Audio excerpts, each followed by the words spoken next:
Okay, I'm going to begin by recalling some of the points I started to make at the end of the last class on Mrs. Dalloway. The novel's emplacement in the heart of the British legislative district, Westminster, calls attention to the act of legislation and to the laying down of laws. On page 128, there's a description of Big Ben ringing again and laying down the law.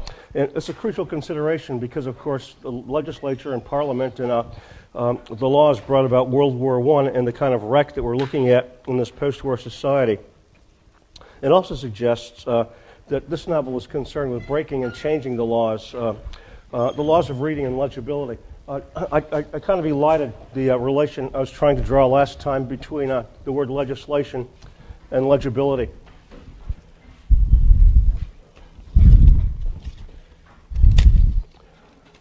Reading is nothing much more than a collection of laws that tell us how to connect words.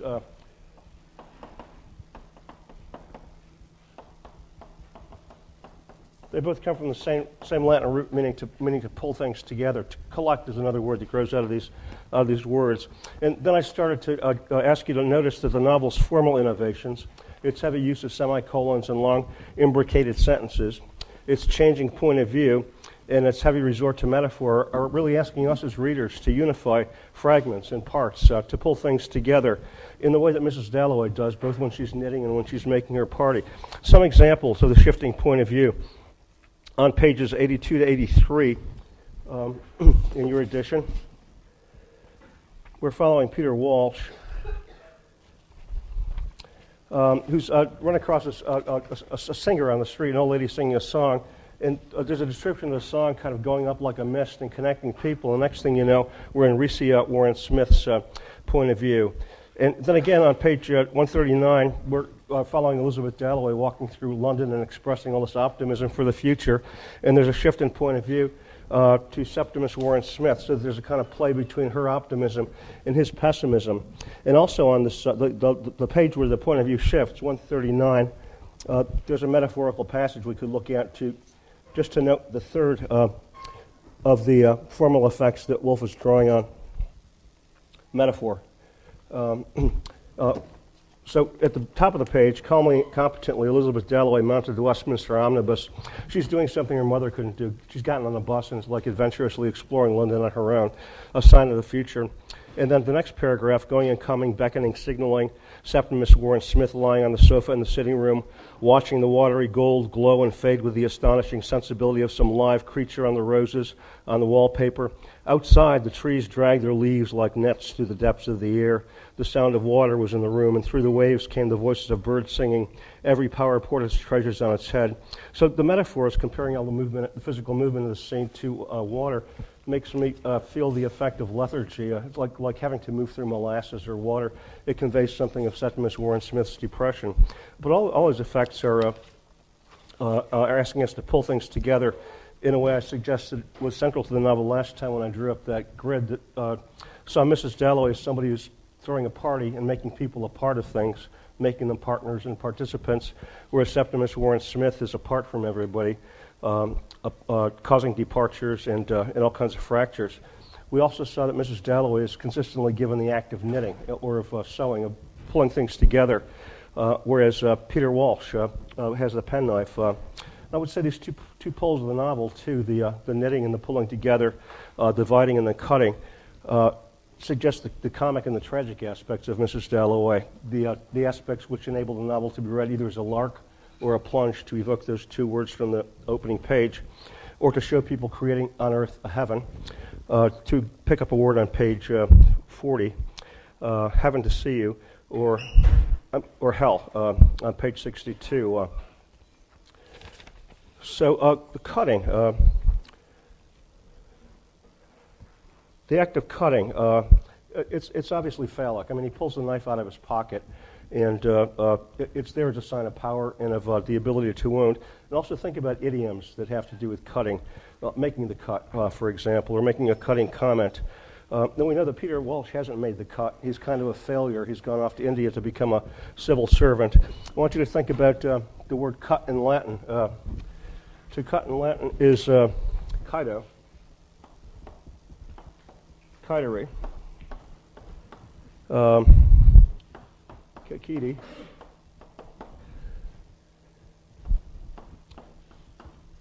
Having been cut. Kasem. This is the word from which we get a series of words like incision, incisive, circumcision, precision, and also decision.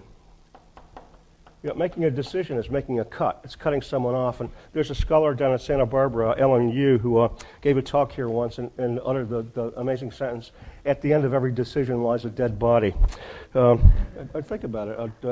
I'm on the graduate admissions committee. Sometimes I have to make a decision about who gets in or who doesn't. You all have to make decisions about who you spend your time with. When you make a decision, you cut something off. And the male characters are seen to be constantly dividing, cutting things off. The males are in competition. They're in political parties. They compete against each other, and they're laying down the law. And they're also cutting off parts of themselves. We've seen in Hemingway how males, in order to acculturate, have to repress aspects of themselves that are engendered female, parts of oneself that are given to nonsense or to emotion. To feelings, to mushiness, to softness, and to play. Those things are gendered more female or childish than male and have to be cut off. So why? The two poles of the novel, the one that shows people who unify and knit and make parties of things as opposed to those who cut and divide and drive people apart, are roughly gendered as female and male. The females are seen to be more unifying than males. Males are competitive and cut each other, except it's not a strict one-to-one correspondence because we've got two female characters, Miss Killman, I think of the names, and Millicent Bruton, the Brute, who they really act like guys. They've taken on the power of males and they want male careers and are acting that way. So these divisions aren't exclusively male and female. Why these differences occur, I think, is important because it gets us down to the matter of the novel's thinking about gender. And I want you to notice that Mrs. Dalloway is full of mothers. You almost don't notice it at first, but once it's pointed out to you, mothers occur everywhere in this book. Starting on page 7, there's a parenthetical paragraph.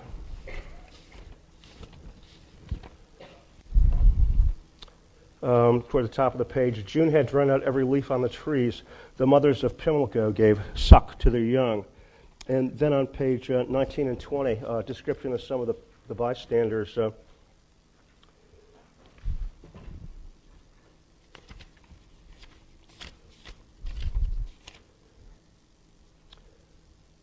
On page 19, the prince lived at St. James's, but he might come along in the morning to visit his mother. In the next paragraph, Sarah Bletchley said with her baby in her arms, tipping up her foot but keeping her eyes on the mall, while Emily Coates ranged over the palace windows and thought of the housemaids and innumerable housemaids. Emily Coates on the next page is said to have a baby. Glaxo, said Mrs. Coates, in a strained, awe-stricken voice, gazing straight up, and her baby, lying stiff in her arms, gazed straight up too. Two more babies. Then on page 56, Peter Walsh, after his talk with Mrs. Dalloway, walking back to his hotel, gets a little tired and he sits down on a bench that, on the other end of which is sitting a nurse with a baby.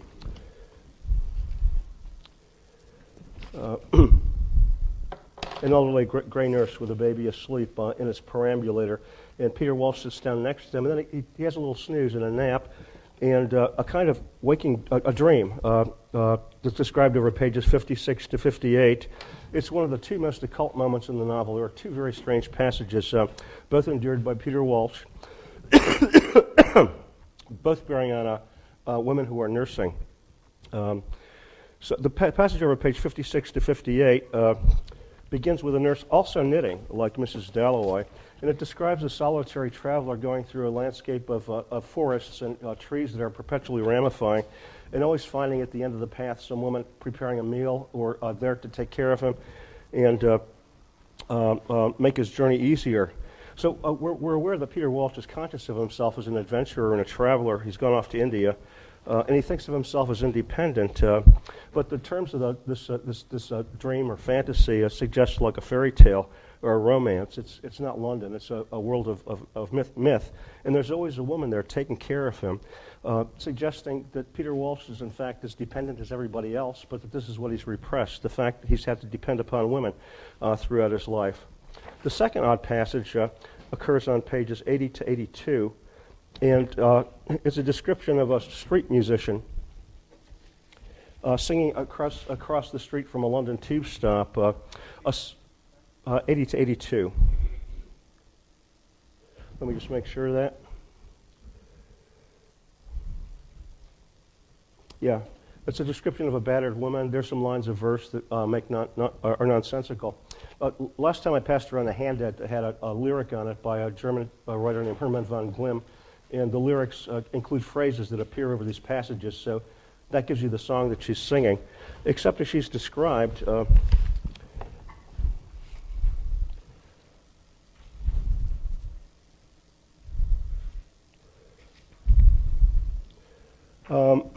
She's described as giving the voice of an ancient spring spouting from the earth, and she looks like a funnel, a rusty pump, like a wind-beaten tree, forever barren of leaves, which lets the wind run up and down its branches, singing. If anybody can do anything with these lines, let me know. E, fa, so, fu, sui, tu, e, im, o, u. It might overlay some of the lyrics in the poem I passed around. And then we're told that all through the ages, when it was swamp, the battered woman stood singing of love, and we get the song. And then she's described, and her singing is described toward the bottom of 81. The ancient song bubbled up opposite the tube station. It issued from so rude a mouth, a mere hole in the earth, muddy too, matted with root fibers and tangled grasses. Still the old bubbling, burbling song, soaking through the knotted roots of infinite ages, fertilizing, leaving a damp stain. This battered pump, this rusty old woman. It sounds vaginal or maternal. This image of something that's productive and that's been there for a long time. This is we're given the illusion in Mrs. Dalloway that the British Parliament and these legislators, Richard Dalloway and his cohorts, rule the world. But in an image like this, and in the recurrent evocations of mothers, I think we're getting the news that it's actually the mothers of the world who keep things together, who take care of the men who go off in the day and give themselves the illusion of creating culture by bringing us events like World War I. Also in the gendering of Mrs. Dalloway, and in the writing of the novel, I'm drawing here on the work of Elizabeth Abel, who's written on Virginia Woolf and is one of the department's experts, but she draws on the work of Melanie Klein, a female psychoanalyst whom Woolf actually had heard. Because Woolf's brother, Adrian Woolf, was the first psychoanalyst in Britain, and his wife was the first female psychoanalyst in Britain. Woolf and her husband ran a press called the Hogarth Press, which published Freud in English for the first time. And they also had a lecture series by psychoanalysts. And Melanie Klein would have been one of the people whom Woolf had heard. And she's the first of a series of female psychoanalysts who argue that women develop differently from men because in the process of maturation and acculturation, they don't have to disavow and disidentify themselves with their mothers. Guys, when they're growing up, go back to Hemingway, have to deny parts of themselves that make them resemble their mothers, the female sides, softness, mushiness, weakness, and so forth. And yet, we all started out as one body inside of our mothers, as a single body. We were parts of them, and they were parts of us at one point. Klein invents the phrase dual unity to talk about the kind of existence that the infant has inside of the mother's body, and also in the first few years before the infant realizes that it's separate from the mother. In the first few years, the infant and the mother are one body. So and what this means for Klein is that whereas men have to detach themselves from their female parent, women don't. Women can still identify with parents, with a female parent, and that means that women tend to grow up thinking of themselves less atomistically or individually than in relations. Now it's interesting, on pages 77 and 78, I'm drawing on Elizabeth Abel here. This is in a paragraph that describes Mrs. Dalloway's need to give parties as the closest thing to a religious act we can do to mitigate the sufferings of our fellow prisoners and so forth. And in the middle of this, we get this detail about those ruffians the gods shan't have it their own way, she thinks. And then she thinks that phrase came directly after Sylvia's death, that horrible affair, top of 78 now. To see your own sister killed by a falling tree, all Justin Perry's fault, all his carelessness, before your very eyes, a girl too on the verge of life. The most gifted of them, Clarissa always said, was enough to turn one bitter. There were no gods. So her sister's death causes her to say the gods are ruffians, and therefore to give her parties. But it's an odd detail that, like, at the moment of her growing up and becoming a woman, this tree, bang, falls down and kills her sister. It's like the entry into the patriarchal or phallic world causes a death of part of Mrs. Dalloway's femininity. And look what happens when these girl children that we read about at Burton, Clarissa Dalloway and Sally Seton, enter the world of patriarchy. Clarissa Dalloway marries a member of Parliament and becomes starchy, not the adventuress that she might have become if she had married Peter Walsh. And look at Sally Seton at the end of the book. Lady Rossiter, who's the mother of like 5 big boys, and married to an industrialist. The girl who is like, who Clarissa first meets sitting on the floor and smoking a cigarette is now like co-opted and taken over by patriarchy. So everybody has to adjust to patriarchy because that's the world we live in. Guys tend to eat it up. Women have to accommodate it, but women still maintain a kind of intimacy with members of their own sex that men don't. So Klein brings this up in her working in psychoanalysis, but later in the century, a post-Freudian psychoanalyst, a Lacanian named Luce Irigaray, writes a book called The Sex Which Is Not One.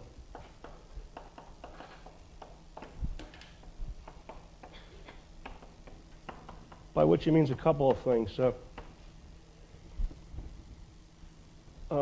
She's making the same point that Woolf makes in A Room of One's Own, that if an alien came down to the planet Earth and tried to find out something about women by looking in books in the library, if they got any book before 1900, they wouldn't know if, like, the female sex was an invention of mankind or if it actually existed. The title also refers to the fact that female sexuality until the 20th century is almost always defined by men. And even when it is defined, it's defined as like the absence of masculinity. Freud's famous definition of the female is, of course, somebody who's undergone symbolic castration and doesn't have the penis. But the point that Irigaray is making is that any definition of female sexuality is always made in comparison to male sexuality. For one of the early psychoanalysts, the vagina was conceived as like a hollow penis. Do you have a question, or?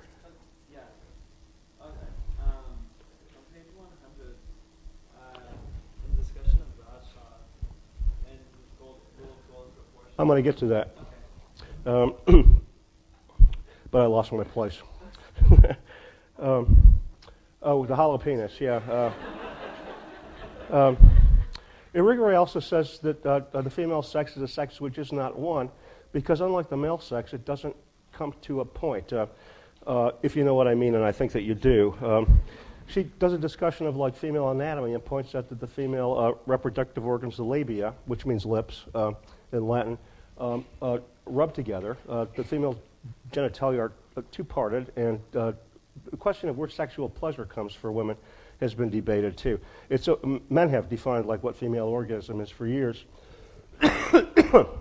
And the debate is supposed to happen at the clitoris or in the vagina. Why are men saying this anyway? So Irigaray picks up on a post-structural term called jouissance. It's a French word for orgasm.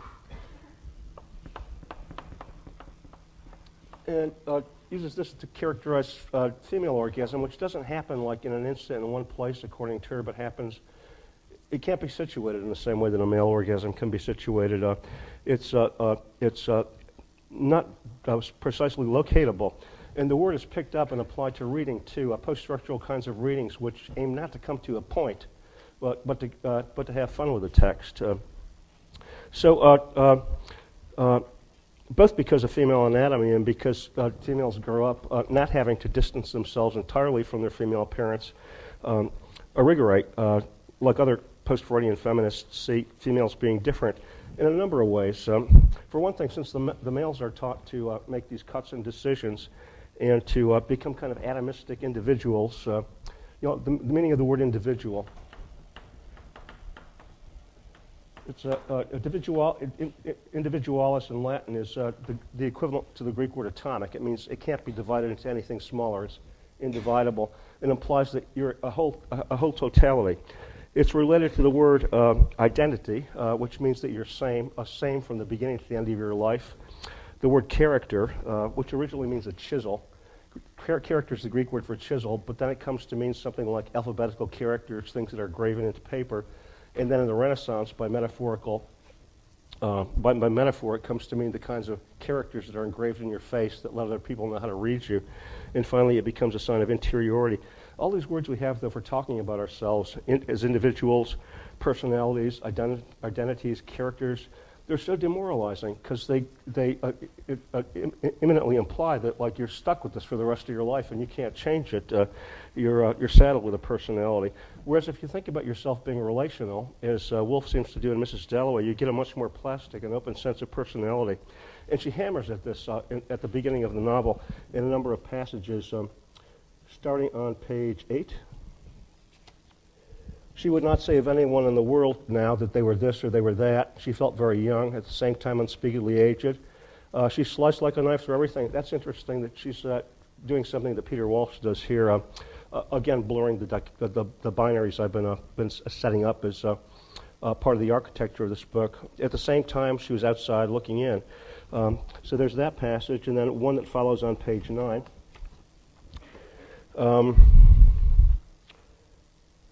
Somehow in the streets of London, on the ebb and flow of things, here, there, she survived. Peter survived, lived in each other, she being part, she was positive, of the trees at home, of the house there, ugly, rambling, all to bits and pieces as it was, part of people she had never met, being laid out like a mist between the people she knew best, who lifted her on their branches as she had seen the trees lift the mist, but had spread ever so far her life herself. It's a passage that helps us get a handle on the novel's shifting point of view. But that passage and the kind of transition from the interior of Peter Walsh to Rhesia Smith suggests that we're members of one another, we're parts of one another in a kind of psychic community.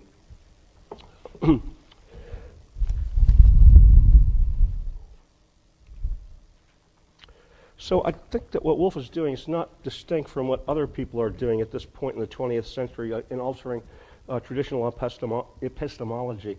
Because rather than thinking about people as particles, as atoms, as individuals, there are a number of intellectual currents that start to see people as parts of each other. The 19th century fiction is that people are autonomous, self-sufficient, self-governing, like Whitman. Whereas as we move closer to the 20th century, that view is giving, and we're starting to see each other more as parts of each other.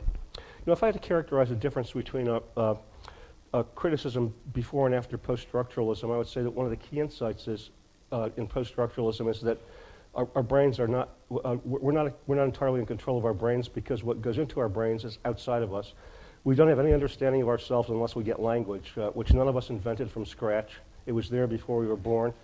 It's implanted in us by parents and teachers and educators and neighbors, and it's through this alien instrument that comes into us from the outside that we're able to know what our inside is. In the 19th century, people think of themselves as like having native intelligence. The word for that is genius, of being original, of coming up from things with scratch. After post-structuralism, everybody seemed to be a kind of product of otherness. So what Woolf is doing in calling attention to the relations that link people together is equivalent to what philosophers are doing in Europe when they develop the methods of phenomenology. Heidegger famously takes the two terms subject and object. I'm a subject and everything out there is an object, and trashes them and instead replaces them with the word Dasein. That's what his work studies. It comes from the German word da, meaning there, and being. It means something like being there, and he points out that whenever you talk about like what's going on in your head, you can't conceive of it unless you conceive of a there to serve as an image in your head. So instead of looking at the world the way the 19th century did, with a kind of totalizing, masterful ego containing everything, looking at objects and taking it in and soaking it up and mastering it, Heidegger is looking at this. The process by which the subject looked at the object This is the kind of study of To the Light, Mrs. Dalloway, and being in time. And also Impressionist painting kind of tries to capture this too. And I talked to you a little bit about Woolf's connection with the Impressionists through her sister. So I'm going to plug this into the novel now and try to read you through the end of it by talking about some differences that Woolf suggests exist between the male characters, notably Peter Walsh, who's the central male character, and not unrelated to Septimus Warren Smith and Mrs. Dalloway. After he has his interview with Mrs. Dalloway, he walks back to his hotel. This is over pages 78 to 81, and he starts wondering why London is gleaming so much. He spots a girl and he starts to follow her, having an adventure. He thinks of death, and then he has that dream of being the solitary traveler. He also thinks, as he's following the girl, that he hasn't felt so young in years, and he leaves unexamined the question of why these feelings occur to him. Why does he feel young? Why is London gleaming? It's because he's just seen the love of his life, and it's also why he's aware of death. She's aged and is going to die, and so is he. He feels the privilege of loneliness as he walks back to his hotel. That phrase on page 151. You don't have to be involved if you don't want to. In privacy, you can do as you choose. It has been his undoing. He thinks, this susceptibility. And on page 158, he thinks being alone is and self-sufficient is all he needs. So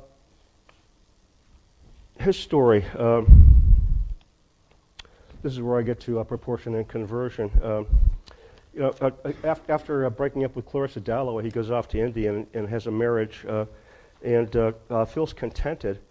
He has the habit of attracting women at their own risk because he's charming. He finds them charming up to a point, but as soon as women start to say something, he finds them that there's something wrong with them, and he sees through her. I'm quoting here from page 156, roughly. Actually, I want to read you through this. This is where he thinks about Daisy. He's just seen like Mrs. Clarissa Dalloway, the love of his young life, and he has the occasion now to think about Daisy.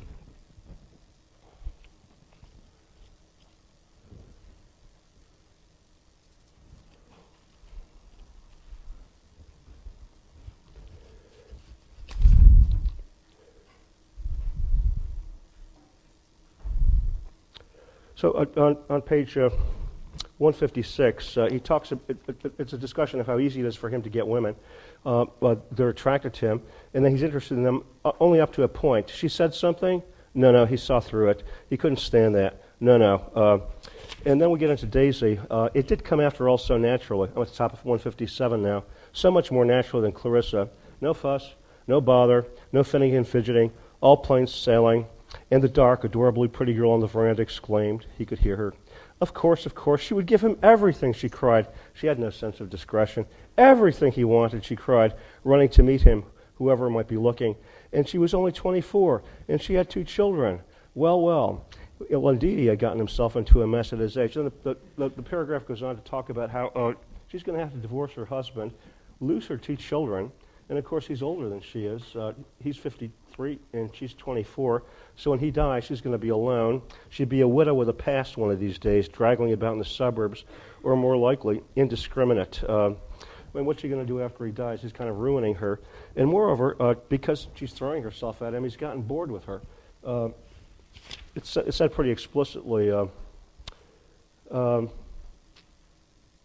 Daisy asked him, as she would for a kiss, a scene, failed to come up to scratch. In short, it might be happier, as Mrs. Burgess said, that she should forget him or merely remember him as he was in August 1922.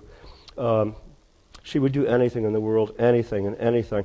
And at the bottom of page 158, he finally decides to be alone.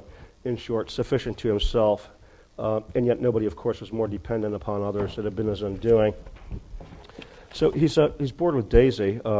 It tells us that he creates these images of ideal women, like the woman he pursues in the street, but they're just ideas. And when the woman actually reveals herself to him, he finds out that there's something wrong with her that needs to be changed.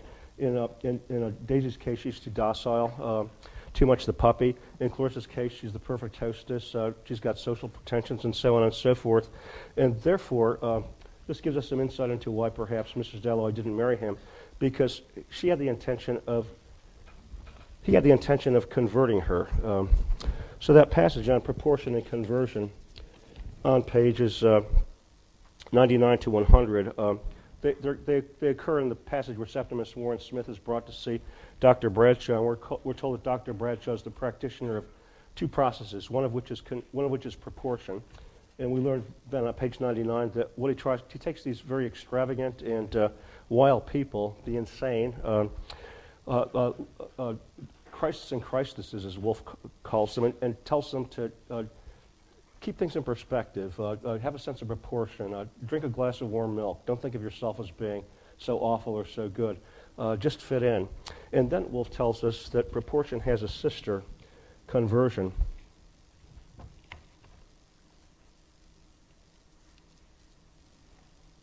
Proportion has a sister, less smiling, more formidable, a goddess even now engaged in the heat and sands of India, the mud and swamp of Africa, the purlieus of London, wherever in short the climate or the devil tempts men to fall from the true belief which is her own. Conversion is her name, and she feasts on the wills of the weakly, loving to impress, to impose, adoring her own features stamped on the face of the population. So it's interesting that this is talking about a psychiatrist. A reference is made to the heat and sands of India, where Peter Walsh has gone. Conversion is basically the process of making other people conform to the image that you want them to conform to. It's converting them into the ideal you want. So the British, of course, went into India and started converting Indians to behave like British civil servants and the British. And Peter Walsh, by implication, wants to convert Clarissa to conform to the sort of ideal woman that he wants, rather than respecting her otherness and so forth. And Bradshaw is also saying to be converting interesting people, people who have eccentric ideas, into normal cardboard cutouts. At this point, it's probably worth pointing out that although Woolf was kind of embedded in a circle of people who were interested in psychoanalysis, she refused to be psychoanalyzed because she thought that any kind of process that talked about curing people as returning to normalcy would take away her gift and her genius, or that her genius was related to her pain. So it's with this sense of wanting to be self-sufficient and of not needing people that Peter Walsh goes back to his club and has to decide what he's going to do about the party. He gets back to his hotel and gets a letter from Clarissa that says, "It was heavenly to see you." Heavenly. And he's annoyed by it because it kind of puts pressure on him to go to a party that he may not want to go to. Then there's a long passage that describes him walking to the hotel and noticing how much London has changed in the years since he's gone there. There's a reference to, let's see if I can find this.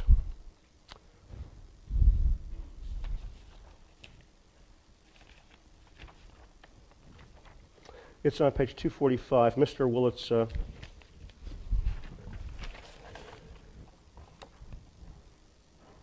sorry, 161. Mr. Willett's summertime. Mr. Willett was the person who invented daylight savings time. It was something that was new to London at this time. Then he notices that girls are wearing makeup and that boys and girls are more open about holding hands and being close to each other, that London's changed. And yet we're meant to understand that though London's changed, he has not. On page 162, he feels a shift in the pyramidal accumulation, which in his youth had seemed immovable. London has changed, and he has not. He thinks with satisfaction about how nice it is to hold out a copper coin for the millionth time. Doing things over and again leads them to have a kind of solidity. And it's on that note that he goes back to his hotel and has to make a decision about whether to go to the party or stay alone, as he thinks he might want to do, and read a good book written by somebody at Oxford. And then finally he decides that he's going to go. The alternatives being tempting. On page 164, as he goes out of his hotel toward the party, we get a passage of like doors opening everywhere, of cars flowing in the streets. They're described almost as boats going into this marine environment. Everything is like water moving around piers. And it's at that point on page 164 that Peter Walsh approaches Mrs. Dalloway's house. At the very bottom of the page, just before the break, at the top of page 165, the brain must wake now, the body must contract now, entering the house, the lighted house where the door stood open, where the motor cars were standing and bright women descending. The soul must brave itself to endure. He opened the big blade of his pocket knife, and then we move into the party, which I want to talk about next, is the scene of the novel's resolution. So that note that the brain must the body stiffens, the brain must contract, suggests that Peter's going to this party. It's kind of an ordeal, and that makes us think that there are two kinds of parties in this book. There are political parties, which create division and drive people apart and give us World War I, and there's the kind of party that Mrs. Dalloway gives. But there are two kinds of social parties. They're the kind of parties where you end up standing against the wall in a corner feeling what a drip you are and how socially incompetent you are and uninteresting to other people and how everybody else in the room is an ass and you go home feeling terrible. And there's the other kind of party where you leave with somebody else and you end up with a different life. So which kind of party is it that we end up at the end of this novel? It starts out really badly on page 167.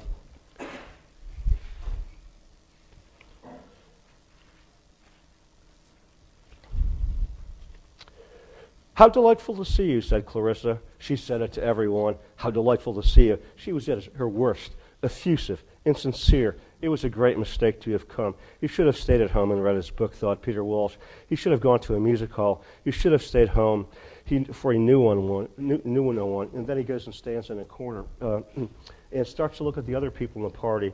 And as you follow his stream of consciousness, he looks at all these people he knew in his youth. Hugh Whitbread, whom he calls dim, fat, and blind. And then on 172, the Prime Minister.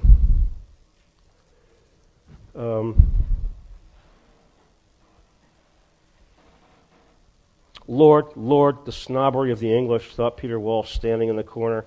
How they love dressing up in gold lace and doing homage. There, that must be, by Jove, it was Hugh Whitbread, snuffling around the precincts of the great, growing rather fatter, rather whiter, the admirable Hugh. He always looked as if he were on duty, thought Peter. A secretive being, hoarding secrets he would divide to defend. Such were his rattles, his baubles, and playing with which he had grown white. Peter thanked God he was out of the pernicious hubble-bubble, if we're only to hear baboons chatter and coolies beat their wives. Peter Walsh had no mercy. Villains there must be, and God knows the rascal who get hanged for battering the brains out of a girl in a train do less harm on the whole than Hugh Whitbread in his kindness. Looking at him now on tiptoe, dancing forward, bowing and scraping as the Prime Minister and Lady Bruton emerged, intimating for all the world to see that he was privileged to say something private to Lady Bruton as he passed. It's a toady. So I could read you more of this because he goes on and criticizes all these people. And Mrs. Dalloway, of course, sees him standing in the corner because they have a long-standing relation. She knows what he's thinking. On page 168. It was extraordinary how Peter put her into these states just by coming and standing in a corner. He made her see herself, exaggerate. It was idiotic. Why did he come then, merely to criticize? Why always take, never give? Why not risk one's little point of view? So I mean, this party could be a disaster. And it makes her sick, we're told on page 255. She did think it mattered, her party, and it made her feel quite sick to know that it was all going wrong, all falling flat. Anything, any explosion, any horror was better than people wandering aimlessly, standing in a bunch at a corner like Ellie Henderson, not even caring to hold themselves upright. Gently, the yellow curtain with all the birds of paradise blew out, and it seemed as if there were a flight of wings into the room. So Ellie Henderson, her story, she's a distant cousin Clarissa hasn't wanted to invite because she's kind of dull. And she basically stands in the corner watching the party so she can go home and tell her sister Edith what it's about.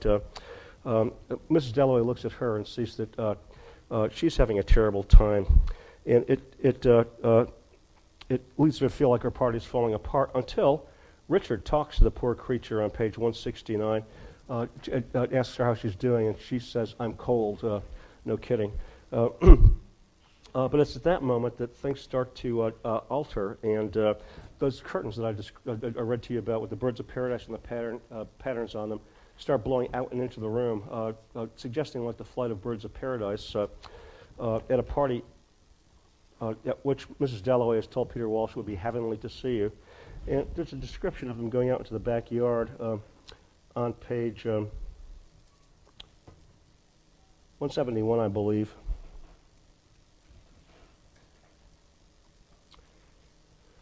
Well, actually, it's after Richard talks to Ellie Henderson, Sally Seton shows up, and Clarissa takes her hand, and with her hand in hers, saw her rooms full, heard the roar of voices, saw the candlesticks, the blowing curtains, and the roses which Richard had given her. So now she's seeing the birds of paradise and recalling the roses that took away the hurt she felt when she was left not invited by Mrs. Bruton. And doors start to open at this point in the party too. On page 172, we're given a portrait of the Prime Minister, and we're told that it makes no difference that he's there. He could be a biscuit vendor. And it's the first of many passages that tell us at this party generations and classes are coming together. On page 166, there's a description of Lady Lovejoy giving her coat to someone called Mrs. Barnett, who's been like a maid for Mrs. Dalloway for 30 years. And Mrs. Barnett has seen Lady Lovejoy grow up from a little girl, so she's seen her, she shared life with her. The upper-class lady and the maidservant have a warm talk and come together. And at this point, Mrs. Dalloway hears laughter on page 175 and notices that Sir Harry, the Shakespeare of cattle, is telling jokes. There's a kind of a pop cultural reference here to a painter who was called the Shakespeare of dogs. He would paint pictures of dogs with titles like Dignity and Impudence, a big St. Bernard being barked at by a little terrier, and so forth. But anyway, they stop laughing when Mrs. Dalloway comes up because they're obviously telling dirty jokes. And then old Mrs. Hilberry comes up and asks them what they're joking about because the laughter reassures her. It makes her feel like there's some fun going on. And that's to bring together somebody who's dying and grieving and bringing them into the realm of hilarity. Then on page 176, Mrs. Dalloway notices Professor Brierly, he's prickly, who teaches Milton, very serious, is in a conversation with this guy named Jim Hutton, who hasn't bothered to check whether his clothes match. He's wearing red socks. His hair is sticking out in tufts. If you read Milton, you know that Milton was Law and Order. And the professor is prickly. She sees they're arguing. They're having a fight. And so she goes up and starts to intervene and remembers that the professor plays the piano and says, "Gee, you play the piano, don't you? Why don't you go out and back and play the piano?" And so she stops the argument and brings something to the party. Then she notices on 177 characters Lord Gayton and Nancy Blow standing by the curtains with the bird of paradise on them, not talking, looking as though they're enjoying the party, but they're just not talking. So she goes up to them and says, "I meant to have dancing." And they start dancing. And so that's the true purpose of dancing at parties, is that you don't have to talk to the person you're dancing with. So she gets them dancing, two more people out of the corners, and then she sees her aunt, Miss Helena Perry, who's barely alive. I meant to say, too, when Mrs. Hilberry comes up and hears the joking, she reminds Clarissa of her mother, so Clarissa's mother is brought to the party, too. And then Clarissa's aunt, who's barely alive, is alone. Nobody's talking to her. Then she remembers that she had written a little monograph on orchids from a trip she took to Burma, and she thinks, oh, Peter Walsh has been over in Asia. So she brings her aunt up to Peter Walsh, and it's a funny scene. The aunt just comes alive and starts talking about orchids in Burma, and also gets Peter Walsh out of the corner. And then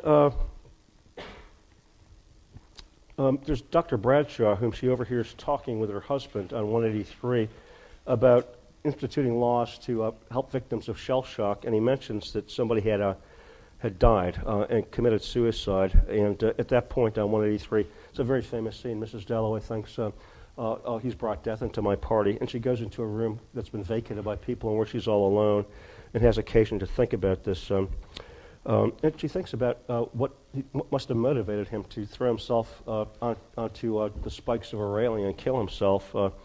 a thing that mattered, wreathed about with chatter, obscured in his life. He let it drop. So I read the scene. The scene has been read differently by different critics. Some people see it as in a way that makes Mrs. Dalloway seem a critique of Clarissa in her class. That the reason why Septimus' death is bad is because it spoils her party. So she goes off and has a few minutes of thought and washes it away, sanitizes it, and forgets it. I read it differently. I think that at the ideal party, you have to have the right to withdraw if you want to and to be alone, not to be part of the party.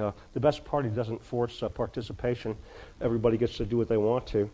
Mrs. Dalloway goes off on her own and gives some thought to what it might mean to want to not have to deal with the shallow chatter and babble of everyday life, but to keep it as your own. And while she's having this meditation, she looks out of the window and sees a woman across from her, the woman opposite on page 186. It's a famous scene, a kind of mirror image. She realizes that she's going to die soon, too, that she may need moments of aloneness, of apartness. It's part of what she values in her marriage with Richard, that he leaves her alone some and doesn't try to convert her. And then, having given some thought to Septimus, she thinks on 186 he made her feel the beauty, made her feel the fun. Another line, he had triumphed. There's another line that makes people feel that she kind of dismisses his death. But there she's saying something that to me is the equivalent of Wallace Stevens' line, death is the mother of beauty.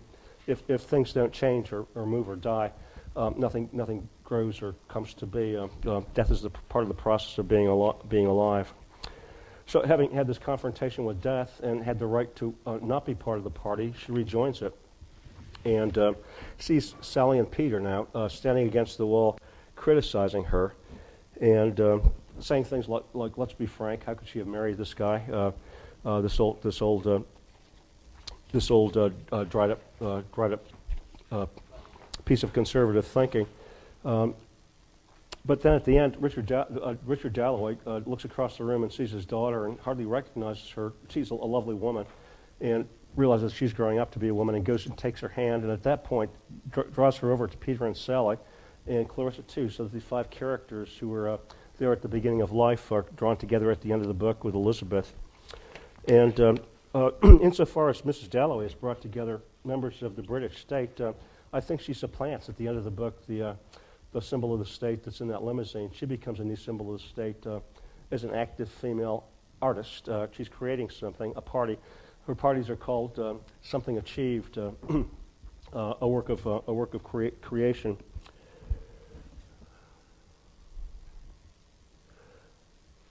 So the party brings us first full circle too, because all the people in the book are remembered. You know, if we're going to do that chart again, I would have a party here, partners here, Septimus Warren Smith, and Clarissa Dalloway.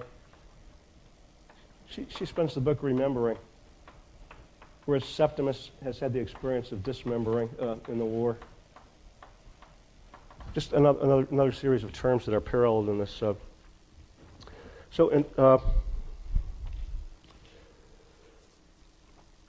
think the ending is very upbeat and positive, but as I said, other people have read the novel as a kind of critique of Mrs. Dalloway, and the final party scene is a satire.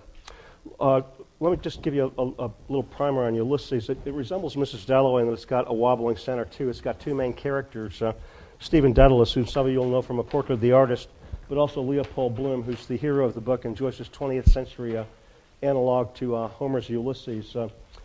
Nothing happens in Ulysses. It's 780 pages long, and it's about one day in the life of these two characters and Mr. Bloom's wife.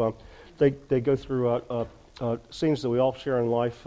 The chapter you're reading is chapter number 8, and it gives you an account of Mr. Bloom's lunch hour. He looks for a restaurant, has a sandwich, and that's what we're going to talk about on Wednesday. First of all, by saying it would have been good to have had time to give you a general account of Ulysses, which, as you probably know, has been regarded by many people, including myself, as the blockbuster of the 20th century. In the year 2000, Random House conducted a survey among a select group of editors and then general readers as to what was the best novel written in English in the 20th century, and both lists came up with Ulysses on the top. I've got a friend in Switzerland who's in his 70s and who now in his life only reads Joyce and Homer because he doesn't have time to waste on secondary figures like Shakespeare and so on and so forth. Ulysses broke the laws. If you buy a copy of the novel, you'll find in the front of it a brief from the federal court telling you that this book is okay to read. Not even Mein Kampf or the sayings of Chairman Mao comes with that kind of disclaimer. Because for 13 years in this country, you could not read Ulysses, and then in 1 week, after we got a New Deal president, you could drink a beer and read Ulysses at the same time. Okay, so Eliot showed up at Virginia Woolf's house with his hands trembling as he read Ulysses in installments, saying that Joyce had exposed the futility of all styles and destroyed his own future. Woolf paid Joyce the tribute of writing Mrs. Dalloway as a kind of a compliment to Ulysses. F. Scott Fitzgerald at a party in Paris told Joyce that if Joyce wanted him to, he would throw himself out of a 3-story window. He was drunk. Joyce said, "That's okay, you don't have to do that." And Faulkner talked about Ulysses as a writer's Bible. And a few brief words on the reading we'll do for next week. We start Faulkner, who's tortuously difficult, both because of his his syntactical style. Sentences will go on for pages. And the narrative is also complex and tortuous. The story is not told straightforwardly. You get bits and pieces of it. And it's also a book that explores Southern racist society, and so it's full of the N-word. I just want to make you aware of these aspects of Faulkner. My advice would be to read it slowly rather than fast. Enjoy the prose rather than trying to whip through it. Okay, so I realize I've thrown you into the deep end of the pool here by giving you a chapter of Ulysses from the middle of the book without giving you a context, but I think you can draw a lot of inferences about what's going on in it just by reading it. So let's look at the first paragraph, which puts us right in the middle of Mr. Leopold Bloom's mind. We're looking at Dublin, Ireland, in particular a candy store. It's looking through the window at different types of candy, pineapple rock, lemon plat, and butterscotch. And then the shop girl, a sugar sticky shop girl, shovels scoopfuls of cream for a Christian brother. That would be a Catholic schoolboy. So you're seeing a boy in a candy stop buying fruit, and then sees a sign on the candy store that this candy store are lozenge and confit manufacturers to the king. So we're seeing Dublin, but as it's filtered through Bloom's eyes. And then immediately, one of several moments in the chapter that's puzzling, and I want to go through first before talking about the chapter generally. A somber YMCA young man, watchful among the warm, sweet fumes of Graham lemons, placed a throwaway in the hand of you. Can you smell like the sticky sugar, the kind of cotton candy or butterscotchy smell you get outside of candy stores, the warm, sweet fumes? He places a throwaway in Mr. Bloom's hand. Heart-to-heart talks? Bloom? Me? No. Blood of the Lamb. Slow feet walked him riverward reading. Are you saved? All are washed in the blood of the Lamb. God wants blood victim, birth, hymen, martyr, war, foundation of a building, sacrifice, kidney burnt offering, Druids' altars. Elijah's coming. Dr. John Alexander Dowie, restorer of the church in Zion, is coming. Is coming. Is coming. It's an evangelical Christian man throwing out a flyer advertising the evangelical campaign of Alexander Dowie, a real person, American, who founded the city of Zion, Illinois, and who conducted an evangelical crusade in Dublin in 1904.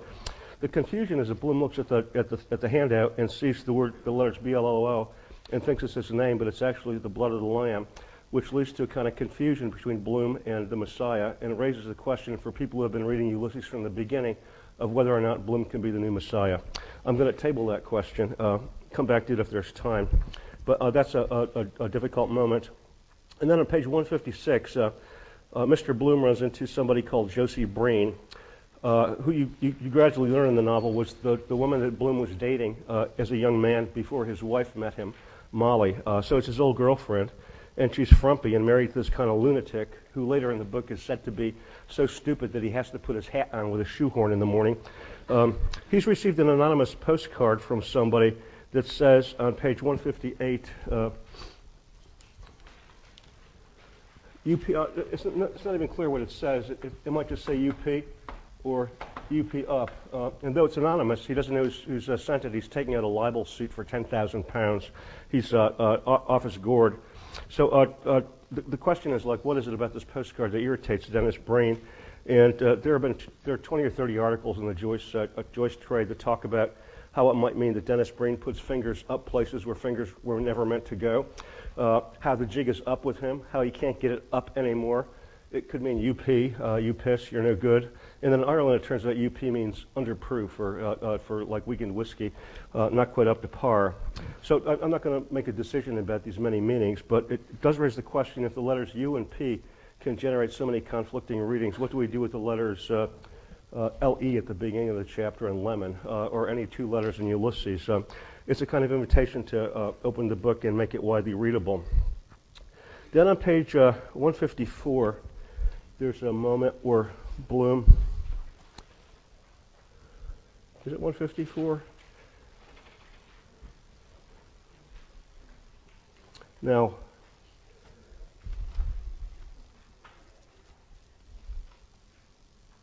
it's at the bottom of 166. Actually, no, on 154, the word is mentioned, parallax. It's toward the top of the page in the first long paragraph. Bloom is looking at a time ball that goes down on a pole on a building in the center of Dublin. Time ball on the ballast office is down. Dunsink time. Fascinating little book that is of Sir Robert Ball's. Parallax. Ball was the astronomer at the observatory, and he wrote a book that mentions parallax. I never exactly understood. There's a priest. Could ask him. It's Greek, like parallel, parallax. Metempsychosis, she called it, till I told her about this transmigration. His wife has asked him to define the word metempsychosis earlier, and she's pronounced it metempsychosis. So he thinks about the word parallax here and doesn't know what it means, but he actually illustrates it on page 166 in the last paragraph. He's standing in front of an optician's store. The optician had a sign out in front, suspended. It was in the shape of a pair of glasses. And in the last paragraph, he faced about and standing between the awnings, held out his right hand at arm's length toward the sun. Wanted to try that often. Yes, completely. The tip of his little finger blotted out the sun. Must be the focus of the raised cross. So he's doing this familiar game that we've all done where you close one eye and then block I'm going to block the exit sign with my finger. I can't see it now. But if I close the open eye and open the closed eye, my finger jumps about a foot. You should try this millions of times every day. What it illustrates is that you need two eyes to see anything, or two perspectives. And it's an important concept to a novel in which there are two main characters, and in which meaning is never finally arrived at, but is always kind of deferred. You get one point of view, and Bloom is the Messiah, and then you look at it from the other point of view. No, he's not. He's just like a sad sack, a pathetic middle-aged Dubliner. Well, the truth must lie somewhere place in between, and then you take up that truth and build another one until you move in the process of generating meaning. Then there's a moment on page 176 where Bloom thinks about going to the museum after eating his lunch to see statues of naked goddesses. Aids digestion. They don't care what man looks. All to see. Never speaking. I mean to fellows like Flynn. Suppose she did Pygmalion and Galatea. What would she say first? Mortal. Put you in your proper place. Quaffing nectar at mess with gods. Golden dishes, all ambrosial. Not like the Tanner lunch we have.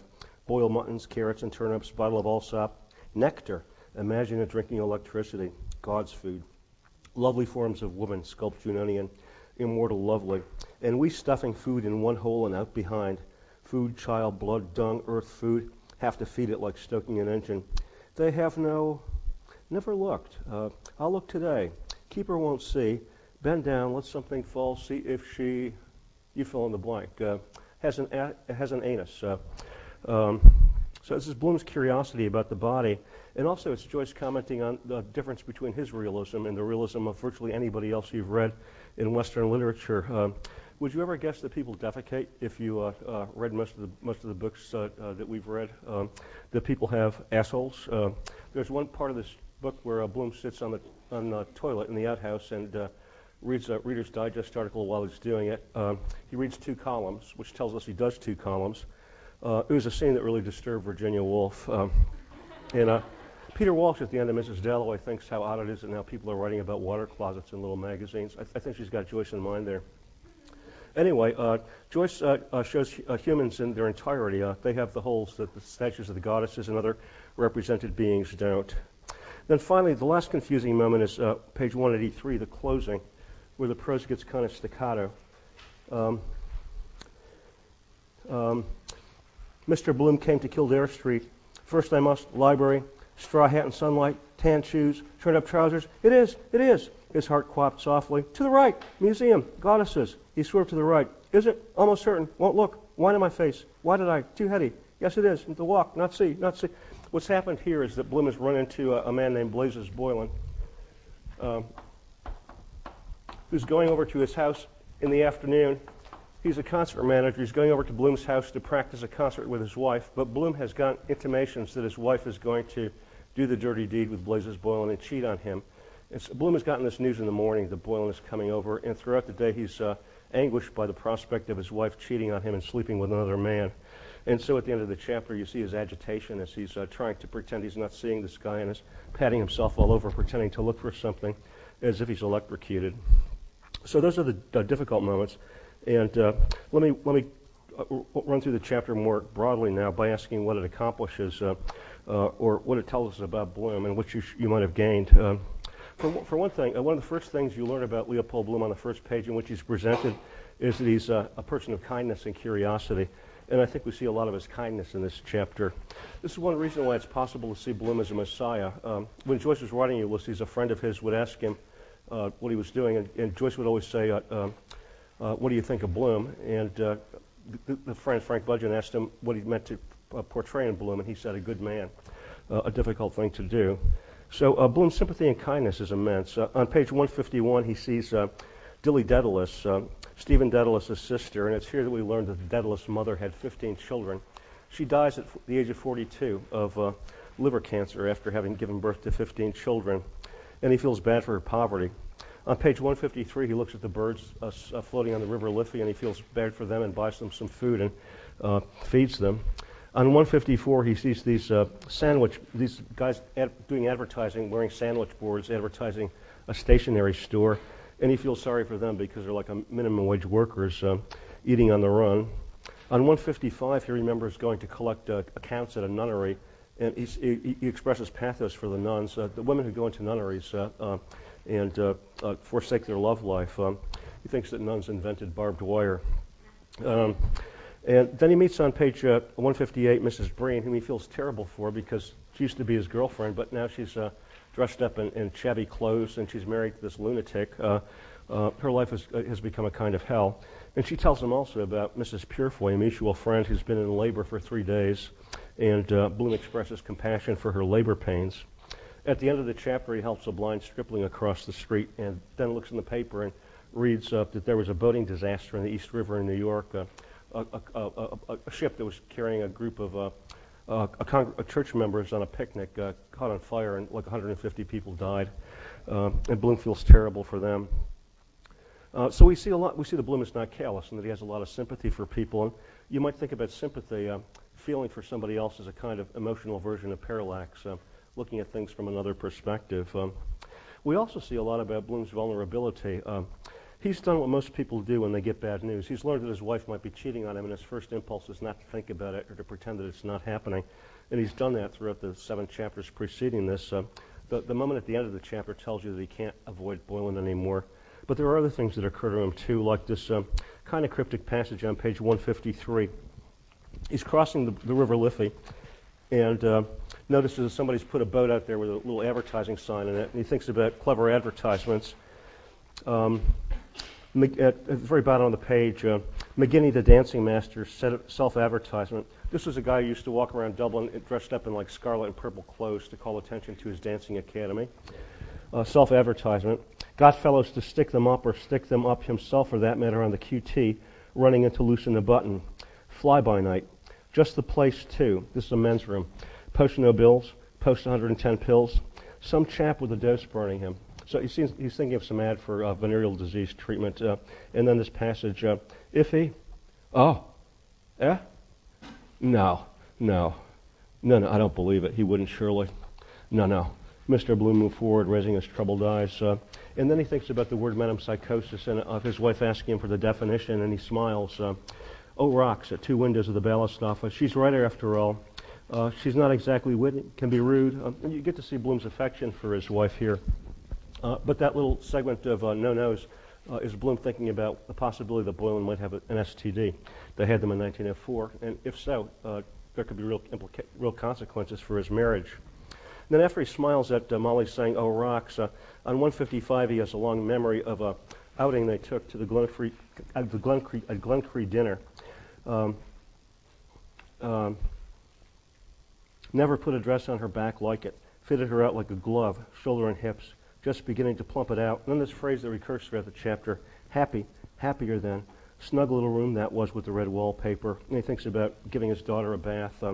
The Blooms have been married for 16 years, and the news you get is that 11 years ago they had a son who died in the first 11 days of his life. He was stillborn. And since then, the Bloom sex life has been troubled. As Bloom puts it on page 168 in this chapter, could never like it again after Rudy.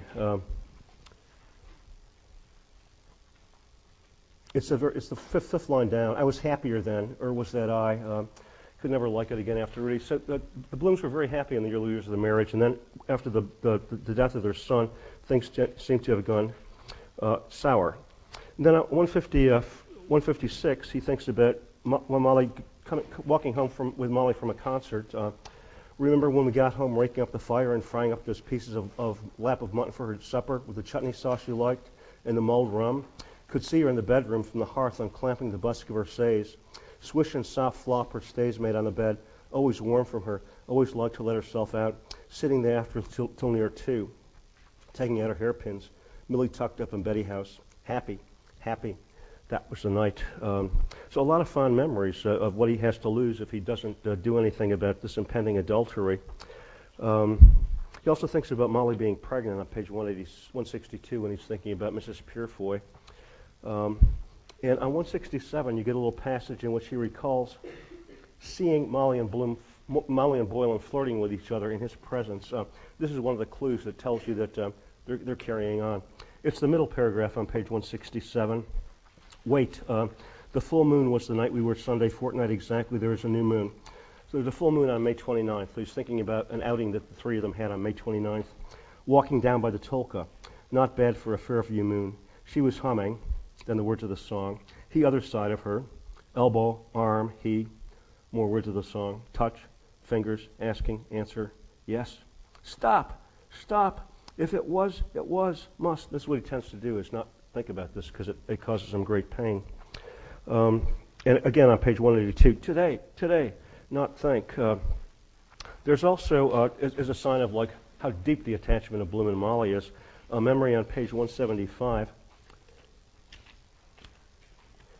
The last paragraph on the page is preceded by a single sentence that says, stuck on the pane, 2 flies buzzed, stuck. Knowing a long description of Molly and Bloom walking on Howth Head, a natural area outside of Dublin, and he thinks about making love to her. And this is, it turns out, this is the same moment that Molly Bloom is remembering at the very last page of the book when she says, "Yes, I said yes, I will, yes." It's the day they decided to get married.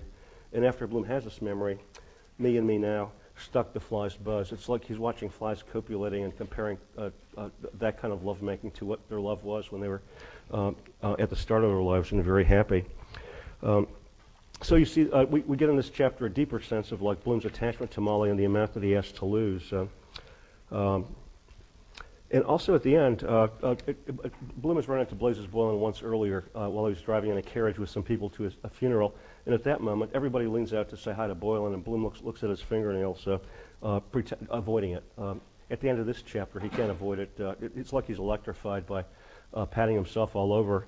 And I think what Joyce is showing us is the way people react to depressing and anxiety-provoking news, that people tend to block it out at first. Today, not think. But gradually it surfaces, and by the end of this chapter, halfway through the book, I think the news that Bloom's marriage is in trouble has been digested, and he's got to deal with it.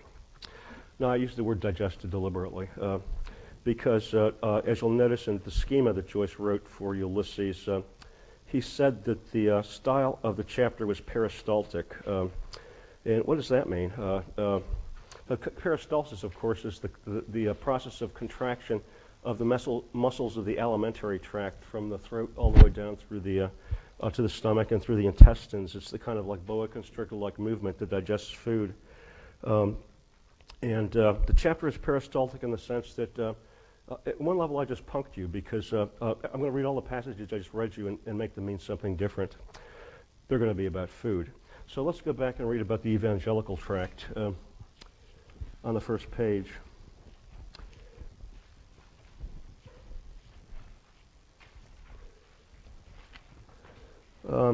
After the italics paying game, polygamy, his wife will put a stopper on that. Where was that ad? Some Birmingham firm, voluminous crucifix? Our Savior. Wake up in the dead of night and see him on the wall, hanging. Pepper's ghost idea. Iron nails ran in. Phosphorus it must be done with.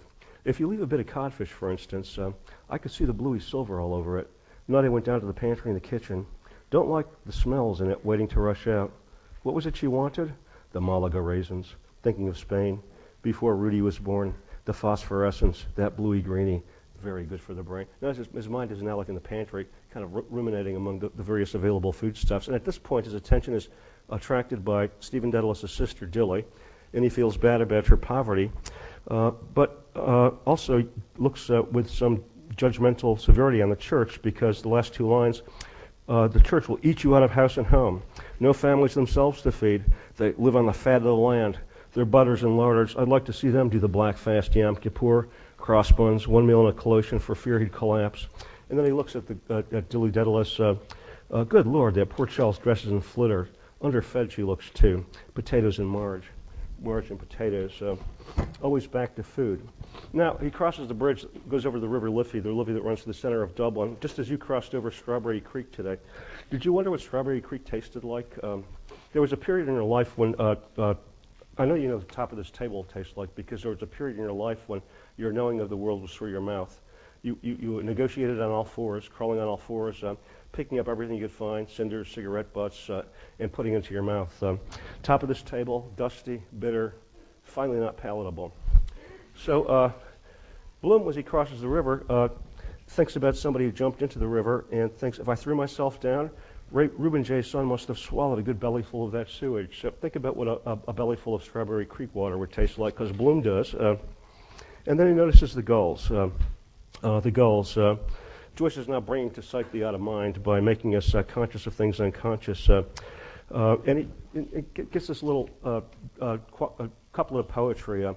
The hungry, famished gull flaps over the water stall. Now, when you read poems about birds, what are they usually about? Joyce provides a contrast on page 166 when Bloom sees two poets coming out of a vegetarian restaurant and thinks about poetry and thinks the dreamy, cloudy gull waves o'er the waters dull. So that's the way poets usually write about birds, is like creatures that can transcend the earth and take flight, like Shelley's skylark or Keats's nightingale. Nobody thinks about the hunger of birds, as Bloom does back on page 152. The hungry, famished gull. Keats would never have written that line. It's about the bird's hunger. And so Bloom buys, first of all, he crumples up the evangelical tract and throws it into the water, and the birds don't go for it because they're not suckered by literature the way humans are. They want food. And so Bloom buys them food and feeds them, doing the equivalent of what Elijah does, doing better than what Elijah does in the Old Testament, because Elijah is fed by birds who drop manna down onto him. Bloom is a better Messiah because he feeds the birds. And then let's notice where his thoughts now go, because they undergo a series of amplifications and inversions that typify for me the chapter. He starts, after having fed the birds and wondered about like what they eat, his thought turns to swans from they live on fleshy fish. They have to. All seabirds, gulls, sea goose. Swans from Liffey swim down here sometimes to preen themselves. No accounting for tastes. Wonder what kind of swan meat. Robinson Crusoe had to live on them. And then the next paragraph, if you cram a turkey, say, on chestnut meal, it tastes like that. Eat pig like pig. Then why is it that saltwater fish are not salty? How is that? And then if you don't get it there, also on page 172 at the top, he thinks about Christmas turkeys and geese. So back on page 153, in short, he's like, started thinking about what the birds eat and then started to think about eating the birds. This becomes a kind of like natural cycle of hunger in which everything is turning into edible plate, edible food. On page 170, there's a phrase I'll come back to, eat or be eaten. And it's not until page 158, when he's talking to Josie Brain, that the phrase "I'm hungry" occurs. But once you start to think about it and go back to the first paragraph where Bloom is kind of bathed in the smell of lemon candy, and then start to think about his pantry and that food is on his mind from the beginning. And look at what happens here when he's talking to Mrs. Breen on page 158. They're standing outside of a bakery. Flakes of pastry on the gusset of her dress, dog of sugary flour stuck to her cheek. Are you ever so hungry that when you look at people, you notice the particles of food that are stuck to their clothing, as Bloom does here? And on the prior page, if you notice, when she opens her purse to take out the postcard, a piece of candy falls out, and Bloom's eye beelines for it. He's being attentive to food. So food is never very far from the surface of this chapter, just as it's not very far from the top of your mind right now that I've made it conscious. The chapter is primarily about Bloom's sympathy, his kindness, his curiosity, but at the same time, beneath this conscious surface, Joyce is making us aware of a kind of unconscious. I'll go back to a sentence on page 151, the first page of the chapter. His slow feet walked him riverwards, reading. A sentence that captures a sense of autonomicness or involuntary motion, the motion of the body of which the brain is not conscious. In short, the chapter is beginning to show us the unconscious impact of the body on the mind. And in particular, the chapter is giving us food for thought in exploring the importance of the belly and alimentation on thinking, the way the flesh plays into the head. So the chapter is, among other things, tearing apart 19th century dualisms between body and mind. You wouldn't have a mind if you didn't have a body and food to put into it. You'd be dead. So the body is very much part of Bloom's thinking throughout Ulysses and very much in this chapter. It's where I think Joyce out Freud's Freud, because for Freud, human activity is determined by what he calls genitality, sexuality, whereas in Joyce, all the organs of the body, the lungs, the brain, the liver, the spleen, the stomach in this chapter, and the genitals play into the mind and influence it. So let me just go back over some of the passages I read you and notice that they're in fact bearing on food. Why, after all, does Bloom sympathize with Mrs. Purefoy, the pregnant woman, except that it's helped to sympathize because he's got pains in his stomach too, not labor pains, but hunger pains.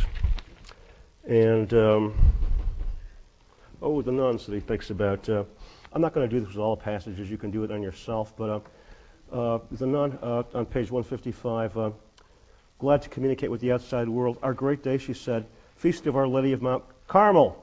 Sweet name, too, Caramel. And then he goes to think about what nuns eat. And he thinks at one point about police attacking mobs of rioting students, and he thinks about the police egging raw youths on, and so on and so forth. One way of reading this chapter is just go through it and see how many puns you can find on foodstuffs. So the moments that Bloom recalls with Molly, too, are all, it turns out, framed in food. So if we look at the Glen Creek dinner on page 155, which I read to you, she didn't like it because I sprained my ankle first day she wore choir picnic at the Sugarloaf. Sugarloaf is a mountain south of Dublin, but of course it functions as a food term here. Picnic at Sugarloaf, as if that. Old Goodwin's tall hat done up with some sticky stuff. Flies picnic, too. Flies have to eat. Never put a dress on her back like it. Fitted her like a glove, shoulder and hips. Just beginning to plump it out well. Rabbit pie we had that day. People looking after her. Rabbit pie.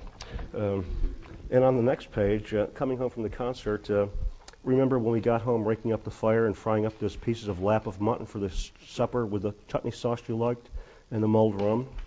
More food. And then that amazing passage on page 176 where Bloom remembers the day they got married. Ravished over her I lay, full lips full open, kissed her mouth. Yum. Softly she gave me in my mouth the seed cake warm and chewed. Mawkish pulp her mouth had mumbled, sweet and sour with spittle. Joy. I ate it. Joy. Young life, her lips that gave me pouting. Soft, warm, sticky gum jelly lips. That's about as close to another person as you can get, you know? Having them chew your food for you and then insert it into your mouth the way mother birds do to baby birds. It suggests that hunger, it comes to mean something more than just physical hunger in this chapter, and that hunger can be used to express sexuality too. There are two references in this chapter to the breast. One on page 161 when Bloom is thinking about Mrs. Purefoy giving birth to infants, and also thinks about Molly giving her breast to her children. And then the passage I just read you where Bloom kisses Molly's breasts. The breast is our first source of food and our place of contact with the world It's the place where we come in contact with mother. The Latin word for mother, it comes from an Indo-European root of the same form. And it also gives us the word matter. Like in the first 9 months of your life, you're embedded in mother, and every month after that, you're embedded in matter. You depend on matter as you depend on mother. And I think Joyce is showing us something of our dependency on things that are otherwise repressed in the novel, and things that are gendered feminine, like food and eating. Let's also note that, no, actually I want to go to a famous passage on page 168. The four-line paragraph at the bottom of the page, the three-line paragraph at the bottom of the page, a warm human plumpness settled down in his brain. His brain yielded. Perfume of embraces all him assailed. With hungered flesh obscurely, he mutely craved to adore. Duke Street, here we are, must eat. The Burton, feel better then. So there's a famous story about this paragraph. A friend of Joyce ran across him sitting on a bench in Paris and said, geez, you look exhausted. And Joyce said, I am. I've been working all day. I've been writing. And the friend said, you must have gotten a lot done. And Joyce said, well, no, I only wrote 2 sentences. And I had all the words yesterday. Today I was just figuring out how to arrange them. These are the 2 sentences. But I think what they're showing us is that hunger can kind of be, sexuality can be sublimated into hunger. And you probably know some people who use food as a replacement for other kinds of sensual relation, or other people who eat a lot of food in order to build up a kind of fatty body armor that ensures other people stay away. Food can be used as a weapon, too. The chapter gets us to think about that in ways I'm not going to have time to explore. But because it's about the subliminal impact of hunger on the brain, it becomes a kind of encyclopedic meditation on the subject in many ways. The chapter detailing, for instance, suggests that hunger could be regarded as a motivational force of world history. Marx tells us to think about history being propelled by these large economic forces and class struggles. Freud tells us to think about our lives being governed by the play of sexual forces. We might think about the role of hunger in motivating people's lives and determining the shape of culture and civilizations. On page 180, Bloom passes a bookstore, a Protestant bookstore. Mr. Bloom turned at Gray's confectioner window of unbarked tarts and passed the Reverend Thomas Connellan's bookstore while he left the Church of Rome. Bird's Nest. Women run him. They say they used to give pauper children soup to change to Protestants in the time of the potato blight. Society over the way Papa went for the conversion of poor Jews. Same bait. So Bloom is thinking here of the Irish famine, which took the Irish population and halved it in the 1840s. And he's also recalling some episodes from the cultural history of Ireland when Protestants would give a Catholic soup or a sandwich if they would convert to Protestantism. So food can change people's minds. It can convert people to other religions. And then, interestingly, at the top of page 172, second line, peace and war depend. Actually, I'm going to start reading at the bottom of page 171 with kosher. No meat and milk together. Hygiene, that was what they call now. Yom Kippur, fast spring cleaning of inside. Peace and war depend on some fellow's digestion. Religions, Christmas turkeys and geese, slaughter of innocents, eat, drink, and be merry, then casual words full after. Heads bandaged, cheese digests all but itself. Mighty cheese. That line, peace and war depend upon some fellow's digestion.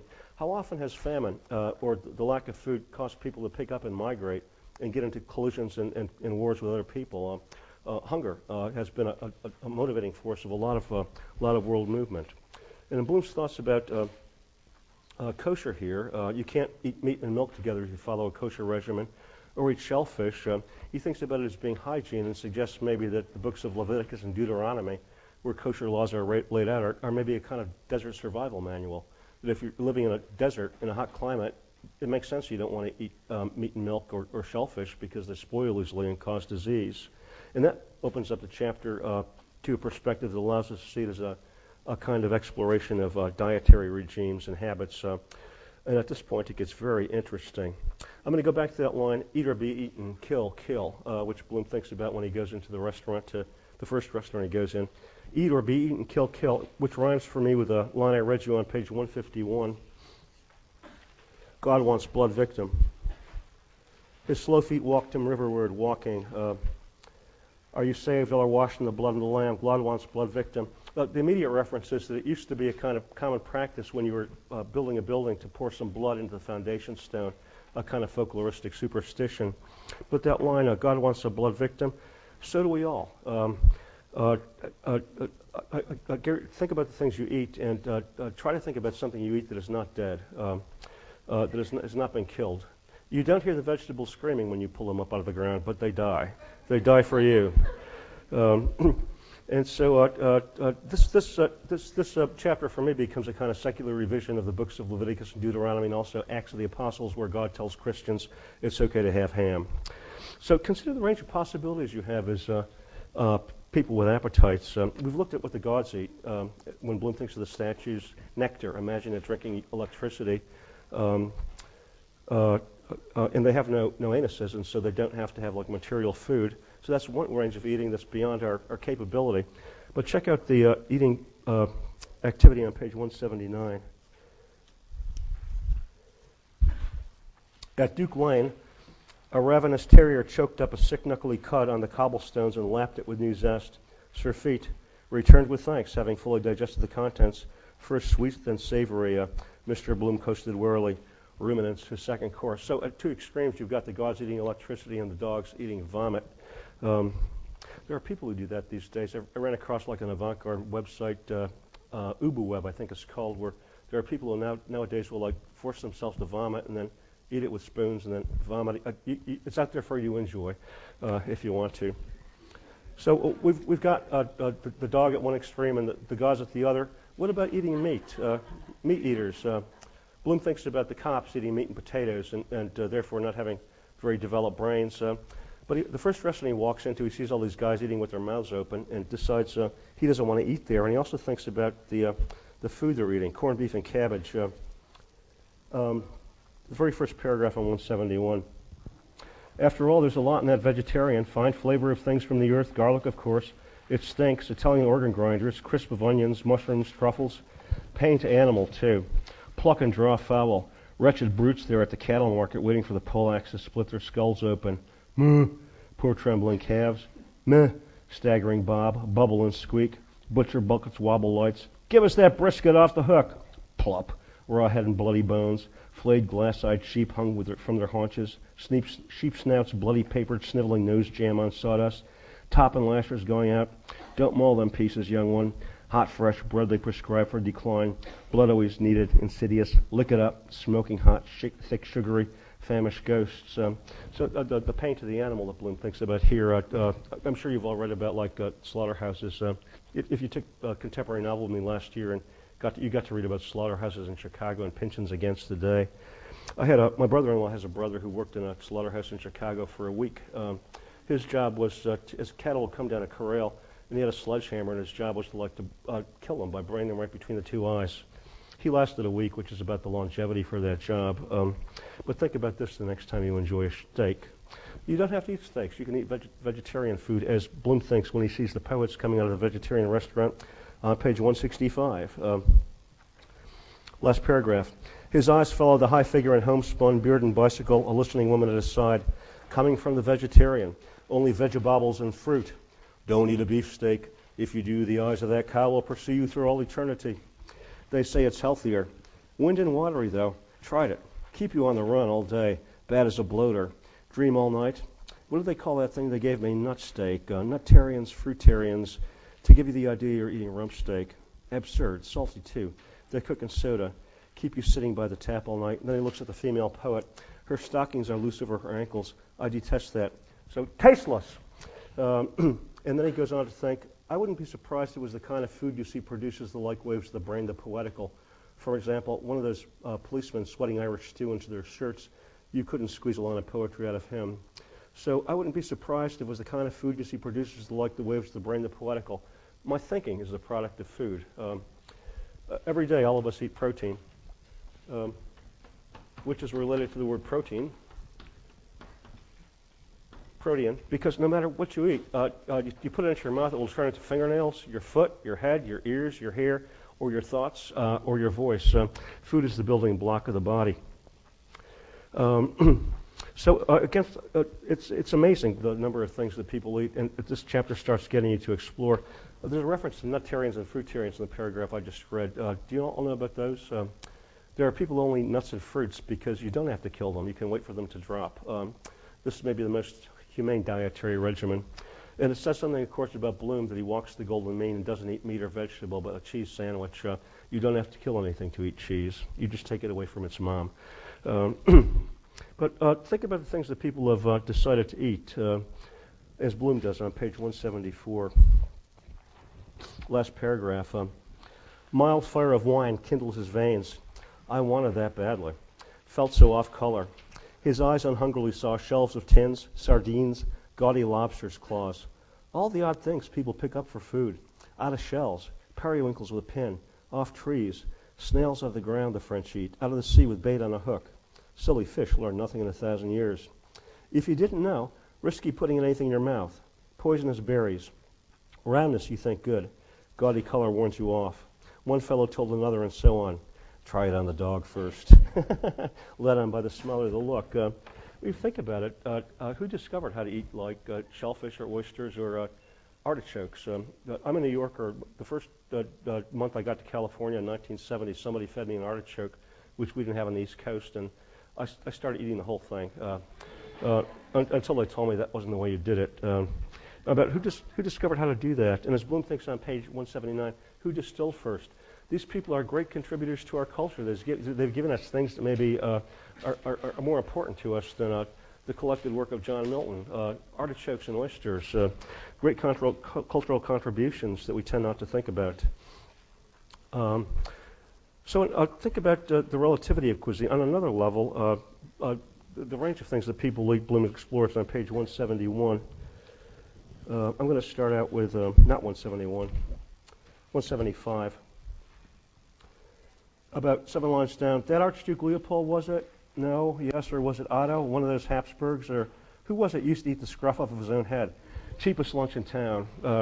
So now you can think about all the people you know who eat body parts, fingernails, scruff on the top of their head. The list goes, quite a menu there of available things.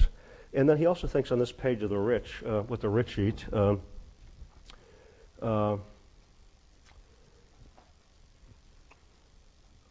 The elite, creme de la creme, they want special dishes to pretend they're hermit with a platter of pulse, royal sturgeon, venison, and so on and so forth.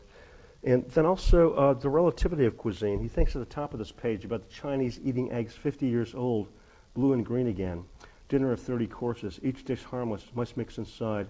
Idea for a poison mystery. And I'm sure you've all explored the cuisine of non-Western cultures and discovered some very bizarre things to eat. In Mexico, live insects. I was once offered a Philippine dish called balot, which is a hard-boiled egg in which there's the skeleton of the fetal chicken, so you get a crunch when you eat it. I passed that up. But cuisines vary from culture to culture. And then there's fast food. They had fast food in 1904 too, junk food. Bloom sees an advertisement for something called Plumtree's Potted Meat. It's like a spam product on page 171. Very last paragraph. He's just had a sandwich, thinks about sardines on shelves, almost tastes them by looking. Sandwich, ham and his descendants, mustard and bread there. Potted meats. What is a home without Plumtree's potted meat? Incomplete. What a stupid ad. Under the obituary notices, they stuck it up, all up a Plumtree. Dignam's potted meat. Cannibals would with lemon and rice. White missionary too salty like pickled pork. Expect the chief consumes the parts of honors. Ought to be tough from exercise. His wives in a row to watch the effect. There was a royal old nigger who ate the something of the Reverend McTrigger. His 900 lives had the time of their lives. It got bigger and bigger and bigger. And then he goes on, with it an abode of bliss. Lord knows what concoction. Calls, moldy tripes, windpipes, fakes and minced up. Puzzle, find the meat. Okay, I'm going to segue into the Big Mac, 100% beef. Does it taste anything like a cut of sirloin? When they say 100% beef, what do you think you're getting? So I saw a feature on TV that talked about McDonald's as the world's biggest consumer of cattle eyeballs. The Big Mac is beef, but it's probably like tails, snouts, ears, eyes, penises. It's not the sirloin part of the meat you get. So think about that when you have a Big Mac. And Additives. As Bloom is crossing the River Liffey on page 152, it's when he thinks about the taste of the Liffey.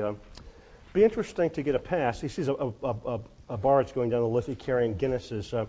Be interesting someday to get a pass through Hancock to see the brewery. Regular world in itself. Fats a porter. Wonderful. Rats get in too. Drink themselves bloated as big as a collie floating. Dead drunk on the porter. Drink it till they puke like Christians. Imagine drinking that. Rats, vats. Well, of course, if we know all the things. Anybody work in the food industry and have like horror stories to tell about what goes into the food that's served to the public? Or has anybody read the Food and Drug Administration's guidelines on what's allowable in food that's marketed to the public? You're allowed to have a certain number of insects and a certain number of rat turds and insects. There are regulations, but the only way to ensure you're getting good, clean food is to make it yourself. So I'm going to drop the attention to the range of things that Joyce looks at in this chapter. And notice also it's not simply food as an object, but the way that people eat becomes a kind of study here. You've got the slobs in the Burton Hotel that cause Bloom to back out because they're talking with their mouths full and like dribbling on themselves. And at the end of the chapter, when Bloom helps the blind stripling cross the street, he notices there's slobbered food all over the front of his shirt. Some people eat that way. I kind of do. On page 161, he thinks about Mrs. Purefoy's husband. They're Methodists. Poor Mrs. Purefoy, Methodist husband, method in his madness, saffron bun and milk and soda lunch in the educational dairy, eating with a stopwatch, 32 chews to the minute. Still his mutton chop whiskers grew. So there are books and articles you can read that will tell you like how many times you're supposed to chew to maximize the nutrition you get out of food. And I've got a copy of an article in the flyleaf of my book here, just published last year, that talks about the length of time you take to eat has an effect on your weight. If you eat fast, you tend to get heavier more quickly. So eating slower is a way of dieting. There are all kinds of advice on like how you should eat. There's also the square meal, which the Methodist method of eating reminds me of. If you're the son or daughter of somebody in the military, you might have been trained to eat with military rigor. And then, of course, there's Nosy Flynn, whose drops are falling out of his nose into his food and doesn't face him. And on 154, we've got the sandwich board men walking down the street, eating while they're walking. It's like adolescence in Berkeley. You get to be 16 in Berkeley, and these triangular slices of pizza get affixed to your chin. But some people walk and eat at the same time. I don't do that. I like to sit down when I eat. Also, food is, go back to that line, eat pig like pig. Food is an index to character, and there are various points in the chapter where Bloom associates people to what they eat. So we go back to that paragraph about Dilly Daedalus, potatoes and marge and potatoes, that child's underfed. It's the potato chip diet of eating like just a lot of starch. The Dan White diet of 1904. You all know about Dan White, the guy who shot Mayor Moscone and Harvey Milk? When he was on trial for murder, his defense was that he was unhinged because he ate nothing but Hostess Twinkies for a month, and it put him off. The Twinkies defense, very famous. Well, I assume if you eat Twinkies for a month, your thinking's not going to be entirely straight. And then on page 174 and 175, Bloom remembers that Blazes Boylan has come out of the Red Bank restaurant, which served oysters. Oysters, of course, are aphrodisiacal, but Bloom also thinks that oysters eat sewage, as they do. I had a scientist friend, a malaria expert, who wouldn't eat oysters because she said it was like playing Russian roulette. You get the wrong oyster and you die. I think the risk is worth it. And then, of course, you have the vegetarians producing poetry. Let me leave you off with some reflections on what Joyce said in his schema was the art of the chapter, architecture. How do we get there? Well, God wants a blood victim. Blood goes into the foundation stone of a building. And there are lots of descriptions of like the street front of Dublin. On page 183, as Bloom is going to the library and museum, he thinks what a handsome building it is. Elsewhere, he thinks about how the city is constantly filled with renters who come and go. And the significance of the architecture for me was revealed by the Wonder Bread commercial. Wonder Bread helps build strong bodies 12 different ways. Or by a New Testament verse, Jesus says, destroy this temple, and in 3 days I will build it up. You can wreck your body, run it into the ground, and you put good food into it, and you can build it up from scratch. Now, it happens that, food is the building block of the body, and the body is the building block of the city. Food is at the bottom of the architecting process of the city. Three times in the chapter, we're told that the Dublin Corporation is having a meeting today. corporation comes from the Latin word corpus, meaning body. And I need chalk for this last part.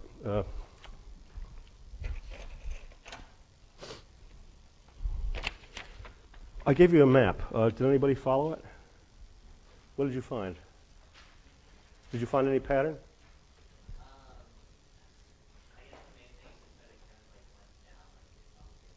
Okay. Bloom starts out at the candy store, walks down O'Connell Street, over the bridge to Grafton Street. About here he meets Mrs. Breen, has his conversation. He walks further down Grafton Street and looks in the windows of these department stores and thinks about buying Molly some lingerie.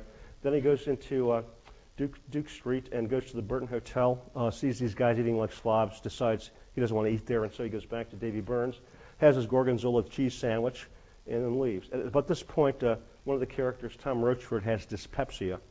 At this point, Bloom sees the dog throwing up sick nutty cud and lopping it up again.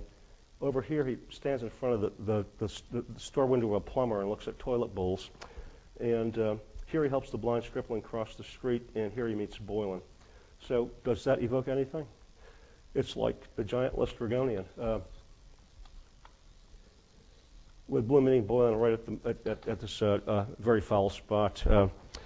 And there's a sentence in the chapter where Bloom says, I feel like I've been eaten and spewed. So we're meant to see him going through the body of a giant cannibal Lestrygonian.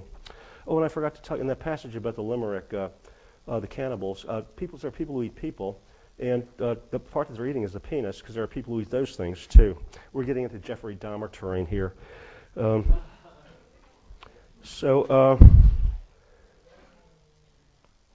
me just close by suggesting that the chapter is showing us our immense dependency on matter and on food, and making us aware of things of which we're unconscious. Do you know what any character we've read about eats? The captain of the secret sharer, John Marcher, do they eat food? It's making us aware of our dependency on food, but also, as Freud reminds us, that the process of eating and alimentation has given us a lot of ways of thinking about the way that we think, and that thinking may actually be a kind of form of digestion. Jacques Derrida has an essay called Economimesis, where he talks about learning as a kind of process of digestion. In the classical view of learning, sense impressions come into your head and make dings, impressions in your head, and you've got this knowledge that you can jockey around. But all of us know the experience of learning something often means taking something in and gradually letting it assimilate and become part of your body. It's incorporated, as Freud says, or introjected. It becomes part of you slowly by a process of digestion. And just think of all the expressions we use that are based on food. I can't swallow that. I find it distasteful or disgusting. It makes me fret, from the German fretten, meaning to eat. Let's chew the cud, let's chew the fat, let's ruminate, and so on and so forth. Okay, I'll leave you at that. How many of you read Faulkner before? Good. Though he wrote other novels, his reputation rests largely on 20 or so that he wrote involving people who inhabit the fictional Yoknapatawpha County in Mississippi. There's a map at the back of the book if you haven't discovered it. And while we're here, let's make sure, is this the edition you've got? Okay. No? Let's, the hardback edition. Huh. How many have this edition? And how many have the hardback edition? More hardbacks. I'm using a third edition, this one, but what I do is I go through the books and I write all the pages from those two editions and this one, so I've got the page numbers written down here. It's just a matter of getting them right. So it'll take a little coordinating, but I'll make sure you find out where we are. Anyway, at the back of the book, it should be in all the volumes, there's a map of Yoknapatawpha County. It's based on the central city, Jefferson, is based on the city that Faulkner grew up in, Oxford, Mississippi, the seat of the University of Mississippi and a center of Faulkner studies today. And you might notice on the map that there's a population given in the the southwest quadrant. Population whites 6,098, Negroes 9,313, more blacks than whites in this county. The map first appeared in Absalom, even though events in other Faulkner's novels are keyed on it. And he also produced for this novel a chronology and a genealogy, which are at the back. And I'd encourage you to look at those. The chronologies and genealogies are a helpful guide that don't ruin the plot for you. He's been very careful about constructing this. So over his career, Faulkner populated Yoknapatawpha County and created a whole well-particularized little world that led to his being awarded in 1949 the Nobel Prize for Literature. Those of you who read Faulkner, the characters recur in different books. So on page 63 of the paperback edition, let me see if I can give you the hardback edition.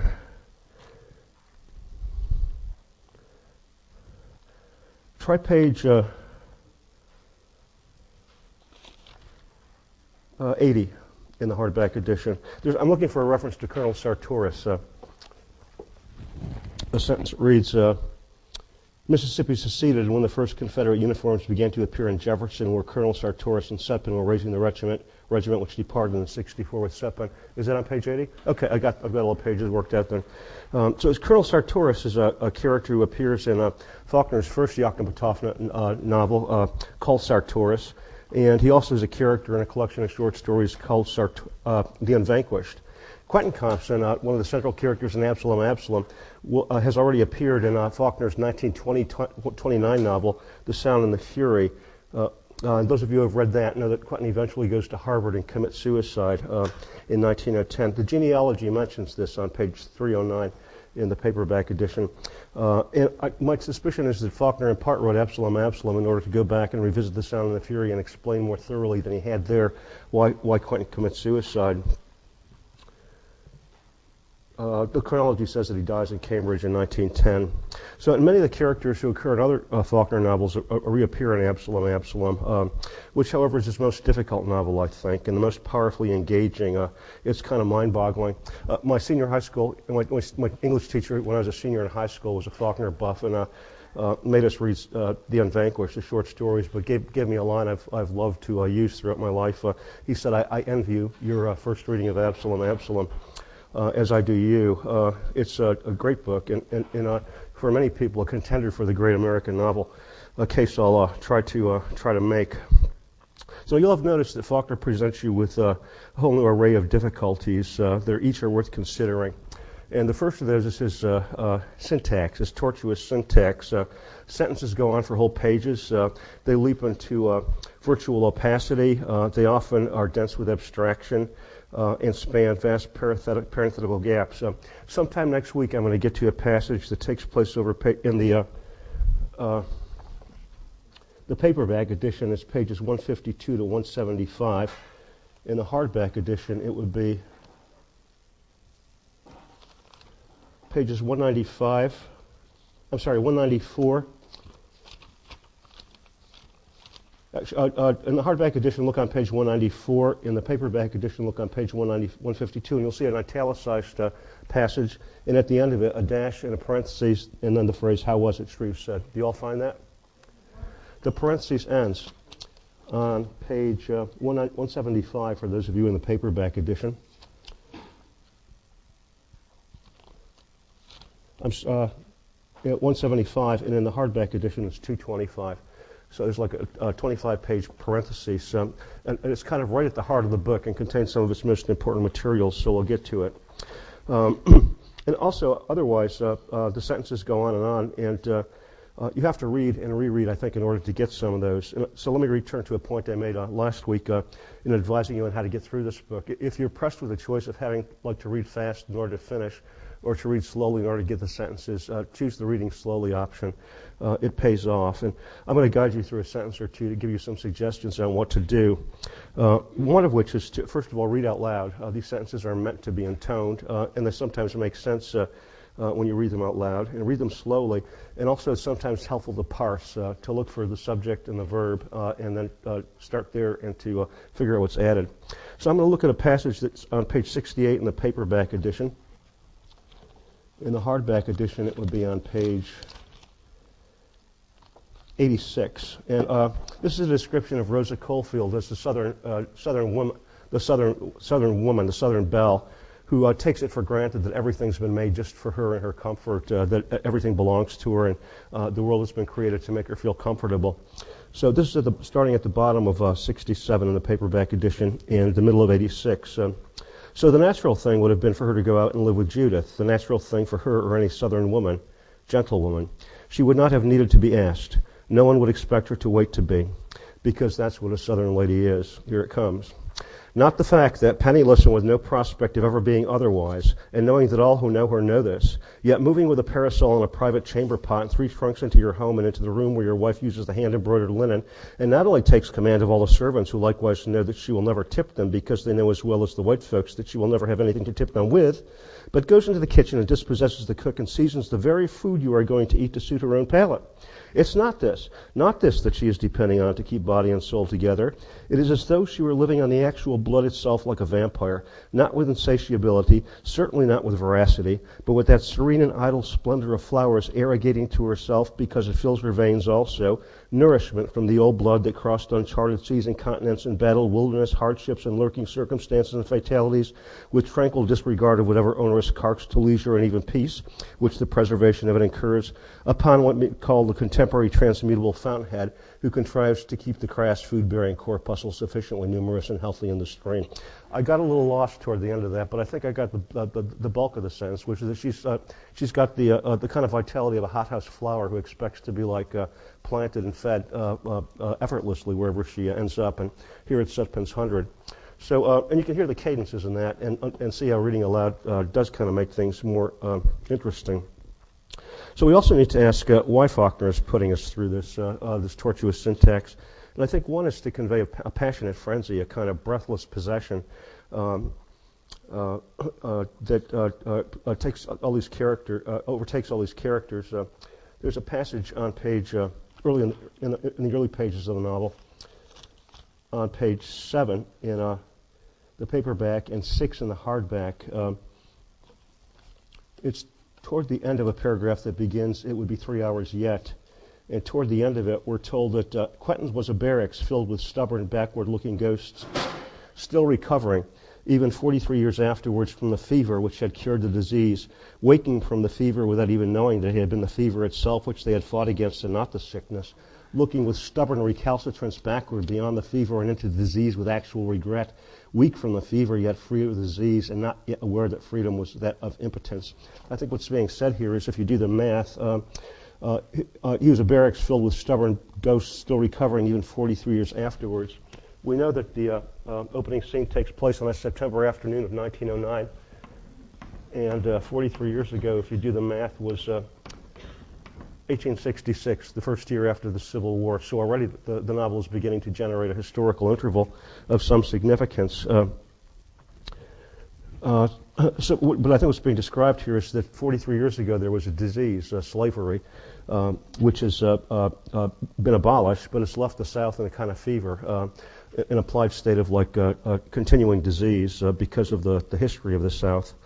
And that feverishness, I think, is part of what the prose conveys. So one difficulty in reading Faulkner is just the character of his sentences. The second difficulty is narrative, because, as you'll have gathered, characters and events are referred to before we learn who they are or what they're about. So as an example of that, an early passage on page 6 in the paperback edition, and page 6 also in the hardback edition, 8 in my edition. There's a reference to the family's, Miss Rose's family's martial background. Her family's martial background consisted of the father, who was a conscientious objector, and at the very top of page 6 in the hardback edition, the nephew who served for 4 years in the same company with his sister's fiancé and then shot the fiancé to death before the gates of the house where the sister waited in her wedding gown on the evening of the wedding and then fled, vanished, none knew where. That's the whole novel in a nutshell, except you can't know what it means when you read it that first time. He's giving you a kind of like encapsulation of a story that has the structural complexity of a Brillo pad, so it's hard to sort out. Or look at a passage at the top of page 10 in the paperback, and toward the top of page 10 in the hardback too. There's a reference to the house for which he had exchanged pride and peace both, and nobody there. This is up inside. Nobody there but the daughter who was already the same as a widow without having been a bride, and was 3 years later to be a widow sure enough without having been anything at all, and the son who had repudiated the very roof under which he had been born and to which he would return, but once more before disappearing for good, and that is a murderer and almost a fratricide, and he the blackguard and fiend in Virginia fighting in the Civil War. So there too you get like the novel in a nutshell, though. It's almost impossible to figure out exactly what's going on here. So it's things are referred to before they're explained, and also events are presented discontinuously. So, for example, you learn in the first pages that Rosa Coldfield has this immense hatred for Sutpen before you're given the reasons for it, although you can start to piece them together. The novel kinds of seeds the details out selectively, little by little, until these stories fill in. So on the first page, we get a reference to the 43 years again. We learn that Rosa has been locked up in her house with all the blinds closed and fastened for 43. The windows haven't been open for 43 years in this house, and she's dressed in an eternal black, which she had worn for 43 years now, whether for sister, father, or not husband, none knew. Sitting so bolt upright in a straight hard chair, her legs hung straight and rigid, if she had iron shin bones and ankles, clear of the floor, with that air of impotent and static rage like children's feet, and talking in that grim, haggard, amazed voice until at last listening would renege, and hearing sense self-confound, and the long-dead object of her impotent yet indomitable frustration would appear as though by outraged recapitulation evoked. So we know that she's outraged, full of static rage and frustrated, and has been for 43 years. We know that her sister, father, and not husband are dead because she's wearing eternal black. The word not husband tells us that Faulkner had read Joyce, but also that there's something fishy in her marital history. Our knowledge of that increases as we move through this chapter. On page 3 in the paperback, and I'm going to read the same passage. Forget this, so I'm going to skip this. It's just another detail that says the same thing, that she was close to getting married. On page 8 in the paperback edition, and in the hardback, page 7, this is toward the top of page 8 and toward the bottom of page 7. This in answer to the question of why Miss Rosa asked Quentin to come out, and the father is speculating with him and saying she probably believes that Sutpen may have told your grandfather something about himself and her, about that engagement which did not engage, that troth which failed to plight, might even have told your grandfather the reason why at last she refused to marry him, and that your grandfather might have told me and I might have told you, and so in a sense the affair, no matter what happens out there tonight, will still be in the family. So she was engaged to Sutpen at one point, and then for some reason the engagement broke off, and that's why she's the not husband. I'm going to drop the story there because it's told piecemeal throughout the novel in this way. But you know that for some reason she was engaged, the marriage fell apart, the engagement fell apart, and for 43 years now she's been full of rage. You have to figure it out. So the narrative is difficult to follow, not only because it's told discontinuously and in pieces, but because it's told by a series of narrators who are more or less reliable, some more, some less. There's a critic named Wayne Booth who comes up with the term. I think his book is called The Art of Fiction, the obtuse narrator. It's a narrator who doesn't have all the facts, who doesn't really know what's going on, and who tells you what he or she knows. And the narrators in Absalom are obtuse for a number of reasons. First of all, they're involved characters in the stories they're telling. So they're not only storytellers, but they're actors in the story, and that always makes the story a little warped. We also see that the characters are full of kinds of passions that are distorting. Miss Rosa, you'll learn very rapidly, hates Sutpen. And also, you're going to find out that these characters don't have all the facts. Some of them have some facts that others don't, and some are just missing in ways that cause warpages. And we'll explore those as we move through the novel. Then finally, both the syntax and the narrative, because of the way they're constructed, involve you as readers and kind of put you in the position of having to be a writer. Writing and connecting this novel yourself. There's a passage I'm going to return to again and again on page 80 in the paperback. And in the hardback, it'll be page 102. 102 to 103. Quentin's father and Quentin are discussing a discovery they make. I'm not going to spoil it for you people who haven't got so far. But the discovery, it seems to unlock the key to a mystery, but it doesn't actually. And so the father says, it's just incredible. It does not explain, or perhaps that's it. They don't explain and we're not supposed to know. We have a few old mouth-to-mouth tales. We exhume from old trunks and boxes and drawers letters without salutation or signature. We see dimly people, the people in whose living blood and seed we ourselves lay dormant and waiting, in the shadowy attenuation of time possessing now heroic proportions, performing their acts of simple passion and simple violence, impervious to time and inexplicable. Yes, Judith, Bond, Henry, Sutpen, all of them. They're there, yet something's missing. They're like a chemical formula exhumed along with the letters from that forgotten chest, carefully. The paper old and faded and falling to pieces, the writing faded, almost indecipherable, yet meaningful, familiar in shape and sense, the name and presence of volatile and sentient forces. You bring them together in the proportions called for, but nothing happens. You reread, tedious in intent, pouring, making sure that you've forgotten nothing, made no miscalculation. You bring them together again and again. Nothing happens. Just the words, the symbols, the shapes themselves, shadowy, inscrutable, and serene against that turgid background of a horrible and bloody mischancing of human affairs. So this is to begin to note that we as readers are somewhat in the position of the characters, getting bits and pieces of stories, as they all have from the past, and having to piece them together. The plot is there. It's just that it's provided to you piecemeal, bit by bit, in a kind of cannily dramatic way, so that Faulkner lays these surprises on you at the best possible moments. It makes for a great read. So another reason for the tortuous style, I think, is to give you puzzles and mysteries to solve. Uncovering secrets and mysteries is part of the appeal of this novel, and it's implied in the opening scenes when the father tells Quentin that Miss Rosa has probably invited him to tell her story to, because she wants to keep the skeletons in the family closet. On page, in the paperback edition, page 8, and in the hardback, page 7. She might even have told your grandfather the reason why at last she refused to marry him, and that your grandfather might have told me, and I might have told you. And so, in a sense, the affair, no matter what happens out here tonight, will still be in the family. The skeleton, if it be a skeleton, still in the closet. And then as you look down page 8 in the paperback, or page 8 in the hardback, notice the recurrence of the word ghost, hell, and ogre. The word ogre occurs a lot in this novel for reasons I'll get back to. Unraveling the mysteries in this family is part of the appeal. There's like a little discovery in every sentence if you're careful about reading this. And it makes the book a member of the class of Gothic fiction. Faulkner's original title for Absalom, his working title was This Dark House, implying like the haunted house. And those of you who've taken 45B know that the Gothic novel arises at a point in modern European history when Europe is getting modernized and industrialized, and it seems like everything is becoming rational and cookie cutter and mass produced.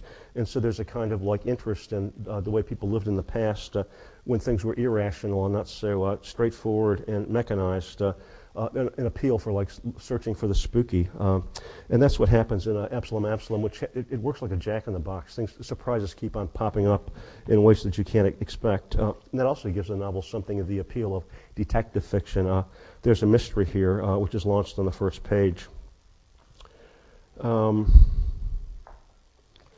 a third difficulty of the novel, apart from the style and the narrative, grows out of its subject, which is American society, and which is to say racist society, all the more strongly because this is America of the South in 1909, the height of Jim Crow culture, the systematic oppression of Southern blacks, and it's also a society that's at the heart of white supremacist movements. So one dimension of this novel involves facing ugly words and attitudes, and I'm not going to pretend that they weren't there historically or that they aren't there in the text.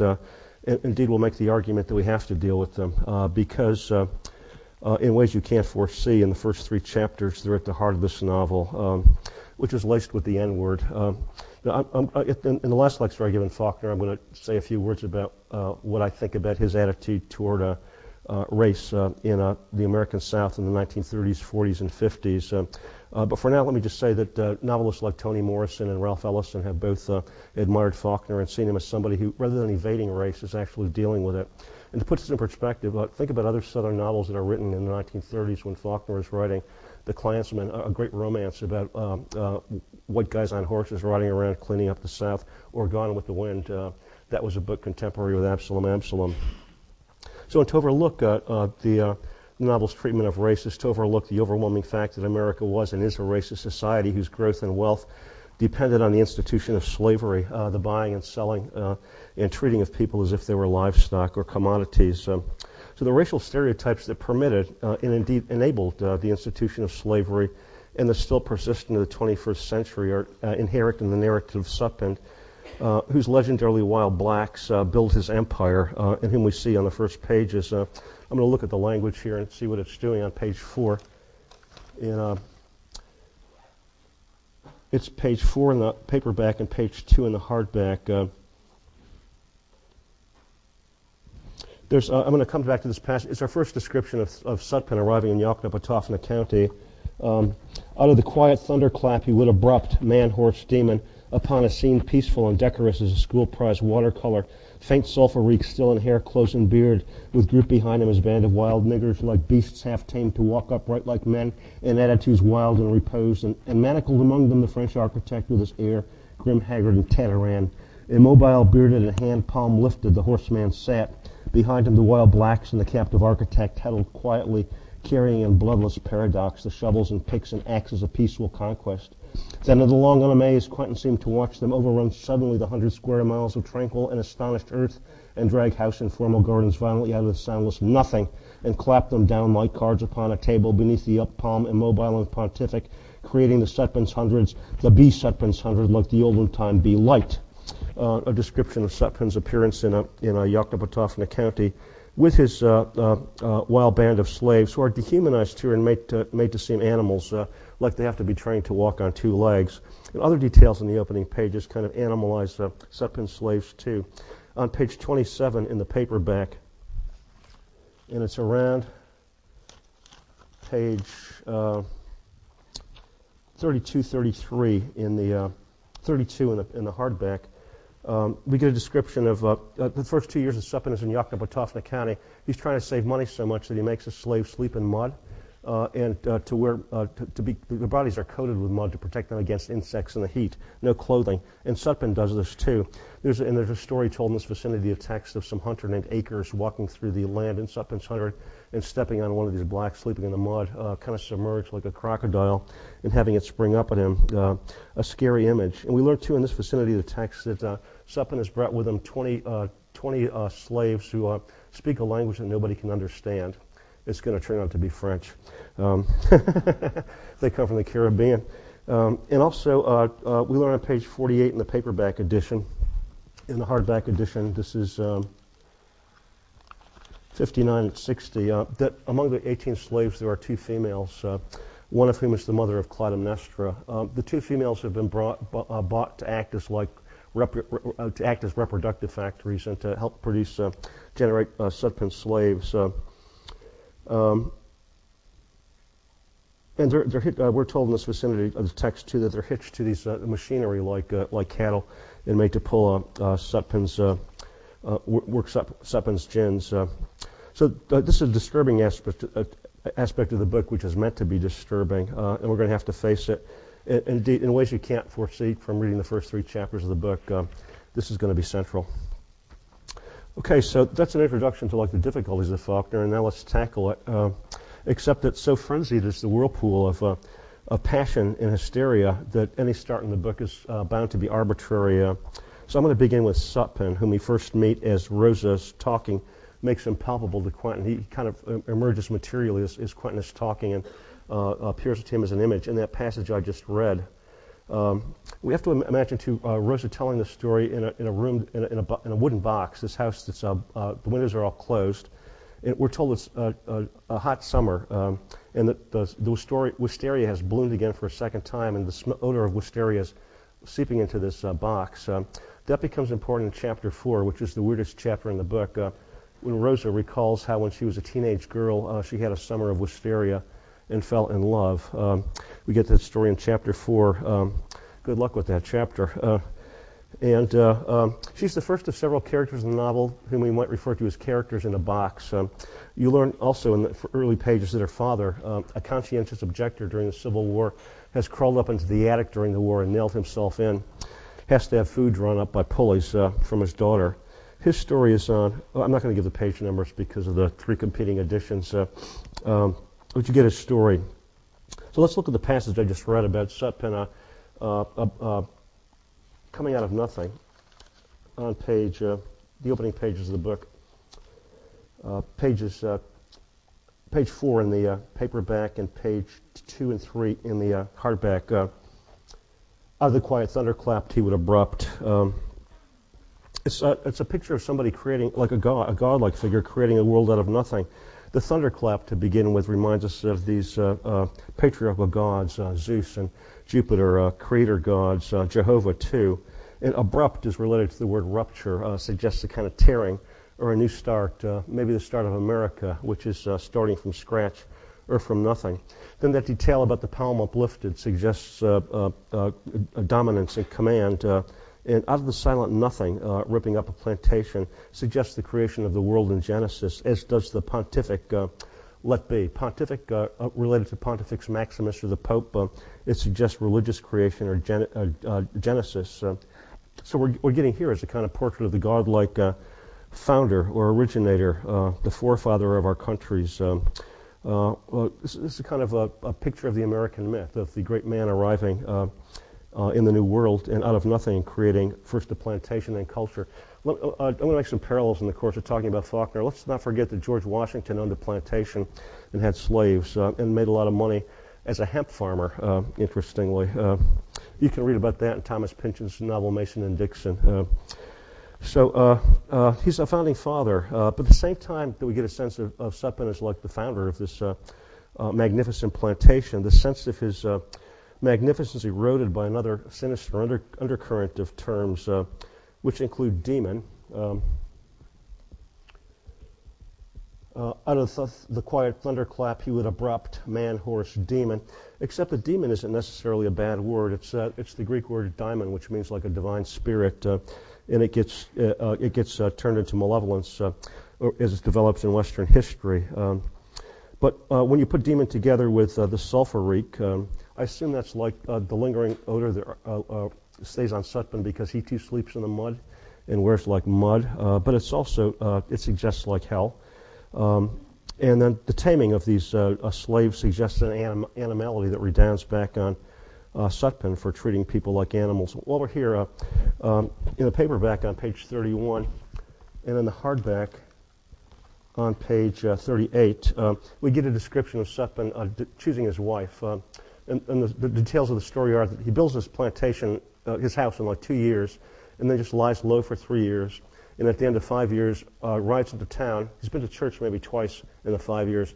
He goes to church and he sets his sights on the daughter of Goodhue Caulfield, Ellen Caulfield.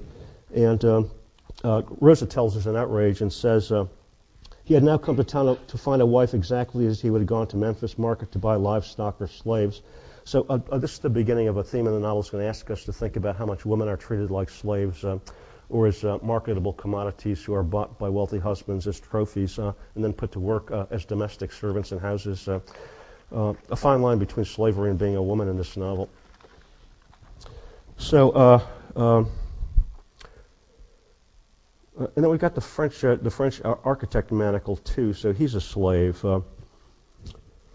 So all these details suggest a ruthlessness and a brutality that maybe is foregrounded at the end of the first chapter, where you get an account of Sutpen wrestling naked with his slaves in the barn while Henry and Judith are up in the loft looking down. And Henry, who's inherited the delicate side of the family, is vomiting. And Judith, who's inherited the Sutpen genes, is like egging them on. So I take that to be a kind of like oblique screen, what Freud calls a screen memory, a memory of something that conceals other things that are even more hard to remember. What do you associate with a barn? Animals. Sutpen kids are in the barn with animals. And if we know that Sutpen is willing to wrestle naked in front of his kids, as small kids with slaves. What else goes on, do you think? It's implied that if this is going on, a lot more is going on. Let's also think about the name Sutpen. And let me ask you to think about words that start with the letter S and end with the letter P, except for soft and sweet and salt. Okay, use your imaginations. I get snot, slut, slit, shit, shat, smut, spat, spot, spit, squat, squirt, suet, sweat. And then you add a pen to it, sut, pen. It suggests baseness, of vulgarity, of a kind that will be filled in as we move through the novel and get more of it. So these two elements we see in Sutpen, the heroic and the kind of evil, are in conflict. But they give him the dubiously mythic status of founding father and of a particular kind of American. Sutpen does what our founding fathers did. They came into what's called virgin land, untouched by any man, never mind the Native Americans, virgin land, and they turned it into a civilization with ruthlessness. I'm just going to quote some of the phrases that the narrators used to define. Call Sutpen building his plantation with ruthless fury, like a wired dynamo, with secret and fierce impatience. Ruthlessness and fury come up over and over again, reminding me of the speed with which America developed from untouched virgin land to what it is today. And again, recall in 1848 in San Francisco, there were 900 Europeans. Half of them living at the Presidio from Mexico, and half of them around the Bay. And now the place is glutted, and you can't find housing. So he's the builder of plantation. You might think about Sutpen as a kind of dark Whitman, overtaking everything and containing multitudes in the form of ownership. And there's the sinister underside erodes the mythic picture of Sutpen by portraying him as ruthless. A get rich quick kind of entrepreneur, hell-driven and capable of reducing others to animality. The blacks, of course, his woman, but also the French architect, whom I have to think about in relation to, say, Rousseau and Montesquieu, the French theorists who gave our American founding fathers a plan on which to run amok. And let's not ignore the fact that Faulkner named the county seat of Yoknapatawpha County Jefferson after one of the founding fathers of our country, too. So this passage begins to show how Sutpen is made mythic in Faulkner's novel, in part through the language, the secretion of connotations I've been talking about, but also in another way. I don't know if you noticed it, but this story is told over and over again, maybe 5 or 6 times in the first 40 pages of the novel. He tells the account of Sutpen's arriving into Jefferson a number of times in the first 40 pages, so that by the time you get out of the first chapter, you've heard it over and over again, just the way that Quentin has, and you're kind of in the position of Quentin. Even by page 5, the top of page 5, what does that mean in a class with 3 books? This is on page 3 in the hardback, and on top of page 5 in the paperback. It's the italicized phrase. After Quentin has listened to Rosa, he tells himself the story that he's just heard from her over again. And as he's telling it, the italicized passage is what Quentin is thinking, but it's interrupted with parentheses that contrast his version of the story to Rosa's. It seems this demon, his name was Sutpen, Colonel Sutpen, this is the first time we learn that he's a colonel, who came out of nowhere and without warning upon the land with a band of strange niggers and built a plantation, tore violently a plantation, Miss Rosa Caulfield says, tore violently, and married her sister Ellen and begot a son and daughter, which without gentleness begot, Miss Rosa Caulfield says, without gentleness, which should have been the jewels of his pride and the shield and comfort of his old age, only they destroyed him or something, or he destroyed them or something, and died, without regret, Miss Rosa Caulfield says, saved by her. Yes, saved by her, and by Quentin Compson. Yes, and by Quentin Compson. So a second telling of the story. We're told before we get to this passage that there are 2 Quentins, one of whom is looking forward to the future, going to Harvard, leading a new life, and one of whom is kind of embedded and trapped in the past. And that Quentin who's embedded in the past is vying with Rosa Caulfield for competing views of this founding father. One other detail in this passage is new. It's the detail that he came out of nowhere, and that deepens our sense of his Americanness. It rhymes with the phrase "out of nothing" in the first description of Sutpen, but he comes out of nowhere. Now, at the beginning of chapter 2, we get a third version of this story.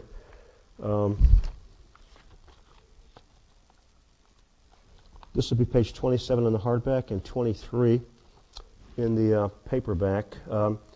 This version is told by Quentin's father, and it's now particularized. He tells us the history, a biased one, with dates. We learned that Sutpen comes into Yakima County in 1833 when he's 25 years old. And so it gives a kind of historical basis to this myth. Chapter 2, in fact, gives an account of Sutpen's rise, the building of his plantation, his calculating his marriage. It's a more objective portrait of Sutpen than we get from Miss Rosa. And this is to begin to look at the structure of the novel, which starts out with Rosa, who was there in 1866 when Hell arrived in Yakima County. She was a participant in these events, and so is like inflamed by them. She's involved.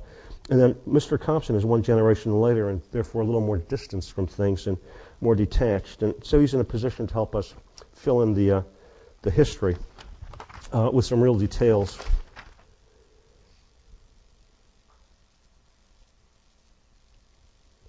Okay, but the detail that we get in the second description is repeated at the beginning of chapter 2.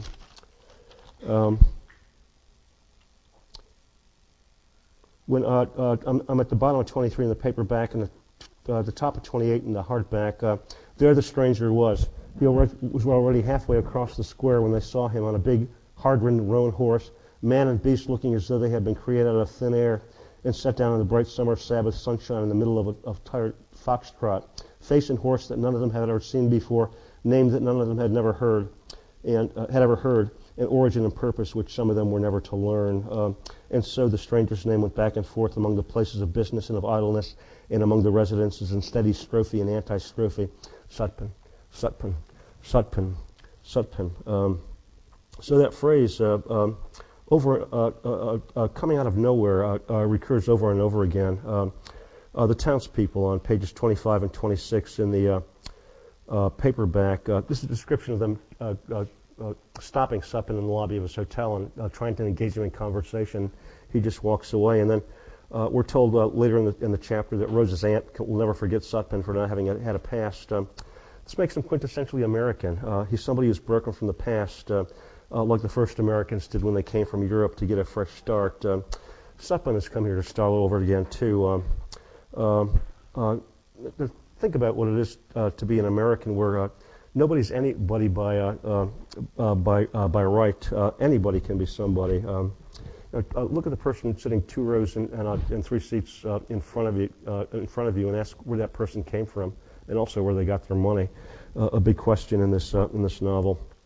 The question escalates until these questions escalate until you're kind of in the point of view of Sutpen, of Quentin, having heard all about Sutpen over and over again, with these vague kind of holes left in his story, which it's the novel's business to piece together and fill in. So Quentin's lived with this story all his life, and so have we. It becomes our heritage, too, as we read about it over and over again. Before you really... We're exactly in Sutpen's position. He's heard the story a lot, but doesn't know what it's about. And actually, Rosa's in this position, too, for reasons I'll explain. So in the opening pages of chapter 2, we learn that Sutpen comes to Yakima County in 1833 at the age of 25. So we do the math here. And you get 1808, meaning he's born in 1808 or 1807, depending upon the month. It turns out if you look at the chronology, he's born in 1807, but he has no discernible past.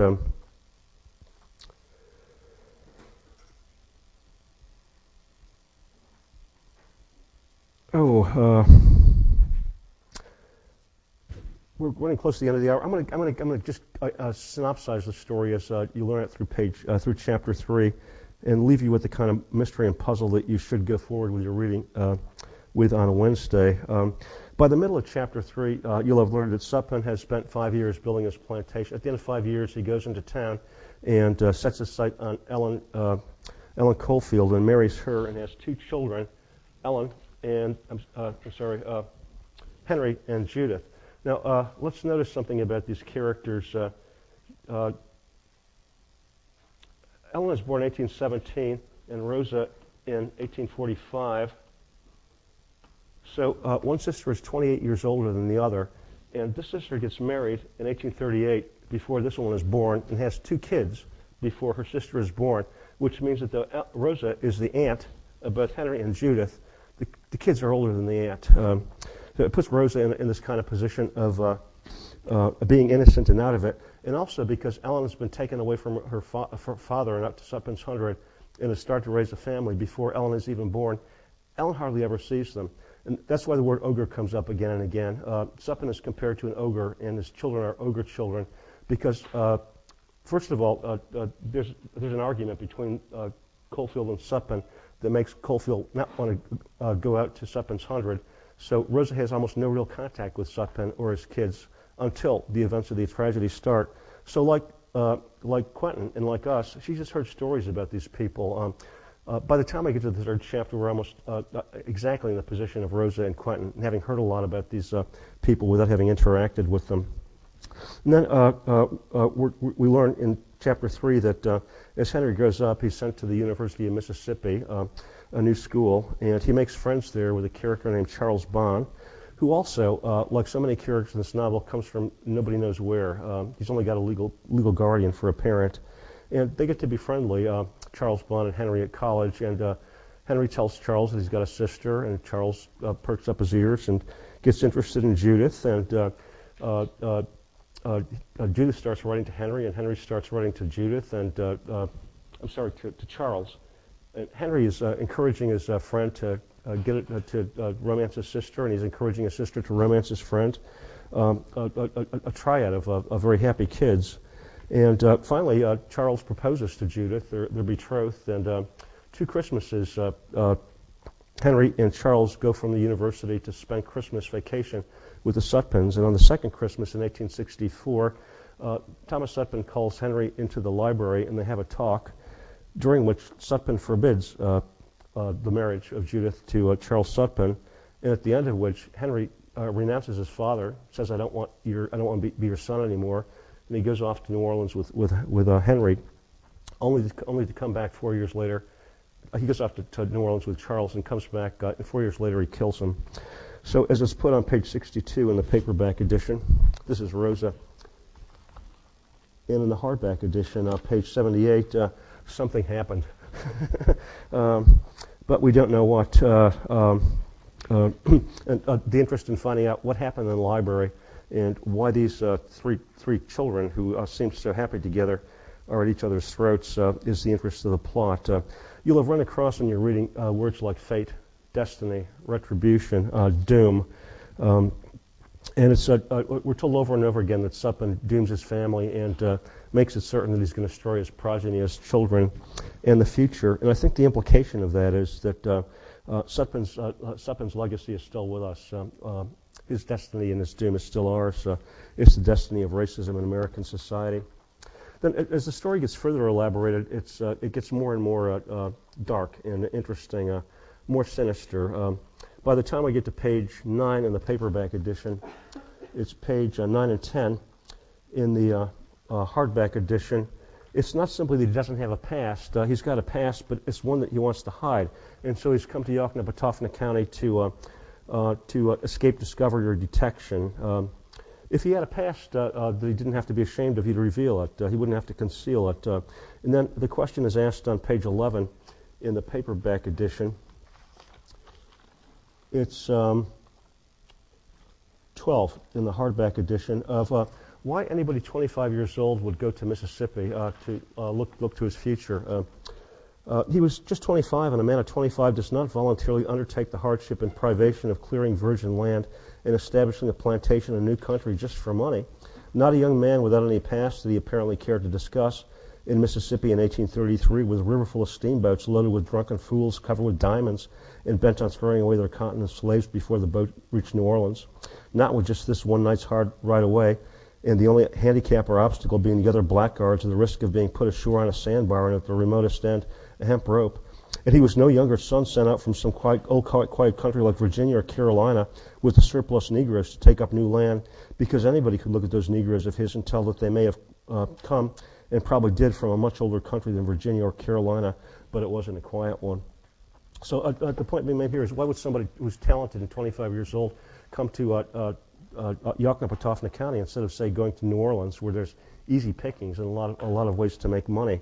So no one with talent goes into a swamp to make money. So these details raise other questions, like why did the founding fathers come to America, to a wilderness? What would compel people to get on boats and cross the Atlantic Ocean over like a period of 12 months at a time, when this was like taking your life into your hands, and then settle down in a swamp to build, with water moccasins and all kinds of malarial diseases, to build a plantation? We've got to remember that the South, some of the South was instituted as penal colonies. Prisoners from the Old World were sent here. And at a certain point in Sutpen's history, the town people start wondering not simply where he came from and whether he's got something to hide, but as he starts to fill his house with mahogany and crystal and chandeliers, where does the money come from? He's also the kind of figure of the Western hero, the desperado who rides into town out of nowhere without a past and starts to make it big. Kind of a portrait of the American dream, now reinterpreted as kind of a nightmare. Note, after all, how he gets this land, because in the first description of Sutpen, we're told that he creates this plantation out of nothing, and then nobody knows where he gets the land. By the time, I'm not going to give page numbers, but around page 25 in the paperback edition, you learn that he pays a coin at the land office. On page 33, that he's hoodwinked at the same time, fill it in. This is also a way of making Sutpen mythic. Let me just close on a brief comment on the distinction between myth and other kinds of narrative. Myth is a form of narrative that doesn't depend upon the language in which it's told. You can tell the myth of Lolita and the Swan any number of ways and still come out the story of the myth of Lolita and the Swan.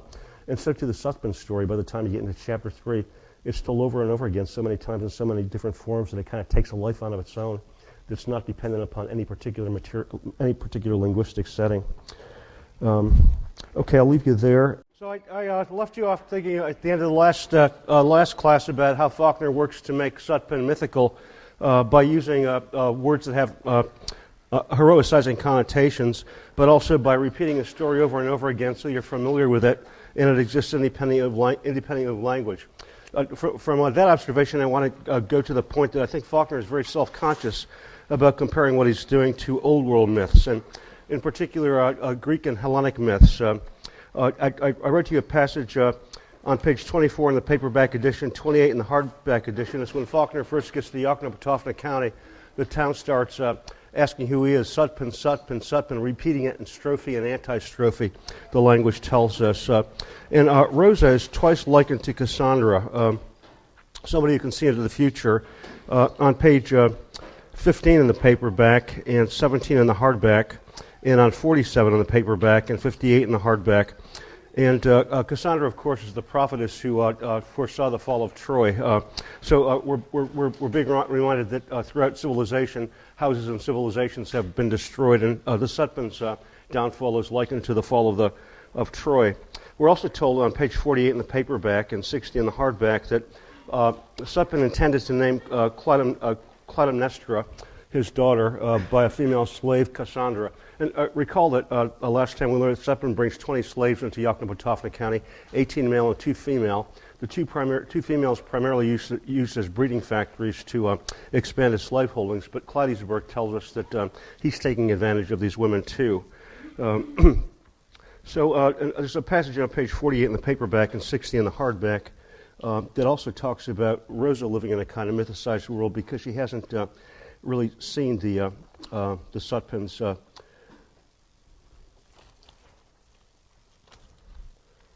Yes, he named Clyde as he named them all, the one before Clyde, and Henry and Judith even said there's been a second child by the slave. He named them with that same robust and sardonic temerity, naming with his own mouth his own ironic fecundity of dragon's teeth, which with 2 exceptions were girls. Only I have always liked to believe that he intended to name her Cassandra, prompted by some pure dramatic economy, not only to beget, but to designate the presiding augur of his own disaster, and that he just got the name wrong. When he returned home in 1866, Rosa had not seen him 100 times in her whole life, and what she saw then was just that ochre face of her childhood, seen once and then repeated at intervals and on occasions which she could either neither count or recall, like the mask in Greek tragedy. I'll get back to this passage in a while. So we're being reminded of the House of Atreus, of the Trojan War, and of Agamemnon's going off to fight in the war as Sutpen goes off to fight in the Civil War, a war that celebrates or commemorates the collapse of a civilization. Then, of course, when Agamemnon the leader of the Greeks, gets home, his wife Clytemnestra kills him, and then the son kills the mother, and I think the daughter develops a kind of antagonism to the mother too, so the whole family is destroyed. And we're seeing a parallel in the Sutpen family. You're beginning to get inklings that the whole family destroys itself because of Sutpen's rashness. And you'll also run across in the novel words like retribution, doom, fatality, fate, destiny, to suggest that the mechanisms of this plot have all the inexorability of Greek tragedy. Remember, Oedipus is the man who tries to outwit his fate. It can't be done. And so too in Sutpen's case. And then in a number of passages, I'm looking at in the paperback on page 6, 12, and 13, in the hardback on page 5, 13, and 15. There are three places in which Rosa says that Sutpen's story is the story of why the South lost the Civil War, and the story of a kind of fate and fate and retribution that's been passed on to us too in the present. Something we'll want to look at. He's also, if he's evoking like Greek myth and comparing the Sutpen story to the fall of the House of Atreus, the title, Absalom, Absalom, turns us toward Hebraic myth. The story of Absalom is told in the second book of Samuel, chapters 13 to 18. And Absalom is one of the sons of King David, who also has another son by another wife called Ammon. And Ammon is the firstborn, David's favorite, and Ammon sleeps with and commits incest with his half-sister Tamar, who is Absalom's sister. And Absalom asks King David to avenge the sister's rape, and David won't do it because Ammon is his first son, and he doesn't want to punish his first son. So Absalom kills Ammon, his brother, and then tries to supplant David, driving him out of Judea and starting a war. David's army attacks Absalom's, and David asks his troops not to do any harm to Absalom, his only surviving son. But in the act of escaping from the battle, Absalom gets his hair stuck in branches of a tree, and he ends up like hanging from a tree. So he becomes a kind of Old Testament prefiguration of Christ in Christian readings of Absalom. David, discovering his dead son's body, says, "Oh, my son Absalom, my son Absalom, would God I had died for thee. Oh, Absalom, my son, my son." So we're going to see a kind of family at each other's throats in ways that align with the Bible story, but in ways that I can't clarify yet. So just hang on to this as knowing that it's a seminal part of the story. It's about a son who rebels against his father, just as Henry rebels against Sutpen. So what's remarkable about this book is that Faulkner draws these parallels with the Hellenic myths and the Hebraic myths. This is a distinctly New World myth, the myth of the founding father of Sutpen, though the parallels with the European myths are empowering and strengthening. So the second chapter of the novel, as I said last time, fills in the myth with historical details that we want to see, with dates and concrete facts, or it does or it doesn't. And we still have this larger-than-life figure of Sutpen on center stage, the self-made man who's come out of nowhere and become, as it's put on page 56 in the paperback edition and page 71, the biggest cotton baron in the county. He's the richest man in the county now with the biggest plantation, the biggest house. He's earned everybody's respect. The people distrust him. And we see that his self-making as a self-made man is kind of turgid with vulgarity. There's a passage on page 29 in the paperback, top of 30 in the hardback, I believe. I'll read it.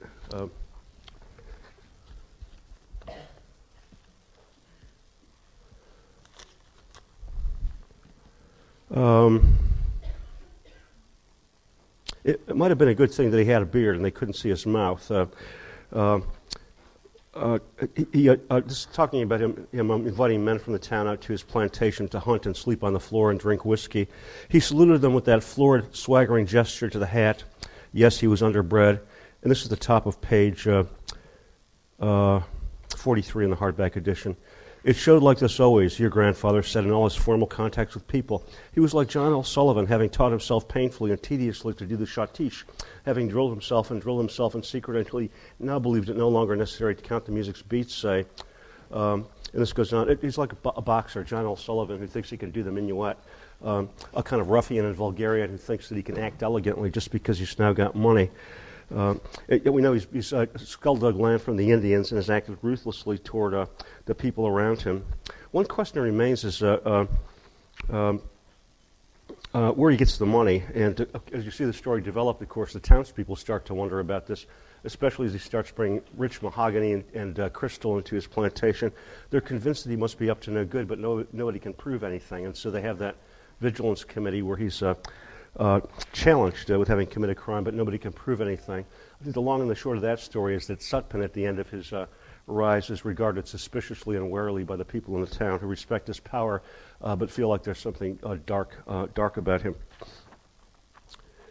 So recall what happens. 2 years of hard work, working like a fury with impatience, and then he quits and hunts with the local townsmen for 3 years, filling his house up, and then he decides to go into town and marry in a passage on page 30 and 31 in the paperback edition.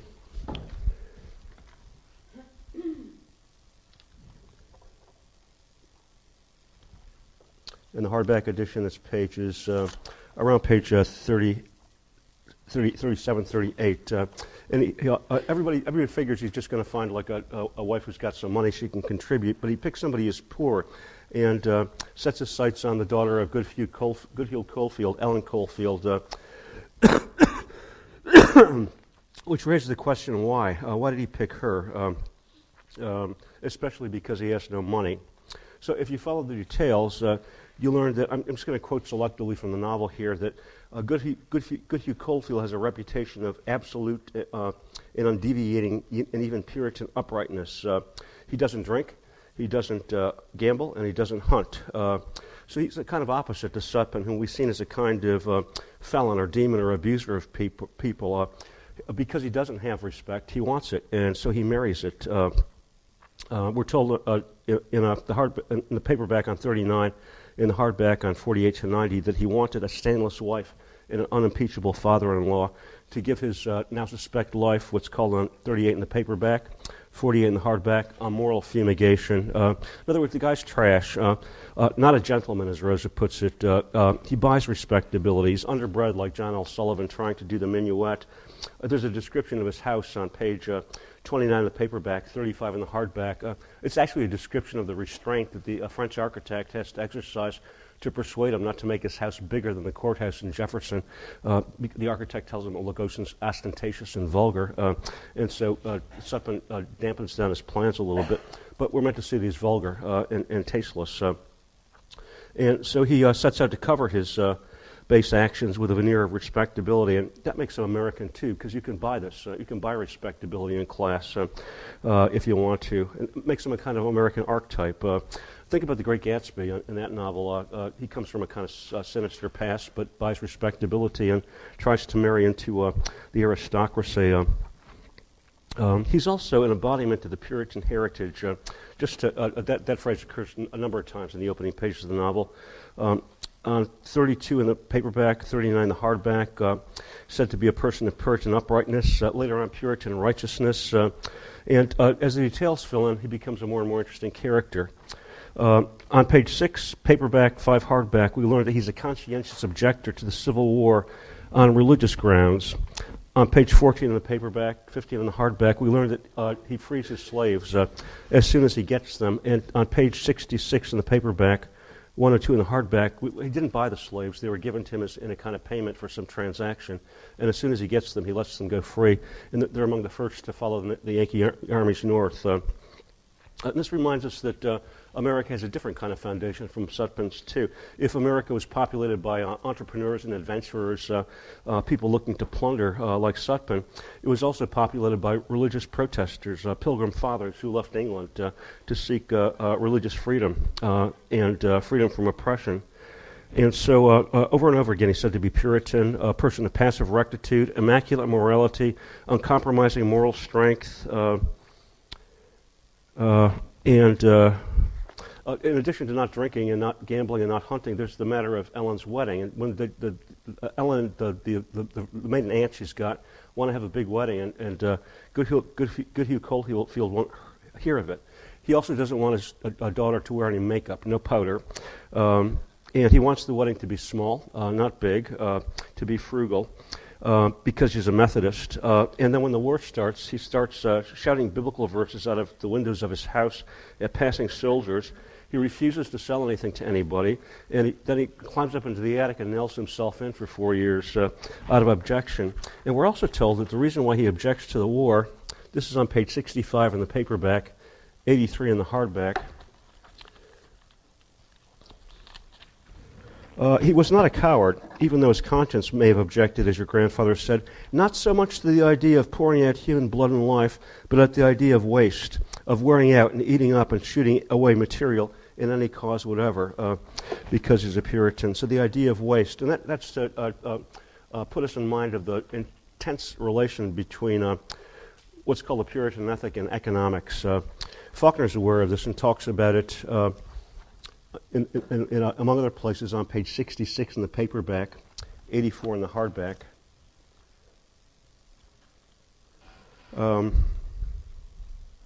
This is talking about the freeing of the slaves. Even the two negresses which he had freed as soon as he came into possession of them, through a debt, by the way, not purchase, writing out their papers of freedom, which they could not read, and putting them on a weekly wage, which he held back in full against the discharge of the current market value at which he had assumed them on debt, and in return for which they had been among the first Jefferson Negroes to desert and follow the Yankee troops, were gone now. So when he died, he had nothing, not only saved but kept. Doubtless the only pleasure which he had ever had was not in the meager Spartan hoard which he had accumulated before his path crossed that of his future son-in-law, not in the money, but in his representation of a balance in whatever spiritual counting house he believed would someday pay his drafts on self-denial and fortitude, and so on and so forth. This talks about the link between sacrifice and hoarding and Christian virtue.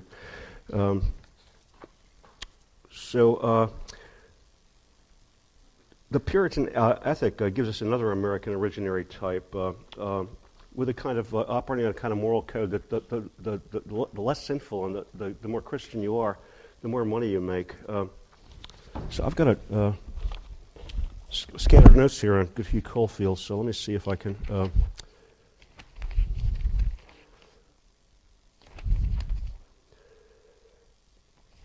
This is on Rose, I'll come back to it. So here's the way it works. Let's do the math again. If you look at the dates of the two Caulfield sisters, Rosa is born 28 years after Ellen, and 7 years after Ellen is married, and after both her niece and nephew are born. So she's younger than her niece and nephew. And you have to ask why. It says something about his parents' marriage. Again, Puritans are Methodists, and spawning is not their main interest, I think. It tells us that Rosa wasn't expected, and why not? What has the couple been doing for 27 years? Not lusting, but practicing the Puritan conscience. There's a fear of sexuality implicit in the story of Rosa's birth. It's even worse because we learn on page 70 in the paperback, 57 in the hardback, that when Rosa is born, her mother dies. So the father hasn't had sex with her for 27 years. He has sex with her, and he kills her, and also gives birth to Rosa. When Rosa's born, the father doesn't want anything to do with her. He avoids her. He doesn't talk to her because just looking at her makes him feel guilty. Oh my God, I committed a sin. I lost and I killed somebody. And so she grows up, and this is a quotation from 46 in the paperback, 57 in the hardback. She grew up in a closed masonry of females, and on page 46 in the paperback, a passage I'll return to is said to be an indictment of the entire male principle. Moreover, her father has taught her not to live.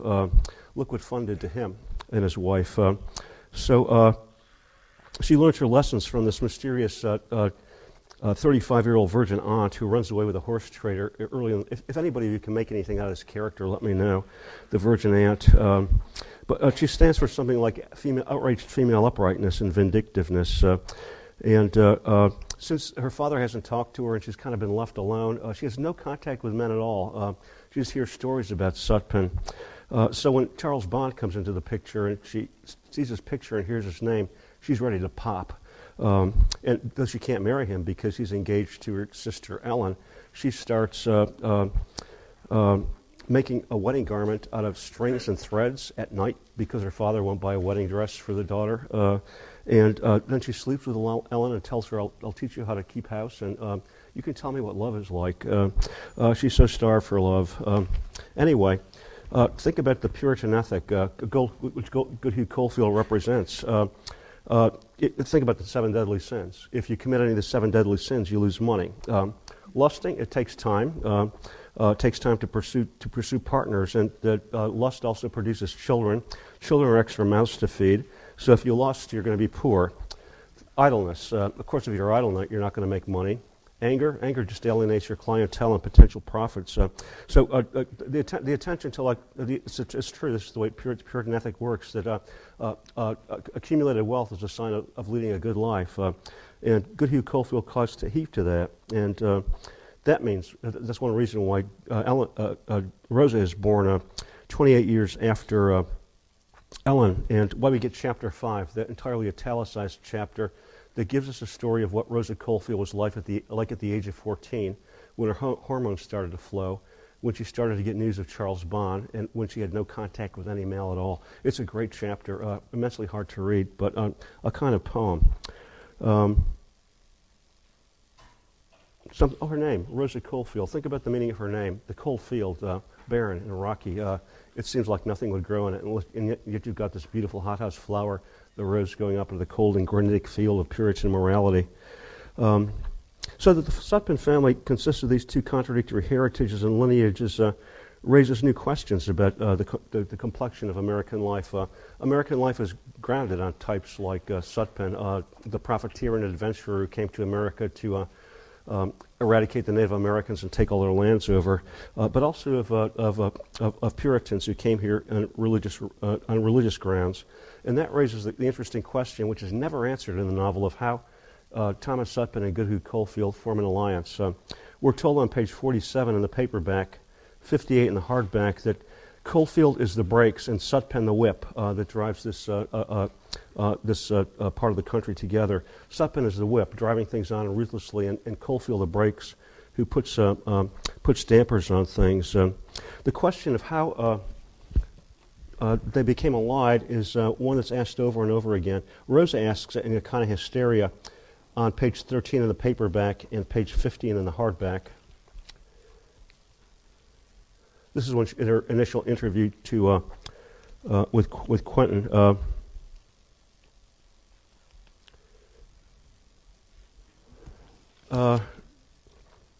How could he have approached Papa? On what grounds? What there could have been between the common civility of two men meeting on the street, between a man who came from nowhere or dared not tell where, and our father? What could there have been between a man like that and Papa, a Methodist steward, a merchant who was not rich and who only could have done nothing under the sun to advance his fortunes or prospect, a man who owned neither land nor slaves except 2 house servants who he had freed as soon as he got them, bought them, who neither drank nor hunted or gambled, etc., etc. So this is an ongoing question in the book, and just to give you the references, you can check this out for yourself. In the paperback, pages 13, 49, 50, and 270 to 71. In the hardback, pages 9, 61, 63, and 270 to 71. The paperback is 208, 209, the last letter numbers. And the long and the short of it is that Goodhue Caulfield seems to have lent some money to Sutpen, who's made an enormous profit on it. But Caulfield is so ashamed of this transaction that he refuses to take the profits. But Sutpen now has him under its thumb as a kind of in a form of blackmail. So I'm not sure the novel ever resolves exactly what the transaction was, and it may not have been resolved in American history because we're still left with a kind of society in which we're simultaneously pursuing Christianity and greed at the same time. You can watch it any place in the panorama of American cultural life. So Sutpen's marriage to the Caulfields makes his family quintessentially American and also generates a kind of heritage or heredity that passes on to the children. I call attention to that scene at the end of chapter 1 where the two kids are watching the father wrestle with the slaves, and Henry vomits and Judith is getting off. We're told later on in the book that Judith inherits the Sutpen genes and Henry the Coalfield genes, the delicate ones. But we're also seeing in this family something of a representation of the national motto that you find on your dollar bill, E pluribus unum, out of many people one. And it's not just the prodigals and the pilgrims, the entrepreneurs and the religious objectors. We're also beginning to see this family is divided along lines of black and white. There's a black sister in the family, male and female, and north and south. And the novel starts to have the texture of the letter that Bond writes to Judith while he's in the Civil War, a letter that says, we've waited too long, we've waited long enough, I'm going to come back and get you. And if you follow the details, this is 102 to 104 in the paperback, and in the hardback, 133 to 135. His letter is written with Yankee shoe polish on stationery that's been gotten from a plantation, French aristocratic paper, Yankee shoe polish for ink. Then if you look on page 103 or 134, you'll see that the United States is spelled with a U here and an S down here, and north and south are further divided in this letter. So we're seeing that the family is dealing with constant divisions and contradictions. And also, by the time we get to chapter 3 and 4, Bond has made his plantation. He's now made it. He's the richest cotton baron in the county. And at this point, Faulkner injects a new character, Charles Bond, who throws an intensely complicating wrench into the novel because he introduced yet another series of divisions into what we've already read. There's a phrase on page 97 in the paperback, 126 in the hardback, describing the mustering of forces at the beginning of the Civil War. The phrase is aristocrat and redneck. And that's kind of what we get when Charles Bond enters the novel, because he's urban and urbane and sophisticated. Well, when all is said and done, however grandiose the Sutpens may seem in Yoknapatawpha County, when it gets down, even if Sutpen is the biggest cotton baron in the county, when all is said and done, they're nothing much more than Rubes and Hicks and Jethros. Bond comes into this world like a flash, and he causes a blossoming of love and hate, other abstractions that are hair-raisingly complex. So at this point, let's step back from the detailing and look at the general structure of the novel. Notice that chapter 1 gives us Sutpen through the demonizing eyes and voice of Miss Rosa Coalfield.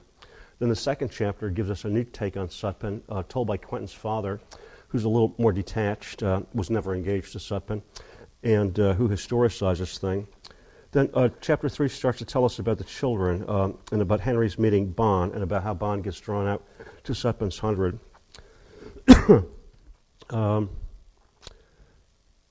And chapter 4 gives us a story of Bond and also starts to make us wonder about the reasons for Henry's having abjured his father and renouncing his heritage for the sake of Bond. And then chapter 5, this italicized poem, is about Rosa's sexuality and adolescence. And it tells us why Rosa got engaged to Sutpen and then pulled back and got enraged.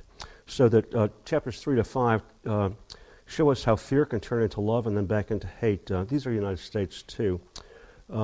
Something that Quentin acknowledges on page 9 in both your editions when he says, thinking of Miss Rosa, in the italicized wording, maybe you have to know somebody awful well to love them, but when you've hated somebody for 43 years, well, you'll have to know them awful well. So love and hate are both states of intense attachment. You don't hate things to which you're indifferent, and Rosa's hate is grown out of love. I think also this is related to the question of Faulkner's embeddedness in the South. And look at the last line of the novel if you haven't already. It's Quentin at Harvard talking to a roommate who's Canadian. The roommate asks him why he tolerates the South. Why do you hate the South? I don't hate it, Quentin said quickly, at once, immediately. I don't hate it, he said. I don't hate it, he thought, panting in the cold air, the iron New England dark. I don't hate it. Which tells you, of course, that he does. That must have been Faulkner's heritage, too. I mean, he's born in Mississippi in a racist redneck South. He's raised with attitudes that are shared by people around him, and yet he develops in a way that allows him to see the inequities. but he can't lose his heritage. He's stuck with it, as we all are. So Bon, he's the reason why Henry, why Sutpen tells Henry that Judith can't get married, and he's the reason why Henry abjures his father and renounces inheritance for love of Bon, and then he murders him.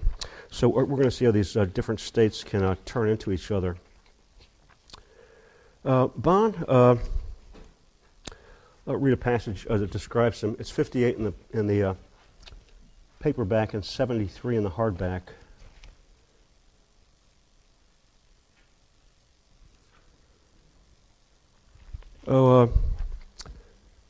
This is after the italicized, when will I stop trying to save them and save only myself? So Miss Rosa did not see any of them, who had never seen, and was never to see alive, Charles Bon at all. Charles Bon of New Orleans, Henry's friend, who was not only some few years older than Henry, but actually a little too old to be still in college, and certainly a little out of place in that one where he was, a small new college in the Mississippi hinterland, and even wilderness, 300 miles from that worldly and even foreign city which was his home. A young man of worldly elegance and assurance beyond his years, handsome, apparently wealthy, and with for background the shadowy figure of a legal guardian rather than any parents. A personage who in remote Mississippi of that time must have appeared almost phoenix-like, full-sprung from no childhood, born of no woman and impervious to time, and vanished, leaving no bones nor dust anywhere.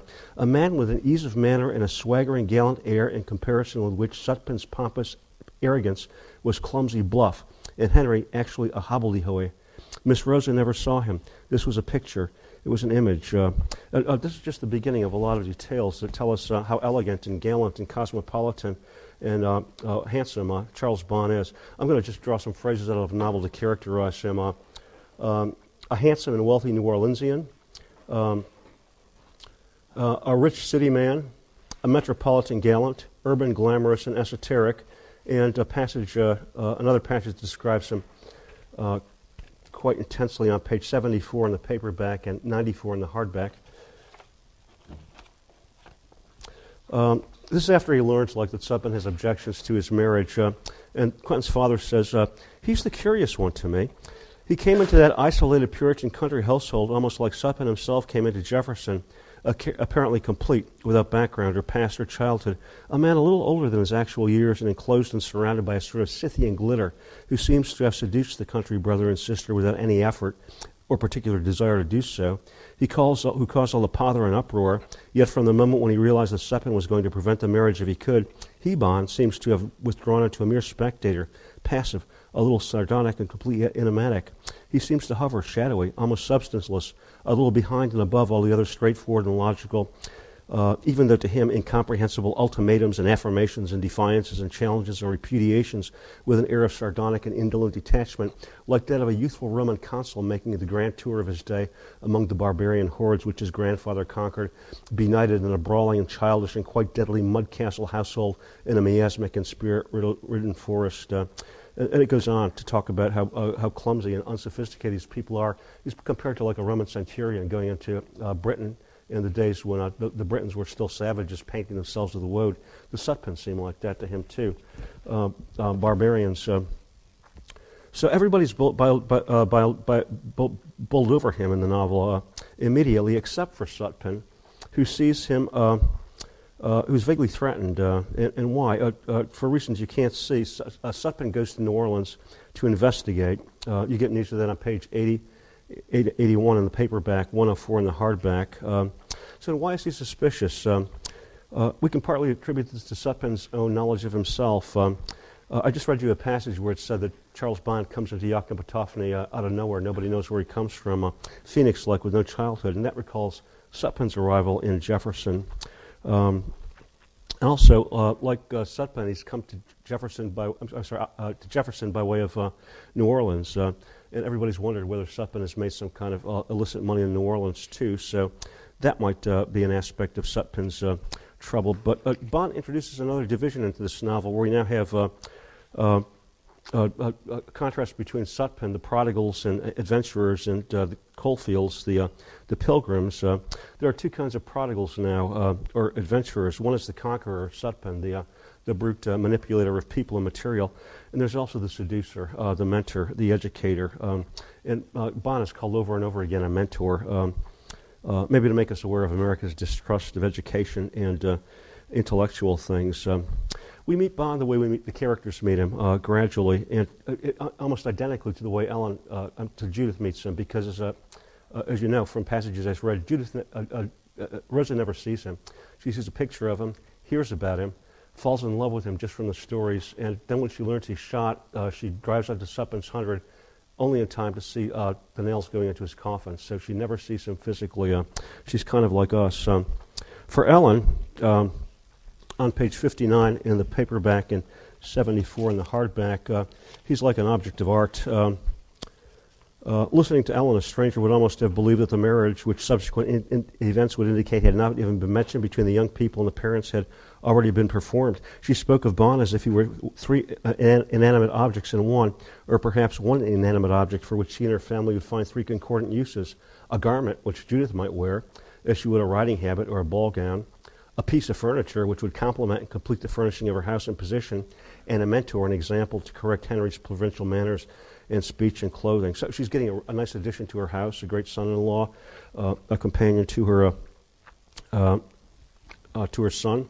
Rosa, in passages I read to you and we'll get back to, starts to fall in love.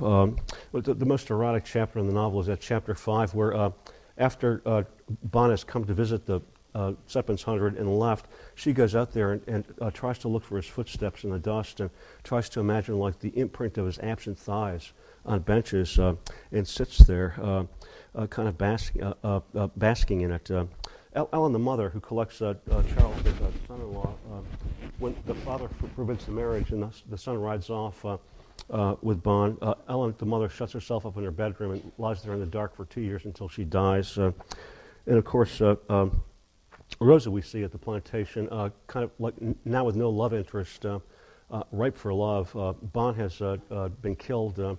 She's been aching to vicariously consummate her love with him by watching her sister get married. And at this point, Sutpen comes back from the war on a white horse, looking like a knight in shining armor, and works like hell for two months to improve his plantation. And one night at supper, he looks at Rosa, and she realizes that he's her man. So Rosa, who never sees him, spends that summer of hysteria. Now, the passage about the absent thighs is on page 119 in the paperback and 153 in the hardback. It's just a great description, which maybe I'll get back to. So the details of the courtship are weird too. On page 181 in the paperback and 104 in the hardback, we learned that in 1864, I believe, Henry brings Charles back to the plantation for 2 weeks, and there's a snowballing engagement. Except Sutpen, as soon as Sutpen gets a glimpse of Charles Bon, he leaves and goes off to New Orleans. And my senses from having read this over and over again is that whenever Bon comes to the plantation, Sutpen disappears. He doesn't want to be around him. And then we learn on pages 82 and 83 of the paperback and 106 of the hardback that in June, they come back for 2 days in the summer while Bon is on his way home. And most of his time is taken up by Ellen, the mother.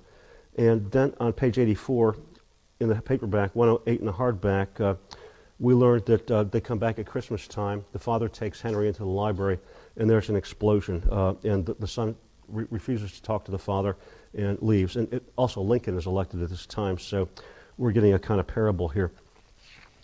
So the long and the short of it is that Judith and Charles have fallen in love and are going to get married, but have spent almost no time together because they've only been in physical proximity for 2 weeks at a time. And during those 2 weeks, Bon is off hunting with Henry and touring the plantation, or else being shown off by the mother. So it's not clear they even have time to have a kiss, and yet they're in love. So we want to wonder about the growth of this love and its complexity. We learned that when Henry goes to college, this hick, and discovers this older guy who seems to have like a legendary love life, Henry starts to heroicize him and to look up to him. I'm going to read now from page 76 in the paperback and 96 in the hardback.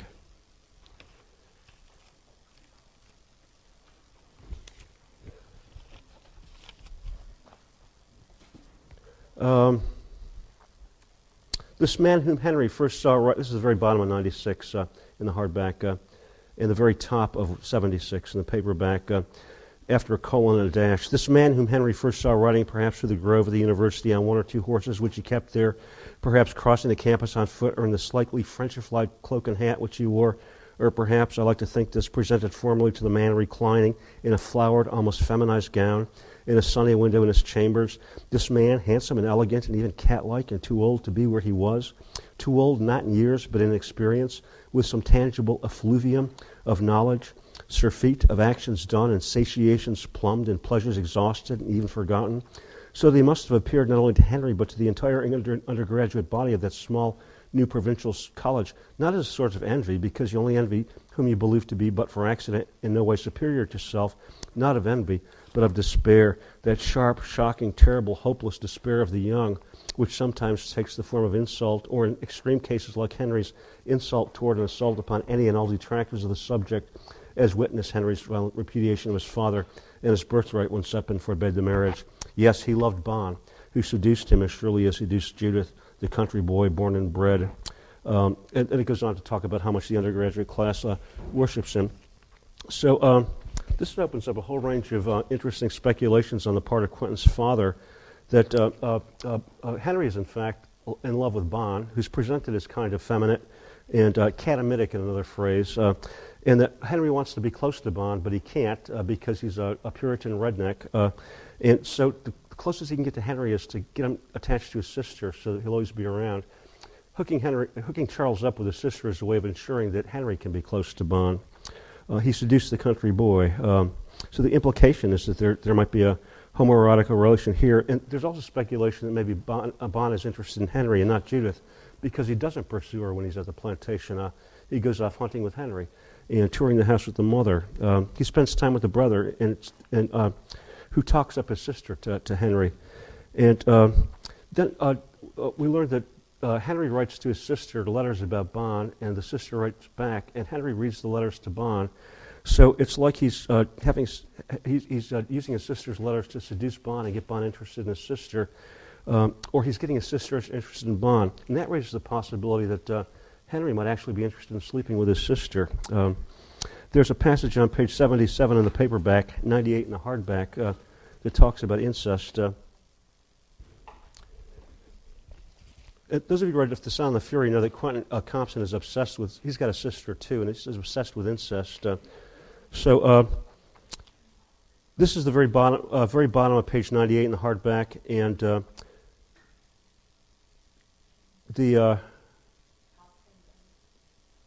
I can't. It's toward the bottom of page 76, I think. Henry, the provincial, the clown almost given to instinctive and violent action rather than thinking, ratiocination, who may have been conscious that his fierce provincial's pride in his sister's virginity was a false quantity which must incorporate in itself an inability to endure in order to be precious, to exist, and so must depend upon its loss, absence, to have existed at all.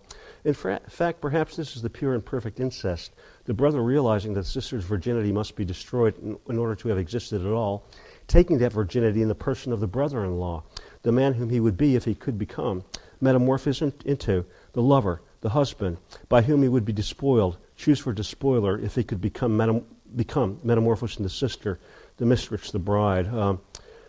Perhaps this is what went on, not in Henry's mind, but in his soul. So the implication there is that Henry, of course, can't sleep with his sister, but if he can get his best friend and the person who's closest to him to sleep with his sister, it's the closest that he can come. Of course, the kind of desire for incest in this in Faulkner is it's a kind of desire to keep it in the family, and so it's tied up with race too. If you only sleep with members of your own family, you don't have to worry about racial inbreeding. And also, we're told over and over again that Henry apes Charles Bon. He wants to be just like him. So again, that he can identify with him maybe when he marries the sister. So the father portrays these three young people in a kind of love triangle that makes it hard to figure out who's in love with whom. They're all kind of in love with each other, but then on the Christmas Eve of 1864, something happened. Rosa doesn't know. She just heard that Bond and Henry have ridden off from Sutpence Hundred, and Henry has refused to talk to the father or take up his inheritance. So what happened in that library? This is kind of like a question that's sustained over the rest of the book, and you learn gradually and hazily, piece by piece, like Henry, the rube, gradually getting shocked, and when you learn what's going on, you don't know the half of it. So the first revelation on page 82 and in the paperback and 105 in the hardback is that Charles Bond has a mistress in New Orleans, that Sutpen has gone off on the first Christmas and discovered that he's got a mistress, a kept woman. And furthermore, on page 105 in the hardback, 71 in the paperback, that he may be married. In other words, he may be a bigamist. So this is what we're meant to understand, that when Bond's come out to visit, Sutpen's gone off to do some investigating, and then the second Christmas, he takes Henry into the library and says, that guy can't marry your sister, he's already married, he's a bigamist, and he's trying to hoodwink us. So Henry rides off with Bond toward New Orleans. He tells his father, it's not true, I don't believe it. This is my friend. He doesn't know if it's true or not, but he insists that it's not true. And he rides off to New Orleans. The mother takes the bed and begins the process of dying. They go off riding to New Orleans, neither talking about it, and gradually hints are dropped. The first hint on page 73 in the paperback and 93 in the hardback, it's a revelation on Bond's part that it's a relation with a woman, but not a white woman, a black woman. It's going to turn out to be an octoroon, which means that she's got 1/8 black blood, looks white, but has 1/8 black blood. We'll talk about octoroon laws before we're done with this novel. So he reveals to Henry that I do have a mistress, a sort of a mistress, but she's not white. And so why is that so bad? Your father had a daughter by a slave. All white guys sleep with slaves. You yokels all do it. Why is it bad for me to do it? And then it gets more complicated because it turns out there may have been a marriage ceremony. You get that detail on page 75 in the paperback, 96 in the hardback, except the marriage ceremony is described in peculiar ways. I'm going to read now from 93 in the paperback and 120 in the hardback.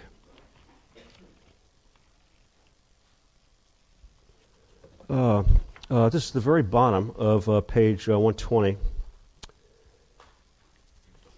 And closer toward the bottom of 93, the ceremony, I see. That's it then, a formula. A shibboleth meaningless as a child's game performed by someone created by a situation whose need answered. A crone mumbling in a dungeon lighted by a handful of burning hair, something in a tongue which not even the girls themselves understand anymore, maybe not even the crone herself, rooted in nothing of economics for her or for any possible progeny, since the very fact that we acquiesced, suffered the farce, was her proof and assurance of that which the ceremony itself could never enforce, vesting no new rights or in anyone, denying to none the old. A ritual as meaningless as that of college boys in secret rooms at night. You call that a marriage, when the night of a honeymoon, the casual business with a hired prostitute consists of the same suzerainty over a temporarily private room, the same order of removing the same clothes, the same conjunction in a single marriage bed. And then the details, the burning of the hair and the strange language tells us this is a voodoo ceremony. And on page 80 in the paperback and 102 in the hardback, you get the news that this is a morganatic marriage.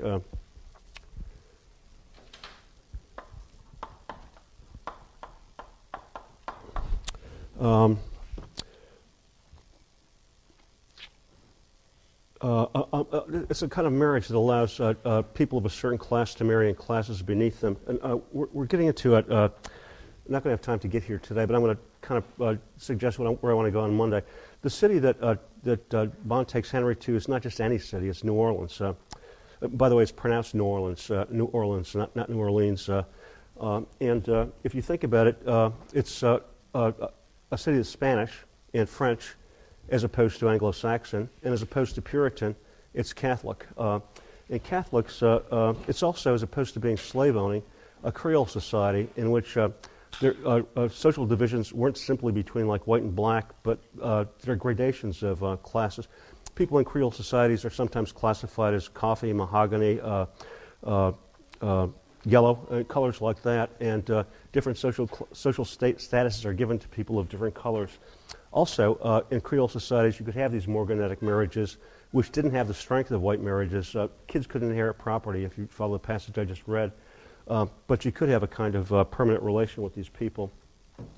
So I want to talk about New Orleans next time and what it means for this Anglo-Saxon hick and rube to be exposed to the complexity of Catholicism, basically, which, to clear on this, these are the 7 questions which the priest and the confessional are supposed to ask any sinner. Who did you do it? Why did you do it? Who did you do it with? Where did you do it? How did you do it? How many times? And with what assistance? Because in the Catholic Church, there are all kinds of gradations between sin. There's venial sin, mortal sin. And in New Orleans, as Bond talks about it, there are all kinds of gradations in love, too. It isn't simply a matter of like having lust and sinning, as it is in Yoknapatawpha County.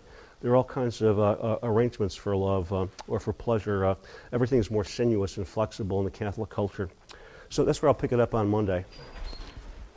I felt I spoke a little bit quickly at the end of the last class and didn't make some points I wanted to, one of which is that in the earliest chapters of the novel we get a sense of the Sutphin house being divided both by gender and race. And the introduction of Charles Bonnet to the novel opens up a new kind of division in the American family, which is between rural and urban, for one thing, or between the city and the country, between Anglo-Saxon and Puritan Mississippi culture, and between French and Catholic culture. And I wanted to make the point that in drawing a distinction between Yoknapatawpha County and New Orleans, Faulkner is calling attention to something like the division between blue and red in our country that we saw over the election. Charles Bonnet comes from a blue locale, a liberal city, Catholic and urban, and as opposed to rural and evangelical and provincial. And it's moreover not just any city, but New Orleans, which I started to talk about. And as we know, New Orleans is the putative site of Sutphin's dark felonies, and it's cosmopolitan in a way that no other American city is. First of all, the locale of the city is interesting. If you look at a map of the United States,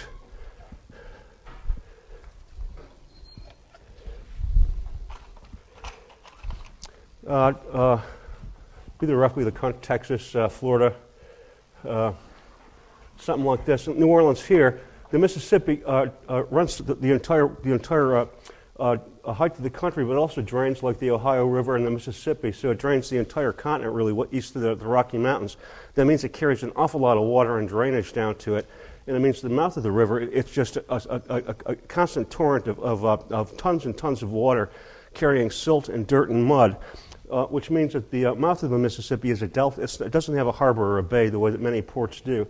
It's a delta of spreading mud, which consisted throughout the 19th century of a lot of like mud flats, sandbars, shifting reefs and shoals through which ships would have to navigate their ways to get into New Orleans, which is in fact built partly below sea level, I think, in a kind of crescent surrounded by levees in the middle of the Mississippi River, which helps to explain why Katrina did the damage it did. But it was a critical site because the mouth of the Mississippi River, of course, offers entryway to the entirety of the continent. And in point of fact, in the 19th century, New Orleans was the second biggest port in the country after New York. It carried most of the traffic for the country. And beyond that, it was a kind of cultural mecca because it was cosmopolitan. It had originally been settled by the Spaniards, and so it had a kind of a Spanish base. And then the French took it over, which is why it's called New Orleans after the House of Orleans, and Louisiana after King Louis. Also, it became like the hub of southern industry, of the cotton industry, and a kind of cultural mecca because peoples from all over the southeast and the Caribbean would head up to New Orleans. And, of course, that's where jazz got its start and floated up the Mississippi River to Chicago. So it's a vital spot in American culture. And it's critical. This is where Charles Bond takes Henry after the blow-up in the library in Sutphin's 100. So I'm going to read a passage where Henry is gradually introduced to New Orleans. And I'd encourage you all to get on the web and do a Google search for New Orleans and take a look at some of its look at the French Quarter and some of its architecture, Jackson Square, where Faulkner lived for about 5 years in New Orleans, and the cathedral there, which is one of the oldest in the country. So I'm going to read from a passage that's on page 187 to 88 in the paperback and 112, 113 in the hardback. And, there are a couple. One of the metaphors that Faulkner uses to describe Henry's trip to New Orleans is that his mind is a blank photographic plate that's gradually being exposed to these new sights he'd never seen before.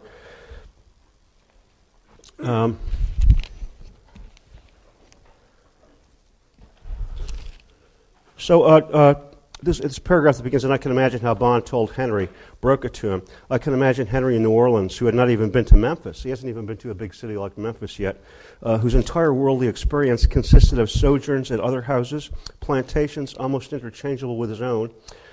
This is the life you lead in Yoknapatawpha County, where he followed the same routine which he did at home, the same hunting and cockfighting, the same amateur racing of horses on crude homemade tracks, horses sound enough in blood and lineage, yet not bred to race, and perhaps not even 30 minutes out of the shafts of a trap, or perhaps even a carriage. They're not great race horses.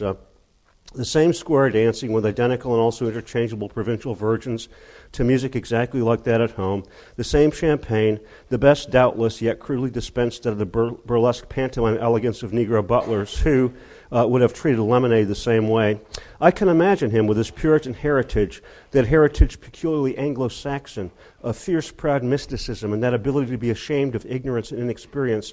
I can imagine him in that city foreign and paradoxical, with its atmosphere at once fatal and languorous, at once feminine and steel-hard, this grim, humorless yokel out of a granite heritage where even the houses, let alone clothing and conduct, are built in the image of a jealous and sadistic Jehovah, put suddenly down in a place whose denizens had created their all-powerful and a supporting hierarchy chorus of beautiful saints and handsome angels in the image of their houses and personal ornaments and voluptuous lives. Yes, I can imagine how Bond led up to it, to the shock, the skill, the calculation in preparing Henry's Puritan mind as he would have prepared a cramped and rocky field and planted it and raised the crops which he wanted. It goes on, but that description of New Orleans being elegant and feminine and voluptuous, it calls attention to the kind of like decorations that goes on houses in the French Quarter, where their balconies and the street fronts decorated in this elaborately wrought iron in the shape of cornflowers. It's not the kind of functional building that you would do in Mississippi. It's elegant in a way that Henry hasn't seen. And there's a passage on page 87, 88 in the paperback, 113 in the hardback, where after Henry is exposed to this, and he's shocked at the amount of wealth he sees, Bond basically says, well, you can have this. If you live in New Orleans, you can see this every day. You can see things that you don't get to me in Mississippi. This is just the base. This is the least of what you get into in New Orleans. And then he takes him on into the city. And we're also told, as Henry gets there, he realizes that he's leading a life in Mississippi that's not much different from the life of slaves. A great passage on page in the paperback, page 78, and in the hardback, bottom of page 99. Actually, in the paperback, start at the bottom of 77, and toward the bottom of 99. There's a dash that begins with Henry, who up to that time had never even been to Memphis, who had never been away from home before that September when he went to the university with his countrified clothes and his saddle horse and Negro groom. The 6 and 7 of them, the undergraduates there, of an Asian background, only in the surface matter of food and clothing and daily occupation any different from the Negro slaves who supported them. The same sweat, the only difference being that on the one hand it went for labor in the fields, where on the other it went as the price of the Spartan and meager pleasures which were available to them because they did not have to sweat in the fields. The hard, violent hunting and riding, the same pleasures. The one gambling for worn knives and brass jewelry and twisted tobacco and buttons and garments because they happened to be easiest and quickest to hand. On the other, for the money and horses, the guns and watches, and for the same reason. The same parties, Henry and his friends and the slaves, the identical music from identical instruments, crude fiddles and guitars, now in the big house with candles and silk dresses and champagne, now in dirt-floored cabins with smoking pine knots and calico and water sweetened with molasses. So, I mean, his life in Mississippi, even if it's in the plantation, it's not that different from the slave. But when he gets to New Orleans, he's bowled over because he sees things he couldn't have imagined seeing. And not least of those is Bond's mistress, whom Bond has gradually introduced him to on this long ride from Mississippi to New Orleans. As we're introduced to Bond, too, we're told that if Henry's a redneck, he's an aristocrat, and that for one thing he's Catholic. That detail on page 75 in the paperback and 96 on the hardback. I'm not going to recite page numbers because these details are sprinkled throughout all the descriptions of Bond. But when Henry sees him lounging in his dorm rooms, he's wearing a Frenchified cloak. he realizes in college that Bond can speak French. When Wash Jones rides out to Rose's house to tell her that Henry shot Bond, he says, Henry done shot that French feller. He thinks it was French. And we all know what the association is between the French and love. At the moment when Henry takes, where Bond takes Henry to visit his mistress, this would be on page 106 in the paperback and 137 in the hard. I'm sorry, 189 in the paper, 89 in the paperback and 115. Let me just make sure of this.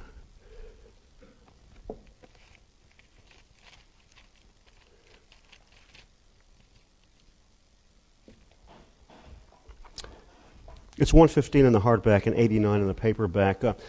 Before they pass through the door, they're challenged by this fellow who challenges Henry's credentials. Henry doesn't look like he belongs there, and he starts to ask if they want to have a duel, I think. And there's a reference on that page to the French Revolution, which reminds us of a difference in national cultures between American and French culture. The American and French revolutions happened within a decade of each other, but as they were mythologized in national history, the Americans have prided themselves on undergoing a revolution that was based on rational principles, planned and architected with a minimal damage. While the French Revolution has been seen, at least in England, as something that was terroristic and irrational and dangerous because they beheaded people and went through a phase called the Terror when everybody was in danger. And so, from an English Anglo-American point of view, the French can be over the top, a little immoral and decadent and corrupting. Now, think about Henry's love life too. He's a Puritan from rural America, and we're told that his love life is about as interesting as his social life. It's what you can get in Mississippi. Another reason for going to New Orleans. I'm on page 87 in the paperback and 112 in the hardback. This is just after a passage I read you in which Quentin's father is trying to imagine just how Henry must have felt seeing New Orleans for the first time. And at the end of the passage I read you after Henry's shock, very bottom of 111 in the hardback, 87 in the paperback, it would be the fact of the ceremony, regardless of what kind, that Henry would balk at. Bond knew this. It would not be the mistress, nor even the child, not even the Negro mistress, and even less the child, because of the fact, since Henry and Judith had grown up with a Negro half-sister of their own. Not the mistress to Henry, certainly not the Negro mistress to a youth with Henry's background, a young man grown up and living in a milieu where the other sex is separated into three sharp divisions, separated two of them by a chasm which could be crossed but one time in but one direction, loss of virginity, that is. The three types of women are ladies, women, females. First, the virgins whom gentlemen someday married, the courtesans to whom they went on sabbaticals to the cities, and third, the slave girls and women upon whom the first caste rested, and to whom in certain cases it doubtless owed the very fact of its virginity. Not this to Henry, young, strong-blooded, victim of the hard celibacy of riding and hunting to heat and make importunate the blood of a young man, to which he and his kind were forced to pass time away, with girls of his own class interdict and inaccessible, and women of the second class, high-class call girls, just as inaccessible because of money and distance, and hence only the slave girls, the housemaids kneaded and cleaned by white mistresses, or perhaps girls with sweating bodies out of the fields themselves. And the young man rides up and beckons the watching overseer and says, "Send me Juna or Miss Olina or Chloe," and then ride into the trees and dismounts and waits. No, it would be the ceremony. So there are three classes of women available to Henry: the marriageable girls who have to remain virgins until they get married, the high-class courtesans who are available in Memphis, and then slave girls with whom you don't have ceremonious undertakings. But Bond has had this morganatic ceremony with his mistress in New Orleans, a kind of ceremony which seals them for life, but not exactly in a marriage because the kid can't inherit. And in fact, if Bond wanted to, he could sell the kid as a slave. Anyway, Henry's got the sense of like what kind of women are available, and Bond takes him into this brothel. I don't know exactly what it is. I need to do more research on the historical reality of New Orleans in the 1850s and 60s. But his mistress, by whom he's had a child, and Henry is just stunned. I love this language. It's on page 89 in the paperback, and bottom of 114 in the hardback. Without his knowing what he saw, it was as though to Henry the blank and scaling barrier in dissolving produced and revealed not comprehension to his mind, the intellect which weighs and discards, but striking instead straight into some primary blind and mindless foundation of all young male living dream and hope, a row of faces like a bazaar of flowers, the supreme apotheosis of chattelry, of human flesh bred of the two races for that sale, a quarter of doomed and tragic flower faces walled between the grim duenna row of old women and the elegant shapes of young men, trim, predatory, and at the moment goat-like. This scene by Henry quickly, exposed quickly and then removed. The mentor's voice postulating still the fact of one man of the world talking to another about something they both understood, and Henry pretending not to be ignorant of this. But Bond basically lines up this row of girls who look white and are classically dressed up and says you can have any of these, and Henry just doesn't know what to do. That was on page... what is it? 89 in the paperback and 114 in the hardback. So I think about Bond, how he's described in earlier pages in the novel before he reveals to Henry the fact of his octoroon mistress and child. He's described on page 76 in paper. I'm not going to cite page numbers. You'll recognize the phrase. He's described as sybaritic, a term meaning like overly ripe sensually, a Lothario or a seducer. He's reported to have prowess among women. He's called a cerebral Don Juan. And somebody in whom who just asked Henry, and then around page 91 in the paperback and 117 in the hardback, he introduces Henry to his mistress and to his child, whom I'll talk about in a minute. What do you want to know now is the difference between like the cultural milieux that the Sutpens grew up in, Anglo-Saxon Puritan Mississippi and Bond in French Catholic New Orleans. And think about Catholic cultures like Spain or Italy and France and the kinds of allowances that are made for marriages there. You probably all got some kind of folklore about what's licit and legitimate in Romance cultures. Married men are not uncommonly have mistresses, and they get away with it because it's part of the culture. Or another kind of angle on this part of the book was given to me, but there's an article circulating on the web now called Red Sex, Blue Sex. It was written in response to like the birth of Sarah Palin's daughter's illegitimate kid. They're not married yet. And the deal is that like people in blue states, liberals tend to like prepare for careers and go to college and practice birth control, and even in desperate cases will resort to abortion. While in red states, evangelicals, they all tend to get like pregnant before they're married, have shotgun marriages, and then they go through incredible divorces that spawn what you hear on country western music. Two different ways of dealing with like unwanted pregnancies, forestalling it in the blue states and getting pregnant in the red states. So you want to think about New Orleans as a place of considerable sophistication. And then actually a passage I want to read on page 143, not 143 in my edition. Page 92 in the paperback and 118, 119 in the hardback, bottom 119.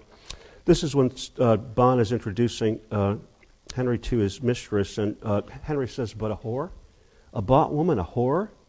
And Bond says, "Not whore, don't say that. In fact, never refer to one of them by that name in New Orleans.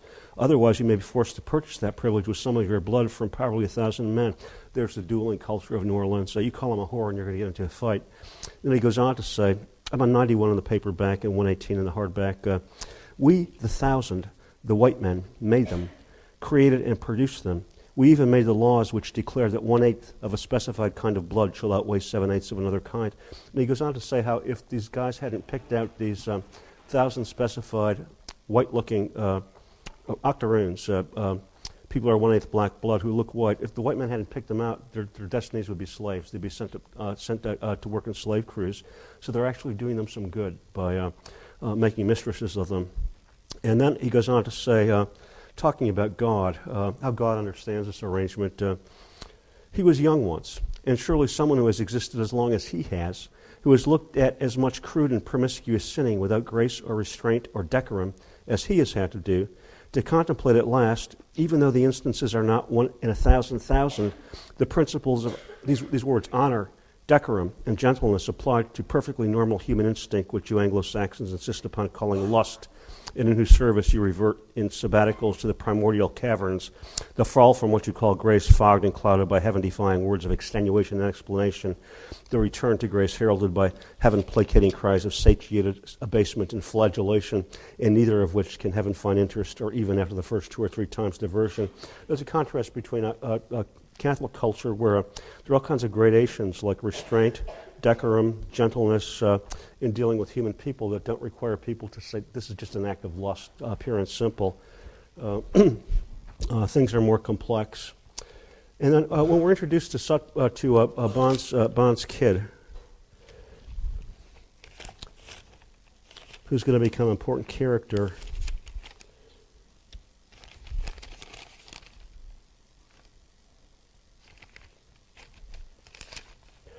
it's on page 91 in the paperback and 117 in the hardback. He sees a woman with a face like a tragic magnolia, the eternal female, the eternal who suffered. The magnolia, of course, a brilliantly white flower, a face like a magnolia. And the boy, sleeping in silk and lace, to be sure, a complete chattel of him who, begetting him, owned him body and soul to sell if he chose, like a calf or a puppy or sheep, and the mentor watching him. Perhaps even the gambler now thinking, have I won or lost? But the description of that the kid is like a chattel, which is related to our word cattle, like owned property or to a puppy or a sheep that he could sell. It kind of links the kid and the mistress with Ellen Caulfield, who's picked out like a piece of livestock at the church when Sutpen rides into town, and also like Sutpen's slaves. They're all co-opted and domesticated by white men. I hear personally, just in my reading of the novel, when Bond says that we, the 1,000, created them, I think of the brothel as a kind of equivalent to Sutpen's 100, Bond's 1,000, a kind of structure created by white males for domesticating, in Sutpen's case, slaves and women, and in Bond's women and also his child. And so the novel is raising the stakes in its ethical investigation for me in this part by asking the question of what's the difference between slavery and prostitution, about buying another person for use. And in the vicinity of the text, there are a number of places in the novel where Faulkner explicitly condemns Sutpen for using people as if they were human materials, in reference to slaves, but also his wives. One of those passages on page 94 in the paperback, and one, I can't tell if it's 117 or 112.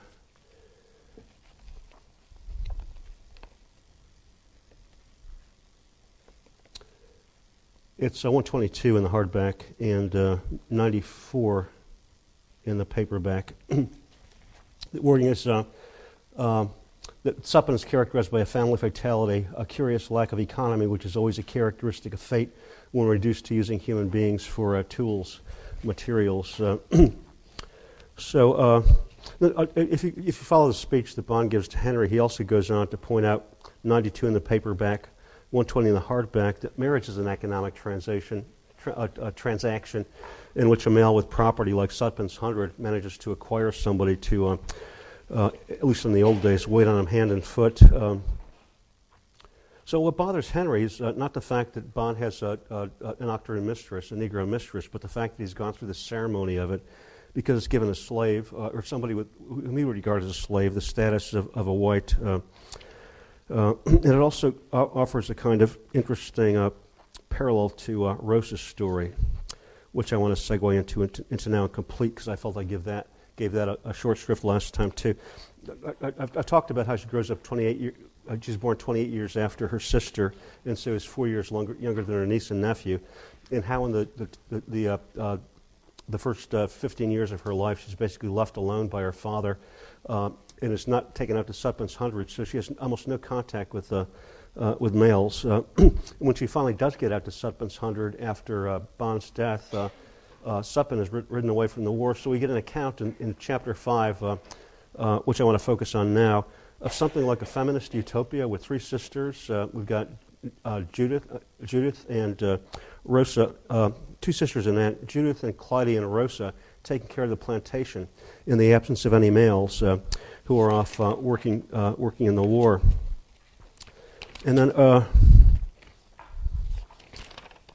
I want to say something about Chapter 5 because it's so difficult. And essential to understanding it is a point I made last time, which is that Rosa never sees Charles Bond alive. She hears about him and falls in love with his name, not least because Bond in French means good, so he's like Charles the Good. And she starts to daydream about him. And she finally gets to see a picture of him at one point, and so has something to dream about. But she never actually has any physical contact with him, and yet still manages to fall in love with him. Chapter 5 describes the summer of wisteria. It's a hot summer, and wisteria is like blooming, so there's a scent of perfume throughout all of Yokneam-Potofna County.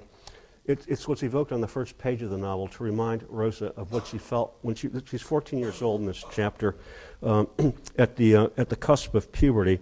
And we're told in the metaphor that she develops that Charles Bond planted a seed in her.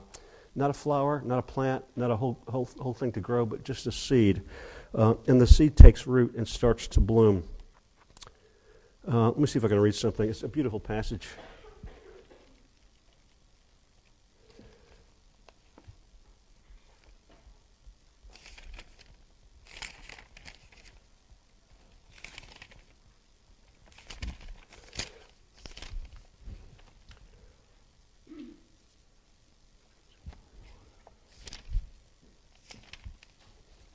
I'm on page, it's the very bottom of 148 in the hardback and toward the bottom of 150 in the paperback. It was a vintage year of wisteria, and I was 14. I will not insist on bloom, at whom no man had yet to look, nor would ever, twice, as not a child, but less than even child, as not more than child, than woman, but even less than any female flesh. I do not insist on bloom, nor I dare say leaf, but root and urge I do insist and claim. For who shall say what gnarled forgotten root might not bloom? Basically, she's saying that Charles Bond has planted something in her that grew that summer, and that she left. And then we get an account of her wandering around Suppens 100, trying to find his footprints in the dust and his absent thighs. On page 118 in the paperback, I can't find this in the hardback right now. Rosa says, if I were God, I'd invent a picture of somebody like Charles Bond that every girl could put on her mirror and have when she's a teenager. This reminds me of like Jesus, too, because Charles Bond is also nailed up in a box like her father. Somebody with whom she falls romantically in love but has no physical contact. Somebody who kind of redeems her life by bringing something into it, but whom she never sees. And then while he's off in New Orleans with Henry, Rosa sleeps in bed with, well, they're off in the war, I mean. Rosa sleeps in bed with Judith and gives all of her love for Charles Bond to Judith, so that when Judith sleeps with him, Rosa knows that some of herself will go into the act of lovemaking. And then she asks Judith to tell her what love is like, since she doesn't know it. It's very pathetic. And then he gets shot, and she rides out to Suppens 100, having gotten the news, and comes to the door and sees him getting nailed into the box, so she never sees him.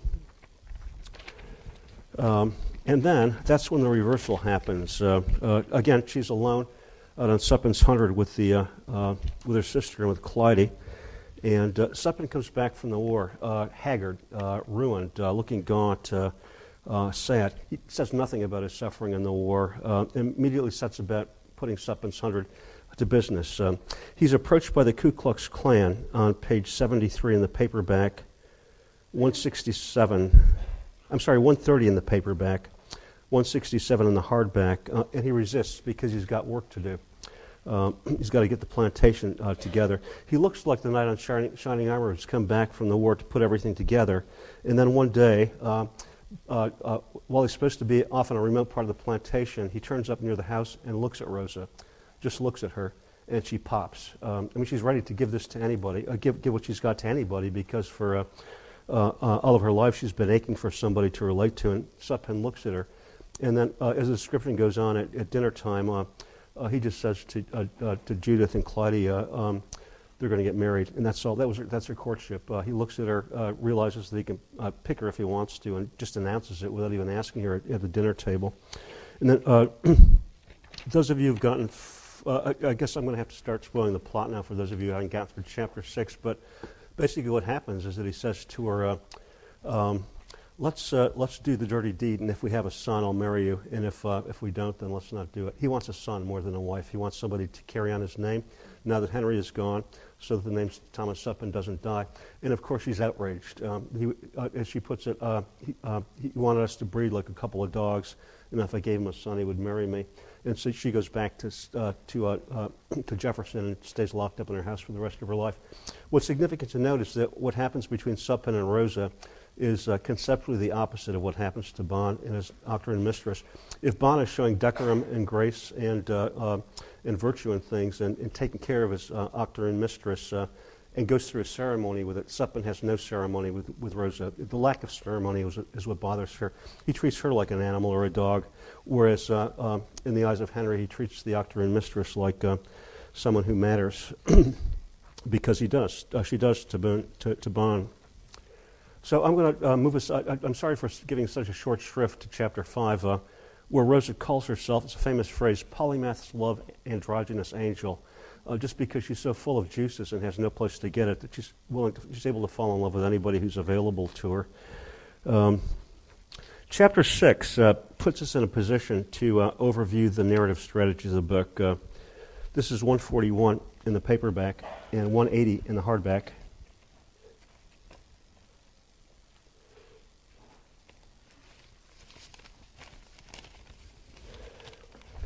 There was snow on Shreve's overcoat, his ungloved blonde square hand red and raw with cold vanishing, and then we get a letter announcing the death of Miss Rosa Colefield dated January 10th, 1910.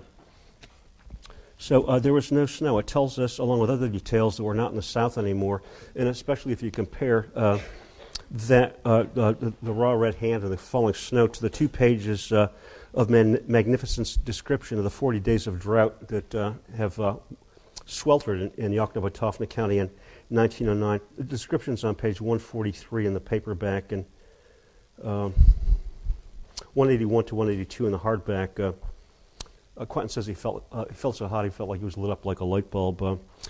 The beginning of Chapter 6, it tells us that we're not in the South anymore. It opens a new division. If the first 5 chapters of the novel take place in the South and suggest differences between rural and urban America, even the South, Chapter 6 to 9 take us to the North, and therefore open up a new division in American society. We've got Yoknebotofna County down here now, and New Orleans, and then we got the South and the North. And we also have a new character, Shreve McCann, which is an odd thing to do, to introduce a totally new character halfway through a novel, but it's critical in ways suggested by the opening pages of Chapter 6, because we're not just in the North, as a matter of fact, just as being in New Orleans is not being anywhere in the South. Boston, the source of the Anglo-Saxon Puritan rocky field that's been described earlier, the landing point of our Puritan and Pilgrim forefathers, also the seat of Cambridge and Harvard, where Quentin is going to school, and from which the Colefield Puritan morality derives. Why did Faulkner put Quentin in Harvard? Because he went to the University of Virginia and didn't have any real contact with it. It's because Boston is it's a unique place in an American city. It's a hotbed of radical and liberal foment, the origin of the Revolution, and also the hotbed of the abolition movement in the 19th century. So it's the one place in America that's most opposed to the ethics and economics of the South. And also the date of the letter, January 1910, tells us in the year that we've moved away from Yoknebotofna County not only in distance but in time. And incidentally, the letter that you read announcing the death of Rosa Colefield by the father, it's interrupted. And in the paperback edition, it's picked up again on page 301. And in the hardback edition, it's picked up on 394 if you want to read the letter in its entirety. So beyond that, Shreve comes from Canada, and that makes another division because Canada is not the United States.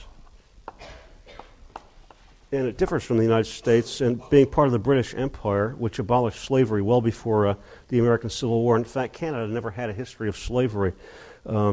It's the terminus of the Underground Railroad. It's where Harriet Tubman ran runaway slaves toward the Northern Star.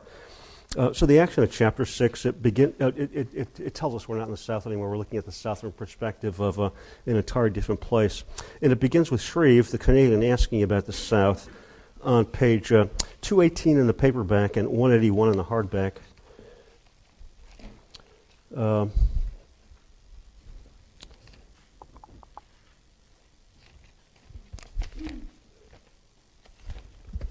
I want this one.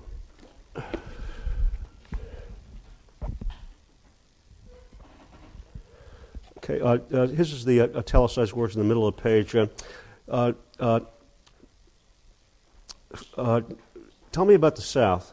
What's it like there? What do they do there? Why do they live there? Why do they live at all?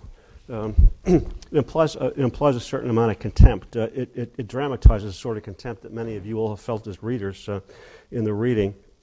And indeed, if you look at the wording on the page I just referred you to, there's a phrase that says, since September. Shreve has been asking this in question. It implies that they've been roomies for 4 months or so, and that Shreve's been asking this question over and over again in ways that are getting on Quentin's nerves because, as you'll note on page 142 in the paperback and 181 in the hardback,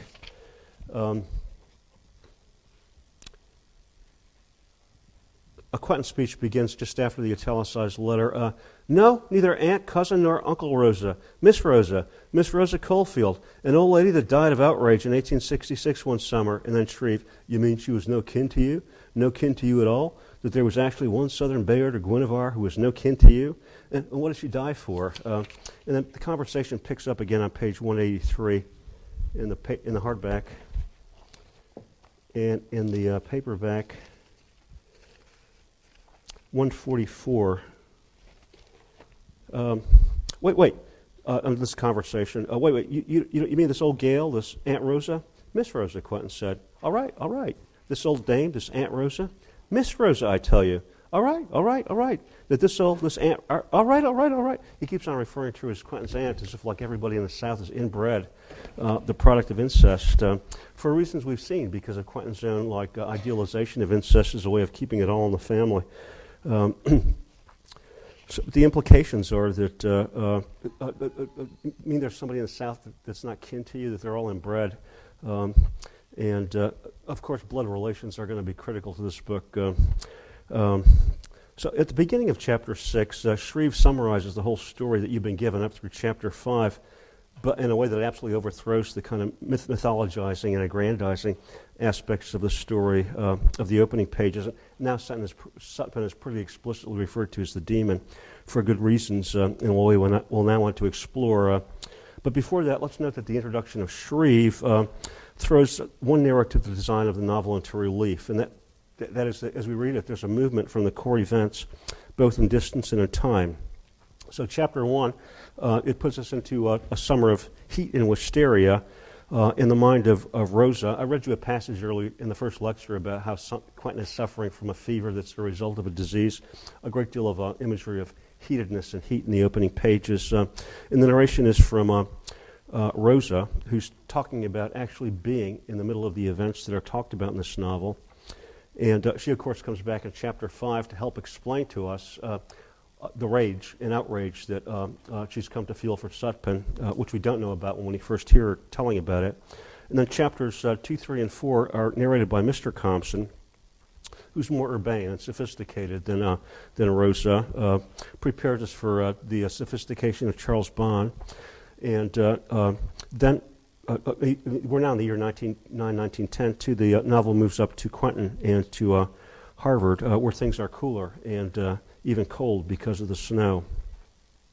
So in the distance clarifies, as Quentin says on page, this is 155 in the paperback and 198 in the hardback. Let me make sure of that. He's looking at Sutpen's tomb while he's on a hunting trip with his father. It's 155 in the paperback, just before the conversation. Then he thought, no, if I had been there, I could not have seen it this plain. Being right in the middle of things sometimes makes you unable to see them. Or think about the famous image of standing with your nose up to a billboard. It prevents you from seeing the billboard entirely.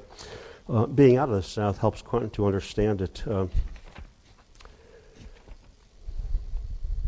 So in this remark, these remarks make plain what should be obvious, too, that this is also the direction of American history and African-American history.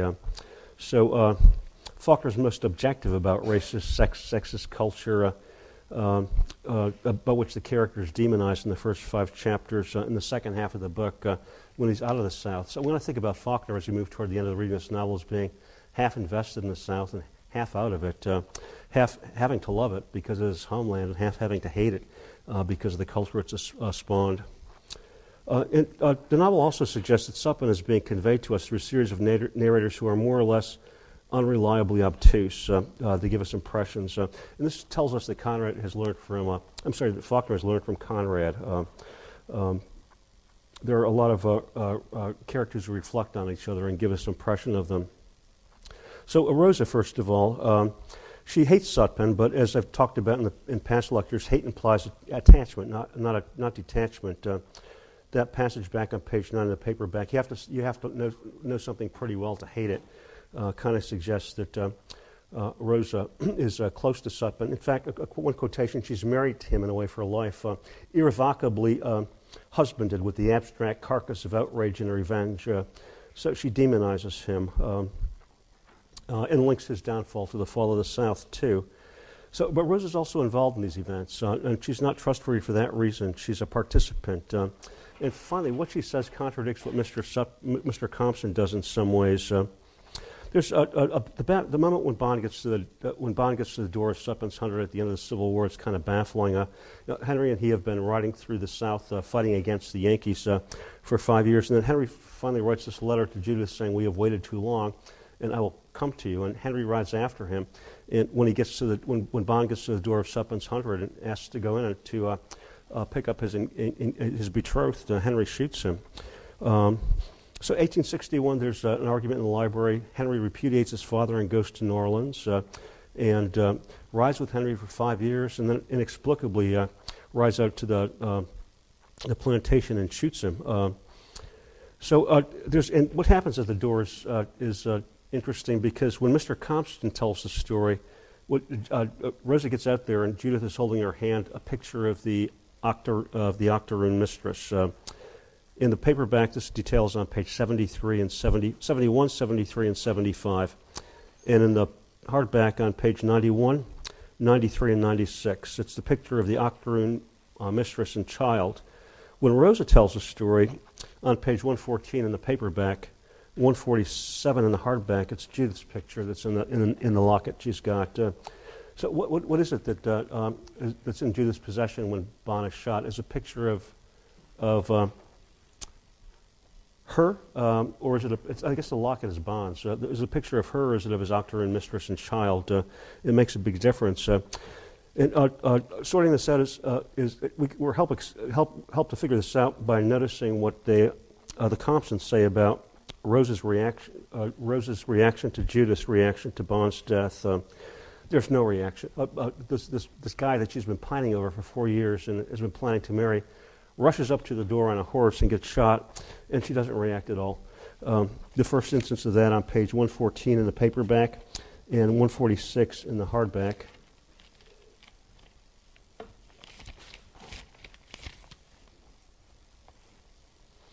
Very top of 147 in the hardback.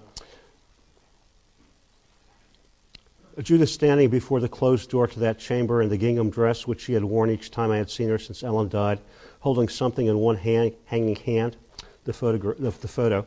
And if there had been grief or anguish, she had put them two away, complete or not complete, I don't know, along with the unfinished wedding dress. "Yes, Rosa," she said, like that again. And I stopped in running, mid-stride again, though my body, blind, unsentient harrow of diluted clay and breast, still advanced. And how I saw that what she held in that lax and negligent hand was the photograph, the picture of herself in its metal case which she had given him. She just says, "Yes, Rosa." And if you follow the details, 121 in the paperback and 155 in the hardback.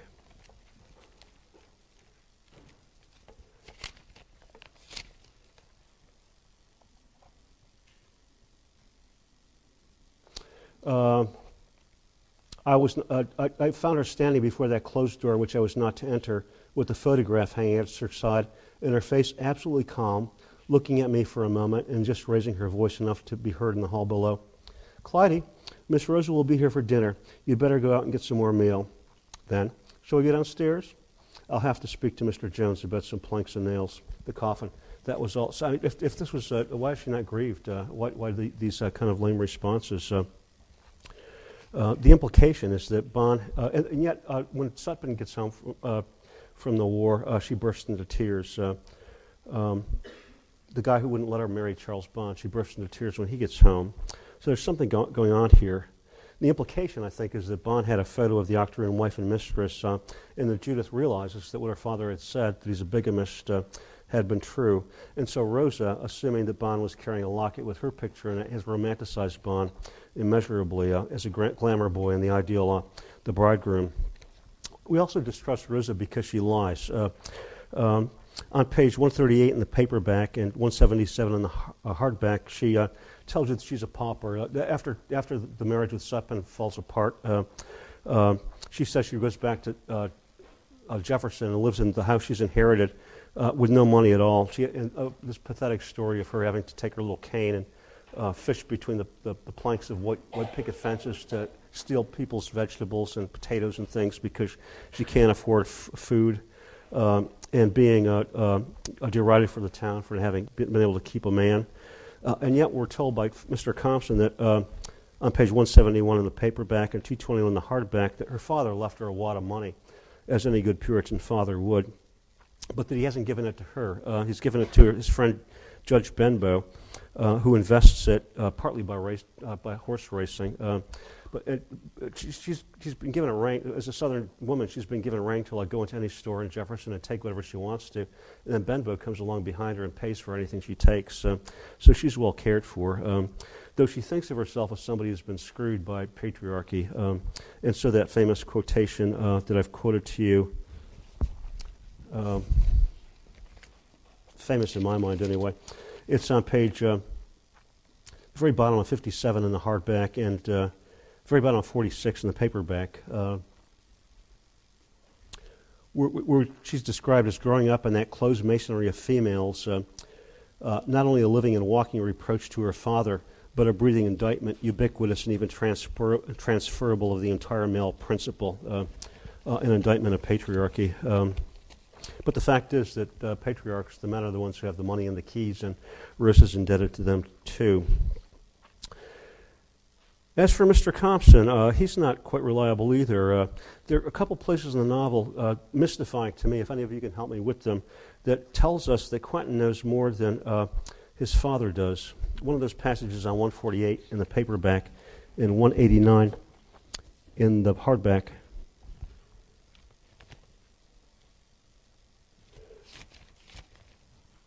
It's the italicized quotation toward the top of the page. Quentin thinks of Shreve talking just like father. If father had known much about it as the night before I went out there, as he did the day after I came back, thinking, mad, old, impotent man who realized at last that there must be some limit even to the capabilities of a demon for doing harm. So the implication there is, we'll explore it next time too, is that on the night that Quentin rides out to Sutpen's hunt with Miss Rosa, as he's been asked to do in the opening pages of the novel, he learns something that alters the story. So Quentin knows more than the father, and also, as his talking suggests, he slants the story too in talking about the Octoroon wife and the mistress visit. The father describes her, but he wasn't there at attending the funeral of Bond. And this is on page 157 in the paperback and 201 in the hardback.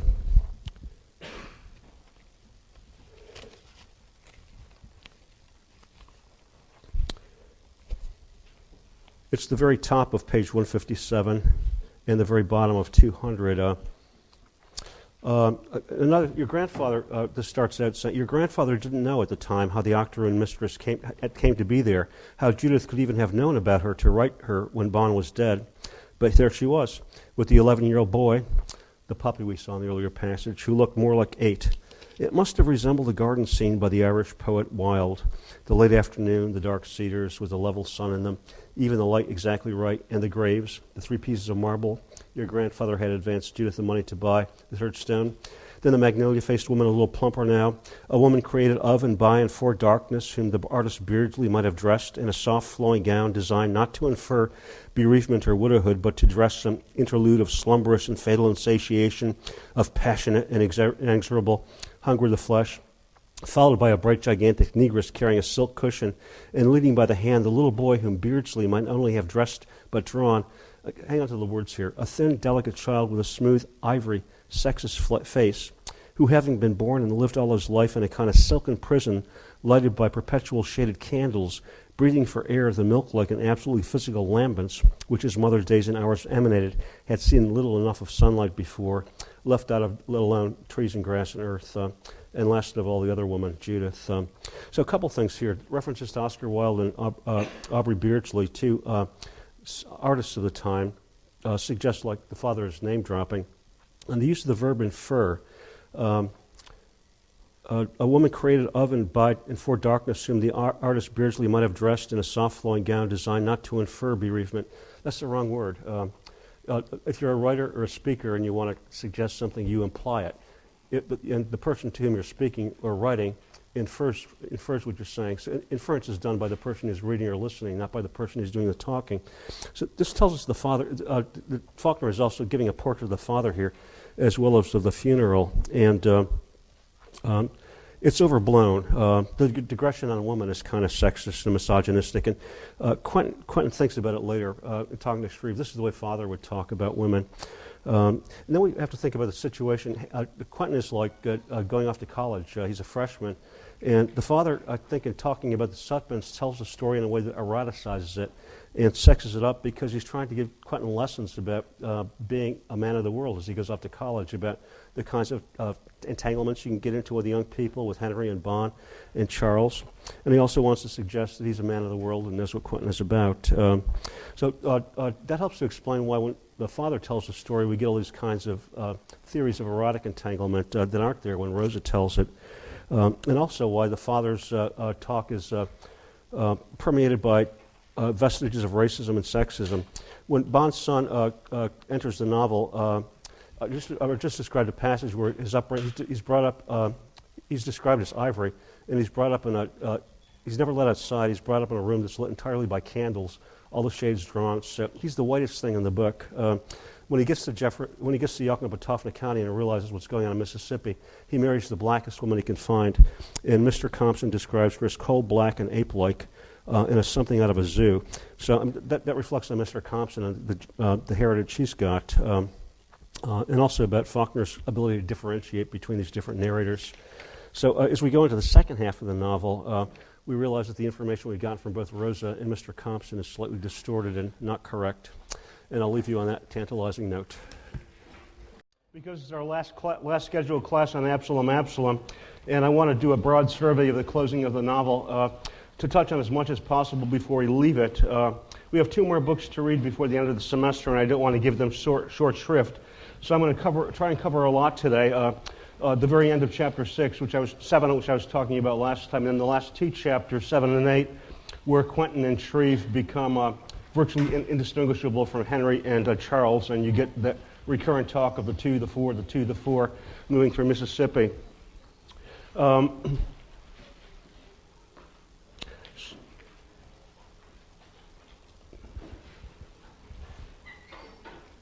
I'm going to offer suggestions on how you might move through the novel and just trail off, because I've been reading this for 30 years and still feel like I haven't gotten to the end of it, and there's some puzzles I still have that I'm going to leave you with. So today, just an outline of the main issues and themes, and I'll hope to complete the book, but if not, I'll talk about it more on a Wednesday. And to help you out, I passed out my lecture today so you can follow along. So I've been working on this book for 30 years, so I have a sheet of paper and I just keep on adding to it every year. It just gets stuff on top of it. Someday I'll write it up and then I'll start on a new, fresh white sheet of paper, but right now it's kind of a palimpsest.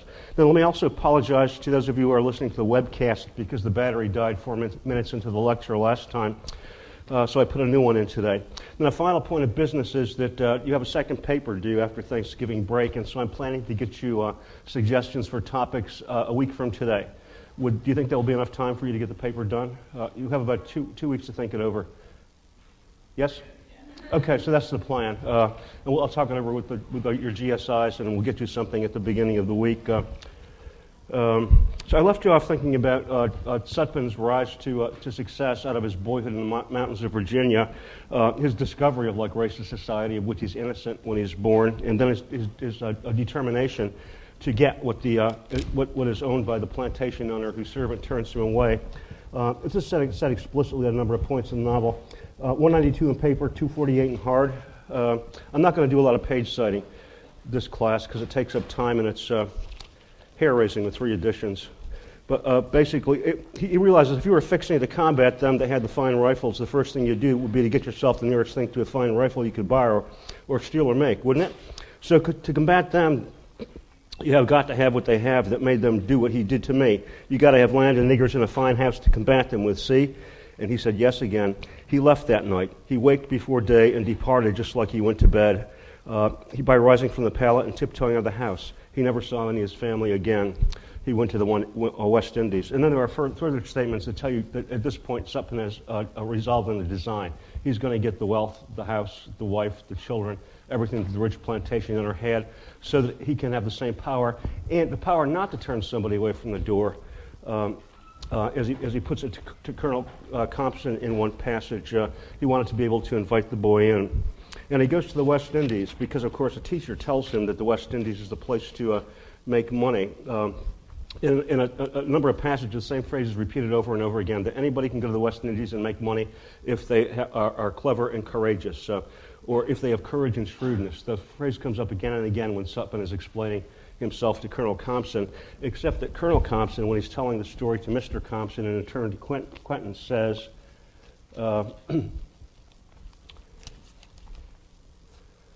he found the place where money was to be had quick if you were courageous and shrewd. And in parentheses, he did not mean shrewdness, grandfather said. What he meant was unscrupulousness, only he didn't know the word because it would not have been in the book from which the school teacher read. So courage and unscrupulousness is what he exercises. And why he goes is crucial to the design of the novel and to Sutphen's design, too. It's not just any place in the West Indies that Sutphen goes, it's to Haiti. And there's a lurid description of Haiti that you have to look at. It's 202 in the paperback and 261 in the hardback. A description of this place that's halfway between the jungle and civilization that's been watered with black blood for years. Haiti's important. It's on the island of Hispaniola.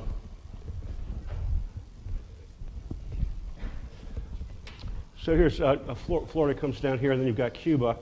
And the island of Hispaniola is here, divided into the Dominican Republic and into Haiti, too. It was discovered by Columbus in December of 1492, and it was settled by him on his return voyage to the Old World in 1493, where he demanded gold tribute of the natives and gave the land to his brother as colonial holding. Within 50 years, 300,000 native inhabitants had been slaughtered or sold off as slaves. And in turn, Haiti was the first spot in the North American continent where slaves were imported from Africa. It's the origin of the whole novel, Haiti is. And by 1512, they were exporting millions of dollars worth of gold based on a huge slave trade. There were about 1,000 Spanish overseers in 1512. And 12,000 African slaves who were digging up not simply gold, but also producing sugar and coffee and rum and wine. Now look at the map of Yoknepatovna County again and notice how greatly the blacks outnumber the whites, because that was the case in Haiti too. A small number of overseers looking at this huge slave colony. The island was in contention between France and Spain for a long time. The French had the eastern half, Saint-Dominique, and I'm sorry, the Spanish had the eastern half, the French the other half, but the French started to get impatient with their holdings in the New World at about the time of the Louisiana Purchase, and so they eventually ceded Haiti and let it go. In 1791, there was a slave revolt led by Toussaint Louverture. He was a slave who was liberated by his master, who in turn taught him herbal medicine and a trade. And after he was freed, he put together an army of about 4,000 blacks and was purported to have been a brilliant military strategist. He allowed his master to escape and to leave the island because it became a kind of bloodbath. In 1804, Haiti was 95% black. There was a lot of extermination of whites, a kind of volcano. And in 1815, there were only two independent republics in the North American continent, the United States and Haiti. So it's a critical component in Faulkner's, what now turns out to be his North American geography, because he started as parochially in rural Anglo-Saxon Mississippi, down here, Protestant, and then taking us over to urban Catholic, French, Spanish, New Orleans, to give us a taste of urban culture. And then he's moved us north of the Mason-Dixon line into Boston, where we talked about saying no to Mississippi in the last chapter. And then, again, a borderline between a slave-owning country and one that didn't own in his discussions of Canada. And now we're down into Haiti, at the site where slavery originated in American history. So when you see Sutpen in Haiti, the sense is there are still aftershocks from the slave uprising going on, because it's said to be a volcano. Sutpen hears drums beating in the night and chanting in languages he doesn't understand. And as an overseer of a sugar plantation, he walks around and he starts seeing things hung from the trees, little pieces of bloodied cloth and chicken bones and stuff, a sign that we're not in Anglo-Saxon Mississippi anymore or French Catholic New Orleans, but in voodoo-influenced Caribbean. These pieces of sculpture hanging from the trees are warning signs. There's also, he sees these black occult faces in the jungle as he's making his rounds on the plantation, and somebody gives an alarm that one of the half-breeds is missing on the plantation, and within a few pages, Sutpen discovers, I forget the wording, it can't be described what's happened to the half-breeds, presumably mutilated. So there's a revolution brewing here. And then one night in the plantation house, Sutpen with his employer, a Spanish sugar planter, and his daughter is rushed by this army of blacks, and they set themselves up at the windows and firing rifles out of the windows at these charging blacks. And Sutpen finds himself being assisted by the daughter of the plantation owner, who keeps on feeding him bullets so that he can load his rifle and fend off the attacking slaves. She turns out to be his first wife. And what we know is that the plantation owner is supposed to have a Spaniard wife. And Sutpen tells the story of his first engagement to Colonel Compson as they're trying to chase down the French architect who has escaped from Sutpen's clutches. And this is one of the weirdest scenes in the book. He's devised a system of pulleys and ropes so that he can travel through the trees and escape detection by hounds. And Sutpen and Compson are in the swamps trying to hunt out the French architect when he tells the story. And Clinton's grandfather is astounded because as Sutpen is telling the story, he stops when he tells that he got engaged. He doesn't mention the name of the woman. He doesn't say anything about what she looked like, what he felt for her. And then, in fact, if you follow the narrative, Colonel Compson's kind of bowled over because for 6 years, Sutpen tells him the story and then waits for 6 years, and he doesn't say anything about what happens in the 6 years of his marriage, except that he had to learn French. But nothing about the woman, nothing of any sign of affection. It doesn't seem like he married out of love, but just as in the case of his second wife, to get a breeding machine to start and fulfill his design. And then the next thing you know, Sutpen tells Compson that he put her aside. He walked out of the marriage. No talk of loving her, any kind of relation. He just walks out. And the reason you're given is that on the occasion of the birth of the first child, Sutpen decides that the family has misrepresented themselves to him and sold him a bill of goods. A lot of legalistic passages in these chapters where Sutpen talks about how there was a deliberate misrepresentation in the contract that was not conducive to the fulfillment of my design, and so I insisted that the contract be put aside. And then if you follow the details, what seems to be the case is that the Spanish plantation owner married a woman who looked Spanish, but who was in fact 1/8 black, an octoroon, so that Charles Bond now turns out to be not simply Sutpen's son, but 1/16 black. And if we do the math, if Bond is 1/16 black and his octoroon mistress in New Orleans is 1/8 black, then Charles Etienne de Saint Valery Bond would be 3/16 black. And that also helps explain why in the last chapter of the novel you get all this frenzy, involuted conversation about postulating the blood, or who has the blood, or the taint of the blood. Whether you have a little drop of the blood is a sort of determinant. And also, what's perplexing to me is that Mr. Compson doesn't seem to know that Charles Bond is Sutpen's son until after Quentin goes out to the plantation with Miss Rosa on September 10th in the last chapter. Here's 3 passages. I'm going to give you, these are the only page numbers I'm going to cite. If you're in the paperback, it's page 148, 214, and 220. If you're in the hardback, it's page 183, 277 to 8, and 286. And what these passages say are things like,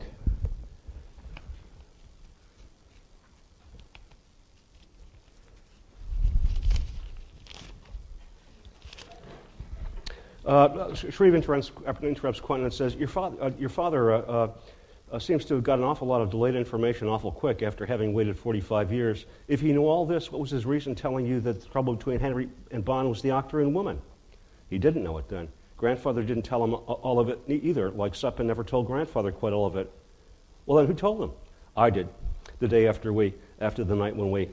Oh, after the you and the old aunt, I see, go on. So all 3 of these passages make it clear that Quentin has learned something from his trip out to Sutpen's 100 on the night with Miss Rosa, but I'm not sure what it is, or where exactly anybody learns that Bond is Sutpen's son, or further, that Bond is black. The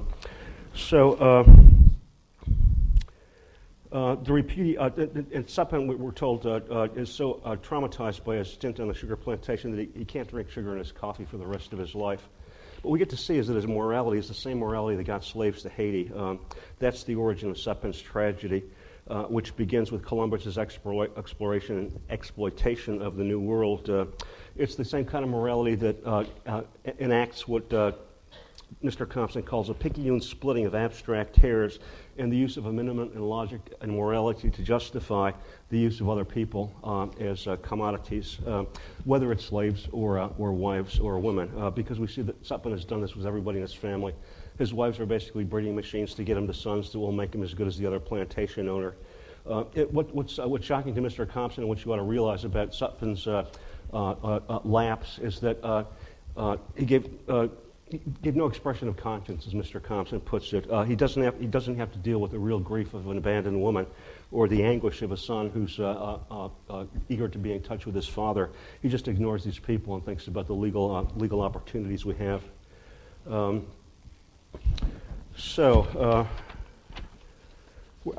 just digressively say that there's a third story that we ought to take into account here too, which is the story of Wash Jones. I suggested last time that Faulkner pairs 2 narratives: the movement of Charles XVIII to St. Valery Bond from white urban French aristocracy forced into a condition of negritude, and complementarily in the opposite, Sutpen, who's brought up in like dirt poor poverty, discovers what it is to be capable of making money. There's a third parallel story. It's the story of Wash Jones, who's, if you follow the details, he's constantly turned away from the door of the house. There's a passage on 226 in the paperback and 253 in the hardback where we're told that the black people in Yoknapatawpha County laugh at Wash Jones because he's got dirtier clothes. He calls them the N-word, and they laugh at him. You're calling us that, and look at you. Then he tries to go to the front door of the Sutpen plantation one day in Clyde. The black sister tells him to go around to the kitchen door. Every time you see Wash Jones, he's at the kitchen door. He's not even let cross the threshold. And then, of course, he, like Sutpen, realizes at the moment when his granddaughter gives birth to a female child, and Sutpen calls her a mare, that his family is being regarded as a species of brute, too, just as Sutpen had been regarded by the guy at the plantation, and is outraged. And I think he follows the course of action that Sutpen doesn't, because remember, when Sutpen is insulted and refused entering the doorway, he says, I can shoot him. And then he says, no, if I shoot him, the balloon face is just going to pop up again and somebody else will step into his place.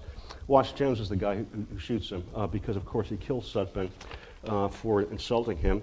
And in Wash Jones's fate, you see the fate of somebody who dares to rise up against the system, because within pages, all of Sutpen's friends and cronies have gathered up in a posse and have ridden out to get Wash Jones, who slices his own throat and the throat of his daughter and granddaughter, too, and kills them all.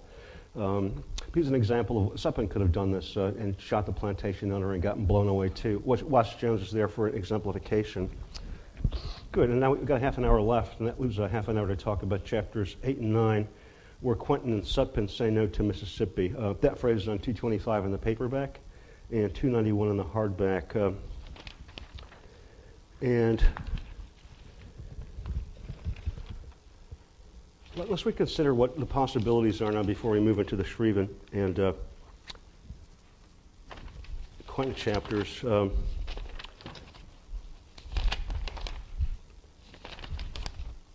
The repudiation. So we have to reconsider now what exactly was said in the library in Sutpen's 100 at Christmas Eve, 1864, because the father seems to think that Sutpen told Henry that Bon is a bigamist. And that seems to be what the father knows until the next day when Quentin comes back from Sutpen's 100. Then it could be that Sutpen has said to Henry, Judith can't marry Charles Bon because I had a first marriage and Bon is your brother.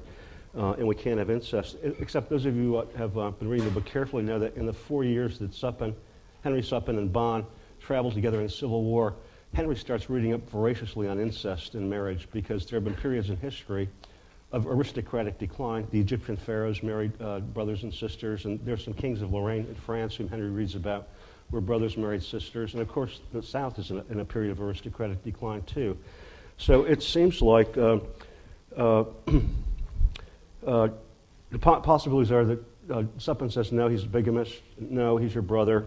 But when he reveals the fact that he's black is unclear.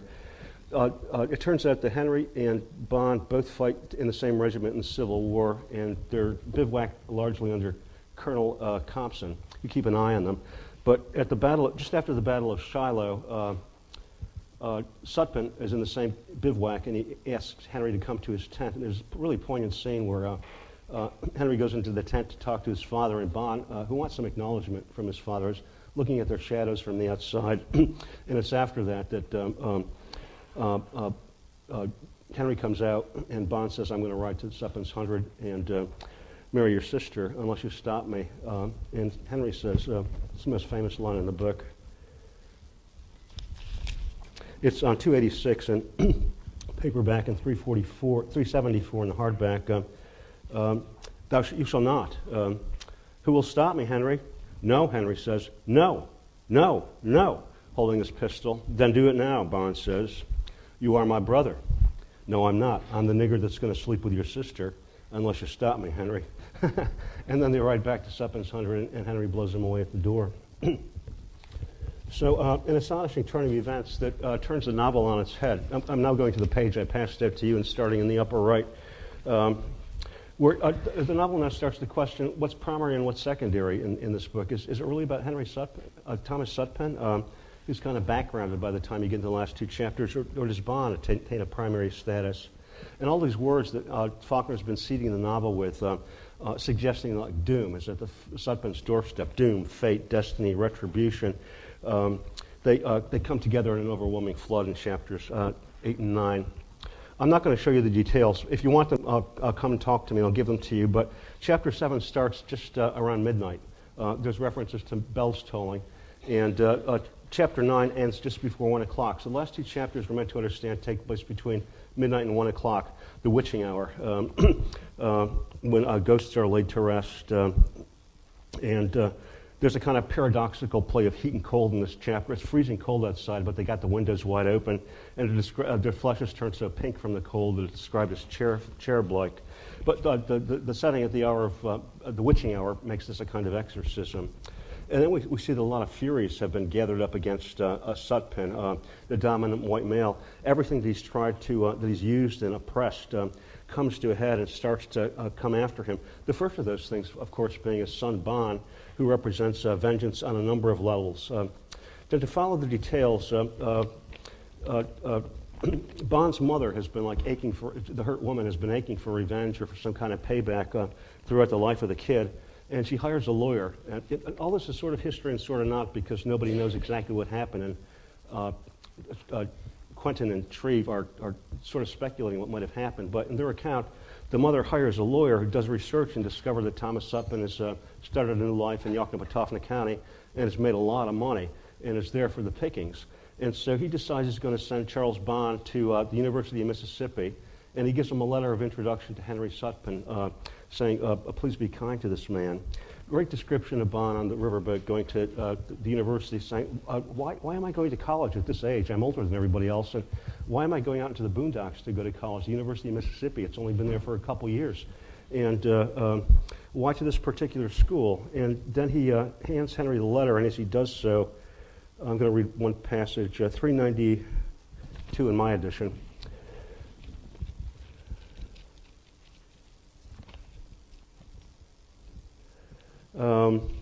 He stood looking at the innocent face of the youth almost 10 years his junior, while one part of him said, "My brow, my skull, my jaw, my hands." And the other said, wait, you can't know yet. You cannot know yet whether what you see is what you're looking at or what you are believing.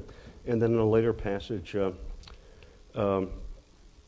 looked at Henry's face and thought, "Not there, but for the intervening leaven of that blood which we do not have in common is my skull, my brow, sockets, shape, and angle of jaw and chin, and some of my thinking behind it, and which he could see in my face in his turn if he but knew how to look as I know. But there, just behind a little, obscured a little by that alien blood, whose admixing was necessary in order that he exist, is the face of the man who shaped us both out of that blind, chancy darkness, which we now call the future." So this complicates the narrative on a number of levels. For one thing, Bond becomes an instrument of revenge. The vindicator of the oppressed who have been treated like livestock and unfeelingly throughout the book. So in Chapter 8, you get an account of Bond's mother, in which Quentin and Shreve speculate about her like just stewing in a vindictive anguish for years and years, and periodically picking the kid up and crying all over him and making it clear that something bad happened in Haiti and that she wants him to get back for it, periodically like turning it to a waterworks in Faulkner's description and making it clear that something awful happened in the Haiti, shaping him for revenge. So in some way, this part of the brilliance of it, the real spring of this novel is like the revenge of the black woman. Ulysses Bond is the one who triggers the events that cause this novel to happen, as she sets her son off to sup and sundered. So she becomes somebody like Clytemnestra in the Greek tragedies, who's wreaking vengeance against the dominant male, getting revenge for Rosa. And in turn, she represents the forces of everybody who's been oppressed. She's black, she's a female, and she's got a kid. So blacks, females, and kids are the instruments of Sepin's revenge. They all go after him. And it's also important that she's black and that she come from the place where Columbus landed and first instituted slavery here. It's a revenge against the forces that were let loose when slaves started being imported to the New World. I'm going to skip some things here. So Bond, for 4 years, struggling with his brother during the Civil War, it suggests that what's happening in this family happened in the nation. It was brother against brother, not simply within Sutpen's Hundred, but in the law at land, in the land at large, I mean. And we've seen that children are treated as chattel, as sellable property in this too. And Bond is a person who's he's been raised as a bastard, and he knows it. There are passages in the last two chapters where he thinks everybody in the world has a father, but I have no father, and therefore he's stigmatized for that. So he has an invisible father. He has no visible father. He's a father that he never sees except for once or twice maybe. So he becomes a character like Rosa Colefield or Quentin Compson too, who's passionately involved with these characters that he's never had any real contact with. He's just had a dream of his father and seen him for a few minutes on the first Christmas, and then Sutpen disappears and goes off to New Orleans. His name is also Charles Bond, which Rosa reminds us is Charles the Good. And if you remember his tombstone, he dies at the age of 33. So somebody with no visible father who's in a position in the novel to say, "Father, Father, why hast thou forsaken me?" who's crucified and dies at the age of 33. He becomes a kind of Christ figure in this novel where Sutpen and Henry, laying down the thou shalt nots, are kind of stern Old Testament Jehovah's. And that means that Bond is the person who brings into the rock-hard morality of the Puritan Sutpen clan the virtue of love. So his experience in Sutpen, we have to interpret the entire series of events now. He comes to the University of Mississippi with that letter. introducing him to Henry, and immediately realizes that they look like each other, and that, at least according to Quentin and Shreve, and that therefore Henry might be his brother. And so when Henry invites him to go to Sutpen's Hunter for Christmas, why does he go? Is it because he likes Henry? Or is it because he's in love with Judith? Or is it really his father? And we learn in this part of the novel that it isn't the kids. The kids are interesting, but what Bond really wants is some sign of recognition from his father, some acknowledgement. And he gets there, and we're told that Sutpen's got the big white beard and an expressionless face. He gives no sign of recognition, and then takes off for New Orleans, which causes Bond to say, aha, he does care about me, he's checking up on me. So that like lack of attention becomes a sign for Bond. And then the whole love story, Shreve says in the last chapter, now we're going to talk about love and figure out who loved who. One implication is that Bond's passion is not for either Henry or Judith, it's for Sutpen. He wants a pat on his head from his father, or even acknowledgement. There's a passage on 257 in paper and 336 in the hardback where Shreve and Quentin speculate that Judith for him was like a glass of lemonade. If you're going to the sideboard to get a glass of whiskey and you're walking along and you notice there's some lemonade there you could have too, then why not have it? But he was really going for something else, recognition from Sutpen. And then for Sutpen, the appearance of Bond at his doorstep means it's a mistake. It's something that's going to hurt his design, and so he tries to be Machiavellian about it too, and figure out ways of not having to acknowledge his first mistake. But in the meantime, Bond starts to calculate things. Maybe I'll write him a letter, and if he returns it unopened, then I'll know he knows it's me, and that'll be a sign of acknowledgement that he's my father, and I'll be happy. It's so poignant. And that final scene of like Bond staring at the shadow of Sutpen in the tent and knowing that he's somebody he can never have contact with, it's so heartbreaking. And then the 4 years of writing along with Henry, as Henry's reading books on incest and trying to figure out what he's going to allow his sister to do. So it seems to me not accidental that when I can't read this.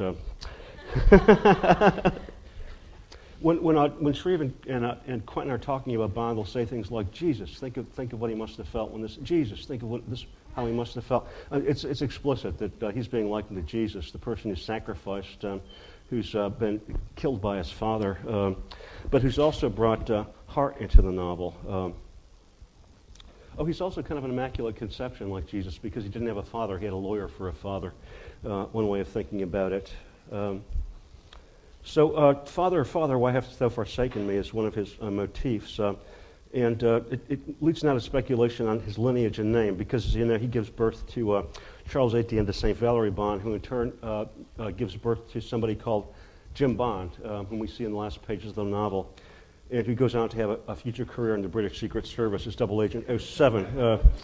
So think about Bond, the name Bond. Bonds are the root of the word bondage, and that's certainly implied there, that this family has descended from bondage, from shackles. But bond also means like annealment and bringing together. Human bonding experiences are good ones, and I think all the ambivalence of that word is in this name Bond, and also the ending of the novel. It seems to me very ambiguous. They're thinking about how the Sutpen house is degenerated and passed out, and they're talking about the last of the Sutpens, Jim Bond, on page 471. And Shreve says, I'll tell you, I think in time the Jim Bonds are going to conquer the Western Hemisphere. Of course, it won't quite be in our time, and of course, as they spread toward the poles, they will bleach out again like the rabbits and the birds do, so they won't sew up so sharp against the snow. But it will still be Jim Bond, and so in a few thousand years, I who regard you will have sprung from the loins of African kings. Now, I want you to tell me just one more thing. Why do you hate the South? And then the famous, I don't hate the South, I don't hate it, I don't hate it. And then it seems to me it's possible to read this ending in two different ways, one positive and one negative. One is to see that like the miscegenation and the intermixture of the races, it's going to happen. People fall in love and produce children, and eventually colors are going to bleach out in the way that Shreve describes, and we'll all be, by acknowledgement, members of one family. On the other hand, Jim Bond is like a hereditary idiot. So is Shreve or Faulkner saying this is going to be a bad thing or a good thing? It's kind of openly readable.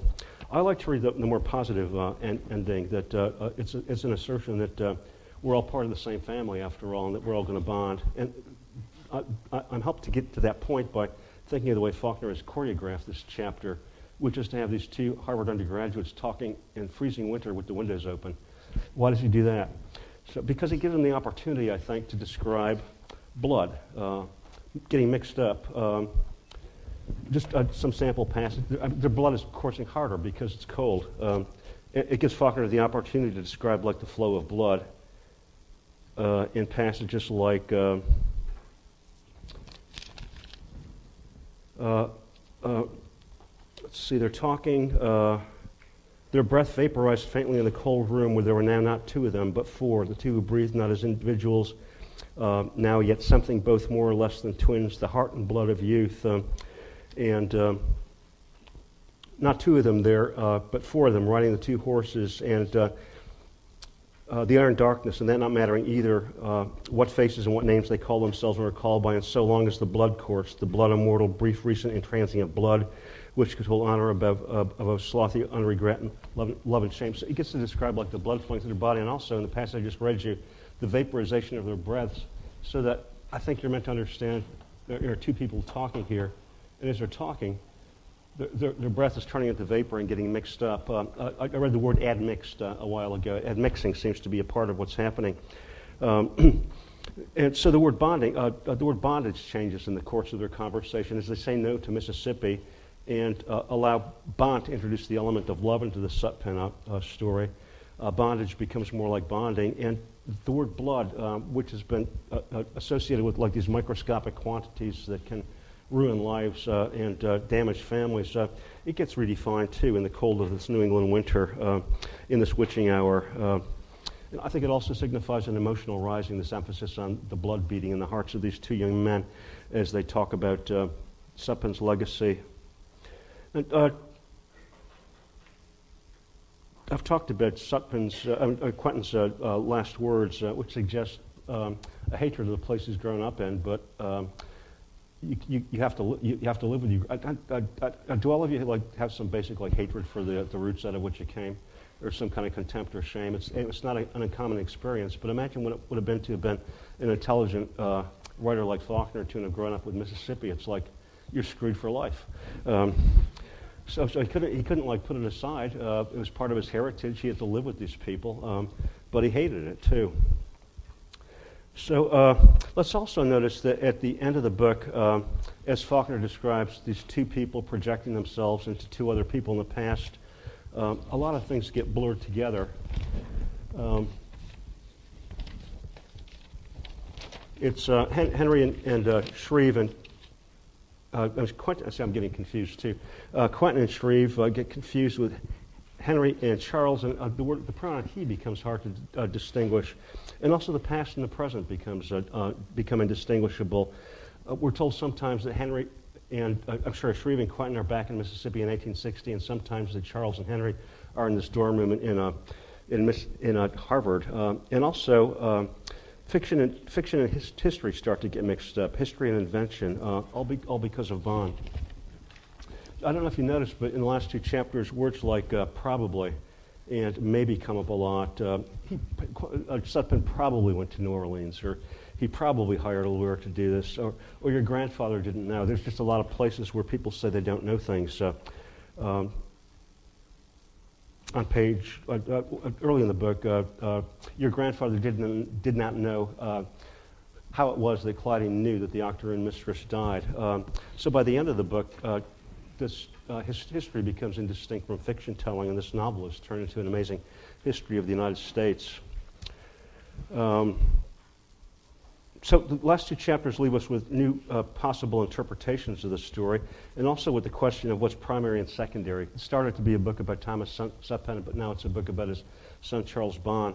And it's probably not unfair to say that American history has been reinterpreted along these lines too. It was for a long time the story of Columbus and the founding fathers, but it has been rewritten. And as we move closer in time to the present, it's been seen to have been founded by a lot of people. I taught this book a few years ago when Oprah had the two sides of Thomas Jefferson's family together on her show, the white side and the black side, whom the white side of the family had not acknowledged for a long time. They all came together. It was a remarkable, a great occasion, a great season in which to be reading this book. And I got to say that the election of the first African American president during our tenure for reading this book was a great thing too. He's got the Sutton family inside of him. He's part white, part black, and mixture of everything. So, and finally, the novel again puts us in the position of the characters insofar as we're made to feel passionate about these people with whom we've had no fleshy contact, like Rosa or Charles Bond or Shriever Quentin, and yet they move us considerably. So I think that the novel leaves you, too, with a perpetually deferred understanding. It's never over. There's always more to discover or just another interpretation or another twist to give it. So it's there for you to enjoy for the rest of your life, as I've been enjoying it for all of my life, and there's still puzzles in it. So let me step back a little bit and talk about Faulkner's position in this and why I think this is a powerful and important book for American culture. He published a novel in 1936. He's 39 years old. It's the height of the Depression. It's a period of great political interest in American culture. And let me remind you that he publishes it in the same season as novels like Gone with the Wind or The Klansman, about the romantic bravery and courage of the white Southern aristocracy. And just the sequence of stories that he layers into the book and then pulls out from under your feet says something about his attitude toward Southern racist society. It's like Henry writing with Charles around the South says, "You're a bigamist? Feel free to marry my sister. You're my brother. I want to commit incest. Feel free to marry my sister. You're black? Ah, no, not going to happen." So Faulkner and race is an interesting question. I think Faulkner is represented by Quentin in those last lines. I don't hate the South. I don't hate the South because at some level he did, and yet it was his homeland. He couldn't hate it, and so it made his stance. It makes his stance towards civil rights and recent American history complicated. He got the Nobel Prize in 1949, and that licensed him to be more outspoken than he had been before. It actually made him a kind of cultural authority and icon. It might have obliged him to speak about things. He published a novel called Intruder in the Dust in 1948 that was turned into a movie.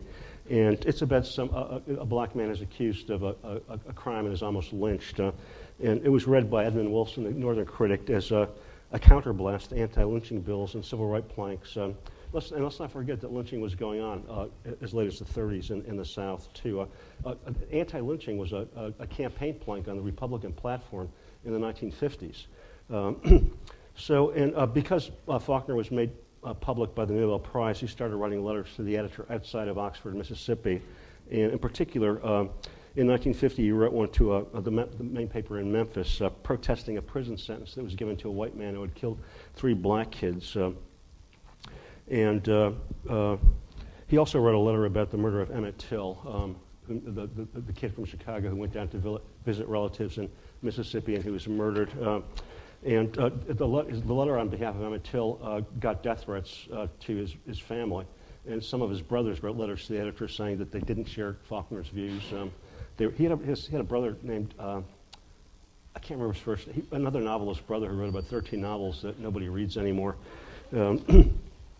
So in 1954, of course, the U.S. Supreme Court struck down the separate but equal doctrine, and it put Faulkner to another debate with a number of prominent civil rights workers like W.E. Du Bois, who in 1956 challenged Faulkner to a debate on integration on the steps of the courthouse of Sumner, Mississippi, where the murderers of Emmett Till had been tried and let go.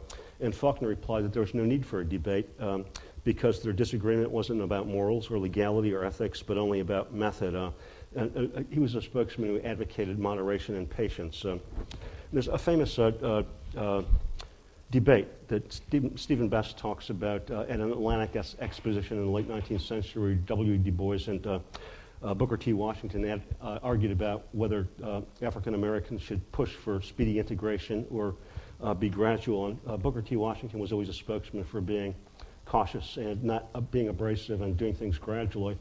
And Du Bois for more more forceful entry. So Faulkner seems to have sided with the more quiescent position of Booker T. Washington. And he also probably had a sense of like what forced integration would have done in Mississippi, because he grew up with the rednecks who created the trouble that we all know about.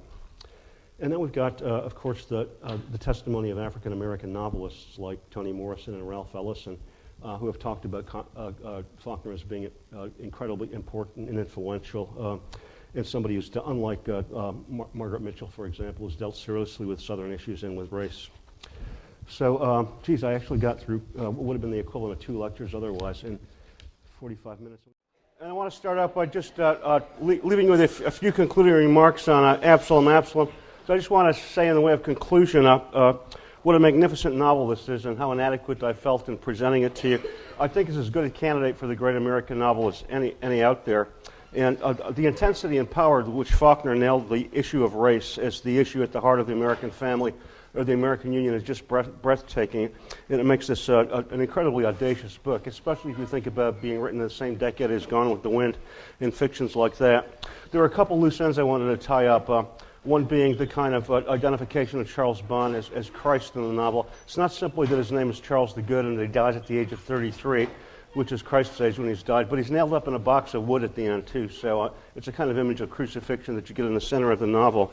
In the matter of that moment when Henry kills Bond at the door of Suppan's Hundred, there's one moment I wanted to call your attention to that I didn't talk at all about in the course of the lectures, but it kind of carries within it the core of the whole novel.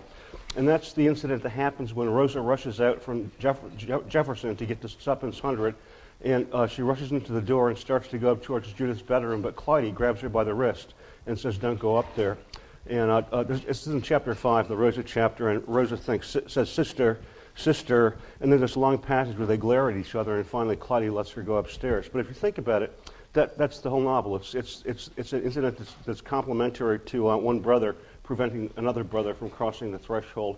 In this instance, it's a sister who's preventing a sister, except the forbidding sister is black and she doesn't thrive, and Rosa manages to go upstairs. But the tension between those two sisters at that moment is the tension that reemerges between Bond and Henry in the novel. And then finally, I just wanted to make it clear that the psychological complexity of the ending and what's involved in Shreves and Quentin's reimagining of the events that must have happened at Suppan's Hundred, the understanding they come around to is that Bond is not really interested in Judith. For Judith, he's the first man who doesn't smell like manure, and she's bowled over. For Bond, Judith is not interesting. What he really wants is the recognition of his father. And events are choreographed in such a way that he works it out. If Sutpen says you can't marry her, if Sutpen says to Bond, you can't not marry her, that's all that Bond needs him to say. That would be enough to say, I know you're my son, I'm your father, and that's the reason why you can't. All he wants Bond is to say no. All he wants Sutpen is to say no, and Sutpen won't even do that, and that's the reason why he presses the marriage suit. So I'll leave you with that, and hope that some of you will go back and reread Absalom, because it's one of those books that just gets better and better the more time you spend with it. Some books just get boring after 5 or 6 readings. Absalom gets better.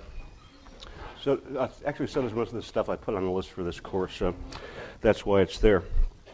Okay, so now we're going to move into Gene Toomer.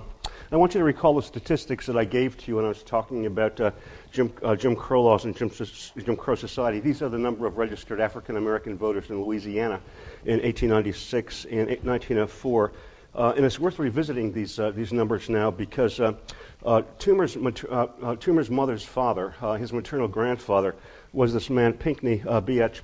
Pinchback, who was the only African-American to serve as an acting governor of the state of Louisiana after the Civil War. He was politically active starting in 1868, and he ran for the Senate twice and could have won, except he was turned away because of disputes about voting. He was a radical activist politically, championing the newly liberated African Americans. But at home, he was a possessive and conservative tyrant who, one of his son is named Bismarck, who's, of course, the Iron Fist. And he ran his household with an iron fist. And before Toomer was born, he moved from New Orleans, where he was based, to Washington, D.C., which you'll have discovered is the central setting for the second part of Cain. A lot of it takes place in Washington, D.C. Because he was an imperious father, he ruled the lives of his children very jealously, and the daughter, Nina, was courted eventually by a man with whom she had, Gene Toomer, out of wedlock. His first name is Nathan Eugene Toomer, and he always wondered if the Nathan was Jewish. And you might notice that there's a character in the first part of the book, Fern Rosen, who's got the voice of a Jewish cantor, and who brings Jewish racial genes into the novel. So the father courted Nina Pinchback and impregnated her, but he was driven off by the father, who was convinced that he was a con man. The father represented himself as the descendant of a wealthy plantation owner, but the grandfather thought he was really the son of a slave who was just out to get money. And so he basically drove the guy away and left Toomer with the mother. So he had no father, no real contact with his father, and that makes him an interesting figure, kind of like Bond, who he tries to discover. His father came from Georgia, and so Toomer's whole return to Georgia and Kane to his fatherland is in part an effort to connect with his father, whom he thought about as being the son of a plantation owner, Southern aristocrat. On page 108, you all have this edition, the Norton edition, in the section called Kabnis. One of the characters accuses Kabnis, who's the stand-in for Toomer, of identifying himself as a descendant of Southern aristocrats. And part of the interest in Kabnis is in unlayering the society of these people and excavating it further and further down toward a core of blackness and take off the veneer of white layers. So I lost my place here. There's a yearning in Toomer, like Bond's, to discover the father, which takes him as a young adulthood to Georgia, and also in college to study agriculture. And notwithstanding the fact that he grew up in Washington, D.C., he went to college, among other places, in Wisconsin and studied agriculture. In the story Avie, there's a couple references to Wisconsin on 44 and 46, including what it is to learn the feel of a cow's udder in college. So he had an Uncle Bismarck who led a literary life, and it inspired Toomer to want to pursue a literary life too. He puts it in an piece of autobiographical writing he did. His uncle, he thought, led the good life because he wrote in bed. This position, my uncle in bed surrounded by the materials of a literary man, was impressed upon me as one of the desirable positions in life. It's no wonder that later on I responded positively to pictures of Robert Louis Stevenson and other writers spending most of their lives in bed. Nor is it surprising that in time I inclined to a career which would let me live this way if I wanted to. A great career aspiration, to work out of bed for the rest of your life. But his uncle imbued him with a voracious learning for virtually everything. He's a kind of Renaissance man, as you'll see. So he grew up in Washington, D.C., and largely among whites. He could have passed for white, but didn't feel the need to. And this is another character that gives him affinities with Bond. You get touches of what his racial identification must have been like for Toomer in Kane, like in a section in the story Bona and Paul on page 76, when people are wondering about the ethnicity of Paul. This section 4 begins, Crimson Gardens, hurrah, so one feels. People, University of Chicago students, members of the Stock Exchange, a large Negro in crimson uniform who guards the door, had watched them enter, had leaned towards each other over ash-smeared tablecloths and highballs and whispered, "What is he, a Spaniard, an Italian, an Indian, a Mexican, a Hindu, or a Japanese?" Art had at first fidgeted under the stairs. "What are you looking at, you goddamn pack of hyenas?" A strange thing happened to Paul. Suddenly he knew that he was apart from the people around him, apart from the pain in which they had unconsciously caused. Suddenly he knew that people saw not attractiveness in his dark skin, but difference. Their stares giving him to himself. And this is a portrait of Toomer, one of many that was painted during his lifetime. And it shows how he could have passed as Mediterranean, Spanish, Italian, Mediterranean, a number of races, and why he wasn't concerned about race when he was growing up. He was remarkably unself-conscious about race in the early part of his career. Her mother remarried a second husband and moved to New York City, but he hated it, and so he stayed in Washington to be supervised by his uncle. And Washington's an important city because it's north of the Mason-Dixon line, and also because Toomer's brother was a manager of the Howard Theater, which is mentioned in this book. On page 52, you learned that John in the story Theater is the manager's brother, and that helps to suggest the kind of affinity between the character John and Toomer, too. And the novels, the book's attention to acting in theater in the second part suggests some experience growing out of the Howard Theater, which was a kind of magnet for African-American entertainers in the early part of the century. Duke Ellington played there, Ella Fitzgerald, Pearl Bailey, virtually everybody. And also, Washington, D.C. is north of the Mason-Dixon line, and so it's different. Well, I'll talk about this a little bit more when we talk about one of the stories that takes place in Washington. So in Washington, he circulated in black communities, but he felt equally easy in white ones. And by the time he went to the University of Wisconsin in 1914, he had opportunity to reflect on race.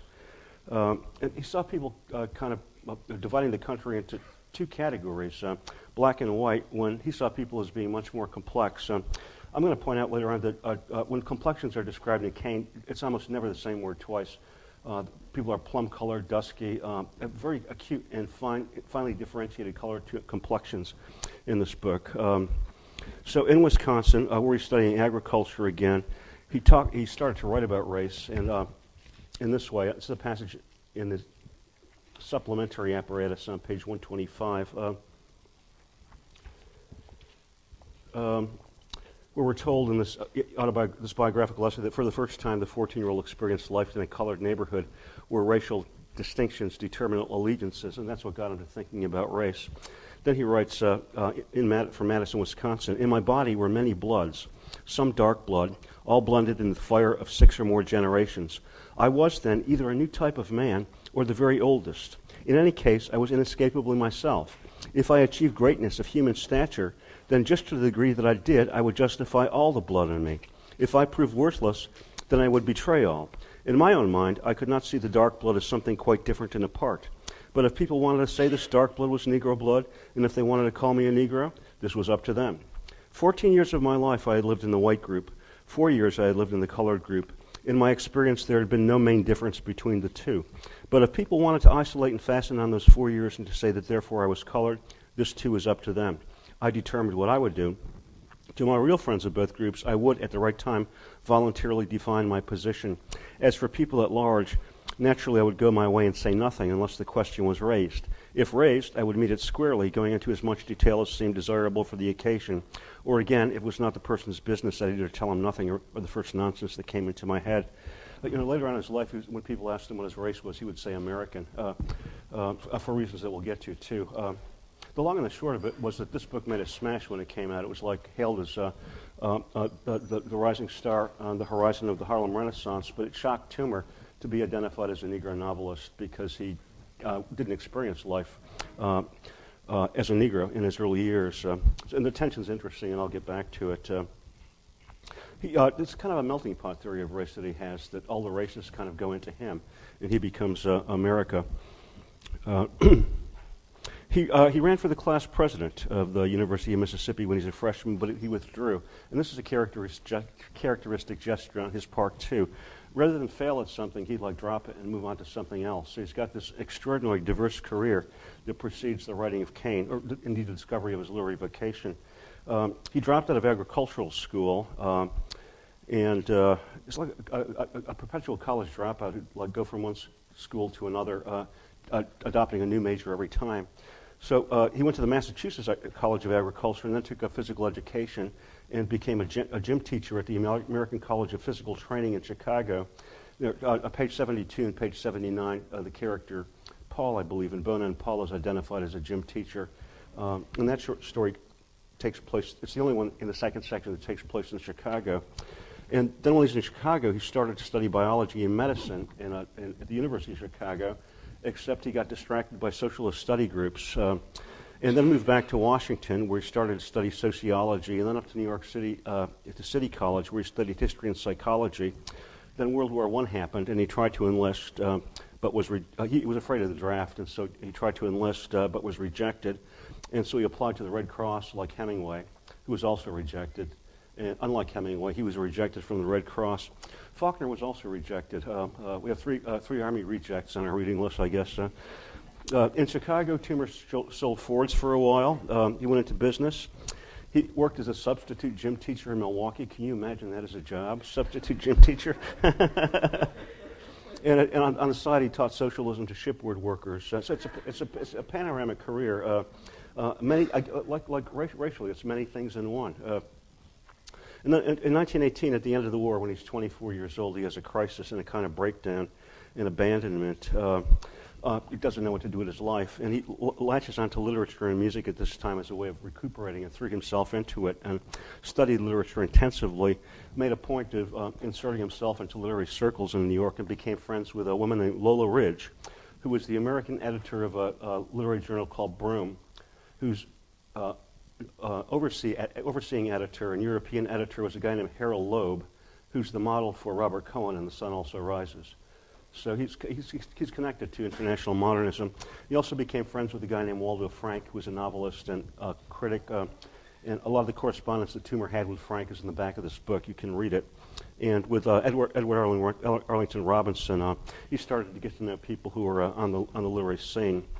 And then in 1920 and 1922, because he'd immersed himself in the African American community,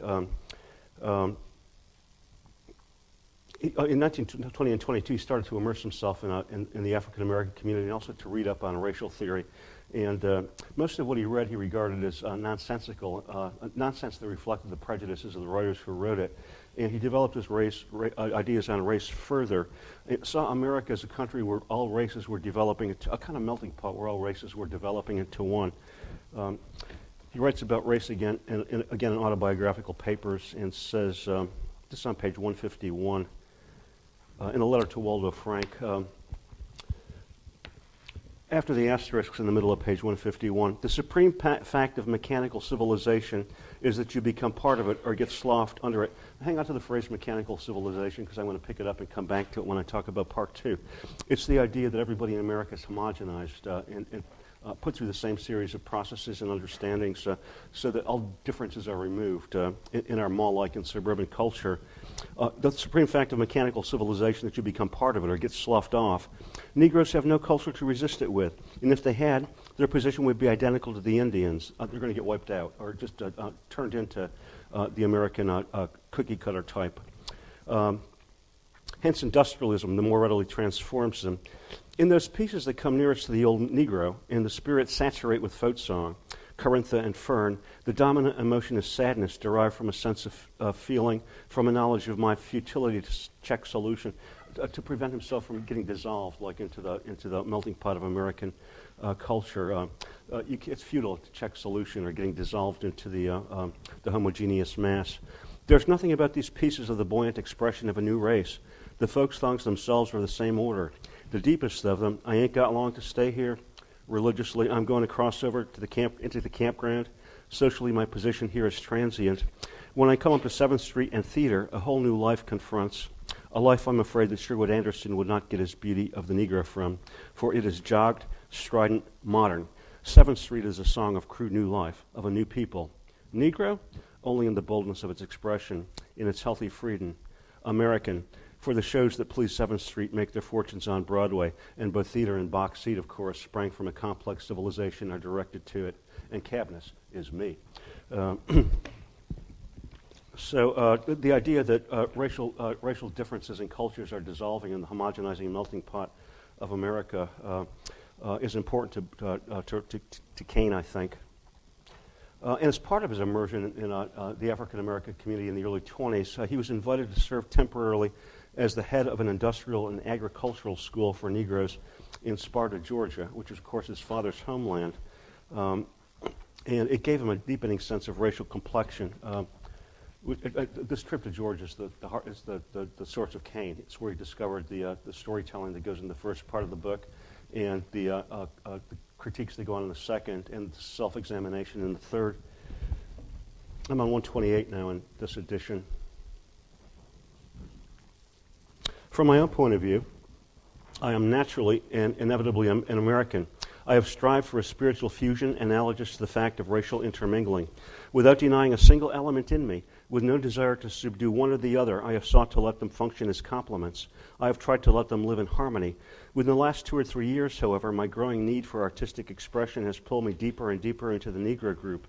And as my powers of receptivity increased, I found myself loving it in a way that I could never love the other. It has stimulated and fertilized whatever creative talent I may contain within me. A visit to Georgia last fall was the starting point of almost everything of worth that I have done. I heard folk songs come from the lips of Negro peasants. I saw the rich dusk beauty that I had heard many false accents about, in which till then I was somewhat skeptical. And a deep part of my nature, a part that I had repressed, sprang suddenly to life and responded to them. Now I cannot conceive of myself as aloof and separated. My point of view has not changed. It has deepened. It has widened. So is there something about this trip in a trip to Georgia that brought out his identification with African America and that led to the drafting of the sketches that produced Cain? When it was published in 1923, everybody loved it. They saw it as the first masterpiece of the Harlem Renaissance. And while we're here, let's take the term Harlem Renaissance and notice that it rhymes with Irish Renaissance because both Ireland was going through its revolution and civil wars at the same time that the Harlem Renaissance was happening. And those of you who are interested in this would be interested to know that there's a lot of traffic between Yeats and Harlem. Yeats and other Irish writers, and also India, because they saw English colonial experiences, Ireland and India, and the African American experience is analogous. As the first book in a movement that saw a kind of upsurgence in African American expression and that got broad support, not simply from African Americans, but from whites too, who were developing a strong interest in Negro life and culture. This was the heraldic work of the Harlem Renaissance, which was centered in Harlem, the city within the city. And we might notice now the cities that are important to Toomer's book. There's Chicago, which is at the top of the Mississippi River, and at the northern end of the watery conduit that goes down to New Orleans, and Washington, D.C., which is it's in the south, but it's north of the Mason-Dixon line. That's part of what makes it such a unique city. It's in Virginia, which is south of the Mason-Dixon line, but north of it, so that during the Civil War, Lincoln and his cabinet could be on one side of the Potomac River watching battles on the other side. And it's also the site of the Howard Theater and the Black Harvard, Howard University. Toomer's there in the 1920s, too, which is the decade that saw the publication of Mrs. Dalloway and Ulysses and the Sun Also Rises. These were materials that entered into Cain.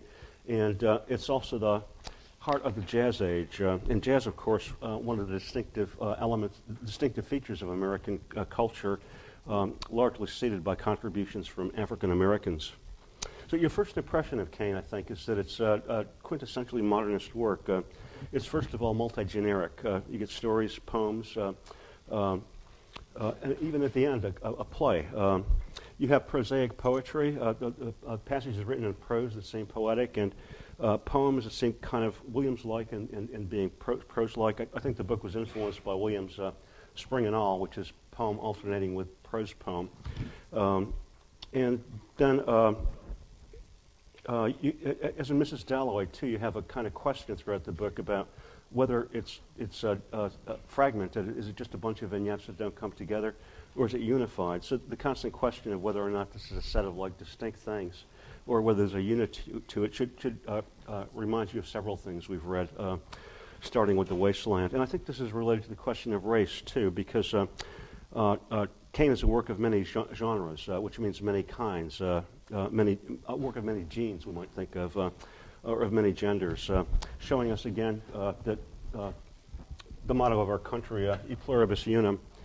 And it's also the fact that the book is toying with the tension between fragmentariness and unity, between discrete particles and continuous form, is suggested by the pictographic designs he puts at the beginning of the three works. I'm not sure I'm going to get the order right, but there's a curve here, and then a curve here, and then two curves, suggesting a kind of pictographic writing that asks you to integrate these things, at least, or to figure out the relations. And it's very interesting, actually. Faulkner gives a description of sugar cane fields in Absalom. He describes sugar cane sapling 3 times the height of a man and a little bulkier. So imagine how high sugar cane is, 3 times the height of a man and bulkier, and what it would be to navigate a cane field. As he puts it on page 13 in the book, time and space have no meaning in a cane field, no more than the interminable stalks. And if any of you have been like in a bamboo forest, there are some in the North Bay area, or a cane field, you know, it's just like being in a you can't see where you're going. It's just like cane stalks all around you.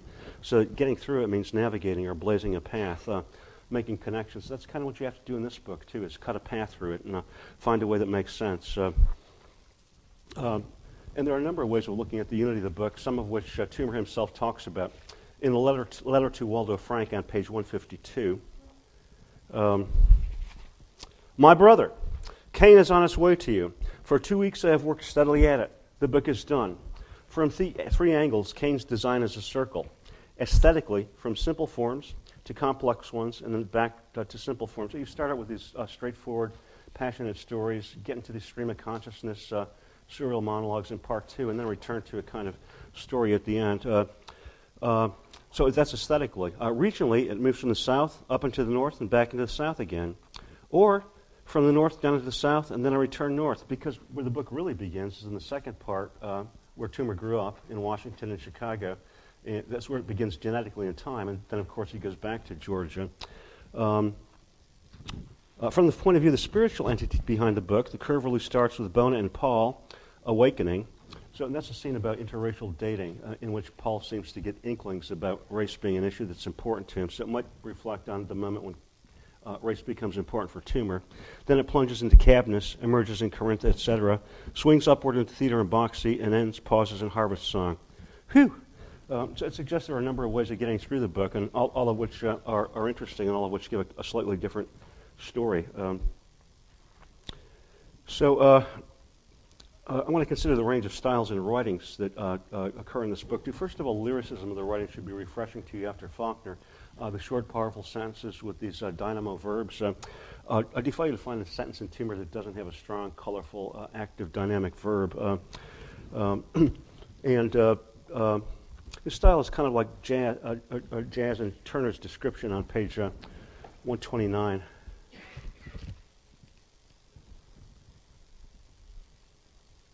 Hot, rich, raucous, sensual, alive, redolent with suggestions of emotionalism, primitivism, and savagery, jazz fit the mood of many young Freudian-inspired Americans shattering the chains of a prim past. That element is here in Cain.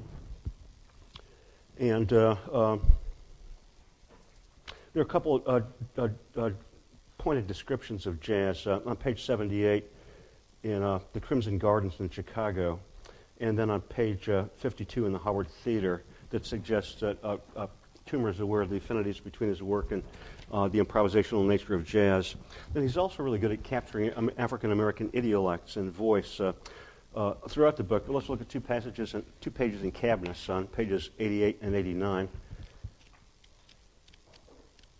Just to note some of the orthographical innovations he makes. So I'm looking about a third of the way down on page 89, where the conversation becomes choppier, and Layman says, "Nothing to feel proud about, Professor, neither your folks nor mine." And then Halsey replies in a mock religious manner, "I meant to that, brother." Notice the way the word "to" is spelled. And then last 2 lines on the page, "Of course you do," to Layman. "See, northern niggers ain't so dumb as they make out to be." And so on and so forth. A kind of bending of spelling and orthography to capture the vocal patterns of Southern African American speech. And the book incorporates spirituals, too, and reflects on spirituals as it adopts them. They're called in Kabnis shouting. On page 91, there's a dialogue about the African American from the north that comes down to teach. Actually, I'll read this to you. He's embarrassed by the behavior in black churches.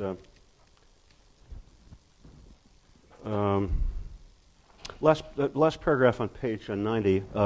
Singing from a church becomes audible. Above it, rising and falling in a plaintive moan, a woman's voice swells to shouting. Kabnis hears it. His face gives way to an expression of mingled fear, contempt, and pity. Layman takes no notice of it. And Kabnis goes on to say, Halsey says, Kabnis, I noticed you this morning. What'd you get up and go out for? Couldn't stand the shouting, and that's a fact. We don't have that sort of thing up north. We do, but that is, someone should see to it that they're stopped or put out when they get so bad the preacher has to stop the sermon from them. Is that the way you said on your sisters up north? In the church I used to go to, no one ever shouted. Lungs weak? Hardly, that is. And then they go on to talk how the worst ones of the community that comes into the church to shout. I've sort of made a study of it. You take a man that drinks, the biggest liquor head around will come into the church and yell the loudest. And the same with the one. So it's called singing spirituals is likened to shouting.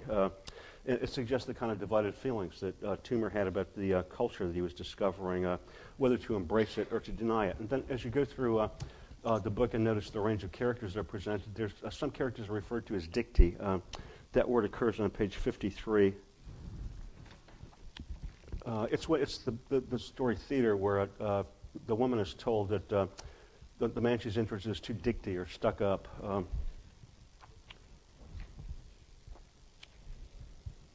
It's on page 53 and also on page 27, I believe. And Mrs. Pribby in that story, box seat, the prim and proper one who's trying to make these passionate young people behave like mummified, sedate, elderly Europeans. She's a kind of dicty one. And then, of course, Toomer experiences a conversion. And Kabnis is uncomfortable with this culture he's meeting in the South. Kabnis would be a version of what Toomer is as he's going through this conversion that he ultimately felt, and that led to the writing of that letter that talked about how deep an affinity he felt with the black races.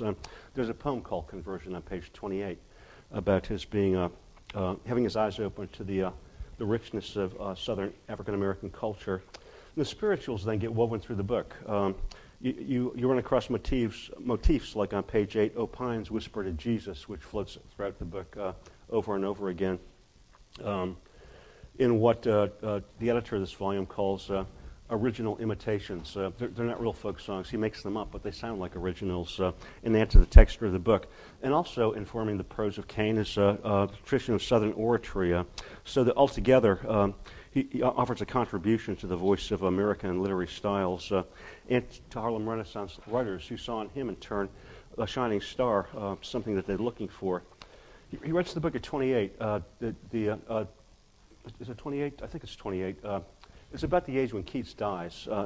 And as I mentioned, he reacted in shock to the reviews that Cain got because they identified him as a Negro writer of a Negro novel. And he was kind of put in the position of having to write this book over and over again. And it bothered him. It bugged him to be stigmatized. So he's a guy in a unique position of feeling the kind of stigma for being African Americans that most people feel for being put into a demeaning situation.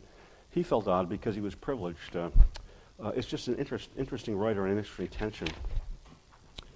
So the structure of Cain, it looks like a modernist jumble of fragments short against ruins, and also it's miscegenational, a book that mixes kinds of things. And again, in one reading, it's like working a kind field, no path. Cain as far as the eye can see, and so you have to cut a path through it. The sections, I think, of Cain are like vectors or indications or signposts between which you move in unknown ways and unknown depths. One of the first stories you read is it called Karma?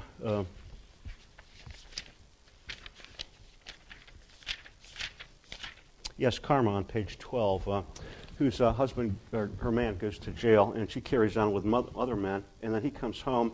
And there's tension, and it seems like he's going to kill her, except she goes off into the cane field. A gunshot is heard, and they go in there to discover what happens. And if you can figure it out, tell me. It's not always clear. As is put on page 19, when one is on the soil of one's ancestors, almost anything can happen. And on page 12,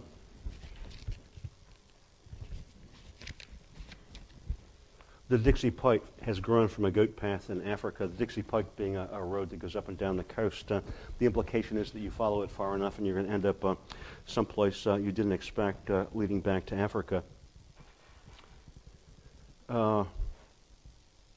It suggests that the paths in this book lead back in time to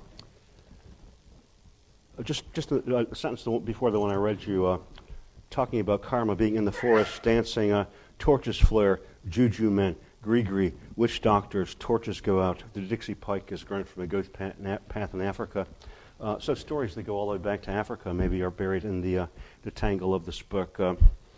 The book is personal for Toomer because it's dealing with his own racial and cultural and familial past. His father came from Georgia. It's historical because it's looking at a way of life that, even as Toomer discovered it, he realized was dying out, melting out into the great melting pot of America. And so parts 1 and 2 particularly of this book become acts of cultural recuperation of the kind that Zora Neale Hurston did, bringing this way of life and these folk tales into the 20th century before they die off and are lost forever. So insofar as moving through this book is arbitrary, I'm going to cut a path that's arbitrary and get us to start thinking about it by noticing the strong contrast that you get between the three sections. The first section is strong and erotic and violent and sexual. It's largely female. The characters are largely female and impassionate. Karma's tale is said to be crudest melodrama on page 13. And again, the question of what happens in a cane break when the betrayed husband goes in with a knife to find the woman with the gun. It's not immediately answered. And the events that take place in the first part are more immediate, too. Things happen passionately and suddenly. The stories don't seem to need interpretation because they're so direct and straightforward. Whereas in part 2, everything is gummy and hard to see. It's tougher to read. The setting is urban. We're getting descriptions of characters who are restrained, either because they can't date the people they want to or because they're too nervous on dates. It's largely about dating, which is, as you know, a horrible affair. This is the mechanical civilization that Kane refers to in the letter. I asked you to hang on to that phrase. It's the mechanical civilization. It's urban, civilized, restrained, and restricted. All the people in this section are kind of keeping a lid on things, on their passions particularly. It's a portrait of repression, of modern culture, and especially as it impacts upon blacks who were newly liberated from slavery and released from the South to go up into the city. It portrays a lot of frustration, frustration that aggregates around the business of pairing and dating. A lot of this material here is interiorized. It takes place instead of being direct presentation of violent actions as in part 1, we get stream of consciousness reflections on people who are sitting still in theater seats wondering why they have to do this. Also, surreal passages where action is hyped up. I think the sketches, and also action is stunted in the second part. If it's immediate and direct in part 1, everything is frustrated in part 2. So I think we're seeing symptoms and problems in part 2, resolutions. Then the third part, Kabnis, is a kind of tortured synthesis, and it takes the form of expressionistic drama, a modern form we haven't had a chance to see, but it's a form of drama in which instead of depicting real-life events, a character's states of mind are given outward forms and projected onto the stage. So I suppose the crudest and cheesiest kind of expressionistic drama would be like the drama where you have the angel and the devil sitting on a character's shoulders saying, do it, don't do it. All the characters in Kabnis then represent kinds of attitudes that Toomer has taken toward this subject. Sections 2 and 3, I think, are sketches of modernist paralysis and impotence, and they imply the reasons and clarify section 1, which becomes more complex after you consider what's at stake in the second and third section. So I want to start in the second by pointing out, first of all, it's all urban, and it starts out on page 41 in a section called 7th Street, which Toomer has talked about in letters, and which I've referred to already by talking about the geographical position of Washington north of the Mason-Dixon line.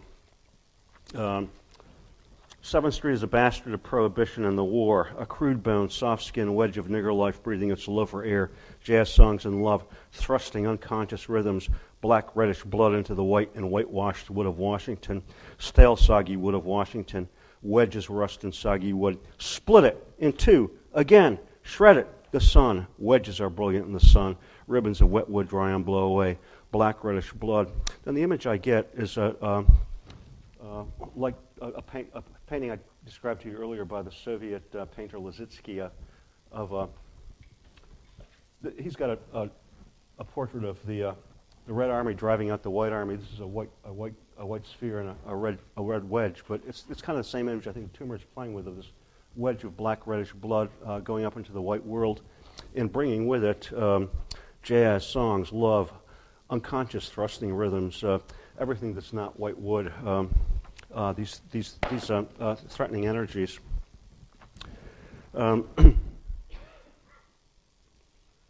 So I want you to notice in part 2 how many of these stories take place in boxes or in apartments, as opposed to the cane fields of the first part.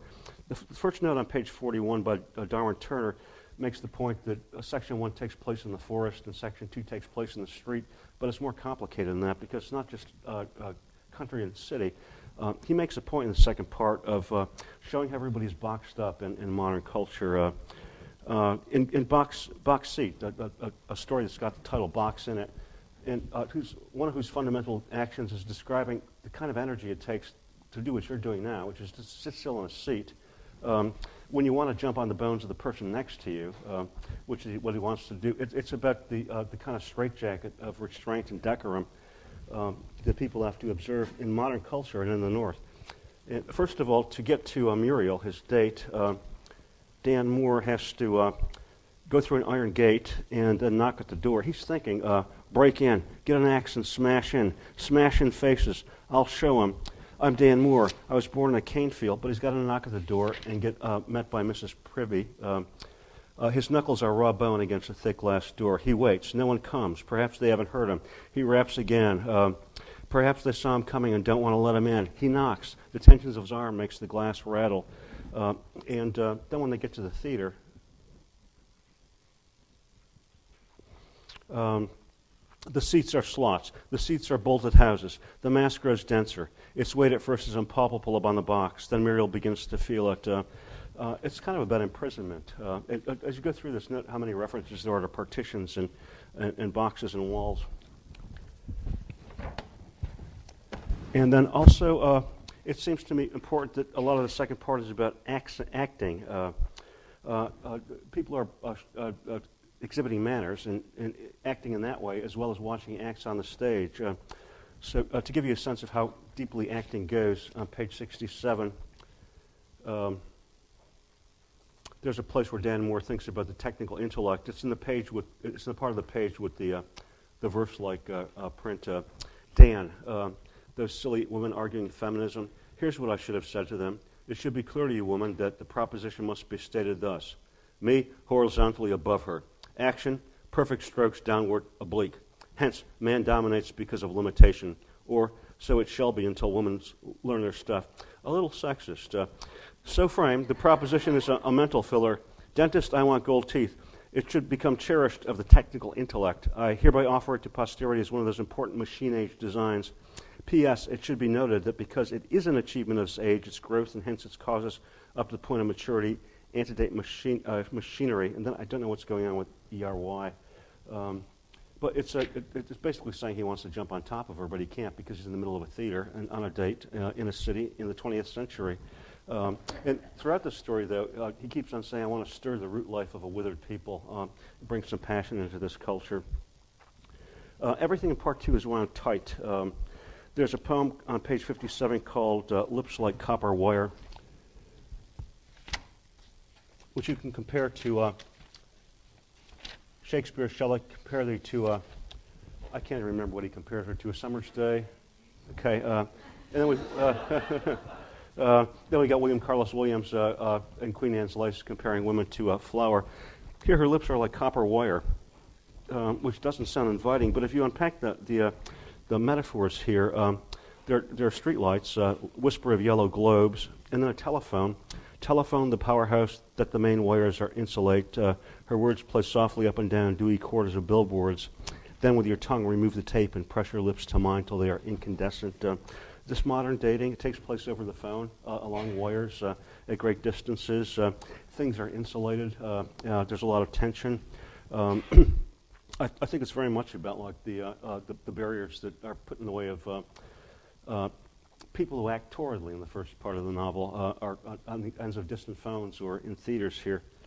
Incidentally, the box seat story is so surreal, it's hard to figure out what's going on, but my impression is that you've got this guy, Dan Moore, who's at the end, rises like Samson and shakes the girders of the building and walks off, a kind of image of the power that the African American can inject into this prim white culture. The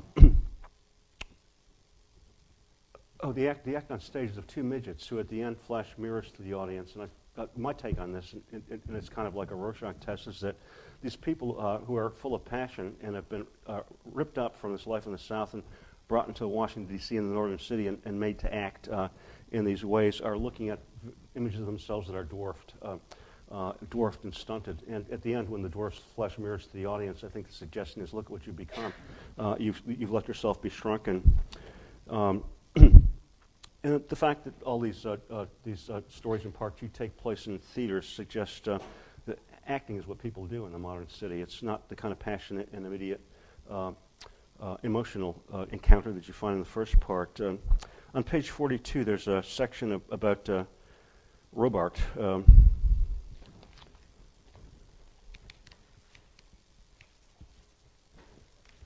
Spelled this way. My take on this is that it's an anagram of brother. He's talking to brothers. And while we're here, I have no idea how he got the name Kabnis. And I've asked a lot of people, and nobody can say what the significance of this is. So if anybody's got a clue, share it with us. So Robert wears a house, like a monstrous diver's helmet on his head. His legs are banty-bowed and shaky because as a child he had rickets. He is way down. Rods of the house like antenna of a dead thing. Stuff prop up in the air. He is way down. Life is a murky, wiggling, microscopic water that compresses him. The imagery for me is like, first of all, of a person whose head is stuffed with papers. You should all feel this way at the end of the semester, like you've got a big helmet on your head that's full of like the Library of America, end of the semester paperwork. It's also a diving suit. Like moving through life in the 20th century city is like having to swim through molasses in a diving suit. Everything is so hard and slow. So the implication too is that coming up out of the south and into the north, into the northern city, it's like being in another element and having to put on protective wear to make life here. So in Dan Moore, wanting to stir the root life of a people, I see the kind of urge that leads Toomer to nostalgically praise and make glamorous the life of the South, where we're getting an instance of 20th century primitivism. A big word that we haven't really looked at in the art of the early 20th century, but also in aesthetic theory. It's there in Freud, too. And primitivism, as used by early 20th century writers, means a number of things. First of all, at the root of the word primitive is primal. So in Freud, primitive thinking is primal thinking because it's the kind of thinking that people undergo first. It's there at the base of things, out of which more evolved forms of thinking come. It's first thought.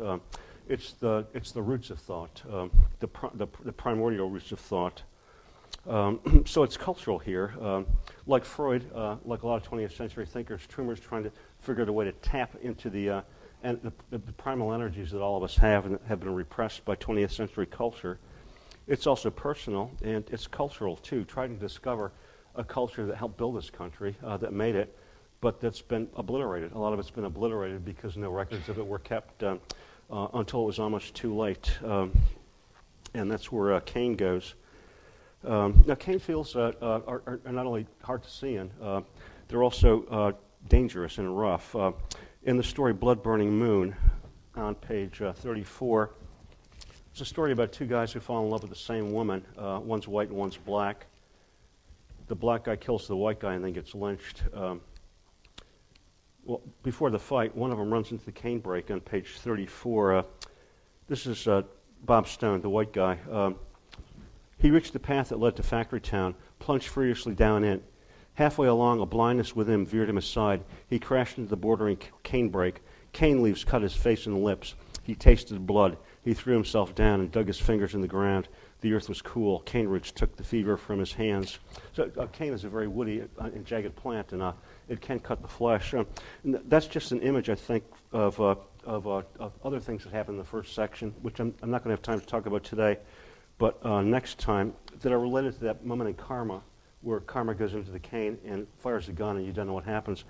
What I'm going to show you next time is that these stories seem kind of incidental and pretty. There's a lot of violence in the background that it's really chilling, and that makes the book more complicated than it may seem.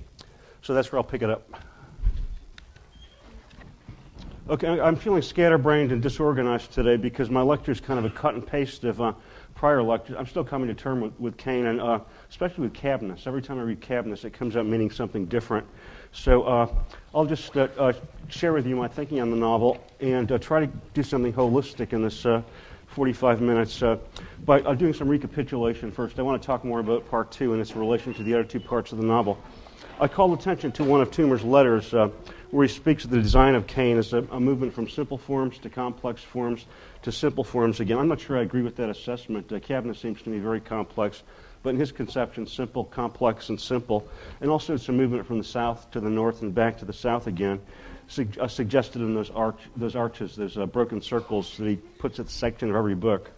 And then I started to point out to you last time how there's generic and stylistic differentiations between these sections. Part 1 is it's rural. It takes place in the outdoors, and it's simple stories and tales, simple forms, folk songs, spirituals, simple narratives, and the action is also simple and direct, more direct anyway than in the second part, and it takes place outside. Whereas the second part is more complex and urban. And there's no action, really. I think if you look at the action, it's mostly people sitting down and trying to psych each other out. One of the stories, Theater, has a woman named Doris interested in the stage manager's brother named John, and somebody keeps on telling her, nothing doing, nothing doing. Nothing doing is kind of what happens in part 2. There's a lot of frustrated action, or to put it another way, passion. And we saw last time how Toomer sees that as a result of the technical intellect in machine-age designs. Basically, the problem is thinking in the second part. There's too much thinking and not enough doing. So we looked last time, too, at the mechanicality. If everything in the part 1 takes place outside, everything in part 1 takes place inside in 2 senses, because we're not simply in like artificial boxes and enclosures and apartments, but also inside the minds of characters who don't seem to be communicating. We get stream of consciousness forms and theatrical expressionism. Everything is mechanized. And I want to revisit the section called 7th Street, where the description of like African American migration into the north, into Washington D.C., is described as like a red wedge of blood splitting into a piece of wood. And that, revisiting that image of wedging suggests constriction, that as African American life moves north into the space of whiteness, it starts to get constricted, wedged in. Something that you also see in Box Seat, where everybody's made to sit in a box seat, and where Muriel, Dan Moore's date, is said to be taken care of by zookeepers. She's said to be a slave because she's obeying white conventions and rules. The possible way of reading the second part is to see that the black movement into the north and the adaptation of white and European ways as a kind of acting or a way of being enchained in white conventions. The theater of the second part of the book is a theater in multiple senses. They're actual theaters, but we're also being asked to look at a society of spectacle where everyone is putting on an act and pretending. And again, the climax of the drama in Box Seat of having these dwarfs hold up mirrors to the audience saying, this is you, you're tiny, you've dwarfed yourself. And Muriel, again, is seen as a new form of slavery. Even clapping is seen as a form of bondage to conventions. It's too neat and prim. And I suppose in the name of Mrs. Pribby, the woman who's overseeing Muriel, and whenever Dan Moore tries to get close to her, she wraps her newspaper and makes a sound to make it clear that they're being observed and he can't do anything. She's seen as an embodiment of regulatory forces, of teachers, proprietary forces, and of keepers that make Muriel a slave. And because Dan is enamored of Muriel, he's a slave to a slave. And so his efforts throughout the story to, quote, stir the root life of a withered people, and the kind of gestures that he makes toward the end of like tearing down the rafters of the building and walking out and avoiding the system. So the mode of representation in this part is also modern, as opposed to this straightforward and simple telling of the first part. So part 2 complicates part 1, which, as Toomer suggests, has a very tenuous attachment to the 20th century urban reality that he grew up in. Part 1, from the advantage point of part 2,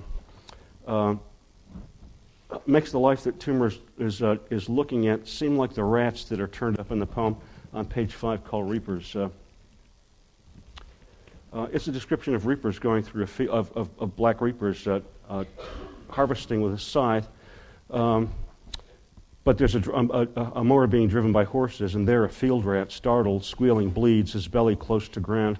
I see the blade bloodstained continue cutting weeds and shake, with the images of like something small and undetectable being turned up, and at the moment of its discovery, it's killed and plowed back under.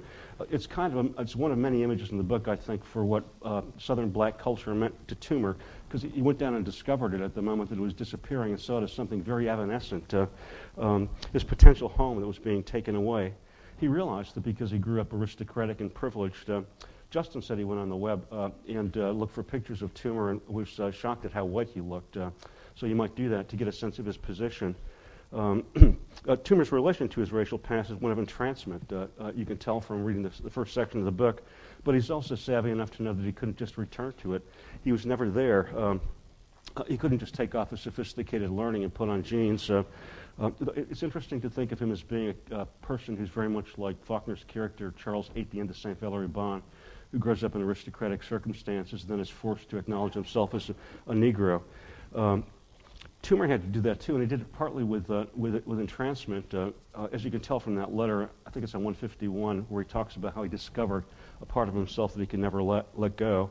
And part of it too is the woman that he met, and whom he poeticizes throughout Cain, in describing just the landscape, the winds, and the night of Georgia on 105. Night, soft belly of a pregnant negress, throbs evenly against the torso of the south.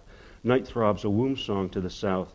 Cane and cotton fields, pine forests, cypress swamps, sawmills, and factories are fecund at her touch. Night's womb song sets them singing. Night winds are the breathing of the unborn child whose calm throbbing in the belly of a negress sets them somnolently singing.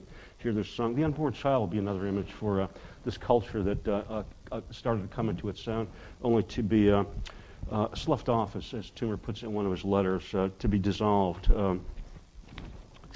I'm thinking now. In the last part of the book, when Kabnis goes down into the hole to confront Father John, he talks about Father John as a spokesman for a muted people who feel their way upward to a life that crushes or absorbs them. So the life that crushes or absorbs them will be the life of part 2. So part 1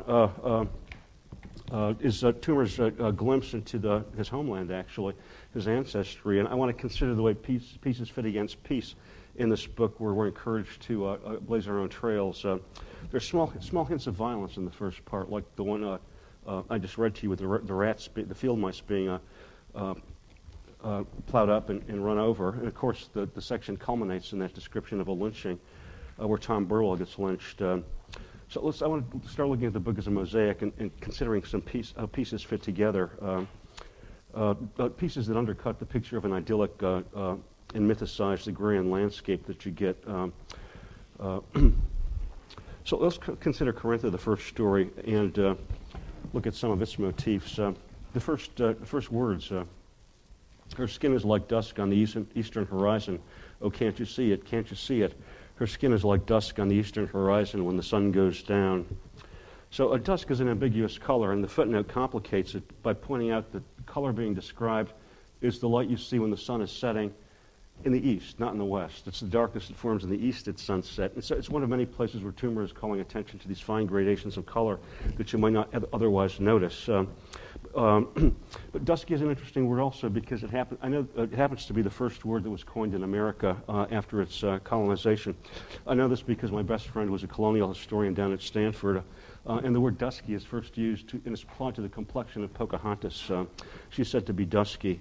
Now, once you start to notice that the word dusky just permeates this book, we've got dusky cane-lipped throngs on page 15, dusky faces on 52, a dusky body on 59, and one I like. There are scores of these occurrences, so I'm not going to read them all. But there's a description of the girls who have come to the party at Halsey's in Kabnis. The girls before the mirror are doing up their hair. It's bushy hair that's gone through some straightening process. Character, however, has not been ironed out. As they kneel there, heavy-eyed and dusky, and throwing grotesque moving shadows on the wall, they are two princesses in Africa going through the early morning ablutions of their pagan prayers, and so forth. So the calling attention to the color of dusk on the eastern horizon at sunset is also a way of calling attention to the culture that he's looking at disappearing at the moments of its rising.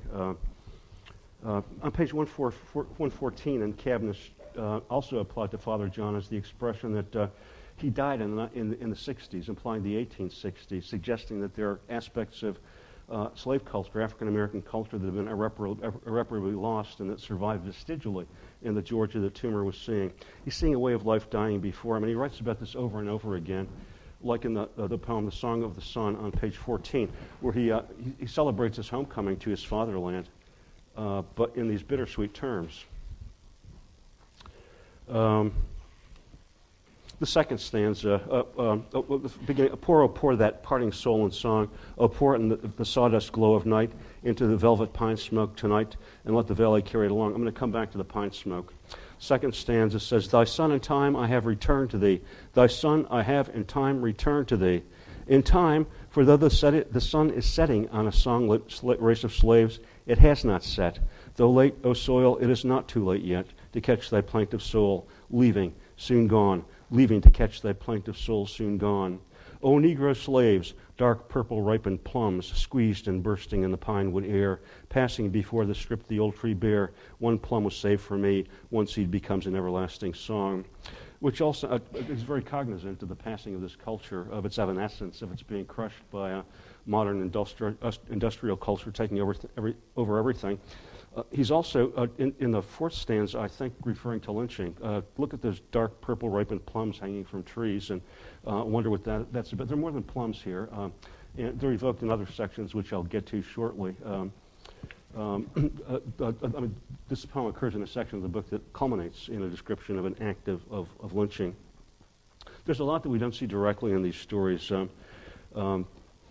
Things are spectrally implied, I think, to mirror the vanishing, the kind of evanescence that Toomer was experiencing. Or considering, again, on page 6, the song November Cottonflower, which is a companion piece to the poem in the second part, Her Lips Are Like Copper Wire. And in general, it's interesting to try to pair stories from the first part and the second part so that Fern, for instance, the girl who's indifferent to men because she knows they all want her, and so she ignores all of them, becomes in the second part Avie, who's indifferent to guys because she's lazy, and who exemplifies another kind of problem of life in the North, which is that even if you get a college education and try to impress somebody, they're just going to fall asleep on you. November Cottonflower, it's in part about a bad cotton harvest that happened at the time that Toomer went down there.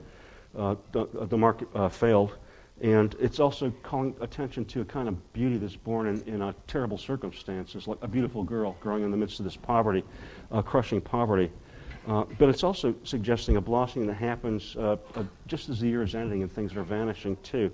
So another kind of image of something being born at the moment of its dying.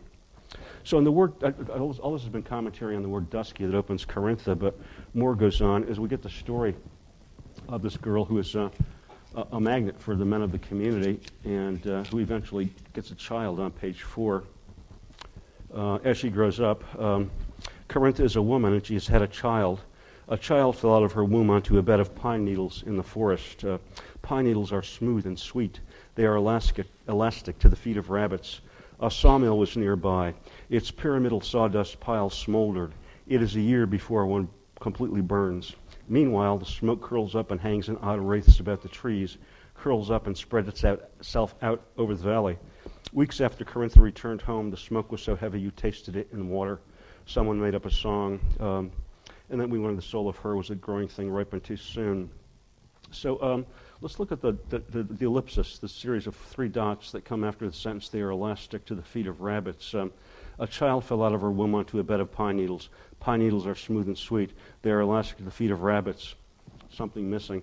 and then a sawmill was nearby. Its pyramidal sawdust pile smoldered. That phrase, pyramidal sawdust pile, appears back on page, again, on 15, and elsewhere in the book. I think it calls attention to, like, lumbering was one of the industries in Georgia that Toomer was aware of, and outside of lumber mills and there'd be piles of sawdust. And why the sequence? What's the causality? Why the description of the child's birth, falling into the pine needles, and then the sawdust? Well, the implication is that the child's been sacrificed now, that it's been buried in the pyramid of sawdust. Either as a kind of economic measure, a way of not having another mouth to feed, or I'm thinking now of the sacrifice of children in Toni Morrison's Beloved.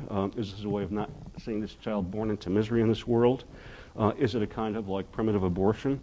But we're seeing another image of a child that never had a chance to grow, like the African American culture of the South that Toomer discovered. These unborn children are sent north to be straitjacketed and put into box seats. This one never has a chance to survive. And then it's followed by the poem Reapers, which tells us about this life being discovered and disappearing again. So details like these in Karintha raise questions about what's foreground and background in Cain, what's primary and secondary. But you probably notice that the smoke that comes up out of this pyramidal sawdust fire reappears everywhere in the book. There's always bands of smoke going through the trees. And included in that smoke, of course, is the body of Tom Burwell, who's lynched at the end of the first section. On page 12 in Carmen,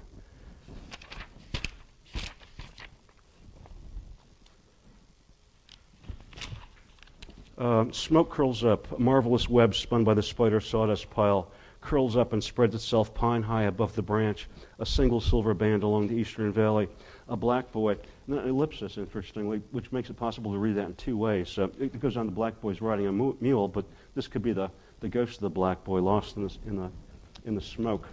And also on page 15,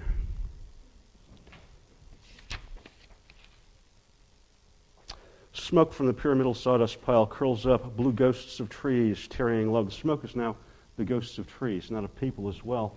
But the smoke in turn carries ghosts, and so it kind of modulates into the words you find over and again in the book: wraiths, haunts, ghosts. These ghosts circulate the book and feed into the wind that's constantly singing a song to the narrator of the book. Then what about Becky on page 8, the white woman who has two black sons? In the middle of page 8, we're told that smoke curled up from her chimney. There's the phrase smoke curling up again. And her story is that she's the white mother of black sons. The smoke is also said to form a wraith. Nobody noted. A creepy feeling came over all who saw that thin wraith of smoke and felt the trembling of the ground. Folk began to take her food again. They quit it soon because they had a fear. Becky, if dead, might be a haunt, and if alive, it took some nerve even to mention it.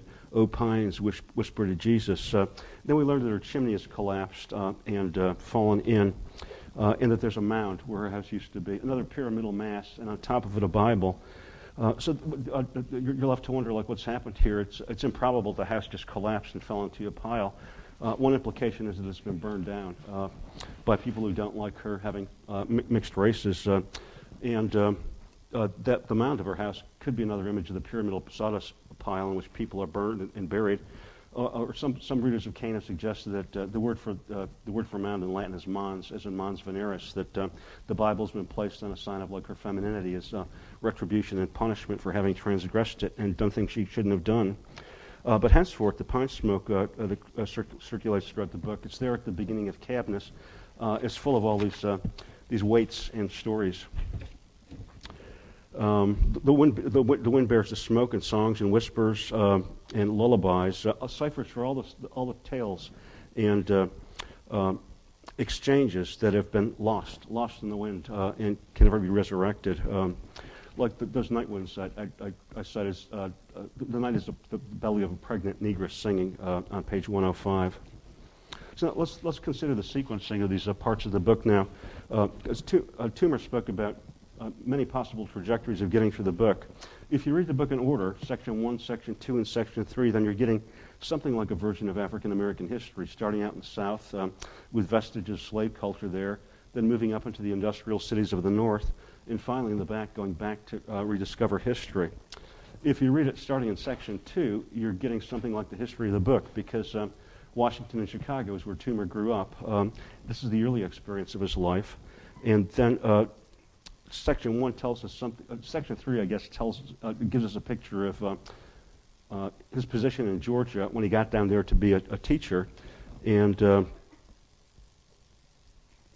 or you can read it from Section 3 first and Section 1 and then Section 2. But you get different conflicts. In each case, a sense on Toomer's part, it's impossible for him to rejoin this culture. He was never a part of it, and yet he can't fit in.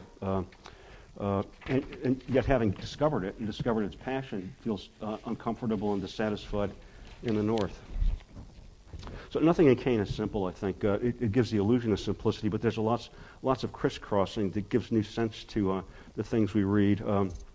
The nostalgia for this primitive and passionate and immediate and direct life is strong, but it's also imperfect. You can't recapture it, and things are also frightening in Georgia, which is described as a terrible mud trap on page 93.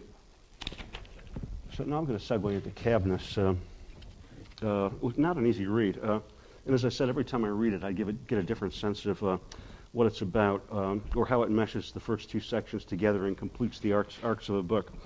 I read a letter last time. It's page 151, in which Toomer says, Kabnis is me.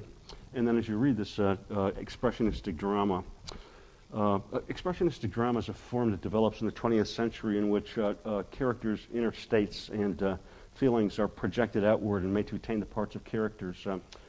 Cabinet of Dr. Caligari, if any of you have seen that, is a good example of expressionistic movie, or the plays of Strindberg are expressionistic too. Kabnis is said on page 83 to be a dream. And also on that page, that everything is fantastically spaced. So the writing is surrealized from the beginning. You realize that it's not straightforward or realistic, but everything is being souped up. And then as we also are introduced to Kabnis, we learn that he has a lemon face that he could pass, that he's a teacher, that he's staying in a building that's maintained by the school he's working for, and therefore that he can't smoke in there or drink. He's supposed to set an example for his race. So we also learned that his family is from Georgia on page 89. On page 108 and 109, there's a conversation in which he says that his family was Southern blue bloods, and somebody says blue and black too, making the pun that Ralph Ellison makes at the beginning of Invisible Man when he's listening to the song Black and Blue by Louis Armstrong on his phonograph. Being black also means being blue, and also being black and blue, beaten up, that is. So Section 3, I think, helps us to understand Toomer's relation to parts 1 and 2. On 85, there's the first of two passages describes his ambiguous relation to Georgia.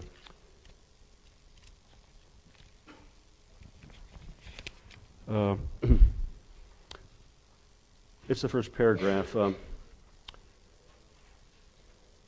He's just twisted the head off of a hen and looks at his quarters. Hello, fine quarters I got 5 years ago. Look at me now. Earth's child, the earth my mother. God is a profligate red-nosed man about town. Bastardy, me. A bastard son has got a right to curse his maker. God. Kabnis is about to shake his fists heavenward because he's a son of this land, but of course he doesn't know his father, like Bon. He belongs to this land. It's legitimately his homeland, but it's not legitimately his homeland because he's not part of it. And then on page 98, a similar passage talks about him being distanced from the land that he's close to. Oh, this is Lewis turns his eyes turn to Kabnis. In the instant of their shifting, a vision of the life they are to meet. Kabnis, a promise of a soil-soaked beauty, uprooted, thinning out, has been pulled out of the soil, suspended a few feet above the soil whose touch would resurrect him, arm's length removed from him whose will to help There was a swift, intuitive interchange of consciousness. Kabnis has a sudden need to rush into the arms of this man. His eyes call, "Brother," and then he wills on handbait. So the footnote tells you that there's a reference here probably to the Greek figure of Antaeus, whose mother was the earth, and who could only maintain his strength if he was in touch with the earth. And he's famous in myth because Hercules has a contest with him at one point, and Hercules wins by lifting him up off the ground and preventing him from contacting the earth. So Kabnis is presented as somebody like this, somebody who's been lifted up and uprooted from this earth, and who is not at home in his homeland.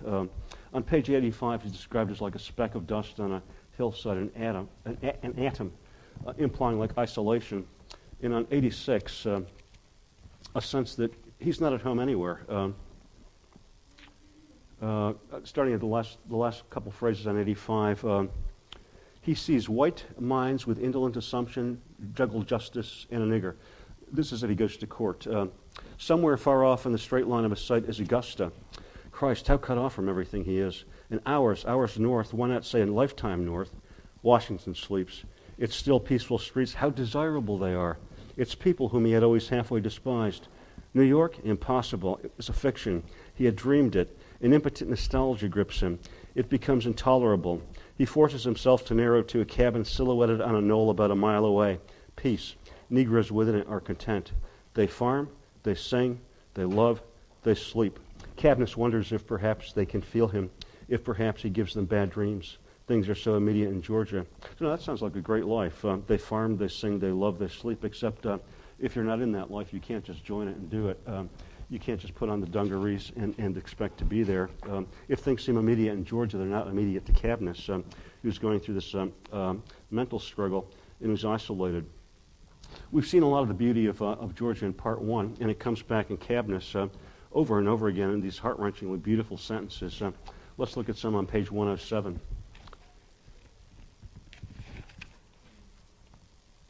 I'm in the last long paragraph, the one that begins, "There seems to be no good time spirit to the party." Lewis, seated now so that his eyes rest upon the old man, merges with his source, the old man, and lets the pain and beauty of the South meet him there. White faces, pain pollen, settle downward through a cane-sweet mist and touch the ovaries of yellow flowers. Cotton bolls bloom, droop, black roots twisted in a parched red soil beneath a blazing day. Magnolias, fragrant, a trifle futile, lovely, far off. His eyelids close. A force begins to heave and rise. Stella is serious, reminiscent. Just contrast the description of the Georgia landscape to the claustrophobic rooms in part two. It's very beautiful. In the coloration of these flowers, yellow flowers, black roots, magnolias, you get a sense of the division between blackness gripping the soil and whiteness up in the sky. There are a couple passages where that dichotomy is played up in this. So a real sense of the beauty of Georgia. But also in the contentment that's described on page 86, watching these people who farm and sleep and love simply. But there's also hanging. And just at the moment after Kabnis breaks the neck of the hen, on page 86, he thinks about lynching.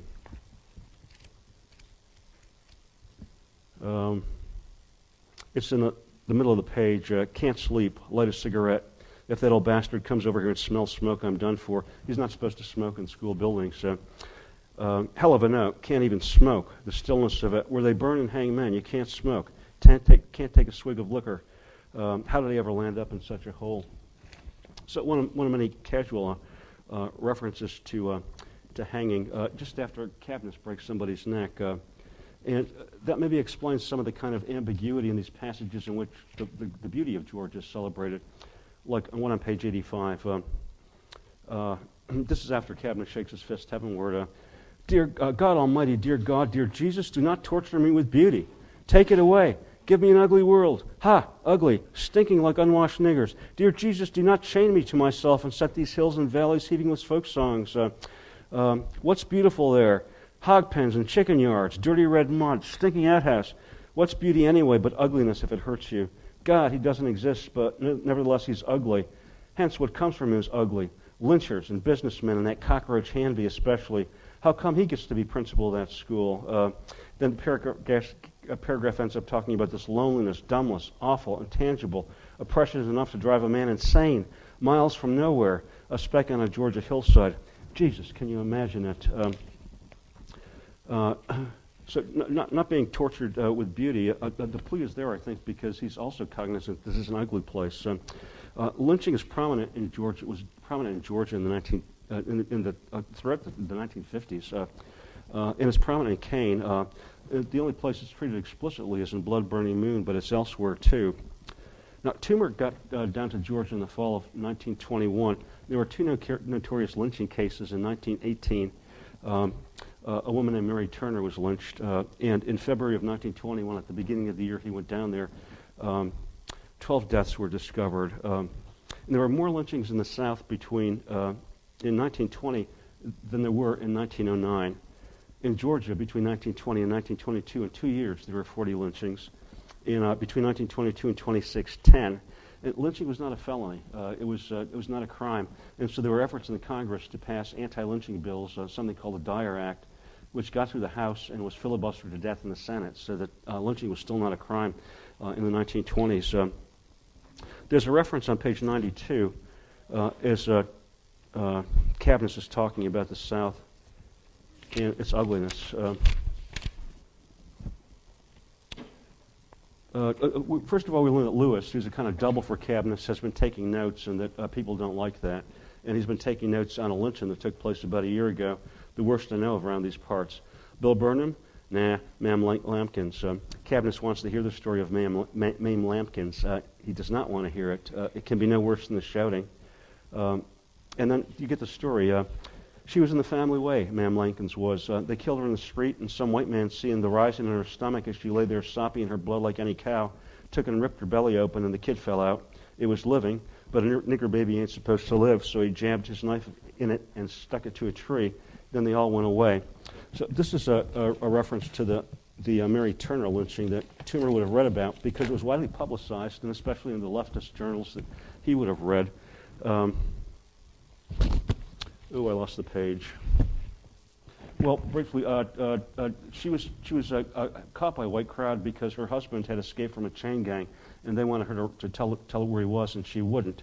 So they hung her up by her heels, doused her dress with gasoline, set it on fire, then cut her down, cut her belly open. The baby fell out and squealed, and somebody stepped on it with his heel and squashed it, and then they nailed it to a tree.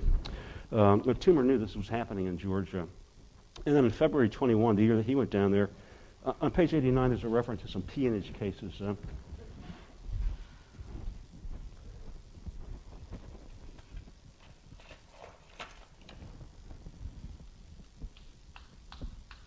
Kabnis basically says to these guys, I hear that things have gotten better since the peonage cases last year.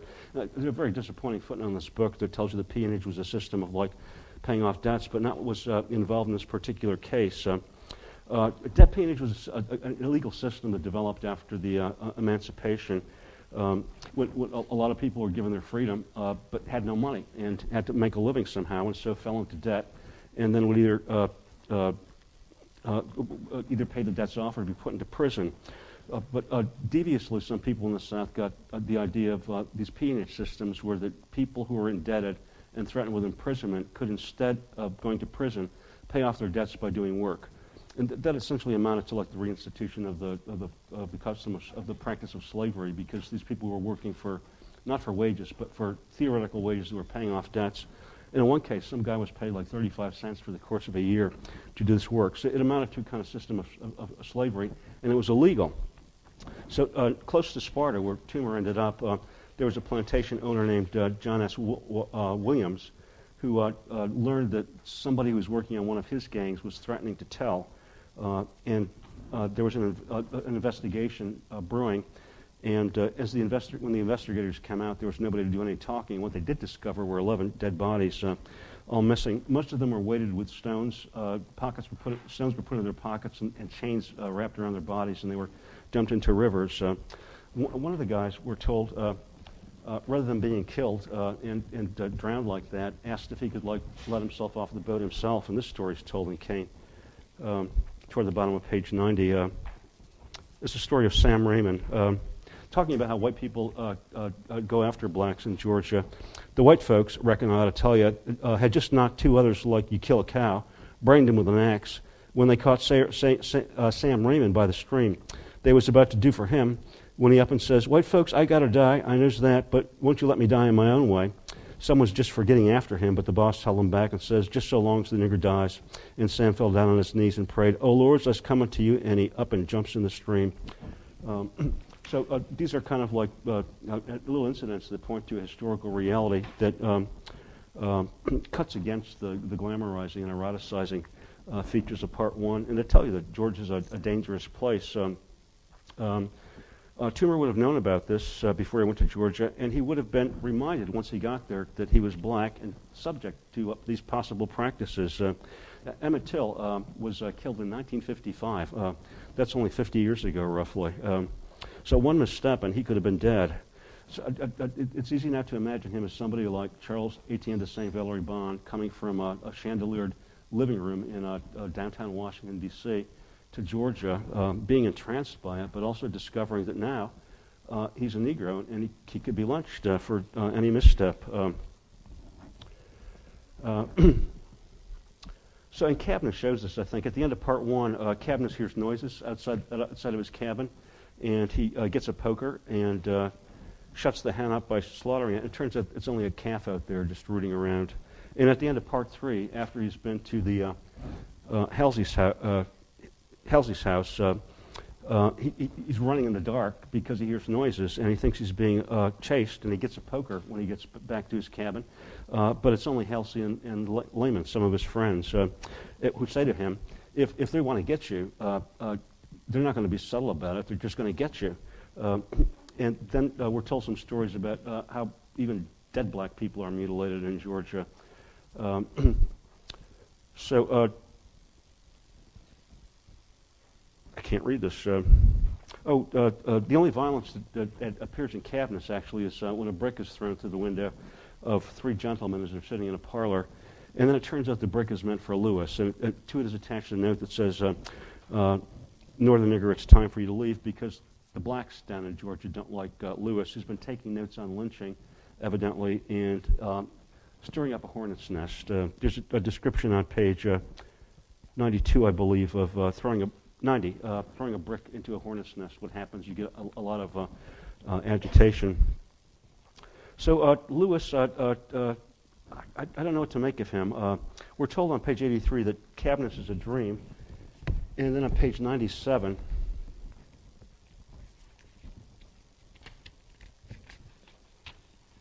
that Lewis is a somewhat stronger Kabnis, is what a somewhat stronger Kabnis might have been.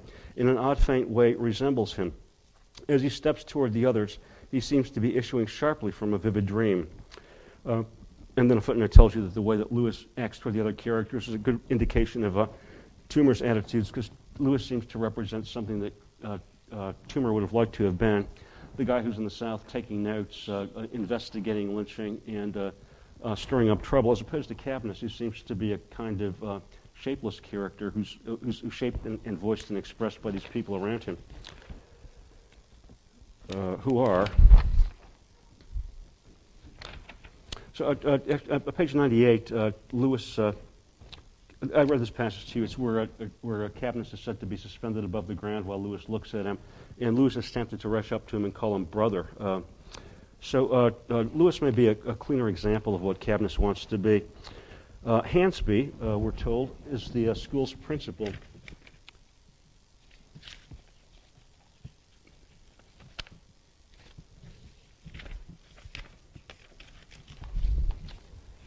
And I wonder if he's partly Toomer, too, because when Toomer was sent down to this agricultural industrial school, he was given the role of acting principal, and I don't know what his roles were precisely. Would he have been in the position of being an enforcer or like a plantation owner? Hansby is presented that way. He's the person who tells Kabnis he can't smoke, and when he discovers him taking a drink on page 94, he fires him and tells him he has to go because he's supposed to be a role model and set an example for his race. He reminds me of the school president Bledsoe in Invisible Man, who runs his college like a plantation, and his students like slaves. He's presented kind of in that way. Then over and against Hans, we got Halsey, who's a businessman, somebody who makes wagons, and somebody I think Toomer would also identify with because he was a Ford salesman in Chicago. This is life in the mainstream, and of course, Halsey takes on Kabnis after he's fired from the school.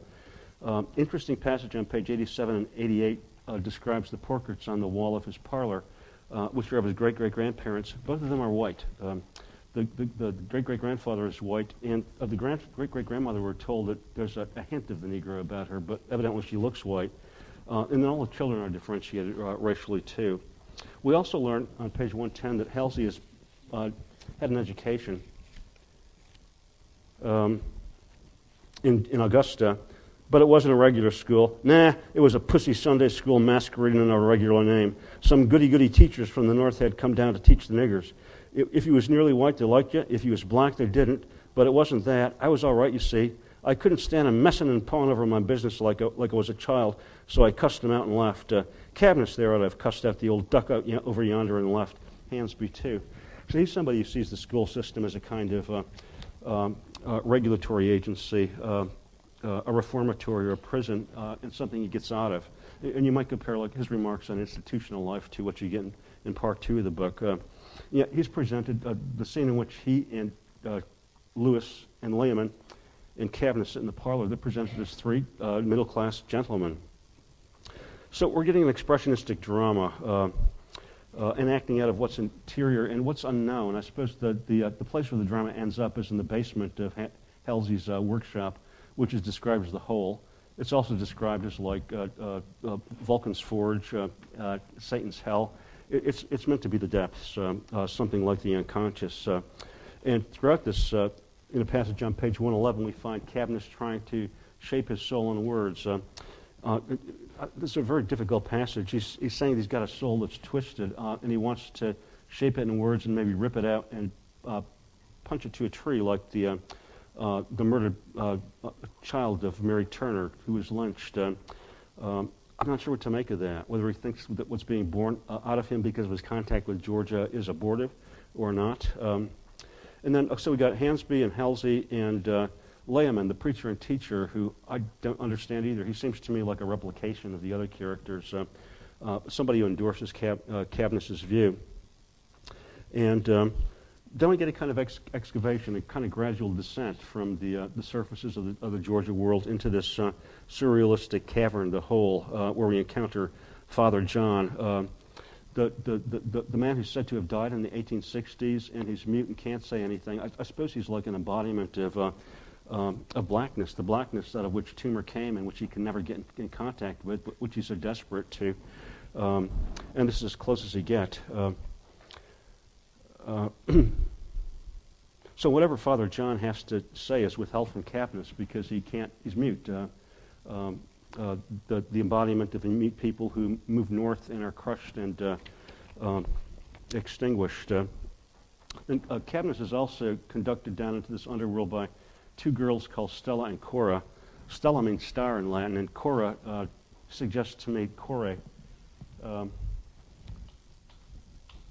Sometimes Cora, the Greek god Persephone, who goes down into the underworld to bring and comes back periodically. So it seems to me a kind of archetypal descent. And also we learned that down in the hole there's a robe hanging on the wall which Kabnis puts on, kind of like a priestly garment, to suggest maybe that what he's going through is an invocation or a ritual, an effort to tap into blackness. And then at the end of at Kabnis, he comes up from the cellar carrying a bucket of hot coals, and I have no idea what that means. It's been interpreted symbolically as like bringing light back to the hearth or forge, but it seems to me pretty open-ended.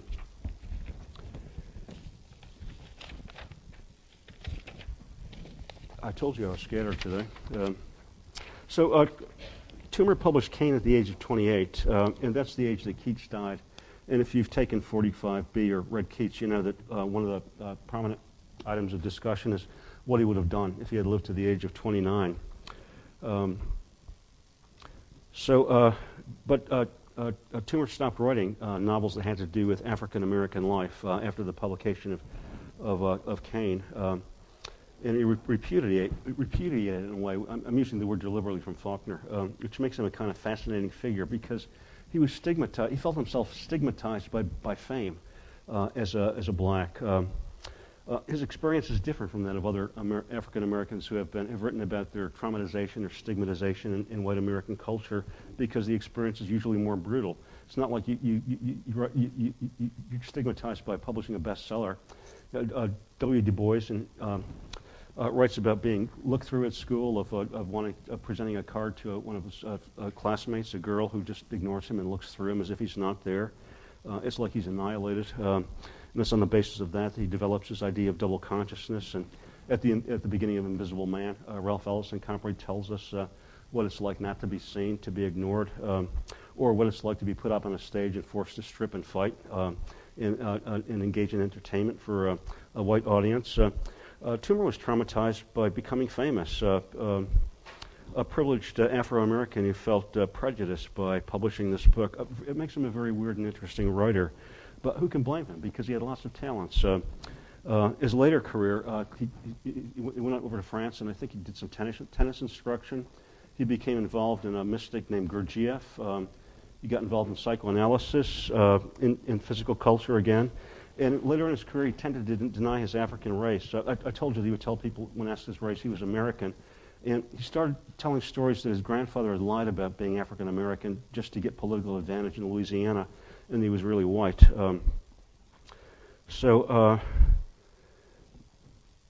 He's kind of Walt Whitman, internal Walt Whitman, in that he combines a lot of people, a lot of different races inside of himself, and can think of himself as containing multitudes. So the reception of Kane, though, was it put him under pressure because whites loved it, because here's a person who was showing them African-American culture. Liberal and sophisticated whites loved it. Here was somebody who's going to show us the black world, and is doing it very eloquently and expressively. But he didn't want to become like the exemplar of an entire race for a white audience. African-Americans have sometimes disregarded Kane because they see it as insufficiently black. And actually, there's a debate about whether or not Toomer kind of glamorizes and mythicizes the South in such a way as to overlook the violence I talked about today, and is kind of like making the noble savage out of these people that he discovered in the South. So that was his experience of being branded for having written so eloquently about this life that he discovered inside of himself.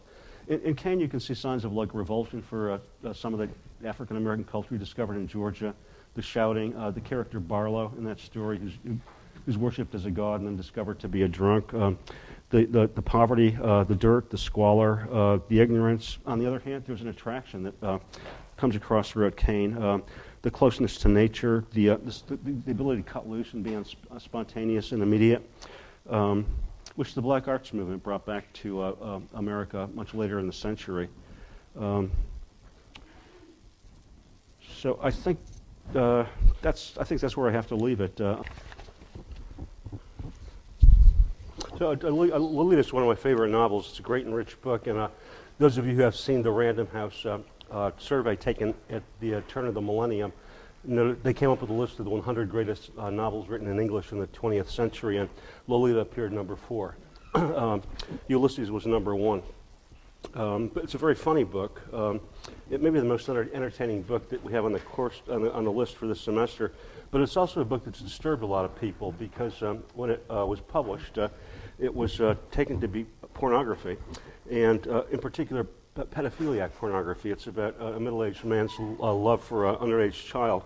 And also, if you look at page 107, you'll notice that Humbert reads a book called Know Your Daughter because he becomes her legal father. And knowing your daughter, of course, means two things in this book. There's a biblical sense of knowing, too. So it touches on incest, too. And in fact, on page 80, Humbert feels an incestuous thrill. And on 71, regards himself as a legal stepfather. In the climactic seduction scene on page 119, he says to her, I am for all practical purposes your father, and then they sleep together. So it's a lot of touchy issues that I'll want to address. So in reading the book, I was going to move us into an entirely different terrain because everything we've read up to this point in the semester was written before World War II. Ulysses is 1922, Mrs. Dalloway is 1925, Toomer is 1923, and Absalom was published in 1936. Lolita, however, appears in 1955 after World War II in a moment in cultural history that's been called the Great Divide. Big difference in culture before and after World War II. World War II, when Allied armies went into Germany at the end of World War II, they discovered the death camps and the Holocaust, of course, and that caused a wholesale revision of the anti-Semitism that had been rife in the early 20th century, and which you've seen examples of in some of the literature we've read. After the discovery of Hitler's final solution, thinking about race changed profoundly. I mentioned at one point there were typically in colleges before World War II courses on eugenics, but after they discovered Mengel's experiments in the death camps, eugenics courses disappeared.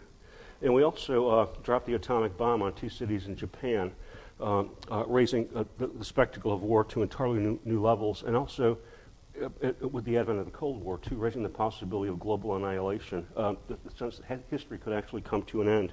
That wasn't there. Even after World War I, World War I was thought to be the war that would end all wars. It really turned out to be a prelude to World War II. And then revolutions in Eastern Europe brought the specter of communism to the world. I shouldn't use the word specter, brought communism into contention with capitalism in the world and changed the texture of the political world. Also, in the aftermath of World War II, there's a new wave of the Industrial Revolution that brings to us television and electronics and turns the culture in a video direction. And then with troops coming home from the wars, there were a lot of marriages and the starting of new families, and that gave us the baby boom, of which I am a member, and a new sense of the power of mass culture and popular culture. It's hard after World War II for anybody to think of themselves as special anymore. The writers we've been reading, like Joyce and Woolf, could think of themselves as geniuses, as uniquely talented individuals. But in mass culture, it's hard for anybody to think of themselves as being particularly distinguished anymore.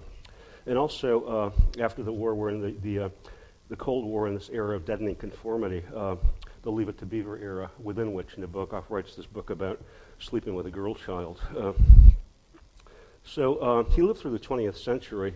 He was born in 1899 in St. Petersburg, Russia, to an aristocratic family, a very wealthy family. They had a country estate, about which Nabokov recalls very nostalgically in his autobiography, Speak Memory. His father was a journalist and a politician who sided with the Mensheviks, the White Russians, whose aspiration was to institute, after the deposition of the Tsar, a kind of republican democracy of the sort we have in the United States. You may recall the United States allied themselves with the Mensheviks during the revolution. And as a consequence of the Bolshevik victories in Russia, the family had to retreat to the south of the country, away from St. Petersburg, and eventually they were driven out and had to emigrate first to London, where Nabokov spent some years in Cambridge, and then to Berlin, where he spent a considerable amount of time. He had 4 brothers and sisters and a governess, and grew up when he was a child, speaking not just Russian, but also learning French and English.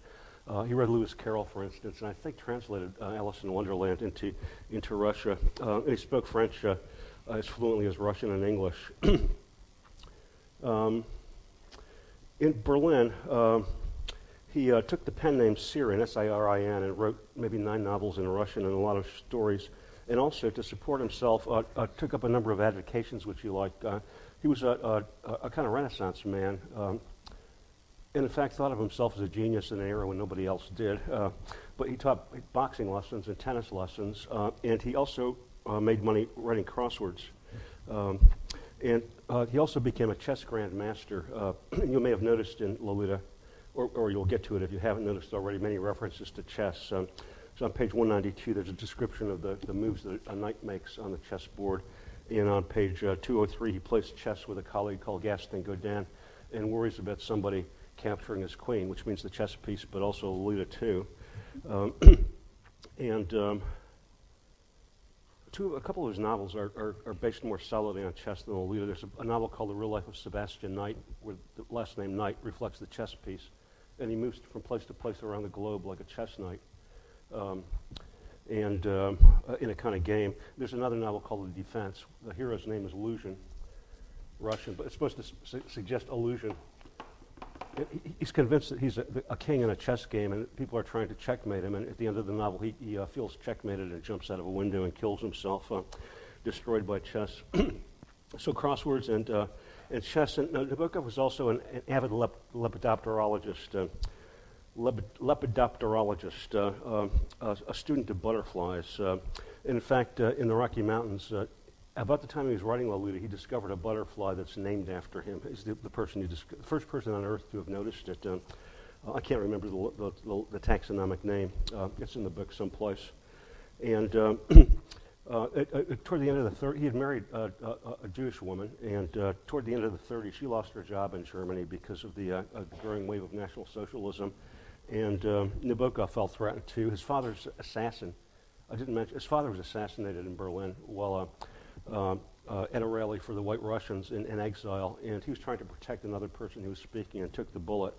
And the growing violence in Germany, his wife's loss of a job, they decided to come to the United States and settle first in Manhattan. And Nabokov started to get jobs, first teaching comparative literature in Wellesley College, where he founded the Russian department that's there now.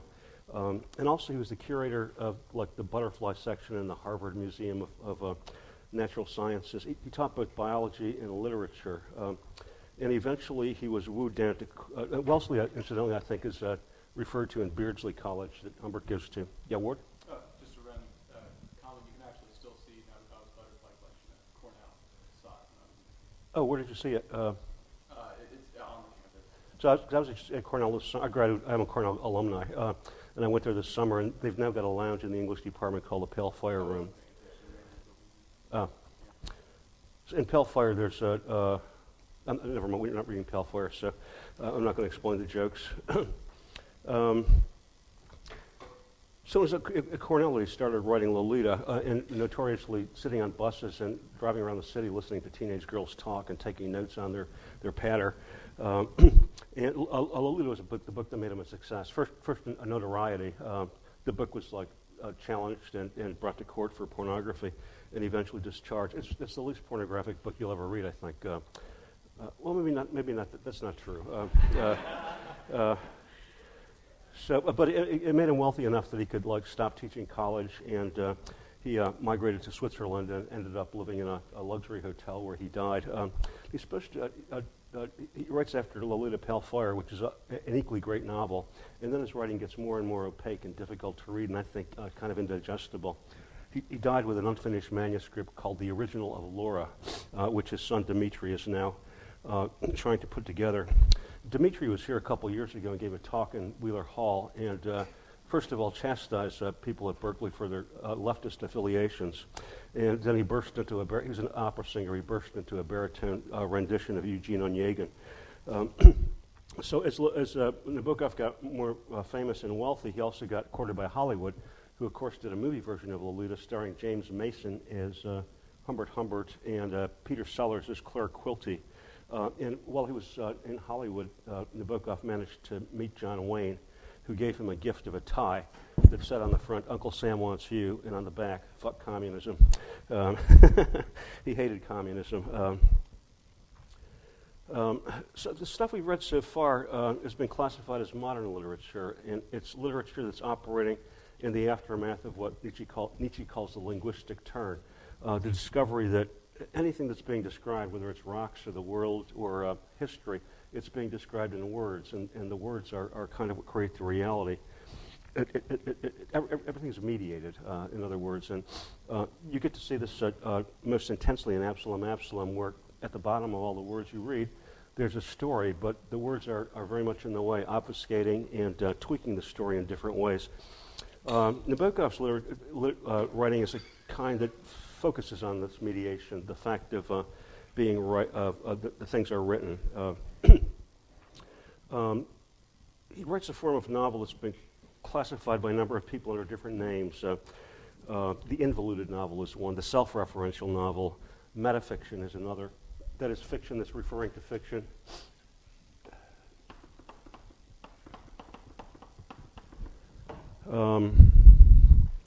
or in France, the new novel, the nouveau roman.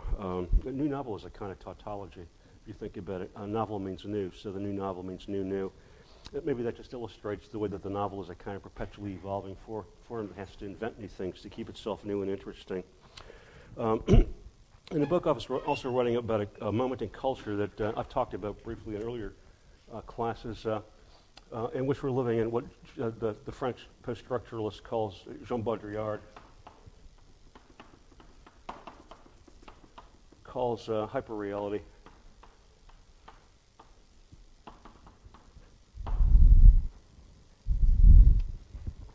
So have any of you been to Sakhalin Island off the east coast of Russia?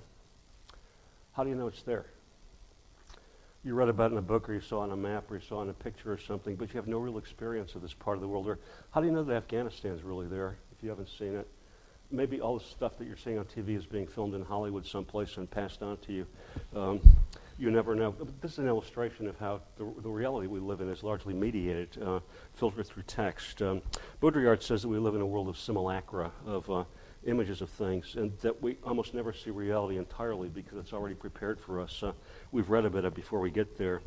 And so Nabokov's novel is going to take on the structure of the short story by John Barth. It's the first short story in his book called Lost in the Funhouse, and he gives you instructions on how to cut it out and assemble it. It turns out to be a Mobius strip that reads, once upon a time there was a story that reads, once upon a time there was a story that began, once upon a time there was a story that began, once upon a time there was a story. You stop it when you want to, but it keeps on going on. It illustrates maybe the fundamental insight of Jacques Derrida's seminal post-structural work of grammatology, where he writes a famous pronouncement,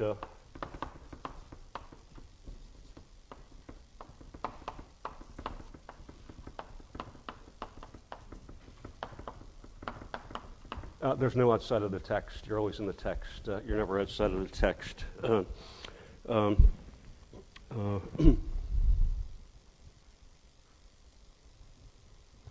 Think about the way you come to know the real world out of infancy. Do you all know the meaning of the word infant? It comes from the Latin infans, meaning not speaking.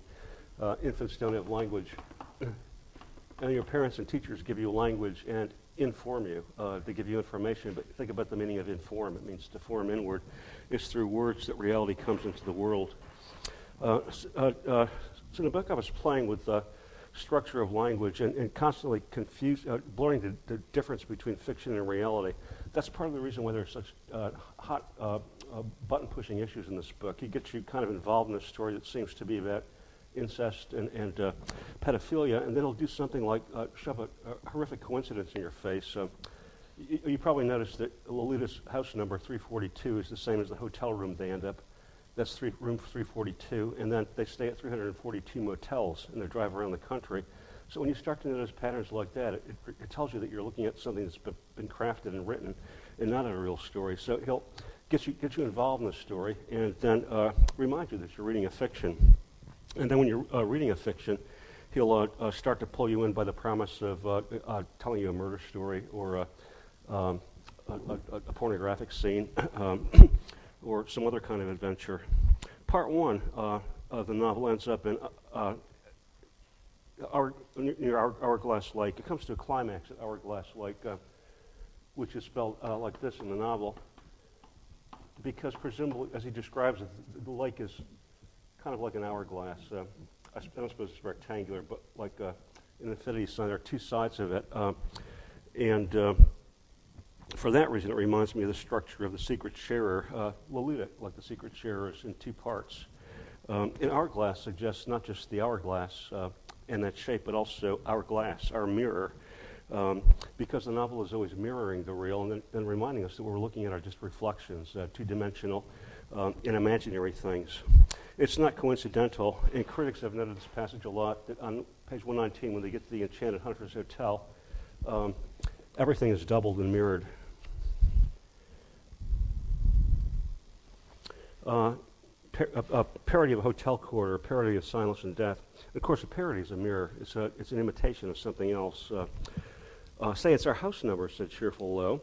There was a double bed, a mirror, a double bed in the mirror, a closet door with mirror, a bathroom room door ditto, a blue dark window, a reflected bed there, the same in the closet mirror, 2 chairs, a glass top table, 2 bed tables, a double bed, and so on and so forth. And you start paying attention as you go through this to the amount of mirroring that goes on in the book. Our hero's name is Humbert Humbert,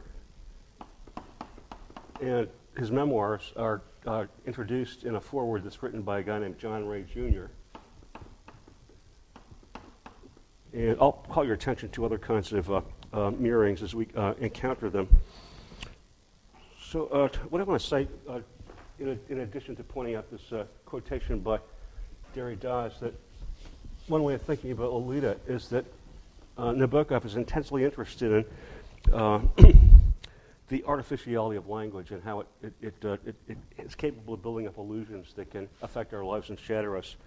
If you've taken any course that does post-structural theory, you know that a lot of it is founded on the teachings of the linguist Ferdinand Saussure, who pronounced language to be an arbitrary system and said that the word is differentiated into a signifier which points to a sign. So you get a word like tree, the signifier, which has no real relation to it, no clearly natural relation to it. Why do we call a tree as opposed to a cob or a door or something? For Saussure, it's arbitrary, but it's referring to something real, signified. And as Saussure's paradigm has gotten modified among readers of the novel, narratologists, they've started to distinguish between what the French call the récit, the recitation, as opposed to the story, histoire. And in America for a long time, Seymour Chapman was a professor in the rhetoric department who was a prominent narratologist, and he distinguished between discourse and story. And the Russian formalists, Tsvetan Todorov and people like that, refer to fabula and sujet. So what all these distinctions are meaning is that, take Absalom as an example. You get a recitation by the Compsons, by Miss Rosa, by Shreve and Quentin, a recitation beneath which you can extract the story of what really happened in Sutpen's Hundred and in the Sutpen family. Or you get a web of discourse, just words, beneath which is the story. So Derrida also calls this distinction, this is mimesis, this realm. Absalom is in some sense a work that's miming the reality of the South, that's representing the South. But Derrida contrasts to mimesis iterability and iteration, that Faulkner's words are not his invention. They come from someplace else, and all the words we use come from someplace else too. So the text is going to tempt you into believing you're reading about reality, and a reality with touchy issues, and then reminds you that you're reading, as he puts it on page 32, only words. Oh, my Lolita, I only have words to play with. It seems, as a kind of digressive footnote here, when Lolita and Humbert get to the Enchanted Hunter's Hotel and there's the moment of seduction, they have a hard time finding a room with double beds because there are 2 conventions going on, one of which is a religious convention and the other is a florist convention. Conventions, of course, are conventions.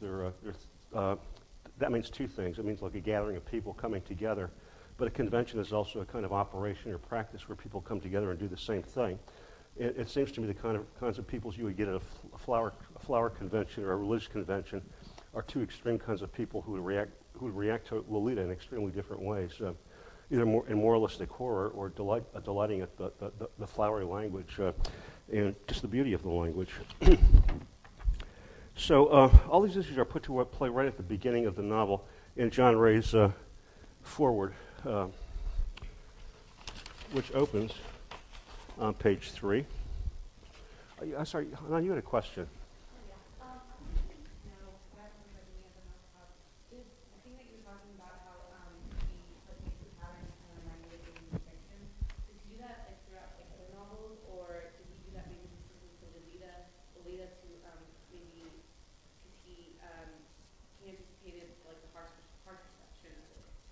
He does it in all his novels. The novel after this, Pale Fire, there's a Hurricane Lolita. So you're reading a novel by Nabokov and you come across a reference to Lolita. How can you not be reminded that this is a written book? And does he deal with like Hellfire is about a man who imagines that he's the deposed king of an imaginary country and a pederast. So yeah, he's interested in a deviant and odd people who don't conform to the norm. So the foreword. Does somebody else have a question? On page 3. And by the way, the annotated Lolita is both wonderful and horrible. Hellfire, the novel he writes after this, is a commentary on a poem. The book starts out with a 999-line poem, unfinished. There's supposed to have been one more line added to it, but the poet is shot. And then the rest of the book is a kind of commentary on the poem in which the commentator makes it mean something it absolutely can't be about. It becomes like an epic that's revealing the adventures of the king of this deposed country, when in fact it's a kind of Robert Frost poem about New England. I forgot where I started with that. Okay, the foreword by John Ray. Lolita, or the Confession of a White Widowed Male, such were the two titles under which the writer of the present note received the strange pages. So it's a confession, and that automatically gives us a clue to what we're to expect in the book, because what are confessions? They're either given to police or to priests. They involve the exposure of a crime or a sin, so goody. You read the first line and you know you're going to find out some juicy stuff. Except that in the next paragraph, this confession, we also learn in early pages of the book that Humbert is in jail for murder. The first page of the novel after the foreword says you can always count on a murderer for a fancy prose style. So we have the expectation of like uncovering some crime. And then the second paragraph refers to this as a remarkable memoir in the line against which you find number 5 written.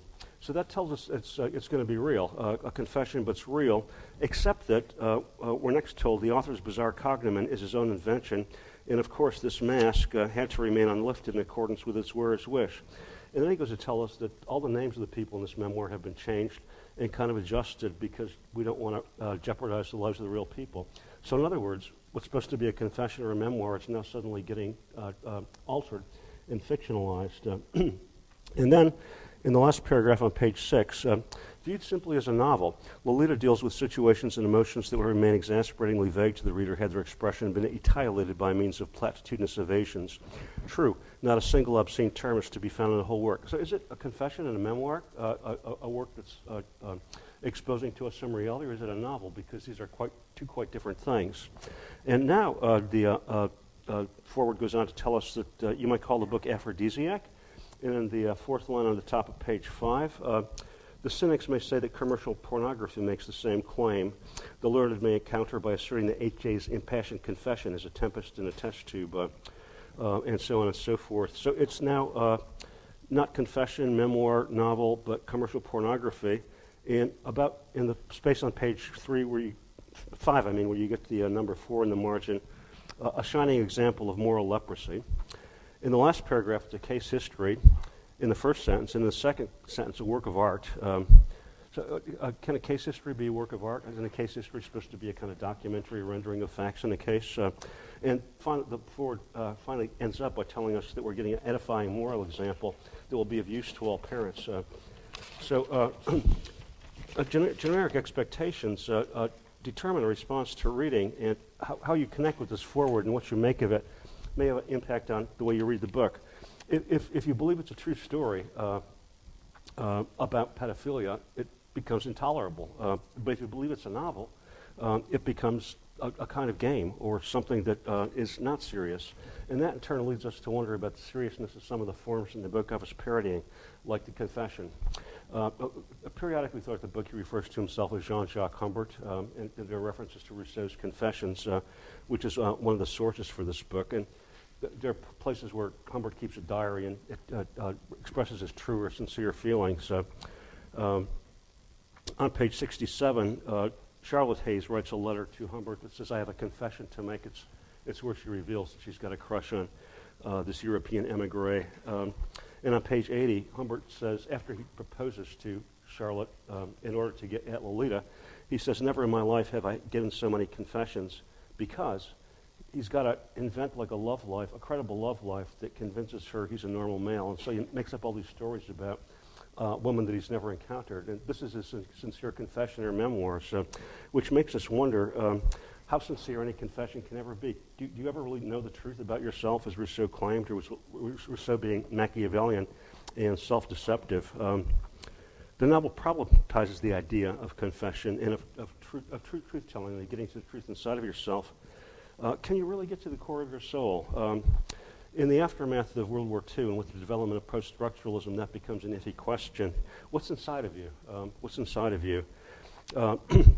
Derrida writes frequently about something he calls a metaphysics of presence. It's an important phrase in his philosophy, and one that he constantly attacks. It's the idea that you're really fully here, and that at any one moment you have thoughts inside of it that you can tap into and know. If you think about the 19th and early 20th century model of the way people operate, they're born with a kind of native intelligence that is shaped and cambered by parents and teachers, and it eventually allows the development of true self. Derrida points out when somebody writes something, the writing can be detached from the person and shipped across the world, for example, and somebody can read it and not know whether the person who wrote it really meant what he said or not. Somebody can forge something and claim that it's written by somebody. You never know whether a piece of writing is accurate or not because it's divorced from its creator. Whereas speaking, Derrida says, you can always ask the guy who said whatever he said, what he meant, and he can check his thoughts and make sure that you're getting the right meaning. In that model, of course, intelligence is internal to you and innate. Derrida's a staggering contribution to our thinking about this is that you only get to know what's inside of you because in the years of your development, people take things that are outside of you and put them inside, namely language. When you're born, you don't have language inside of you. Your parents teach it to you, the people around you teach it to you, and it's through this alien thing that comes into you that you get to know yourself. So you come into a knowledge of yourself through an instrument that's not yourself, and that makes it constantly hard to get at the core of anything solid. And all the more particularly because all of your ideas come from someplace else too. In Derrida's scheme, instead of literature being original, nothing's original. It's all iteration and repetition. So, oh my God, one of those pages. So let's start by asking the question like who Humbert Humbert is. What's inside of this Humbert who's we're told in the forward is a mask. It's not the real name of the guy. Well, for one thing, he's very much like us. He's a student of literature. On page 16, 15 and 16, on his career. At first I planned to take a degree in psychiatry, as many Moncay talents do, but I was even more Moncay than that. A peculiar exhaustion, I am so oppressed, doctor, set in, and I switched to English literature, where so many frustrated poets end up as pipe-smoking teachers in tweeds. Paris suited me. And he goes on to describe a paper he writes entitled The Proustian Theme in a Letter from Keats to Benjamin Bailey. And then I started to compile that manual of French literature for English-speaking students with comparisons drawn from English writers, which was to occupy me through the 40s, and the last volume of which was almost ready for press by the time of my arrest. So he sounds like a respectable scholar and professor of literature until you get to that last phrase, my arrest. So is he like you, a sophisticated student of literature, a poet? There's a heavy current of language in the novel that makes us believe that. This guy's a very talented user of words. On the other hand, you get the phrase on page 5 in the foreword that the writer of this memoir is a panting maniac. So what is he the scholarly upholder of the French tradition or a panting maniac? Or to draw on some other phrases that Humbert uses to describe himself, big-boned, woolly-chested Humbert, who perfumes his armpits before going down to the parlor to see Lolita. And he refers to, the letters HH recur throughout this novel like a drumbeat. My hot, hairy hand, my huge, hairy hand, or the humble hunchback. He refers to himself as a humble hunchback. So what is he? Is he the scholar of French literature or the maniac? And a good way of trying to see how cagey he's being is to think about the way he describes his physical appearance. You've all had to do this or do it in your head. A couple passages that Humbert, 24, in which Humbert describes himself.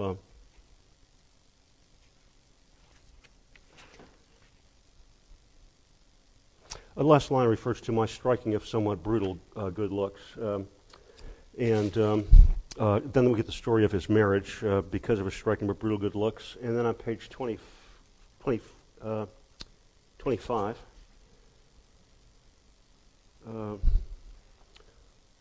I was, and still am, despite mes malheurs, an exceptionally handsome male.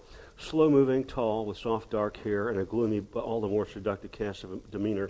Exceptional virility often reflects in the subject's displayable features a sullen and congested something that pertains to what he has to conceal. And this was my case. And then again on page 39. Last 4 lines. I passed by her in my adult disguise, a great big handsome hunk of movie-land manhood. And then finally on page 104.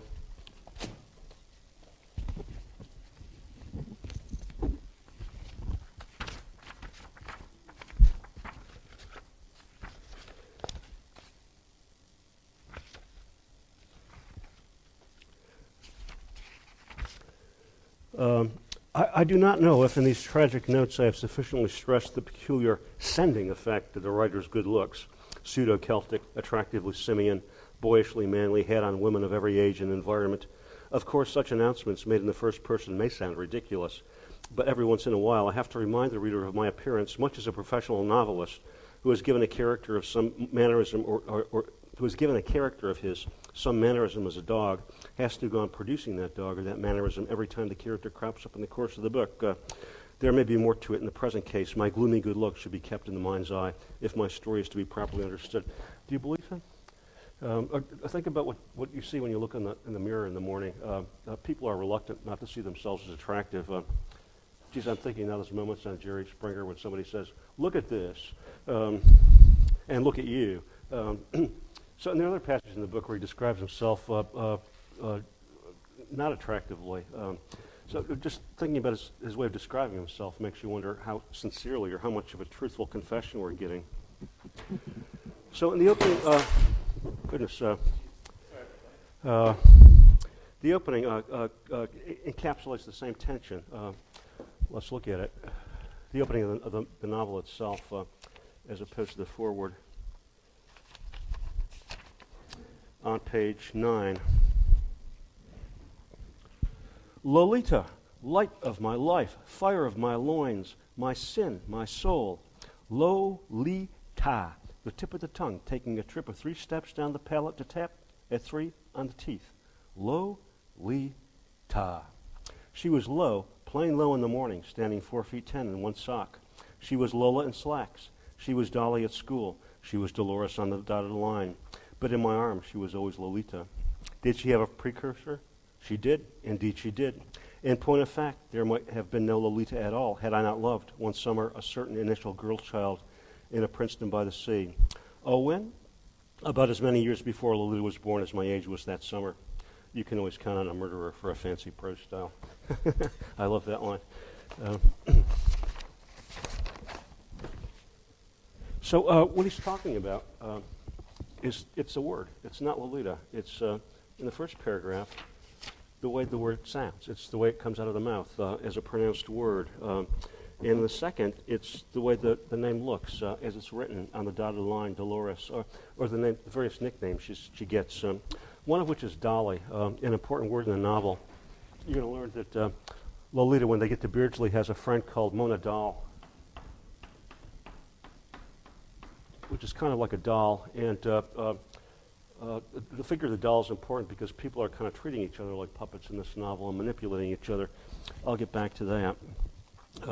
But the opening section of the novel, section 1, is talking about Lolita as a linguistic form. First as it's sounded in speech, and then as it's written in prose. And so the novel from the beginning is kind of entranced with the linguistic surface of things rather than what's behind it. Passages like this recur in the novel. One occurs on page 51 and 52. It's Humbert runs across in a children's encyclopedia I found a map of the states that a child's pencil had started copying out on a sheet of lightweight paper, upon the other side of which, countered the unfinished outline of Florida and the Gulf, there was a mimeographed list of names referring evidently to her class at the Ramsdale School. It's a poem I know by heart. And you get this list of all of Luta's classmates, and Humbert says, a poem, forsooth. So strange and sweet was it to discover this haze, Dolores, she, in its special bower of names, with its bodyguard of roses, a fairy princess between her two maids of honor. I'm trying to analyze the spine thrill of delight it gives me, this name among all those others. What is it that excites me almost to tears, hot, opalescent, thick tears that poets and lovers shed? What is it? The tender anonymity of this name with its formal veil, Dolores, and that abstract transposition of first name and surname, which is like a pair of new pale gloves or a mask. Is mask the key word? Is it because there's always delight in the semi-translucent mystery, the flowing charshaf, through which the charshaf is a veil that Islamic women wear, through which the flesh and I alone are elected to know, smile in passing at you alone? Or is it because I can imagine so well the rest of the colorful classroom around my Dolores and Hazy darling? Look at the way her name, Dolores Hayes, has now become part of the text of the prose, Dolores and Hazy. And then he goes on to enumerate her classmates in a comic catalog that includes Gordon the Haggard masturbator and Irving, for whom I am sorry, both because he has the name Irving and seems to be Jewish. Anne?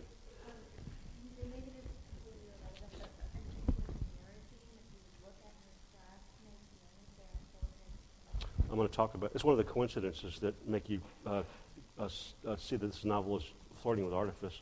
Has anybody been in a class this small that has like 4 sets of twins in it? Not very likely. Look at the names, too.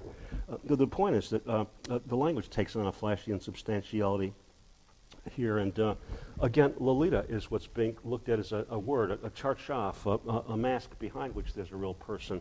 And that's the point out again, is post-structuralists do, that language conceals as much as it reveals. It occults things. If I give you the example of a German Shepherd, let me say I saw a dog this morning. What would you imagine? I just gave it away by saying a German Shepherd, but you could have imagined a Chihuahua if you wanted to, or a Labrador. A dog can mean a lot of things. And if I specified it by saying German Shepherd, you'd feel like you're getting the news. But actually, I saw like this guy from Europe carrying a crook, a German Shepherd. That German Shepherd can mean a number of things. Language is always being cagey and concealing things, even that reveals things. And note the way these names refer to. Not so much the world. These are not believable classmates because their names are so artificial. First of all, there are 4 sets of twins, and twins are another version of the mirror, of doubles. And one of the classmates, Kenneth Knight, turns out to be the paper boy for the Hayeses, has the same 2 letters for his first name, K and K. So these are among the what the novel calls dazzling coincidences. That phrase is taken up from page 31, just before Humbert describes the prison library he's in, which turns out to be full of books that are all about him and the people in the novel. Dazzling coincidences. So among the other twins, the Beals, Jack and Mary Beal are twins. The father of the Beals is the person who kills Charlotte Hayes in his car. And then we have the Mirandas, Anthony and Viola Miranda. And if any of you have read Twelfth Night, you know that Viola and Miranda are characters in Twelfth Night, so they seem to jump out of a work of literature. And then we have, toward the bottom, in another list of twins, Edgar Talbot and Edwin Talbot, where the Edgar should jump out at you because Edgar Allan Poe, of course, wrote the poem Annabel Lee that inspires Humbert to fall in love with Lolita. And he also fell in love with, he married somebody who was 14 years old, 14 or 15, Virginia.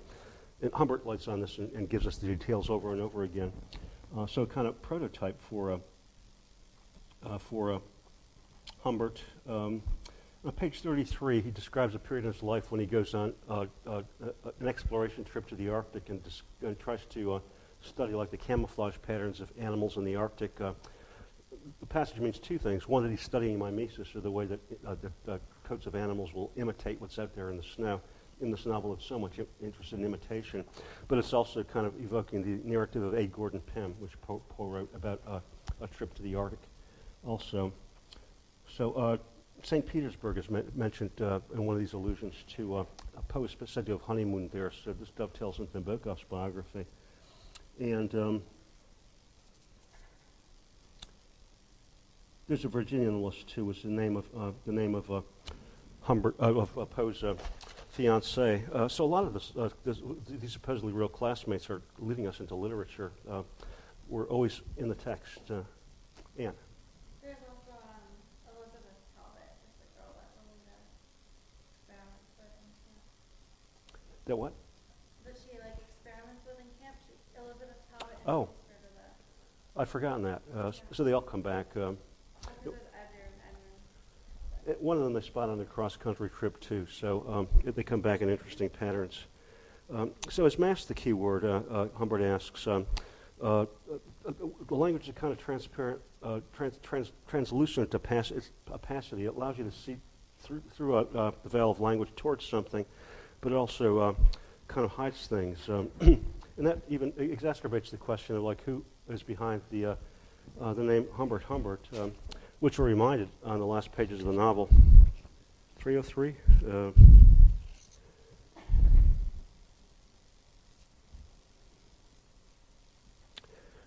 308. This then is my story. I've reread it. It has bits of marrow sticking to it and blood and beautiful bright green flies. At this or that twist of it, I feel my slippery self eluding me, gliding into deeper and darker waters than I care to probe. I have camouflaged what I could so as not to hurt people, and I have toyed with many pseudonyms for myself before I hit on a particularly apt one. There are in my notes Otto, and Mesmer, and Lambert. But for some reason, I think my choice expresses the nastiness best. So it's a reminder at the end of the novel that he's not been telling you the truth, but has made up a name and has concealed things. And then there are points in the novel, you'll run across them, where he refers to himself in the third person as if he's a different character. If I know my Humbert, he'll say, or Humbert did this. And that reminds us that Humbert, like all characters in literature, really is not a person but a literary construct, somebody who's composed of letters. In his next novel, Nabokov has some characters who are called the Shades. John Shade is the guy who writes the poem. He has a daughter named Hazel, which rhymes with the name Hayes, Dolores Hayes. And Humbert, people have suggested that Humbert, actually he refers to himself as Dark Humbert from Umberland at one point. Umber, Latin for shadows, a shadow or a shade. I think these names are reminding us that these characters are just hazy images or shadows or reflections of real people, not real people. And insofar as we're students of literature reading a book about a student of literature, we have to take into account the fact that our shades, our shadows fall on the pages of the book and become part of it. You're very much a part of this story. I don't know where to go on my notes. I was going to call attention to a diary that Humbert writes over pages 40 to 45, which he reconstructs from what he says is photographic memory. But then in the diary there are places, see if you can tell when the diary ends, because you'll be reading along and forgetting that you're reading a diary, and then all of a sudden a phrase in parentheses will appear that says diary resumed. So I can find that for you if you want. I think it's page 43 or 45. And let's note also that Humbert's passion for Lolita originates in romantic literature. The Poe poem, Annabel Lee, which you're given on page 328 in the notes. And on page 34, Humbert tells us that he likes to trip up psychoanalysts by giving them fake stories about his infancy so that they invent these imaginary primal scenes. Nabokov was notoriously anti-Freud, and he hated Freud, and said at one point that he distrusted any system that required the application of Greek myths to your private parts. In Lolita, he points out that the difference between a therapist and the rapist is just a matter of spacing. But the idea, I think, is that Lolita is an idea. She's born at a place called, on page 46, we learn that her birthplace is Pisky in the Midwest, and she disappears from the novel. On a road trip with Humbert, she just leaves him at a place called Elphinstone. So between the pixie and the elf, you get the idea that this is a fairy tale, kind of like Annabelle Lee. She's a Dolores Hayes, somebody insubstantial. And you probably noticed throughout the book that Humbert refers to Lolita as my Lolita, with the word my italicized over and over again, which is to suggest to us, as he puts it, I broke the spell of Annabelle Lee by incarnating her in another. That's on page 15. And in the passage that describes his first glimpse of Lolita on pages 39 to 40, he says that she eclipses the prototype. So Lolita is based on his original love for Annabelle Lee. Here you might think about the way that your own desires and affections fell into place, or how, as you were growing up, you started to find certain beings attractive and certain other ones not. How much did it have to do with the reading and TV you watched? Was Minnie Mouse a factor in the development of your erotic life? Yes? Speak a little louder.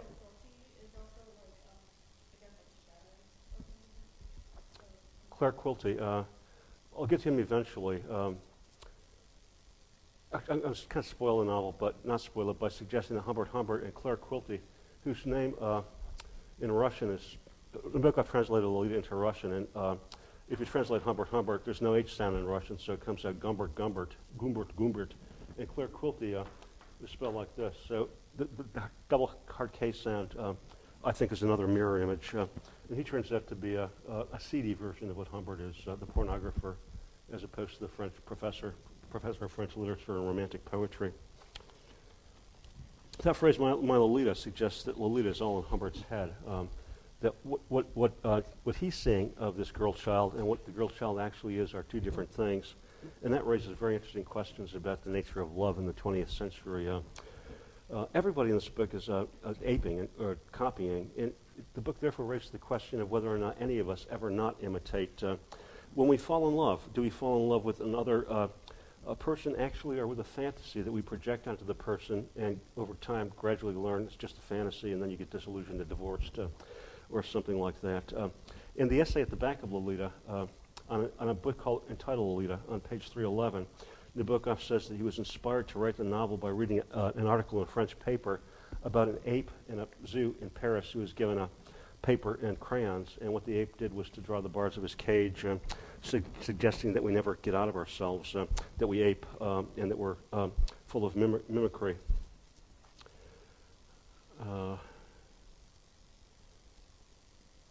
So I think this might actually be a good place to stop, and I'll pick up on Monday talking about the way love is presented in the novel. And, yeah, Anne? Who? Vera. Oh, Vera is Nabokov's wife. They were in love. They were in love throughout their lives. They stuck it out together. I introduced Lolita as a postmodern novel, one that takes a break from the sorts of fiction we've been reading, and largely by insisting on its textuality, by constantly reminding us that it's fiction and not reality. It keeps on seducing us with these hot button issues like incest and pedophilia, and then reminds us that we're just reading a novel. So I went through the novel and looked at a couple passages. The opening couple paragraphs where Lolita is talked about as a word, a spoken word and a written word, and then a list of her classmates, in which we see Humbert's fascination with words and Nabokov's as well. So I tried to get you in the last class to see all the characters in this novel engaging in a form of mimesis by aping or copying or imitating what's already there, or else seeing the world as a text through a grid that's already there. And I asked you, too, to recall the idea of mimetic desire, which I'd introduced when we were talking about Absalom. The idea that desire is not innate, but something that you learned by copying others. And I asked you to think at the end of the class about when you fall in love, do you fall in love with another person, in fact, or with a fantasy that you invest in the other person and project inside of that person? Nabokov hints as much in the essay that ends the novel on a book entitled Lolita, where he tells us that he got the inspiration for writing the novel by reading a newspaper article about an ape given a box of crayons, and what it drew with the crayons was the pictures of the bars of its cage, suggesting that you can't see out of yourself, and that everything is mimicry.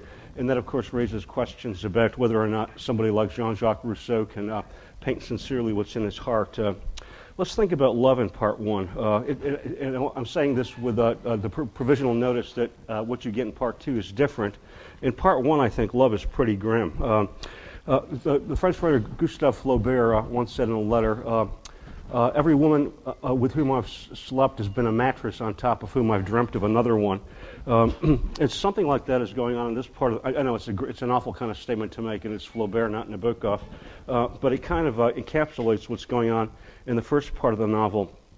In section 8, we get an account of Humbert Humbert's first marriage to a woman named Valeria. And in the essay at the end of the novel, he calls it one of the secret points of the novel. And I want to point out that it's preceded by a series of vignettes that tell us how Humbert copes with his nympholepsy before he meets Lolita. And in part, that has to do with, on page 20,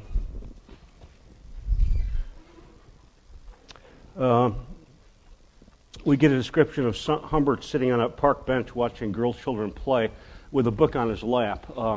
If you know what I mean, and I think that you do, he's using the book as a cover for doing something besides reading. And so he projects like into these girl children fantasies and wishes that enable him to get himself off. And then at the bottom of page 20, we also get an account of Humbert staring from this park bench up at the silhouette of what he thinks is a little nymphette behind a shade in an apartment.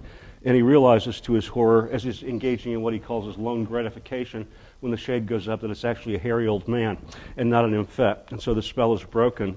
And then in the next section, section 6, we get an account of a prostitute he met, Monique, who was good at doing an imitation of a girl, but who doesn't fulfill that role consistently. On page 23, we learn, I had a date with her the next day at 2:15 p.m.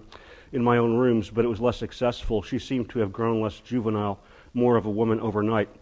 A cold I caught from her led me to cancel the fourth assignment, nor was I sorry to break an emotional series that threatened to burden me with heart-rending fantasies and peter out in dull disappointment. So let her remain sleek, slender Monique, as she was for a moment or two, a delinquent nymphette shining through the matter-of-fact young whore.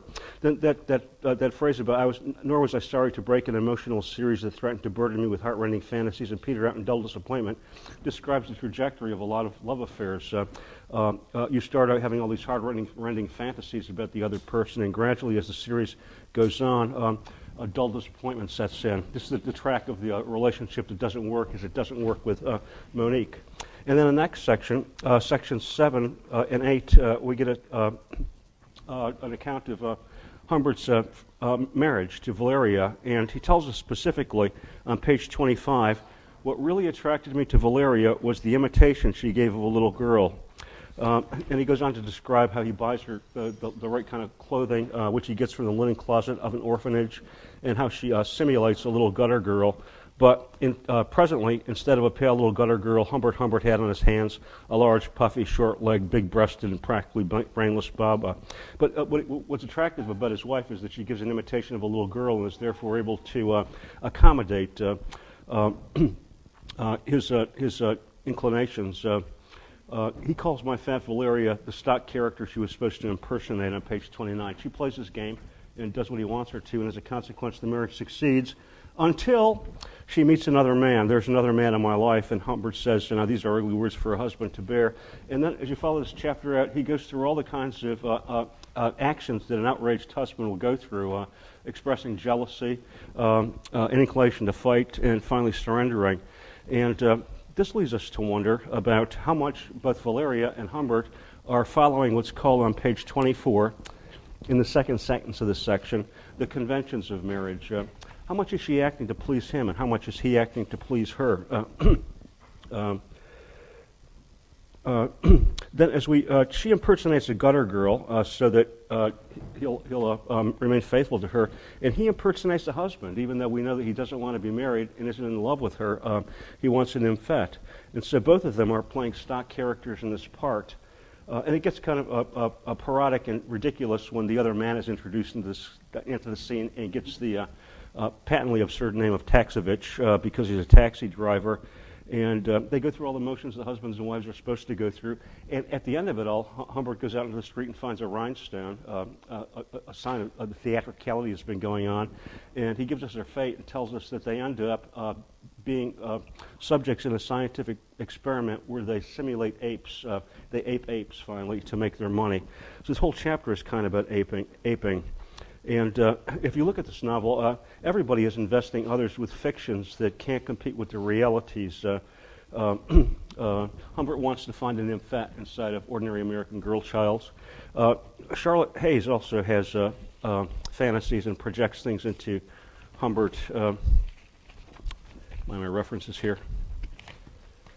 If Humbert reads French literature and tries to find somebody like Annabelle Lee in the real life, Charlotte Hayes, who says we are quite a lending library in this house and whose house has magazines on every chair, reads books like A Guide to Your Child's Development, Know Your Child. She belongs to a book club, we're told on page 37, and learns to utter conventional conversations that's void of any content at all. She kind of repeats what she hears at the book club to Humbert to impress him. On page 75, there's a conversation she has with Humbert in which he asks about his religious beliefs, and I'll read it to you.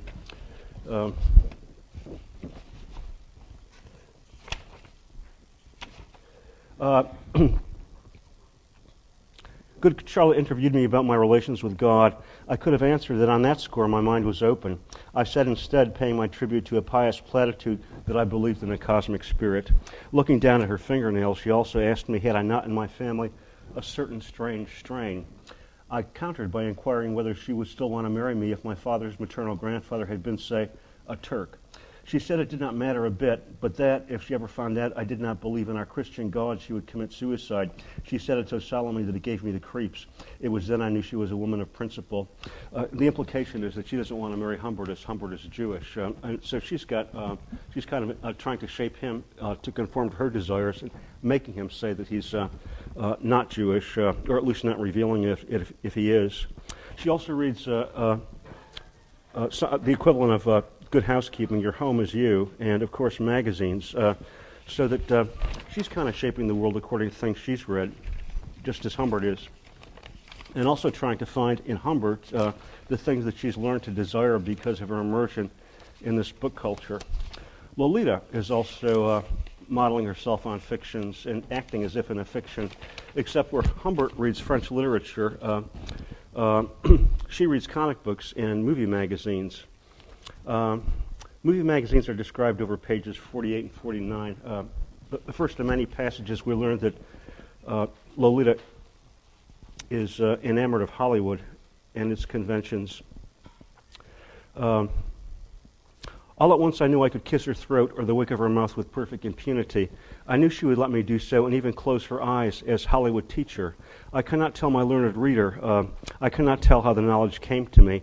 Perhaps my ape ear had unconsciously caused some slight change in the rhythm of her respiration. For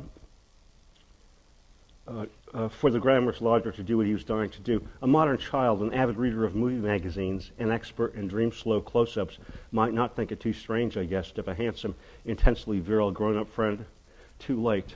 And then I want you to pay very careful attention to the description of the kiss that Lolita gives to Humbert in the moment of seduction when they finally get to the Enchanted Hunter's Motel and consummate the lust that's been built up over the first section. It's on page 113. So recall the circumstances. They've gone to the hotel. Humbert has tried to drug her, and he's lying there awake in the dark in terror that he's going to make her scream out loud and get arrested. He doesn't do anything, and then suddenly she starts the action because she's been active, it learns out, and causes... she's the one that makes the advances. And Humbert says on 113, I knew, of course, it was but an innocent game on her part, a bit of backfish foolery in imitation of some simulacrum of fake romance. And since, as the psychotherapist as well as the rapist will tell you, the limits and rules of such girlish games are fluid, or at least too childish, too subtle for the senior partner to grasp, I was dreadfully afraid I might go too far and cause you to start back in revulsion and terror. And so on and so forth. But that kiss, an imitation of some simulacrum of fake romance, suggesting that Lolita has learned her ideas of romance from the movies. One of her friends sees herself as a starlet, we're told on page 65, and throughout the novel, we're told that Lolita is making scenes. One of her ambitions is to go to Hollywood, and the way that the novel's plotting works, when Humbert gets to Beardsley and Lolita starts going out with boys and Humbert starts getting jealous, he gets her away from Beardsley by promising a road trip that will end up in Hollywood, the place she wants to go. She's got a movie poster on her wall on page 69 that's very important. The legend, a full-page ad ripped out of a slick magazine was affixed to the wall above the bed between a crooner's mug and the lashes of a movie actress. It represented a dark-haired young husband with a kind of drained look in his Irish eyes. He was modeling a robe by so-and-so and holding a bridge-like tray by so-and-so with breakfast for two. The legend by the Reverend Thomas Morell called him a conquering hero. The thoroughly conquered lady, not shown, was presumably propping herself up to receive her half of the tray. How her bedfellow was to get under the bridge without some messy mishap was not so clear. Lowe had drawn a jocose arrow to the haggard lover's face and had put in block letters H.H. And indeed, despite a difference of a few years, the resemblance was striking. Under this was another picture, also a colored ad. A distinguished playwright was solemnly smoking a drome. He always smoked dromes. The resemblance was slight. Under this was Lowe's chaste bed littered with comics. And so on and so forth. Drome must be dromedary or camel, a camel cigarette. It's a camel cigarette ad. And of course, if Lolita's put H.H. under the movie star's poster, indicating that he looks like Humbert or vice versa, or that she wants Humbert to kind of look like this guy, he cultivates the role, both by saying he's a handsome hunk of movie land manhood on page 39 in the passage I read last time, but also on page 43. Hang on, keep your finger on page 69 because I'm going to come back to it. But on page 43,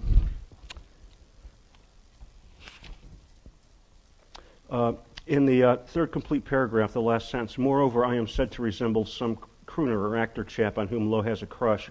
I have all the characteristics which, according to writers on the sex interests of children, start the responses stirring in a little girl: clean-cut jaw, muscular hand, deep sonorous voice, broad shoulder. Moreover, I'm said to resemble some crooner or actor chap on whom Lowe has a crush.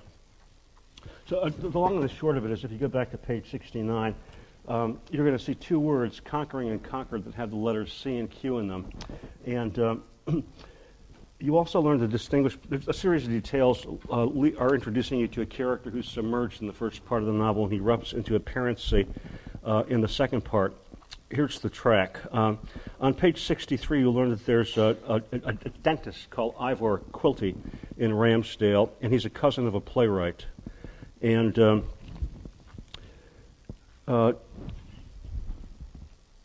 he seems to be the person who's smoking the drome, and it is in the ad, the playwright, and resembles Humbert.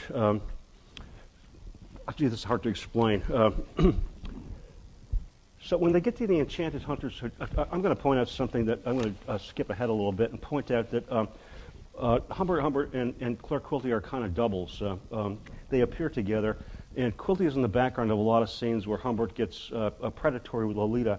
And here particularly, and his appearance in the background is signified by the appearance of the letters C and Q throughout the text in the word conquering and conquered.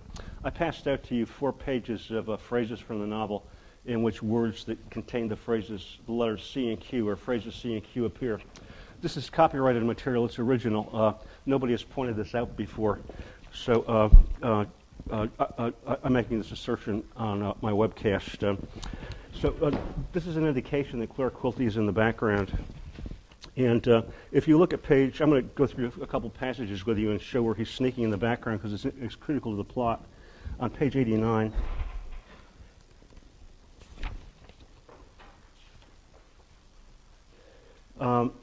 this is when Humbert is thinking about killing Charlotte Hayes by drowning her in Hourglass Lake and doesn't.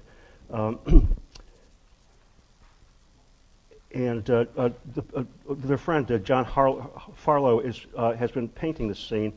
And Charlotte says, "You could see anything that way," remarked Charlotte coquettishly. And at the beginning of section 21, we have the phrase cold and scaly quality, and then in French, ce qui me rend folle, ce que je ne sais à quoi tu penses. C's and Q's appear here, and it tells us that when Lolita goes to Camp Q, there see Q again, Claire Quilty is visiting her at camp, and it's the beginning of their affair. She's already going out with him when Humbert is in the process of becoming her father. And then when Humbert drives her to the Enchanted Hunters Hotel, it turns out that Quilty is there too, starting on page 116.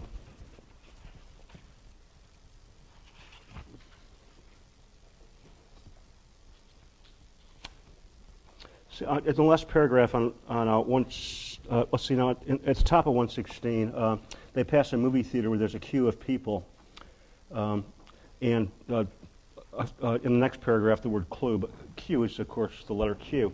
And then on the next page, they look at a motel, and my vulgar darling was squinting at the stucco, squint and stucco.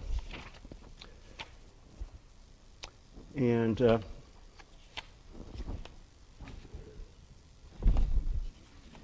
then on 121, they go into the Enchanted Hunters Motel and see a mural. It was a spacious and pretentious place with maudlin murals depicting enchanted hunters in various postures and states of enchantment amid a medley of pallid animals, dryads, and trees. A few scattered old ladies, 2 clergymen, and a man in a sports coat were finishing their meals in silence. Does not he look exactly like Quilty, said low in a soft voice, her sharp brown elbow not pointing but visibly burning to point at the lone diner and loud checks in the far corner of the room? Like our fat Ramsdale dentist? Of course not, she said with a splutter of mirth. I meant the writer fellow in the drones ad. There we go back to page 69. And then on page 126, after Humbert has given Lolita Papa's purple pills to sedate her, he goes down into the lobby while she is falling asleep, and he starts to ogle a girl child who's got ivory pale legs. Note the word ivory, which suggests Ivor, Quilty the dentist.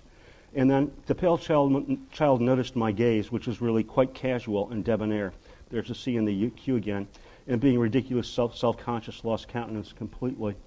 And then also, when Humbert is seducing Lolita, toilet flushes next door, and Humbert imagines on page 130 someone coughing out his life with liquor. There's a C in the Q again. So that tells us that Claire Quilty is at the Enchanted Hunters in the room next door to Humbert and Lolita, conspiring to take Lolita away from Humbert because he's a playwright and has told her that he's going to take her to Hollywood and make her a star. So he's a version of Humbert, one who's kind of there as a shadow in the background. More on this a little later. This started out as a disquisition on the extent to which Lolita's world is influenced by movies. The place they end up with at the end of part 1, where the Enchanted Hunters Hotel is located, is called Bryceland, presumably after Fanny Bryce. And what she thinks he is, she's acting all the time.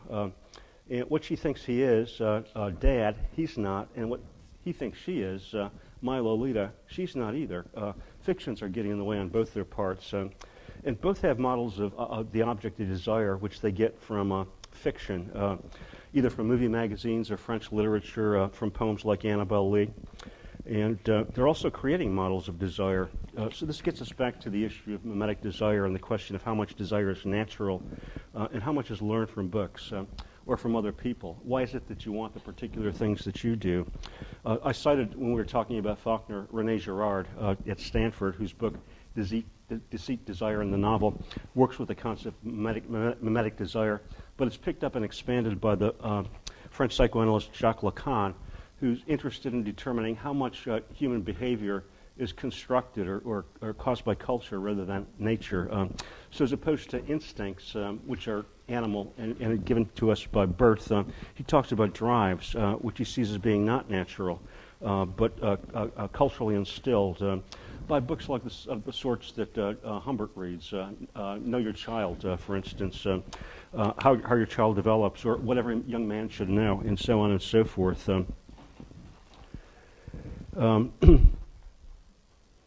So we started out looking at Lolita by getting the announcement that it's a true story and a confession, but we're starting to see how much now it's wrapped up in simulacra and how any effort to get at reality comes up against the wall of fiction. People are informed by fiction. In Humbert's case, it's old world fictions, French literature and romantic literature. In Lolita's, It's the New World, movie magazines, movies, and comic books. There are a number of passages in the novel where the colors green, blue, and red are highlighted. And that's because the first passage that describes comic books talks about them as books that are drawn in red, blue, and green. So periodically the novel turns into a kind of comic book. And then some of the characters are right out of the movies. Jean Farlow, the friend of Charlotte Hayes, suggests Jean Harlow. Charlotte Hayes is said to look like Marlene Dietrich on page 37.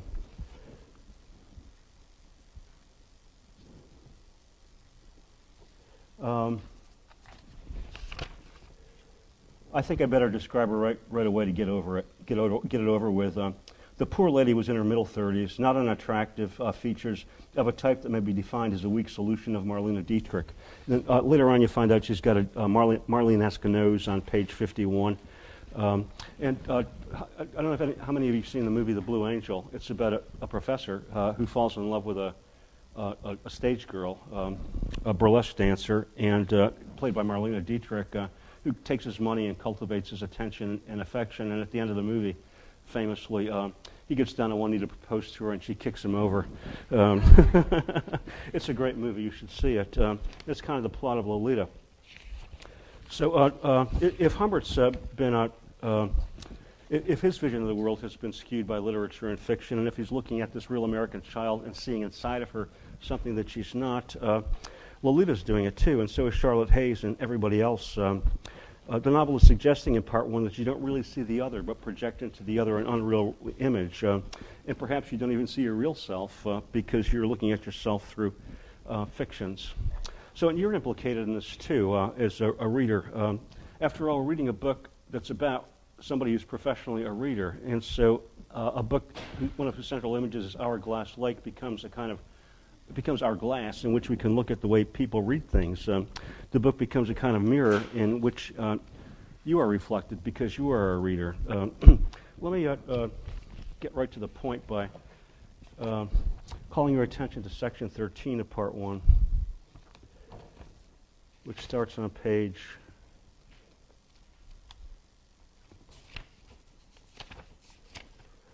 57.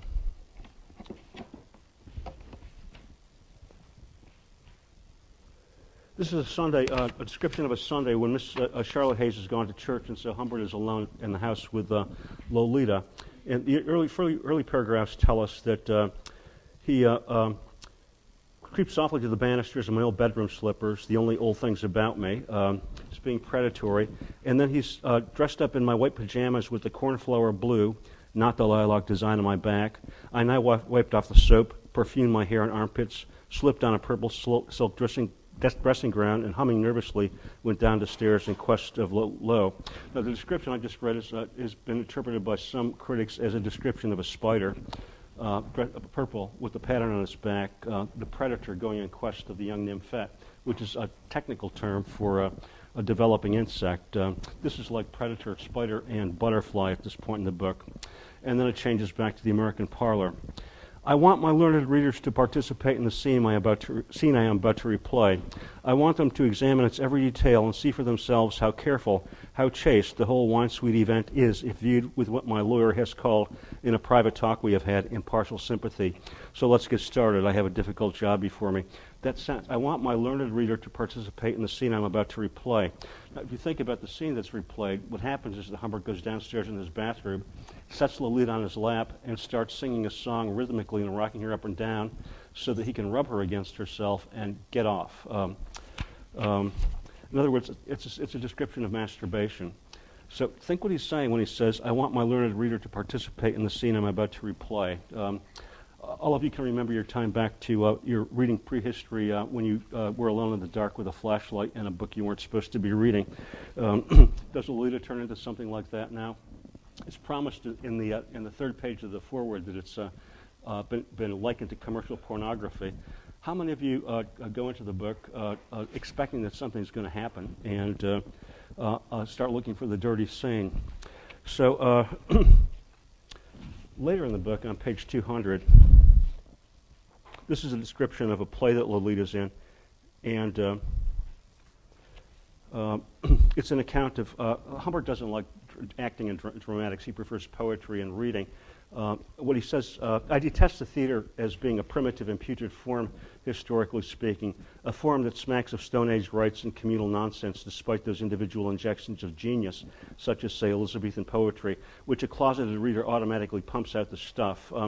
Think about reading as an event that results in pumping out the stuff.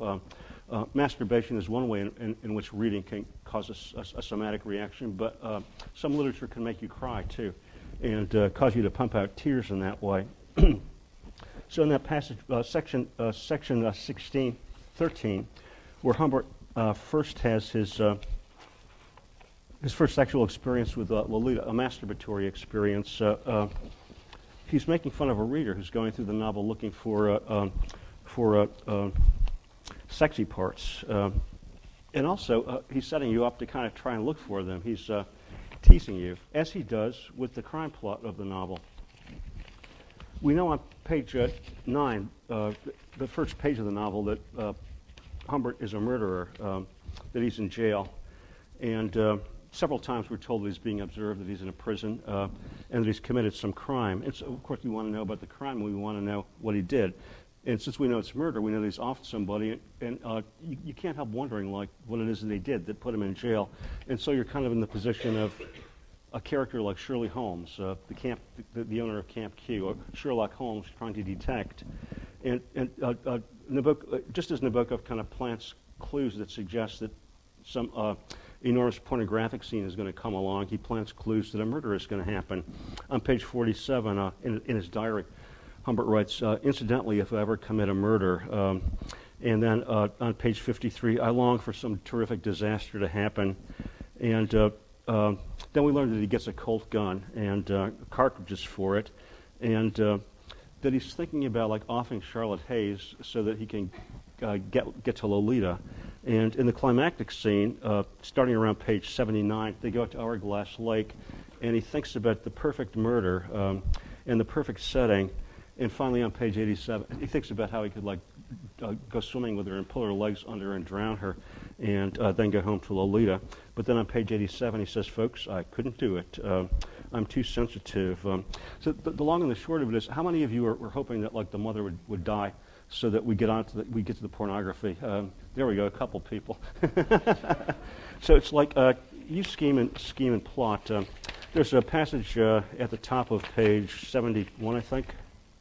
Yes, where Humbert says that desire and decision are two things that make a living world, and that scheming and dreaming are things that people constantly have to do.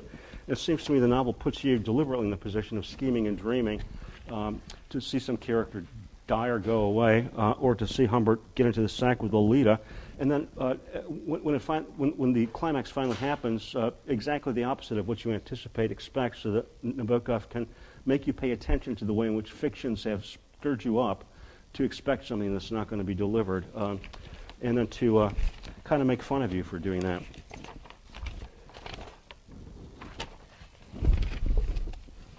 So the novel now is now turning out to be about the power of fiction, to seduce and shape us, and to make us pump out the stuff. Again, the Hayes house is just full of all kinds of reading materials, and all the characters are modeling themselves after fictions. They're like the ape at the end that Nabokov describes in his essay. They're all aping what they've read, whether it comes from French Romantic literature for Humbert, or from comics and movies for Lolita, or from mainstream middle-class American culture for Charlotte Hayes. Everybody is modeling themselves on things they read. And one corollary is that all these people are acting also. In part 2, when they get to Beardsley College, we learn on page 202 that Lolita is particularly an avid student of dancing and drama. And we get a long description of her acting classes over pages 229 to 231.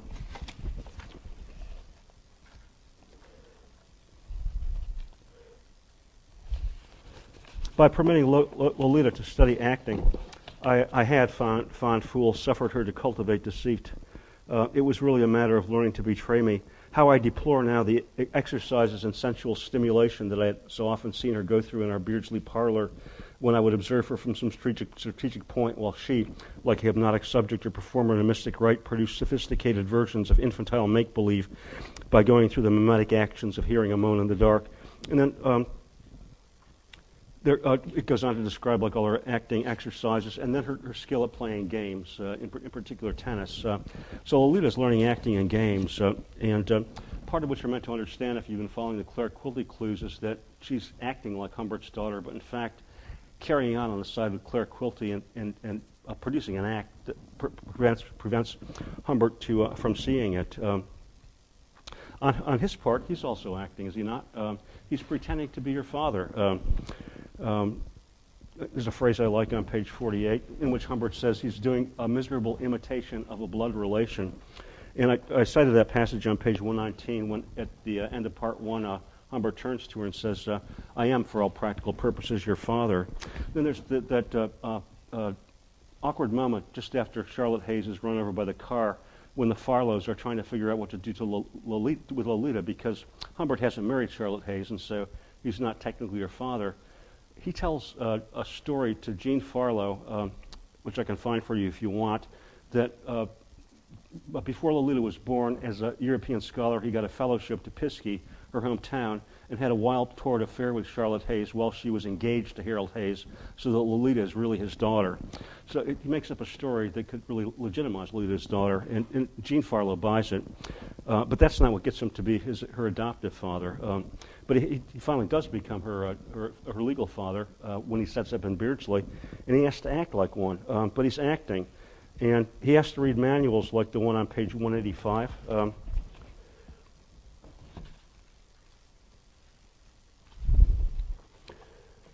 The problem of boys. I used to read in the Beardsley Star's so-called column for teens to find out how to behave. A word to fathers: don't frighten away your daughter's friends.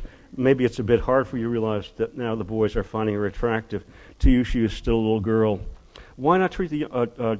don't you want your daughter, now that her turn has come, to be happy in the admiration and company of boys she likes? Don't you want them to have a wholesome fun together? Humbert: wholesome fun? Good Lord. So he's learning how to be a father and finding it not too pleasant.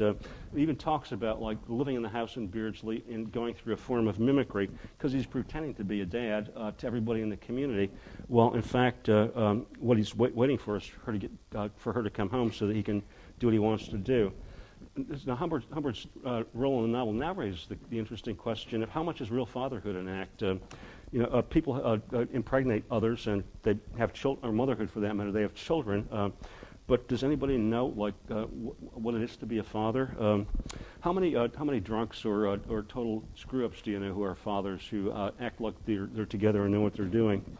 And what about marriage? I talked about a section in which Humbert talks about the conventions of marriage and how he pretended to be a husband while Valeria pretended to be a little girl.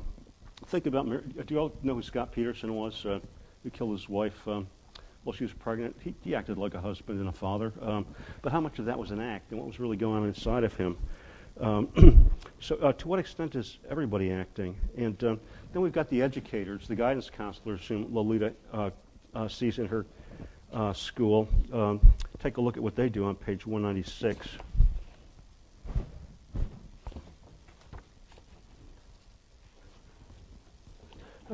Humbert's been summoned in because he's not letting Dalloway participate in school activities like drama or dancing.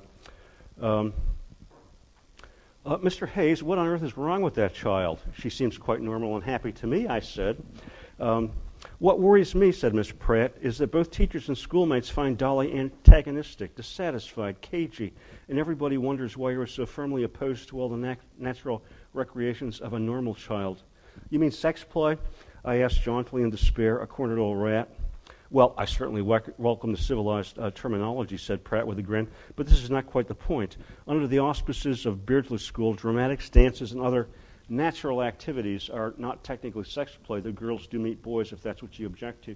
Then on the next page, she talks about these natural activities as conventions.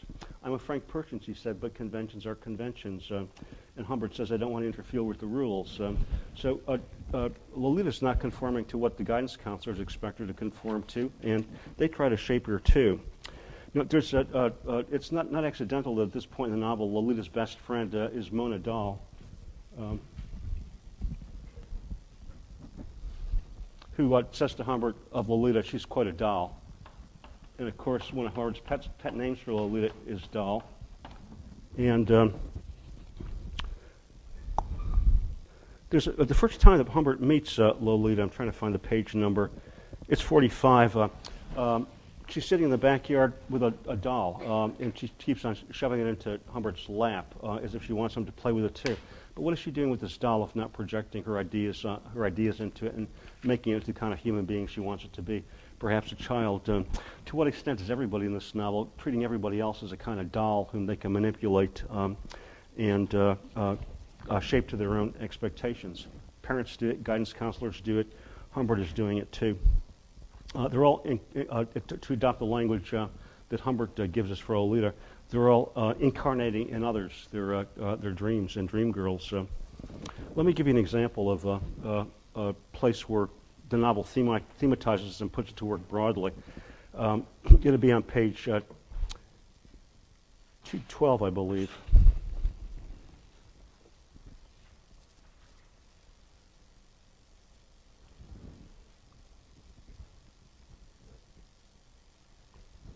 It's just section 16 of part 2, which starts on page 209.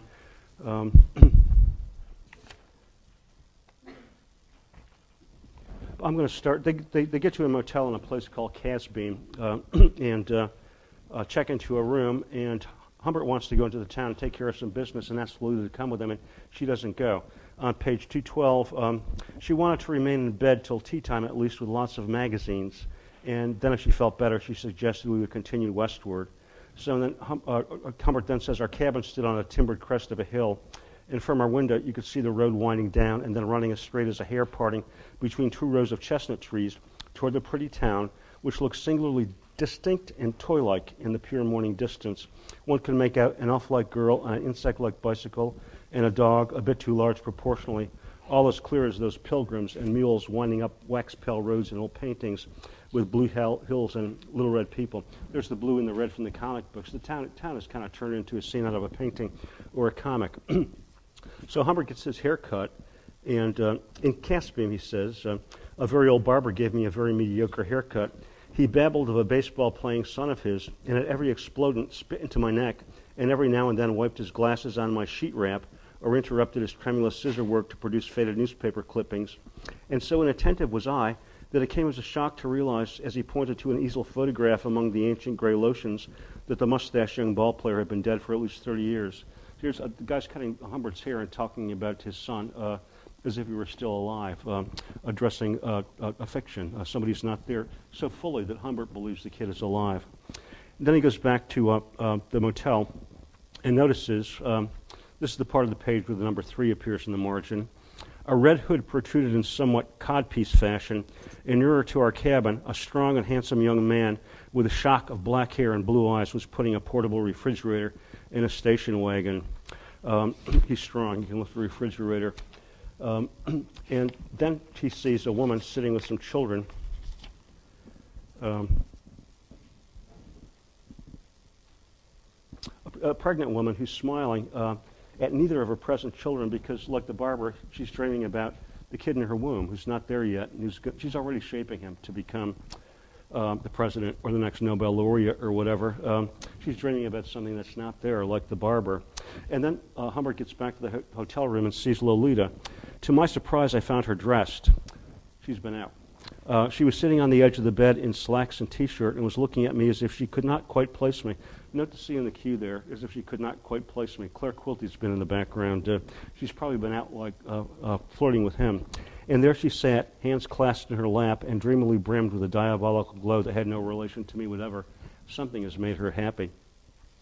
And you've been out, I said. The sandals were filthy with gravel. I just got up, she replied. And Humbert, in a fury, goes out and looks outside. I looked at the road meandering so distinctly within the frame of the window. Anybody wishing to betray my trust would have found it a splendid lookout. With rising appetite, Lo applied herself to the fruit.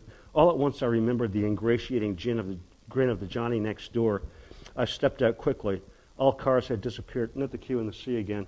I stepped out quickly. All cars had disappeared except his station wagon, his pregnant young wife, now getting into it with her baby, and the other more or less canceled child. What's the matter? Where are you going? Cried Leto. So you expect that this guy with the shock of black hair, the muscular guy, is going to be the person that Lolita's been interested in, but he's actually the husband of the pregnant woman. And we're able to see, by looking at the C and the Q, that Lolita has been cheating with Claire Quilty. But here are three incidents: the barber, the pregnant woman, and Humbert and Lolita all dreaming about things that are not there, about fictional things. So we do the same.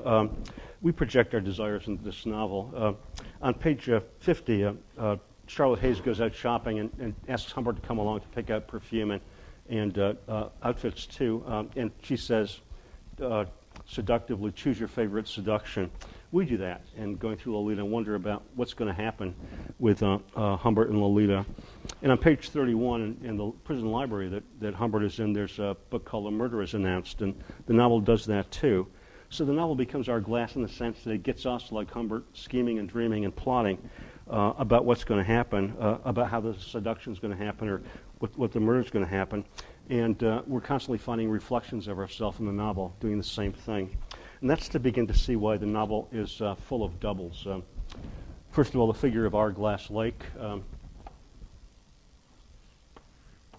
however it's shaped, kind of symmetrical, two parts like the novel itself. And I read you that passage, a famous passage, just quoted a lot, on page 119, when they get to the Enchanted Hunter's Hotel. There are mirrors everywhere making doubles of everything, reflections, in the same way that the novel kind of makes doubles and reflections of everything. But in our last class, last Wednesday, I looked at the class list that Humbert explores on pages 51 and 52, and we noticed there were 4 sets of twins or doubles. On page 182, maybe this is the quintessential name for the book, for the characters in the book. First line,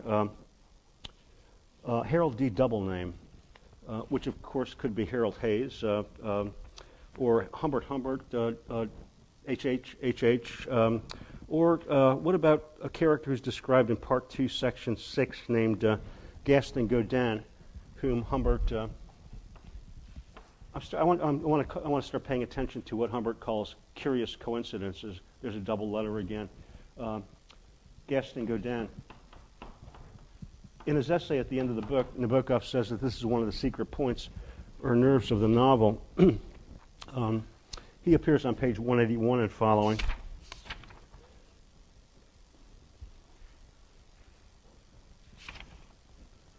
I'm sorry. Yes, 181 to 183. A word about Gaston Godin.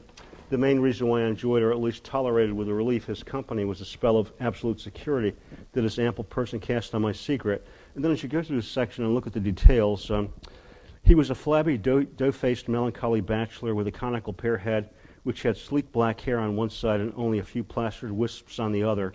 But the lower part of his body was enormous, and he ambulated with a curious elephantine stretch by means of phenomenally stout legs. He knew by name all the small boys in our vicinity.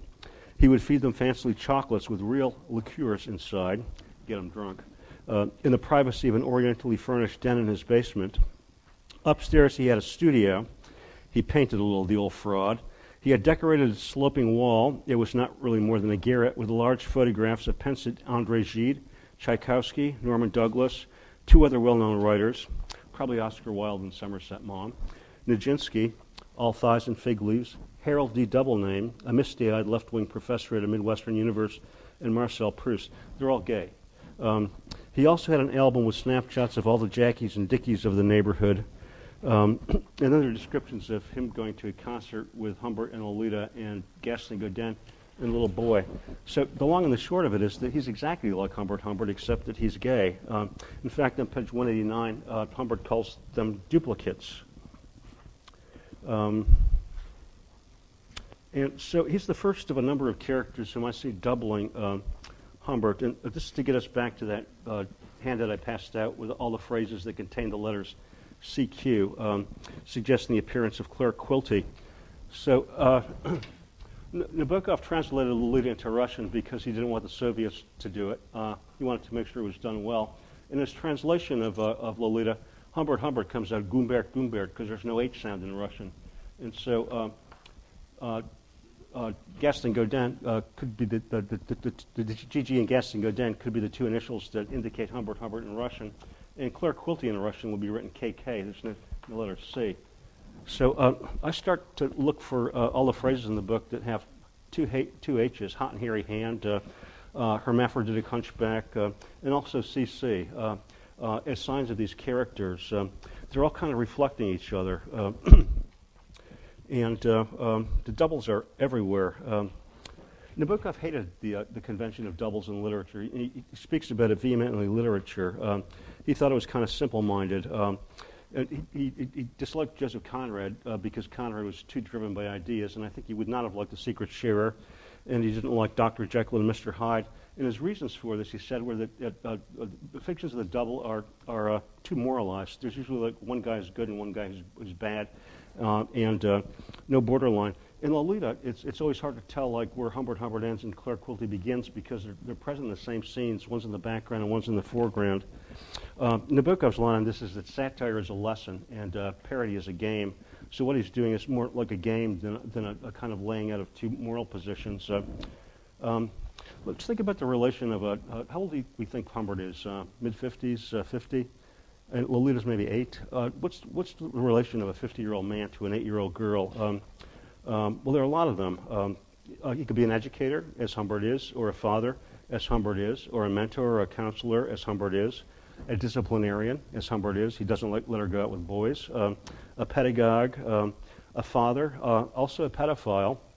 There's a whole range of relations that Humbert could have with Lolita, and I think part of the role of these doubles is to act as reflectors, suggesting aspects of his characters. Consider, for example, the Reverend Rigger at the college, RR instead of HH or GG. On page 191,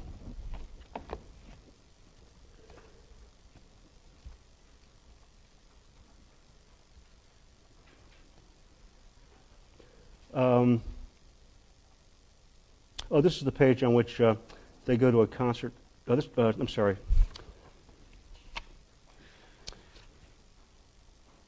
See, in meeting my attempts to find out what kinds of boys Lowe knew, Miss Dahl was elegantly evasive. She's Lolita's friend. Well, sir, the fact is Dolly is not much concerned with mere boys. Fact is, we are rivals. She and I have a crush on the Reverend Rigger. This was a joke. I've already mentioned the gloomy giant of a man with the jaw of a horse. So he's like a guidance counselor, or a reverend at the school. And Mona Dahl tells Humbert that Lolita has a crush on him. Why? Because she's acting, and in fact, Lolita's carrying on with Claire Quilty at this point. So the Reverend Rigger is a kind of red herring, but it's another person who stands in a position of responsibility toward a child, and so sort of reflects on Humbert Humbert.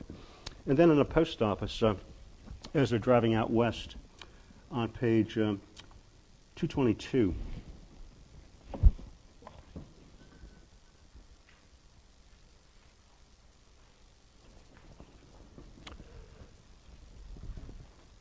They go to the post office. With Lowe's knowledge and assent, the two post offices given to the Beardsley postmaster as forwarding addresses were P.O. Wace and P.O. Elphinstone. Next morning, we visited the former and had to wait in a short but slow queue. I didn't notice this one before. Serene Lowe studied the Rogues Gallery. Handsome Brian Bryansky, alias Anthony Bryan, alias Tony Brown, eyes hazel. Complexion fair, was wanted for kidnapping. Should Humbert be wanted for kidnapping? He's taken Lolita on a road trip taking her out of school on a road trip across the country while using her for his own devices. A sad-eyed old gentleman's faux pas was mail fraud, and as that were not enough, he was cursed with deformed arches. Sullivan came with a caution, is believed armed, and should be considered extremely dangerous, as is Humbert, who kills somebody before the novel is over. If you want to make a movie out of my book, have one of these faces gently melt into my own while I look. And then just to keep you posted on the plot, on the next page, 223, second to last line has the phrase "quite certain" in it, and the French has Q's and C's in it too, so we know that when they stop at Elphinstone, Quilty has followed them. He's in the convertible that follows Humbert around and is arranged to meet Lolita. And then, of course, Harold Hayes has the double H name too, and it rhymes with Humbert Humbert, who both of them being Lolita's father. So I'm going to go on to suggest on Wednesday that not only characters are doubled, but incidents too. The same incident recurs several times under different lights and with different effects. So sorry to have gone on a little long today. So I left you off last time wondering about how old Lolita was, and I'd forgotten about the passage on page 16 where Humbert tells us that the window of opportunity for nymphette formation is between the ages of 9 and 14. So she's somewhere in that age interval. And I'm not sure how old Humbert's supposed to be. I suppose in his 40s. Does that sound right? I'm not sure it's indicated. But anyway, too old for Lolita. And I left you off thinking last time about the novel's insistent doubling, its use of mirrors and reflections. I keep on returning you, as all critics of Nabokov do, to that passage on page 119 when Humbert gets in the motel room and sees a mirror reflecting double beds. There's just doubleness everywhere in that scene. He calls it a parody of a hotel. And parody, of course, is another form of doubling. It's a way of quoting one thing while presenting something at the same time.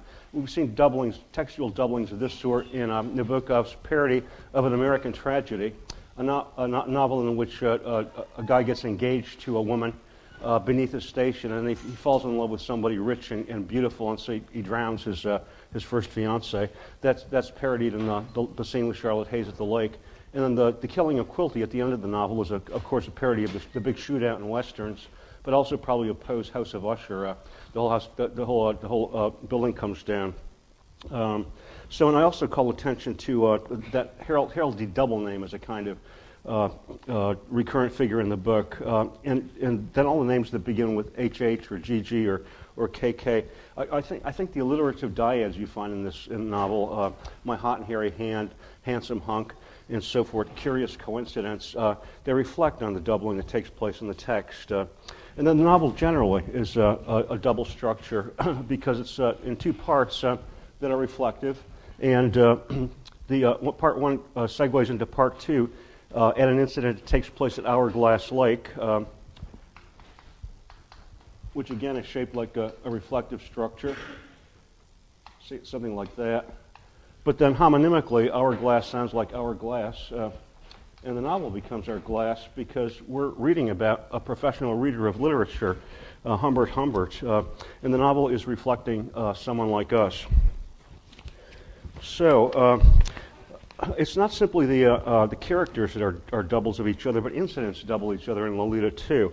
So I want to talk a little bit about the Enchanted Hunters, which is of course the name of the hotel where Lolita and Humbert end up at the end of part one, and where the seduction happens. But there's also a play that Lolita performs in when she's at Beardsley College and studying acting called The Enchanted Hunters. It's described on page 200. I'm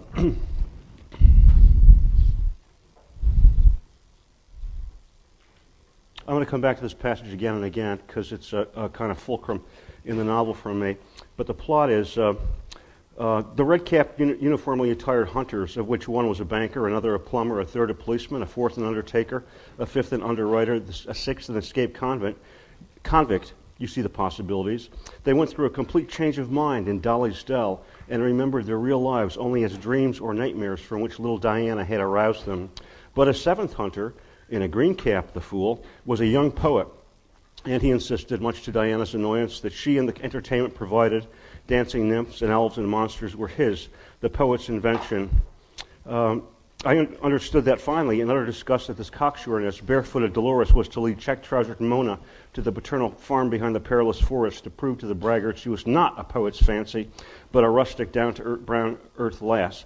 And a last-minute kiss was to enforce the play's profound message, namely that mirage and reality merge in love.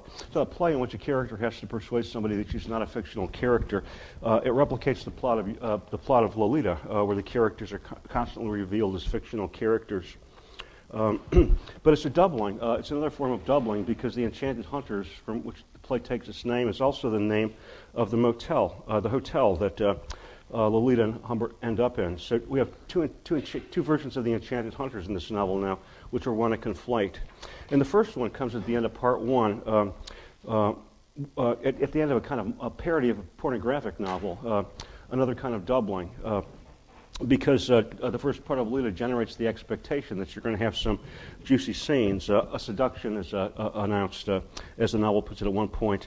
And then if you care to, you can go to page 313 in the essay that Nabokov read about Lolita, where he talks about the conventions and devices of commercial pornography, and it says of Lolita, certain techniques in the beginning of Lolita, Humbert's journal, for example, misled some of my first readers into assuming that this was going to be a lewd book. They expected the rising succession of erotic scenes. When these stopped, the reader stopped too and felt bored and let down. He's aware of pornography's need to build up a kind of erotic suspense, and he does some of that, resulting in scenes like the one I called attention to last time, where Humbert puts Lolita on his lap and generates friction and has climax, even though she doesn't know what's going on. And that allows him to think of her as double, too, that there's my Lolita, the one that he's treating her like an inflatable doll. My Lolita is the one that he imagines, and the real Lolita is totally unconscious of what's going on, or so he thinks. At any rate, when they get to the Enchanted Hunters, there's a huge letdown. After all the promise of a pornographic buildup, the moment of climax is 133. This is what caused some readers to put the book down.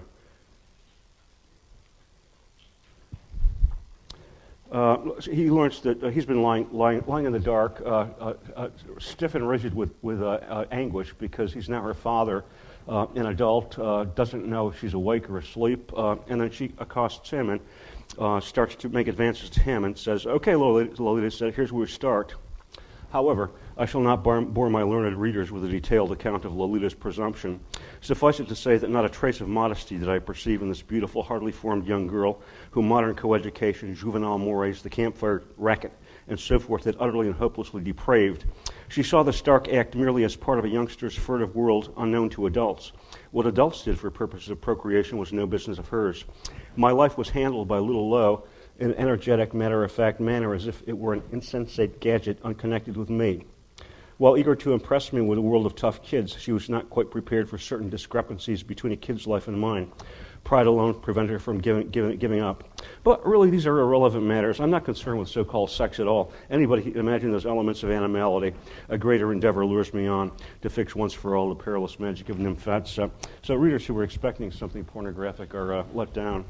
What you get instead are scholarly tracts on the conventions of courtship rituals, for example, in parts of the book. And also, we realize, not incidentally, the way part one ends up is with a series of details that tell us what a terrible and criminal and painful act this is that Humbert's perpetrated, starting on page 140, as they're driving away from the hotel. As they're driving along, Humbert's thinking whether or not the realization of a lifelong dream had surpassed all expectation. It had, in a sense, overshot its mark and plunged into a nightmare. I had been careless, stupid, and ignoble. And then Lolita points her finger and says, "Oh, a squashed squirrel," she said. "What a shame." "Yes, isn't it?" Eager, hopeful hum. There's more roadkill on the next page. "We almost ran over some little animal or other that was crossing the road with tail erect. And again, my vile-tempered companion called me an ugly name." What she says is, "You chump, you revolting creature, I was a daisy-fresh girl, and look what you've done to me. I ought to call the police and tell them you raped me. Oh, you dirty, dirty old man." And then he says to her, "Get in. You can't call that number." "Why?" "Because your mother's dead." It's brutal. I mean, all this roadkill is a sign of, is a kind of reflection of what's happened to Lolita. This small innocent creature has been hurt and handled. And I think at this point we start to realize how nasty and brutish Humbert's treatment of Lolita is. That scene I called your attention to before last time, where Humbert says, "I want my learned reader to participate fully in the following scene," and it describes climaxing with Lolita. First of all, do you need to be learned to know how to masturbate, do you think? I want my learned reader to participate in this scene. But then it becomes clear he's using her as a kind of inflatable doll or something, that he's not interested in what's inside of her. It's just her body. And that, as he says, he's solipsized her. He's made her his own. And as you go forth into part two, I think her situation becomes even more hideous because we realize that he's now her guardian, but he hasn't gone through the legal steps to make her his legal guardian. So he's kind of kidnapped her, and he's masquerading as her father, but doing other things too. So let me find a passage that talks that exemplifies the nastiness. Pages 149 to 150.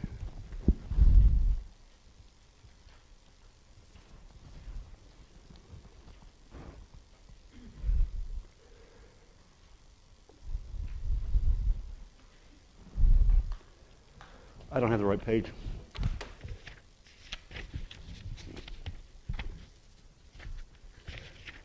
Yeah, it's 149. The second last paragraph. Come and kiss your old man, I would say, and drop that moody nonsense. In former times, when I was still your dream male, you swooned to records of the number one throb and sob idol of your coevals. But now I'm just your old man, a dream dad protecting his dream daughter. Through thick and thin, I will stay your legal guardian, and if you are good, I hope a court may legalize that guardianship before long. I'm not a criminal, a criminal sexual psychopath. I'm your dad, I'm low. Look, I've got a book here about young girls. Look, darling, what it says. I quote, the normal girl is unusually extremely anxious to please her father. She feels in him the forerunner of the desired elusive male. And then he goes on to talk to her about how Sicilian fathers sleep with their daughters, and it's okay. And at the end of this paragraph, I am your father, and I am practically speaking English, and I love you. What happens if you complain to the police of my having kidnapped and raped you? And then he tells her he's going to send her to a reformatory or an orphanage. So, and then there's awful scenes about one of them on 164. She's watching her jump rope like a little girl with another friend. And in the middle of the jumping rope, he says, I thrust my fatherly fingers deep into Lo's hair from behind, and then gently but firmly clasped them around the nape of her neck.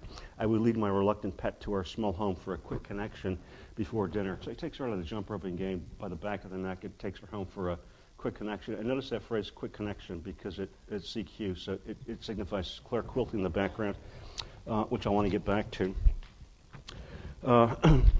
So in the Enchanted Hunter's Motel, where the seduction, where their erotic relationship begins, there's a mural described on page 121 of Enchanted Hunters. And then the question arises of how the hotel got its name, or how the play got its name.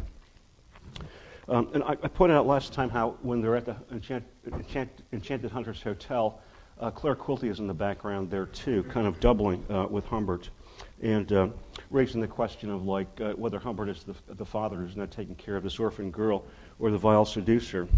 So it opens up the possibility of seeing Humbert as the predator. So what I want to argue is that in all these scenes in part one, where Humbert is presenting himself as a sensitive poet and a romantic, Nabokov is behind the scenes planting signs of this pornographic, predatory Claire Quilty in the background by planting those letters and clues around as a way of making us see that beneath what Humbert is presenting, there's a vile side to it too. So, and let's look at the way that the motel room is described on page 129 and following.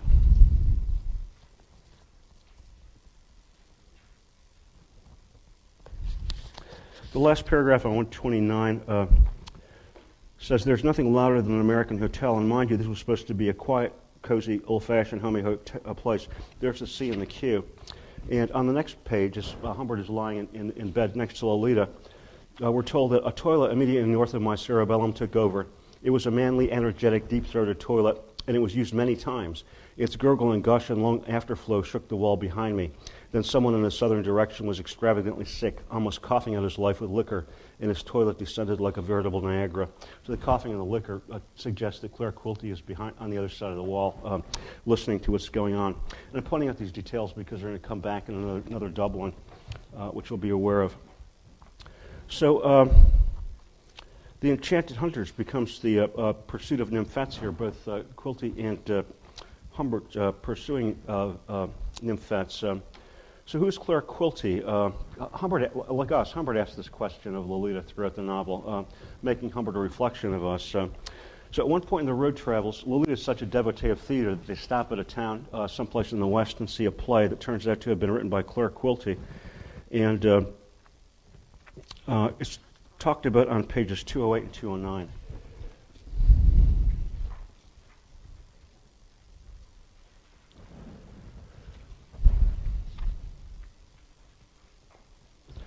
Actually, the last line's on page 208.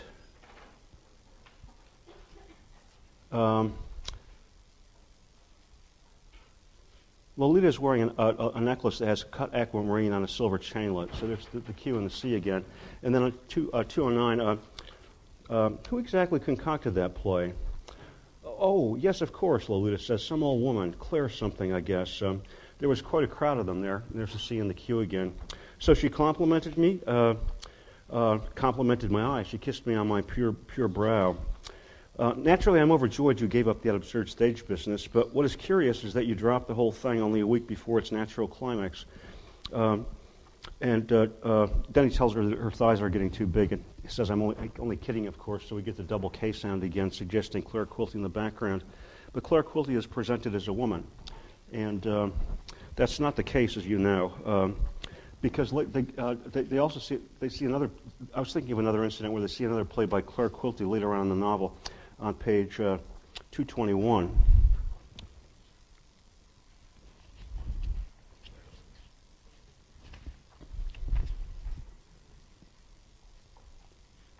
So the play is described toward the bottom of 220. It seems this might actually be the same play, and Nabokov might be telling us that Humbert's just not interested in the play because he doesn't remember it. I really could not tell you the plot of the play we saw. A trivial affair, no doubt, with self-conscious light effects and a mediocre leading lady. The only detail that pleased me is the garland of 7 little graces, more or less immobile, 7 bemused pubescent girls in colored gauze that had been recruited locally and were supposed to represent a living rainbow. I remember thinking that this idea of children colors had been lifted by authors Claire Quilty and Vivian Darkbloom from a passage in James Joyce, and that 2 of the colors were quite exasperatingly lovely, orange and emerald. So Claire Quilty has authored this play together with Vivian Darkbloom. And at the bottom of the page, Humbert tells us, I glimpsed something of the joint authors, a man's tuxedo and the bare shoulders of a hawk-like, black-haired, strikingly tall woman. He says, Vivian is quite a woman. I'm sure we saw her yesterday in that restaurant. Sometimes, says Lowe, you're quite revoltingly dumb. First, Vivian is the male author, and the Gale author is Claire. And secondly, she's 40, married, and has Negro blood. I thought, I said, kidding her, Quilty was an ancient flame of yours in the days when you loved me in sweet old Ramsdale. And she denies it. In other words, Lolita is acting and like being deceptive and telling Humbert lies as she's saying Claire Quilty in the background. So Vivian Darkbloom, you've met before. She's mentioned in a book that's in the prison library that Humbert's in on page 31, which I want to look at now.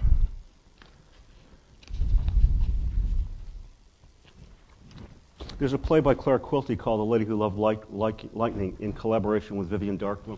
Do all of you know about this? It's a very famous Nabokovian ploy.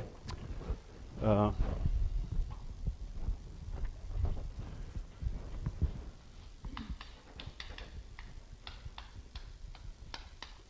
going to rearrange the letters in Vivian Darkbloom, starting with the V, L, A, D, I, M,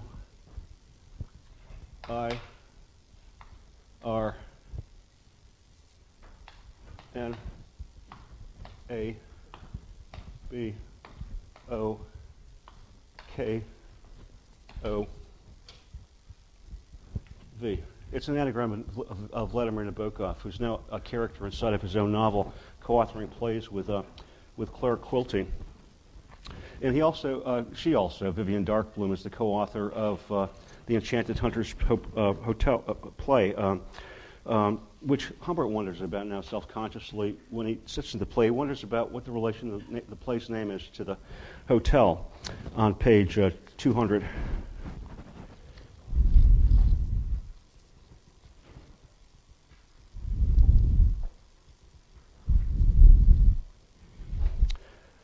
The coincidence of the title. The word coincidence is another word for doubling. It means that two incidents are happening at the same time, one reflecting the other. The coincidence of the title with the name of the unforgettable inn was pleasant in a sad little way. I really thought I had better not bring it to my own enchantress's notice. I assumed the playlet was just another practically anonymous version of some banal legend. Nothing prevented one, of course, from supposing that in quest of an attractive name, the founder of the hotel had been immediately and solely influenced by the chance fantasy of a second-rate muralist he had hired, and that subsequently the hotel's name had suggested the play's title. But my incredulous, simple, benevolent mind, I happened to twist it the other way around, and without giving the whole matter much thought, really, supposed that mural, name, and title had all been derived from a common source, from some local tradition, which I, an alien university in New England lore, would not be supposed to know. In consequence, I was under the impression, all this quite casually, note the CQ, you understand, that the accursed playlet belonged to the type of whimsy for juvenile consumption. And at the end of this, at the performance, at the end of section 13 on 202, Lolita asks him, "Can you remember what was the name of that hotel?" "You know, come on, you know, with those white columns and marble swans, the hotel where you raped me?" "Okay, skip it." And then she goes driving off on her bicycle with one hand in her lap, the gesture of self-gratification. So if you put these details together, what you're going to learn is that Claire Quilty has written the play. He's met Lolita at the Enchanted Hunters Hotel at the end of part one. She's had a crush on him through her girlhood and has like a poster of him on her bedroom wall. She meets him at the Enchanted Hunters Hotel with Humbert and starts to plot and connive with Claire Quilty about how to get together while Humbert is acting as her legal guardian and how to sneak away from Humbert to get on with him. And that he's also written this play specifically for her and named it after the Enchanted Hunters Hotel with Vivian Darkbloom. So the Enchanted Hunters, there's now like a double story because Claire Quilty basically does the same thing with Lolita that Humbert does. He takes her on a road trip across the country, promising to get her to Hollywood, except that he ends up taking her to a place called Duck Duck Ranch on page 276. This is why I read the passage about the toilet.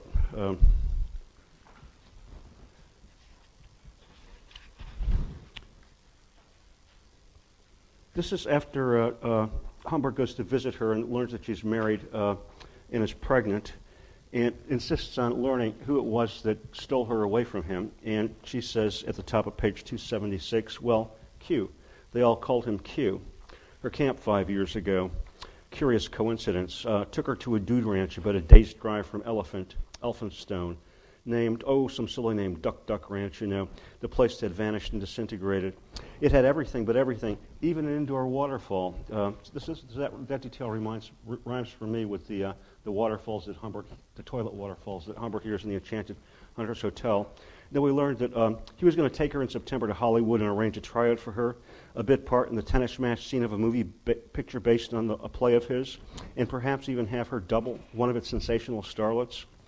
And then we learned that he's a complete freak in sexual matters, and that he's asked her to take part in little scenarios where she does weird, filthy, fancy things with 2 girls and 2 boys and 3 or 4 men.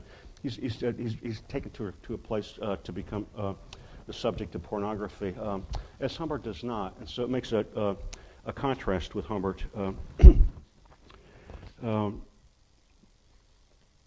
This is like a debased version of the Enchanted Hunters Motel, is it not, with the waterfall?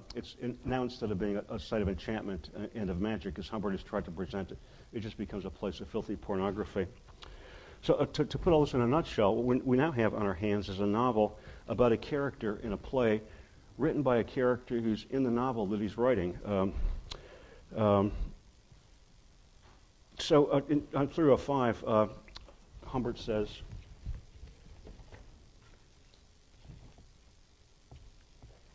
at the very end of section 35, this, I said to myself, was the end of the ingenious play staged for me by Quilty.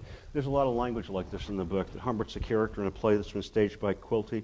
On 298, Quilty says, in trying to get Humbert not to kill him, that he's the author of 52 scenarios, 52 being the number of the deck of cards in a pack, suggesting this is a kind of game. And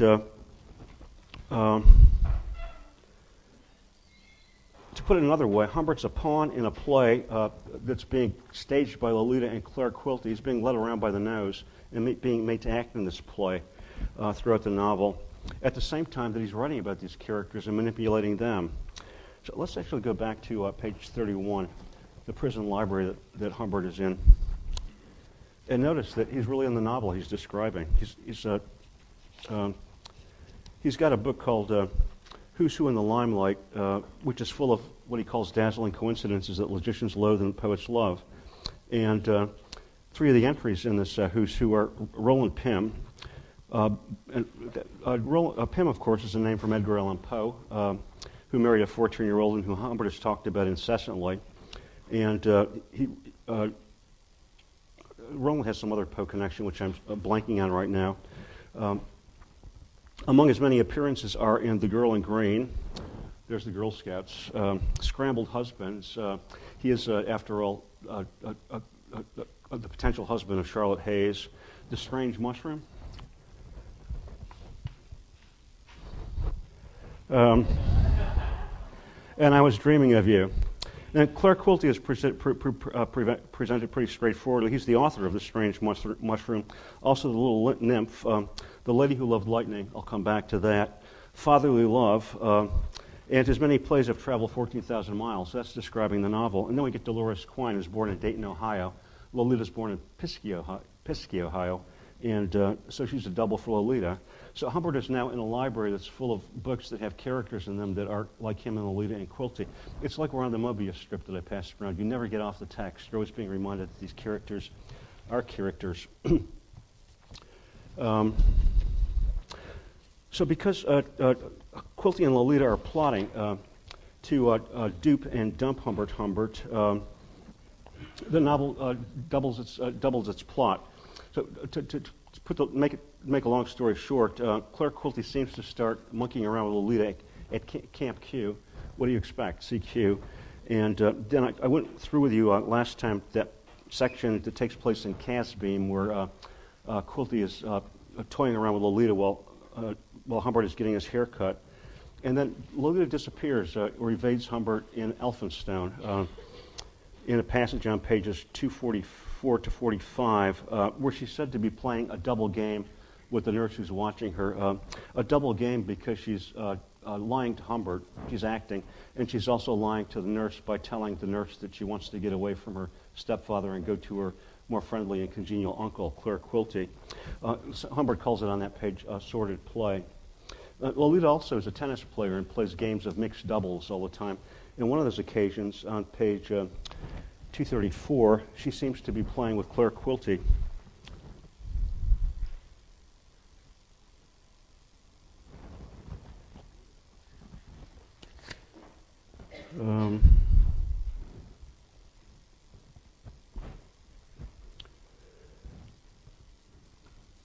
Okay, on page 234, she's said to be playing a mixed double in tennis, and Humbert gets a phone call. I was wanted, if you please, on an urgent long-distance call.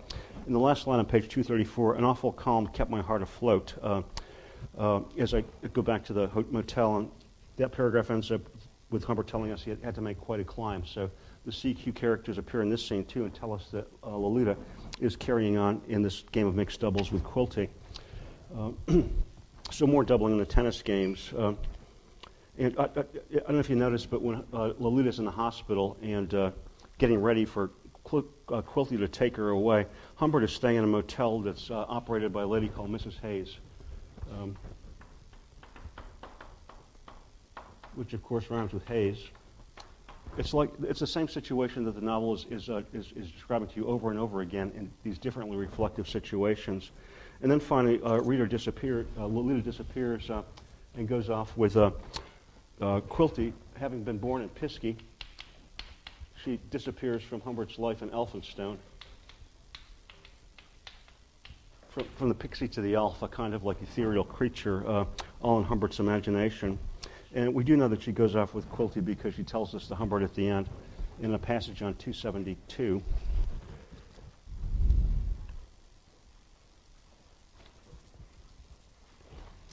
This is what she tells him who it was. Come, his name, Humbert says, and she won't tell. And she said really it was useless. She would never tell. But on the other hand, after all, do you really want to know who it was? Well, it was. And then we're told on 272, waterproof. Why did a flash from Hourglass Lake cross my consciousness? I too had known it, without knowing it all along. There was no shock, no surprise. Quietly the fusion took place and everything fell into order, into the pattern of branches that I have woven throughout this memoir with the express purpose of having the ripe fruit fall at the right moment. Yes, with the express and perverse purpose of rendering the golden and monstrous piece through the satisfaction of logical recognition which my most inimical reader should experience now. She was, as I say, talking. It now came in a relaxed flow. He was the only man she had ever been crazy about, a word that begins with C, crazy. What about Dick? Oh, Dick was a lamb. They were quite happy together, but she meant something different, and I had never counted, of course. So there's a revelation that Claire Quilty has been the love of Lolita's life. So in a novel full of mirroring and doubling, Humbert now makes the same trip that he takes with Lolita twice. The first with Lolita, dogged by Claire Quilty. Humbert and Lolita are in a blue car, and Quilty in a complementary color, a red convertible following them. And at Elphinstone, Lolita's taken away, and then Humbert makes the same trip over again, going to all the motels that they stayed at, trying to see if he can figure out who it was that took Lolita away. Which is to say that after her disappearance, he makes the same trip over again and engages on what he calls on page 250 a cryptogrammatic paper chase. And that's what makes Humbert a kind of reflection of you as a reader, because you are all involved in a kind of cryptogrammatic paper chase, tracking down clues like Humbert on his drive across the country as he's trying to figure out who Claire Quilty is, just as you do. And he says these clues challenge his scholarship and mock and mime him, as these clues may have mocked and mimed some of you as you've gone through the novel. I'm on page 248.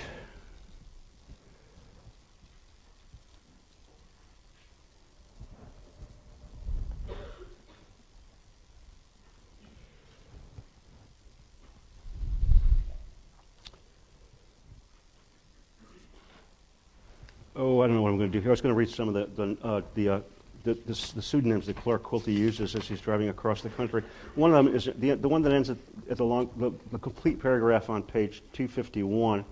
He registers at Chestnut Lodge as Ted Hunter, Kane, New Hampshire, and if you scramble those words anagrammatically, you come out with Enchanted Hunter, making both Humbert and Claire Quilty enchanted hunters of this nymphette. But these are all literary allusions, the names that Quilty drops in these hotels. And Humbert has to decipher them. Also, we learn in this part of the book that Lolita and Humbert have stayed at 342 motels, the same number as the house in Ramsdale and the same number as the motel room in the Enchanted Hunters. So this becomes a kind of great circle of coincidences. And then somebody suggests on 249, I can't remember the character.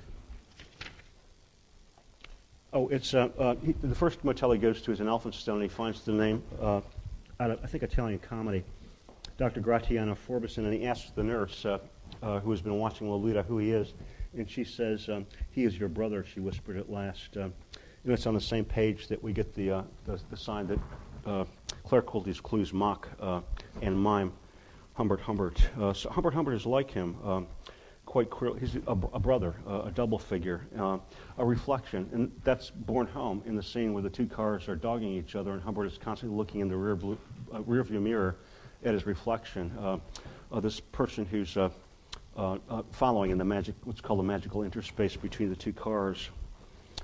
So this makes Lolita not porn now, because we're looking at a work that's highly elusive and structured like a crossword puzzle, more than like something out of Penthouse. And I think what Nabokov is trying to do is something that he talks about in some of his essays on literature. When he talks about the origin of literature, he says that literature starts with storytelling in primitive times at a campfire when somebody screams wolf and everybody gets terrified. That fiction has the power to raise real emotions, to excite you, to terrify you, to get your curiosity going. It has real-world effects, and Nabokov is showing those real-world effects in this novel. So Humbert's kind of a character in a play written by Quilty and helped out by Lolita, but at the same time, Claire Quilty's a character in a novel or in a book written by Humbert. So who's real and who's not is a question that comes up over and over again. let's recall that Humbert is masked. It's not his real name. And over again, you're asked to wonder who's really at the bottom of this. Is it a pervert pretending to be sensitive and intelligent? He keeps on saying, ladies and gentlemen of the jury, judge for yourselves if I was a monster or not. Is he really like a sensitive, sweet guy? Or a pervert pretending to be a sensitive, sweet guy just to get your sympathy? Or is he a sensitive, sweet guy, intelligent, pretending to be a pervert? Well, of course, that has to be true to some level because this is being written by Nabokov, who was never arrested for pedophilia. He's in the 60s when he's writing Lolita. Obviously not Humbert. Asking those questions kind of opens up the abyss that is there if you start to ask, like, how sincere are confessions? Are the people who are writing them actually being sincere? Are they presenting themselves in a way that's flattering to themselves? So another example of a place where you can't tell whether we're in a play that's written by Quilty or in a book that's written by Humbert. It's when they go to see that play that I described with the girls dressed up in 7 colors. And on the trip there, on page 216,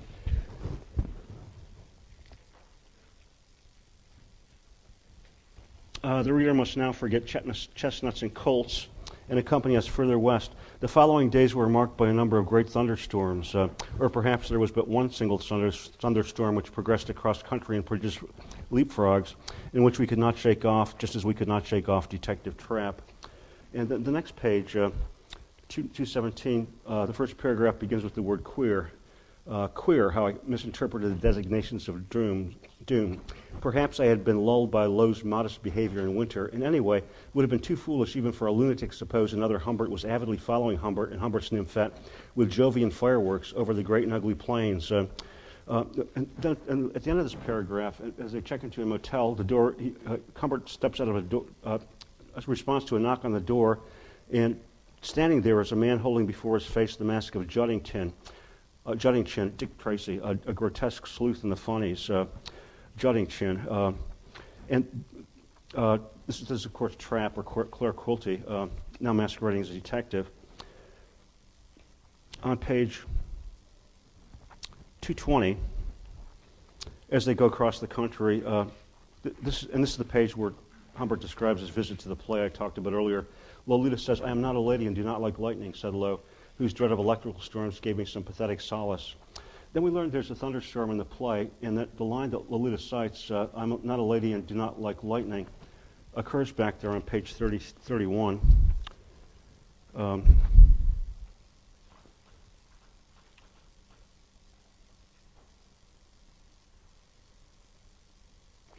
One of Quilty's plays is The Lady Who Loved Lightning. So are Humbert and Lolita in the car now going through this electrical storm, which could be stage managed? Because in the play they see there's also an electrical storm on stage. Is this a real thunderstorm or is it a fake one? It's described as being fake.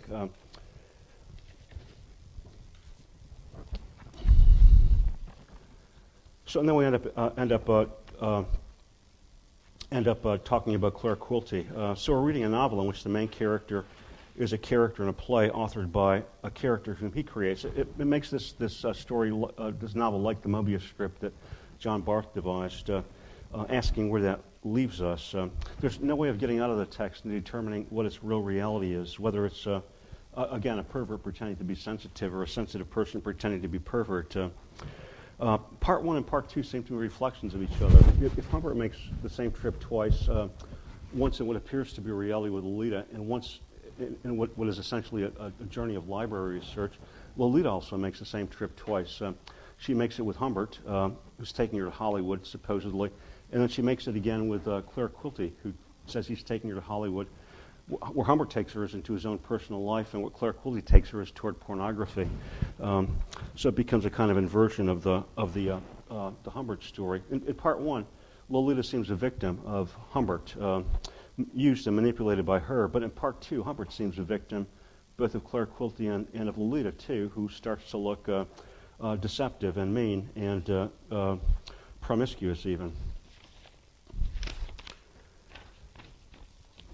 So to go back to the question of doubling, I started to talk last time about how Nabokov went on record saying he hated novels that work with doubles. Dr. Jekyll and Mr. Hyde, William Wilson, Post Story, and so forth, Dostoevsky, the double, and yet he's doing it here too. And I think the difference is that, as I mentioned last time, that in, say, Stevenson, Dr. Jekyll and Mr. Hyde, the doubling is moralized, so that the universe is separated into black and white, or good and evil, causing Nabokov to speak of satire as a lesson and parody as a game. So here I think Claire Quilty and Humbert keep on turning into each other and revealing themselves as aspects of each other. Again, they're brothers who mime and mock each other, separated by an enchanted interspace. And taking this turn and realizing that they're kind of coexistent all the time as darker and lighter versions of each other, it makes me want to reconsider an aspect of the novel I brought up with you in the first lecture, that Humbert always presents himself as being incredibly handsome, a handsome hunk, HH of movie manhood, MM, and so forth. But there are places also where we get descriptions of the guy whom Lolita is going out with, Claire Quilty, where he's not so attractive, like one of the mixed doubles tennis games on page 237, where Humbert discovers her playing tennis when he didn't know she was going to. And notice at the top of the page, she's with somebody. She's wearing Aztec red bathing briefs, the turquoise blue swimming pool. One of the bathers had left the pool, and half concealed by the peacock shade of trees stood quite still, holding the ends of the towel around his neck and following Lolita with his amber's eyes. Okay, so half concealed and quite still gives us the C and the Q that lets us know Claire Quilty's in the background.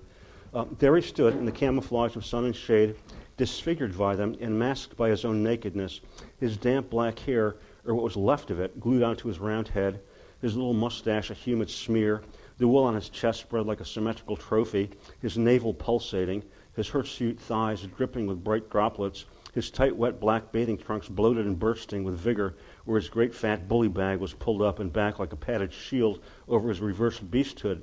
And as I looked at his oval nut-brown face, it dawned upon me what I had recognized him by was the reflection of my daughter's countenance, the same beatitude and grimace, but made hideous by his maleness. And I also knew that the child, my child, knew he was looking, enjoyed the lechery of his look, and was putting on a show of gambol and glee, the vile and beloved slut.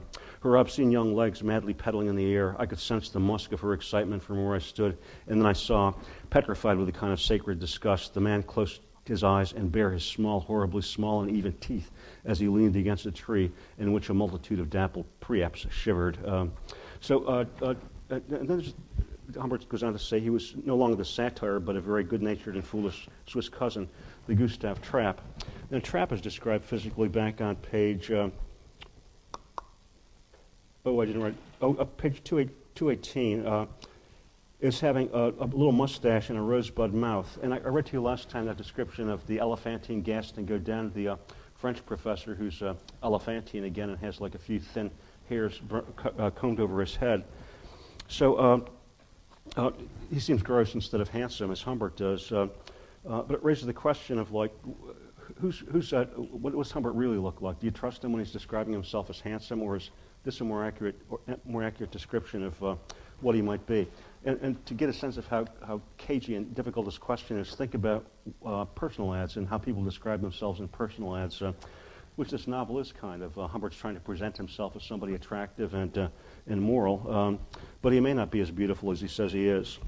And then to go back to the novel and revisit some scenes I looked at, back on page 60, it's in the section where Humbert has Lolita on his lap and is causing friction with her. He makes references to the corpuscles of Krauss, which are part of the male anatomical excitational apparatus, but it's the double hard K sound, corpuscles of Krauss, suggesting that Claire Quilty's in the background there.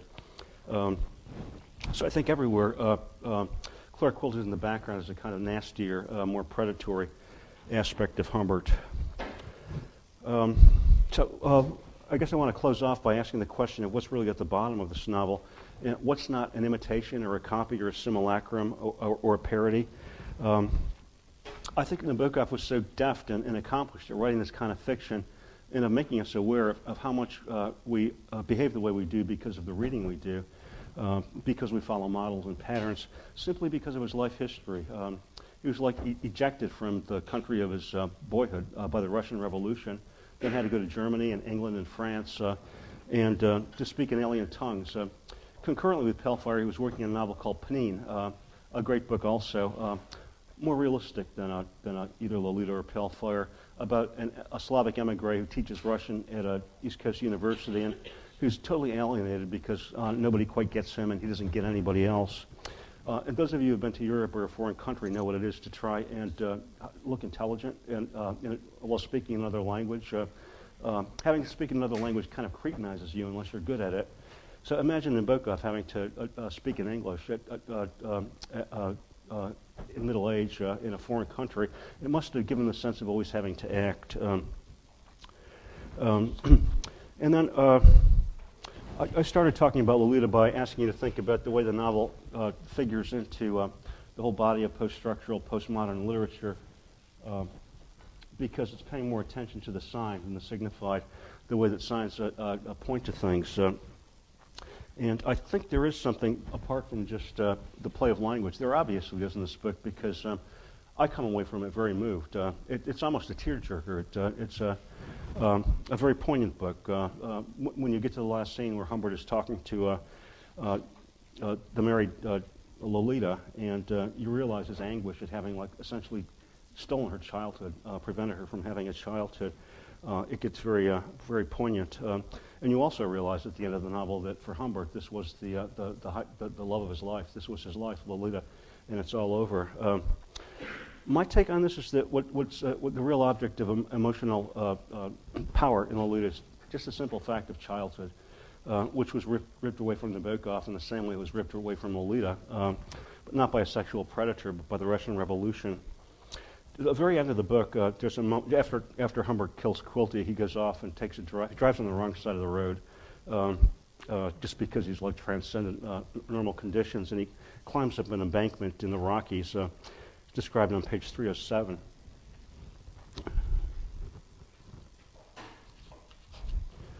We're running out of time, so I'm not going to read it all. I want you to notice the word boulder appears in the middle of the page. I rested a while on a boulder.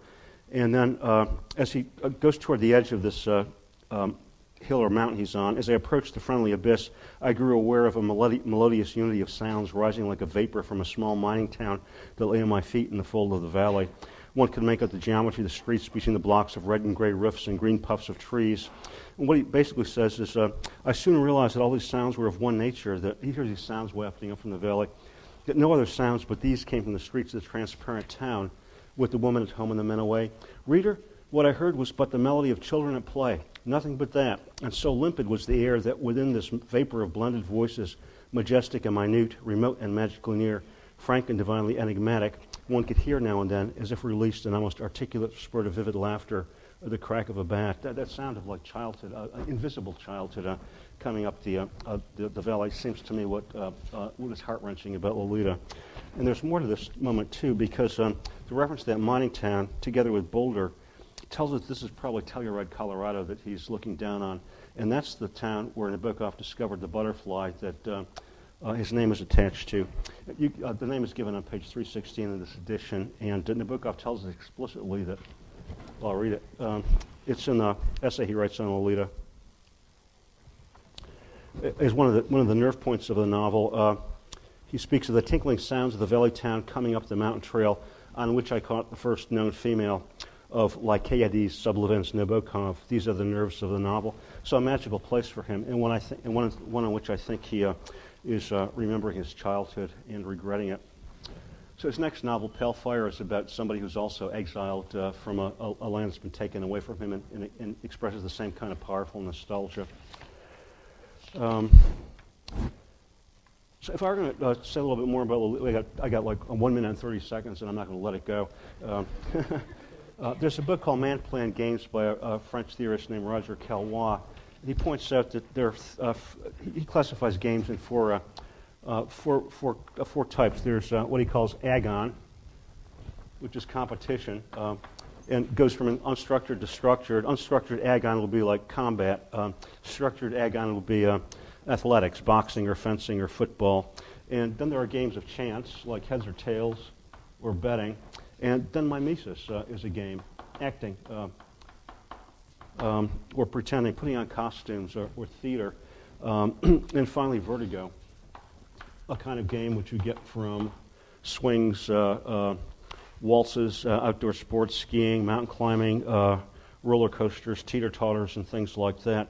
Nabokov draws on all these things, but especially he turns the idea of mimesis into a vertigo, because you expect when you're reading this novel to get a real story, and regularly he'll disrupt the conventions of realistic fiction with something so coincidental and absurd that if you believe in it, you're nuts.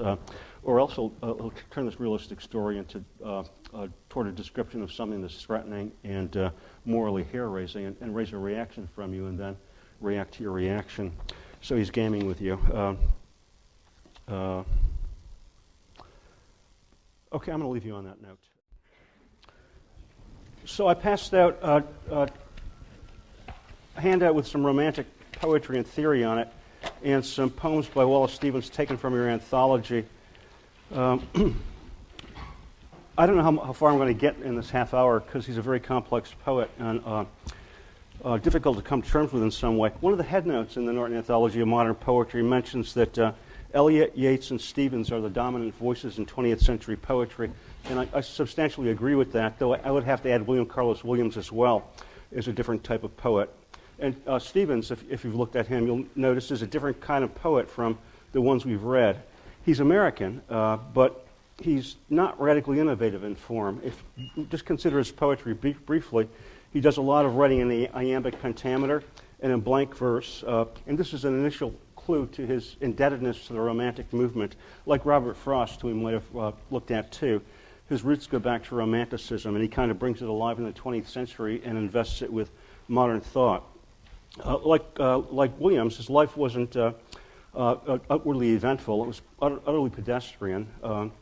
He was born in Reading, Pennsylvania, and went to Harvard, where he studied law and thought about becoming a lawyer, but eventually settled in the insurance industry and ended up living in Hartford, Connecticut, working with the Hartford Company.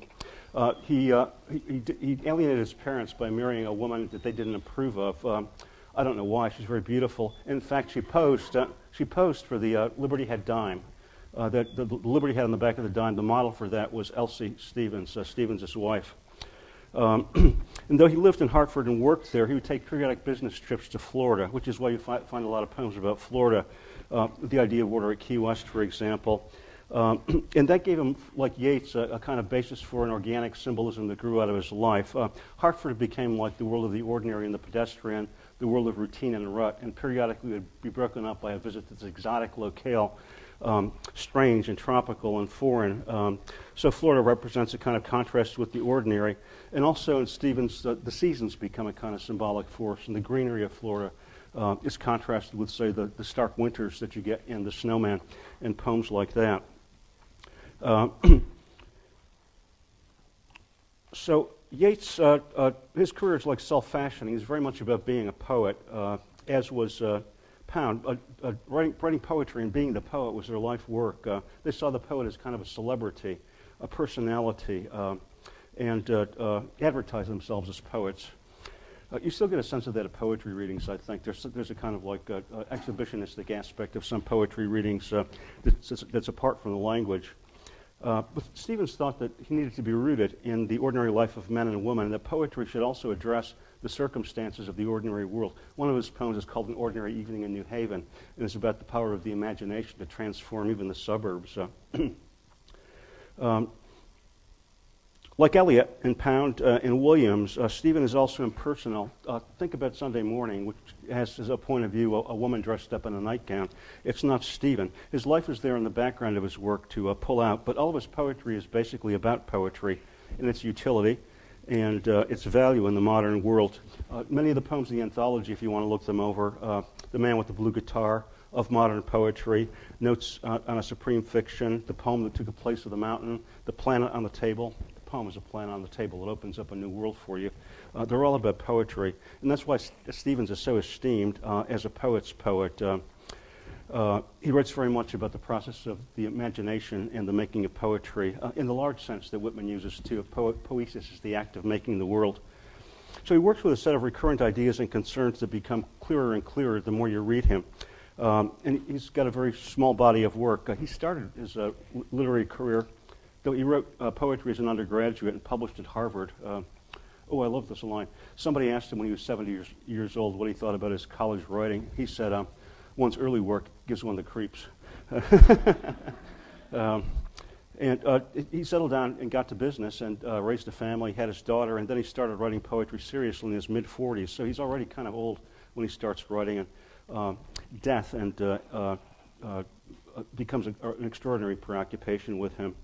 In the 1920s, he writes Harmonium, which is a book of great aesthetic inventiveness, but when the 30s come along, and like Pound, everybody is upset about the economy, he starts to feel the need to direct poetry toward social goals, that poetry had a role in our society for bringing it together.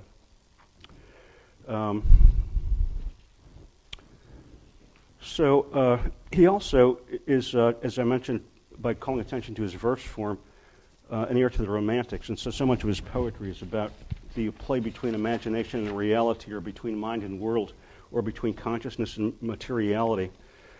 When Stevens writes about nature and imagination, he does it in the Coleridgean sense. And for Coleridge, first quote that I passed out, nature is colorless, odorless, and tasteless like water. So what is this romantic nature? And think about what nature looked like at the beginning of your life. In the beginning, all was dark and void, and God said, no. And then things started to come to light as language starts to enter you. But at the beginning of the world, there's no order there. Everything is anarchic, just anarchy. I think I'm going to break from my outline here and go to some poems that deal with reality, what the world is like without the imagination.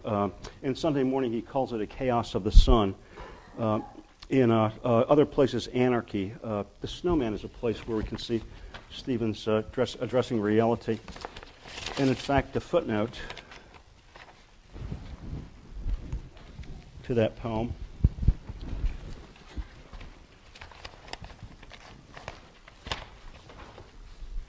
tells you, it's a quotation from one of Stevens' letters, I shall explain the snowman as an example of the necessity of identifying oneself with reality in order to understand and enjoy it. So we're going to be looking at reality in this poem, which goes, the snowman. One must have a mind of winter to regard the frost and boughs of the pine trees crusted with snow, and have been cold a long time to behold the juniper shagged with ice, the spruces rough in the distant glitter of the January sun, and not to think of any misery in the sound of the wind and the sound of a few leaves, which is the sound of the land full of the same wind that is blowing in the same bare place. For the listener who listens in the snow and nothing himself beholds nothing that is not there and the nothing that is. So it's a great poem, and I think one of the fundamental ones for Stevens' canon, because it asks us to imagine what the world would look like without an observer, basically. But notice the way the poem starts with these very evocative and quite beautiful descriptions of winter. One must have a mind of winter to regard and to behold the juniper shagged with ice, the spruce rough and the distant glitter. And then after introducing us to the winter, there's a kind of accumulating negation.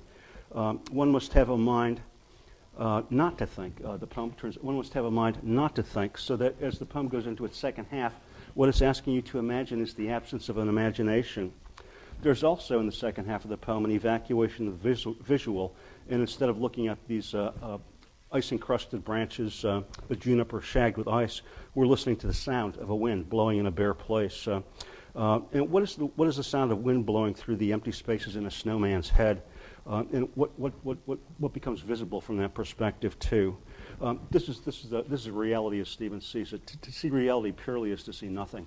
There's nothing there because everything that shapes the world is an effect of the human imagination, which is why I gave you the second quotation from Coleridge, who famously defines the primary imagination as the living power and prime agent of all human perception, and as a repetition in the finite mind of the eternal act of creation in the infinite I am. In other words, the imagination is what creates the world by pulling it together. So think again of the first year of your life and what was there, and then recall how it was brought to order by having parents and educators point out to you the difference between left and right and up and down, which are not necessarily there in nature, or the difference between red, orange, yellow, and the colors of the spectrum, which those differences are not there in nature because there are no dividing lines in the spectrum. Or think about the meaning of, is there a horizon in nature? Is the horizon something that we identify because we have the capacity to abstract? So it's the mind, and it's poetic powers, the imagination, that enables the world to take order. So another good place to see that is the poem "The Anecdote of the Jar." I placed the jar in Tennessee, and round it was upon a hill. It made the slovenly wilderness surround that hill. The wilderness rose up to it and sprawled around, no longer wild. The jar was round upon the ground and tall and of a port and air. It took dominion everywhere. The jar was gray and bare. It did not give a bird or bush like nothing else in Tennessee. So it's a point of reference that pulls the world together. And it's going to lead me into talking about the idea of order at Key West, which is a poem that now brings the imagination into a portrait of reality. Do you want me to read this, or do you just want to scan it quickly? We've got 20 minutes.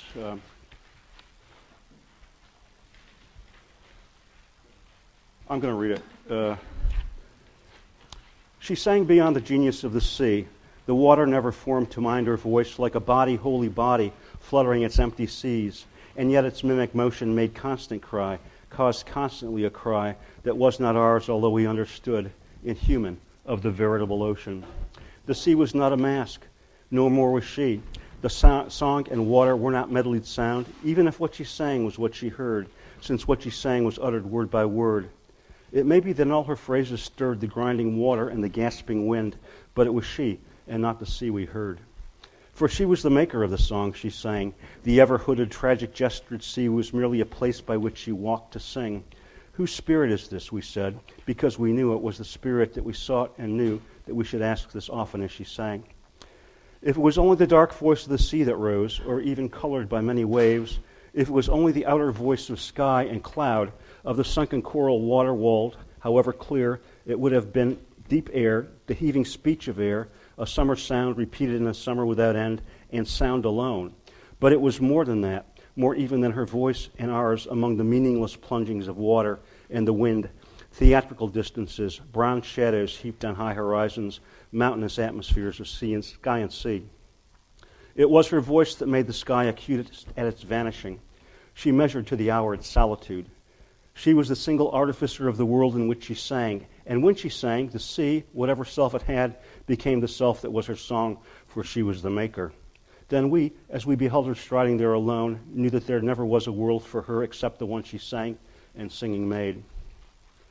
Raymond Fernandez, tell me if you know why, when the singing ended and we turned toward the town, tell me why the glassy lights, the lights in the fishing boats at anchor there as the night descended, tilting in the air, mastered the night and portioned out the sea, fixing emblazoned zones and fiery poles, arranging, deepening, enchanting night. O blessed rage for order, pale Ramon, the maker's rage to order words of the sea, words of the fragrant portals, dimly starred, and of ourselves and of our origins, and ghostly our demarcations, keener sounds.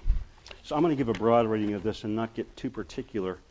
The footnote tells you, well, first of all, let's situate the poem and read between the lines and figure out the context. It's Key West, which is in the Florida Keys, a string of islands that goes out to sea at the south of Florida. And presumably we're on a seaside veranda or patio where there's a torch singer singing some song. Stevens has undergone a change of state now. He's not in Hartford, but in Florida, this exotic world. And we can infer in the background drinks, pina coladas, some lights and songs, but this dark string of islands, her singing was acutest at the sky's vanishing, the poem says, which I take to mean it becomes most acute at night when the world becomes dark and invisible, and when all of a sudden, Stevens is, this is the same drawing I would use to illustrate the poem, The Anecdote of the Jar. Stevens is here. And all around him, and on this island, in the middle of this string of small particled islands, in the middle of this ocean that's huge and all surrounding and engulfing him. And it's sitting on the shore of this ocean and as night falls and realizing that they're surrounded by this massive mountains of water and darkness that the song kind of stands out as the center of the world. It calls attention to the constructedness of the sea. She's saying beyond the genius of the sea. Now, the footnote tells you that genius means an attendant spirit or divinity. It means an ability or intelligence, a presiding spirit, something you're born with. And it establishes a contrast between the human making of our world, It's a work of genius, of intelligence, and the empty vastness of the sea, which has no intelligence and no articulate power. This is water never formed to mind or voice, like a body, holy body fluttering. It's pure matter, headless and armless, nothing there. In the image of its empty sleeve, body, holy body fluttering its empty sleeves, I get an image of like the waves undulating like that, like a hollow set of clothes with nothing inside of it. It's something we want to identify as something like us, but in fact it's alien and quite different. It's inhuman of the veritable ocean. It seems to be alive. It's making this mimic motion, and we want to see it as sensible, something sensible, but it's not. The sea was not a mask. There's nothing behind it. It's just itself, and however much we want it to mean something, it doesn't. The song and water were not medleyed sound. There's the song and the water don't have a relation to each other. And then we get an account, and the poem goes into audible rhyme here of the singing and of its articulation and ordering, which enables us to the sea to appear as it is. So the singer singing on this tiny dot here, all of a sudden makes a center in the world, a point around which order can irradiate, and all of a sudden you're aware that this is where the human events are taken. All around it is this dark, formless, anarchic matter, so that the singer there gives an order to the world, and even makes us able to hear the sea, because if we couldn't differentiate between the singing of a song or the syllables of a song, if we didn't have language which enables us to see differences, we even know that there was the sound of a sea out there, we'd be in the middle of this black, amorphous, anarchic, tasteless, colorless mess, which is nature without the imagination. I'm going to skip toward the end of the poem, where the speaker turns to Raymond Fernandez, and do I want to do that? Yes, I do. This image of the boats in the harbor, why the glassy lights, the lights in the fishing boats, it seals the evolved sense of the poem, that the mind is ordering the surrounding darkness, the night and the ocean, because we see these like grids of lights and masts and articulations that give us a frame of reference from which to understand the world. And so this poem, too, turns out to be making and about the way the imagination takes what the snowman sees, nothing, and gives it order and form. So where do we go from there? I'd kind of like to get you through Sunday morning, too, because it's such an extraordinary poem, and it is related to ones that we've read earlier in the semester. But it's also highly elusive. One of the recurrent images in the poem is of the descending of swallows in lines 59 and 60. The poem speaks of awakened birds or her desire for June and evening, tipped by the consummation of swallows' wings. And the last lines of the poems are about pigeons descending downward on descended wings. And this seems to me a pretty clear intertextual allusion to the poetry of John Keats, who is one of Stephen's greatest influences as an heir to the Romantics, and in particular to the poem To Autumn. And I want to read that first before reading Sunday morning because I think it deepens the poem. So a quick read of To Autumn. How many of you have done this in 45B? Okay, this is an important poem. Season of mists and mellow fruitfulness, close bosom friend of the maturing sun, conspiring with him how to load and bless with fruit the vines that round the thatch eaves run, to bend with apples the mossed cottage trees, to fill all fruit with ripeness to the core, to swell the gourd and plump the hazel shells with a sweet kernel, to set budding more and still more later flowers for the bees, until they think warm days will never cease, for summer has overbrimmed their clammy cells.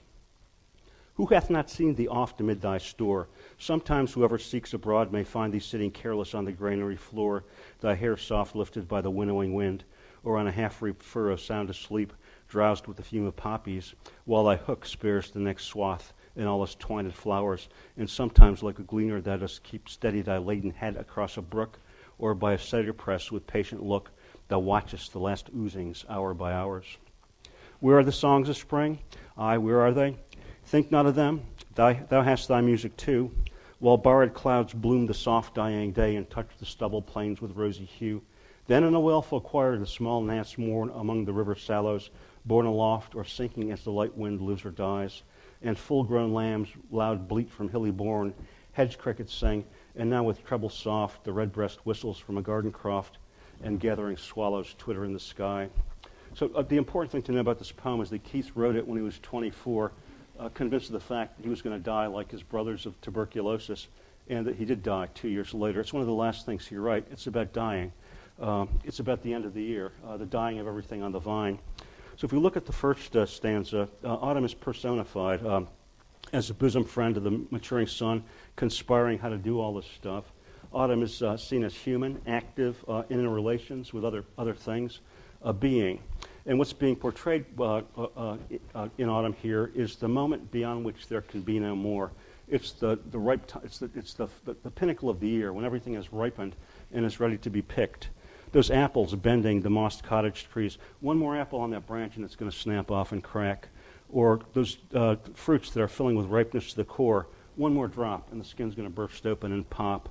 And the gourds and the plumping hazel shells, a little more of that and it's going to fall to the ground. In the last lines, we get the sense of the end of the growing year coming to an end, of the end having been reached and of there being too much because the honey cells are over-brimmed and have gotten clammy. And so the seasons are now descending into winter. In the second stanza, all the stuff that you see on the vines in the first is on the ground. It's all in piles on the floor. Either it's winnowed or reaped or gleaned or pressed out or oozing. Everything has fallen to the ground. And if you notice, the personification has now become passive too. The autumn is now sitting careless on the granary floor, thy hair soft lifted by the winnowing wind. Now think about a hair being scattered by the wind. It's an image that reminds you of death. And so too the half-reaped furrow. You think about a reaper or a gleaner, and you get the idea of death. And finally, that image of cider oozing out suggests like the oozing out of the juices of life. And then in the first stanza, you have a human being like autumn. And in the second, something that's unconscious and on the ground. In the third stanza, there's no human figure at all. It's gone. And everything that was growing in the first two stanzas is gone, too. It's the soft end of the soft dying day. The fields are all stubble. There are no sights either. It's all sounds. Where are the songs of spring? And that last line of the swallows, it's so spooky and chilly because you realize that what's going to happen after the last line is that they're going to migrate. They're not going to be there, and that winter's going to come, and there's going to be nothing. What happens after the last line of To Autumn is what happens in The Snowman. You're looking at blank reality. And this is Keats looking into his death and realizing that he's not going to be there too much longer. But nonetheless, the earth, in all its beauty, is going to go on and be there for other people. Autumns will come again, but not for John Keats. I think the force of that poem is there in Sunday Morning. So the title in the first stanza of the poem situate us in the aftermath of religion. It's a modern scene. It's Sunday morning, but the woman that's being described is not in church. Instead, she's lounging around, enjoying coffee in her peignoir, and eating oranges, pungent ones, and enjoying the color of her cockatoo. And we ought to notice the color and the sensibility that goes into this opening stanza. So the poem is wrestling with the same concerns as Eliot. After the withdrawal of God from the universe and the loss of belief, what is there to value and to believe in? Does anything justify life and make it worth living? Well, the colors and the sensations. Coffee is great to have. Oranges are delicious. The sensation and the pleasure makes life important. And this is a critical issue in Stephen, which is why he writes so many great, silly poems like The Emperor of Ice Cream or that poem Bantam Along Pinewoods, whose first line is, Chieftain, if you can, of ass can and caftan of tan with henna hackles halt. It's just fun to say. Pleasure is a positive value in life. Look at some of these pleasure poems that Stephen writes. However, hedonism isn't quite sufficient for Stevens because everything that he's writing about is going to crumble and die, and hence the turn in the poem toward what used to happen on Sunday morning, which is going to church. She feels the dark encroachment of that old catastrophe, the crucifixion, and then notes that the pungent oranges and bright green wings seem things in some procession of the dead, because all these things are transitory and are going to pass and die. And so her imagination moves across space and also across time to the site of the tomb in Palestine and contrasts the modern Sunday morning with the traditional Sunday of Christianity, and finally justifies the form of worship this woman is engaging in by appreciating the things of the earth. Stanza 2 asks, what's the relevance of the dead, a dead god, a deus absconditus, a god who's absconded and is not there anymore. Boy, it's almost not worth getting chalk out.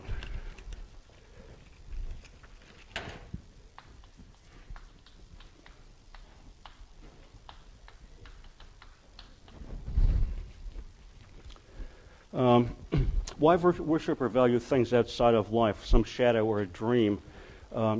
It's not even remotely part of our real world.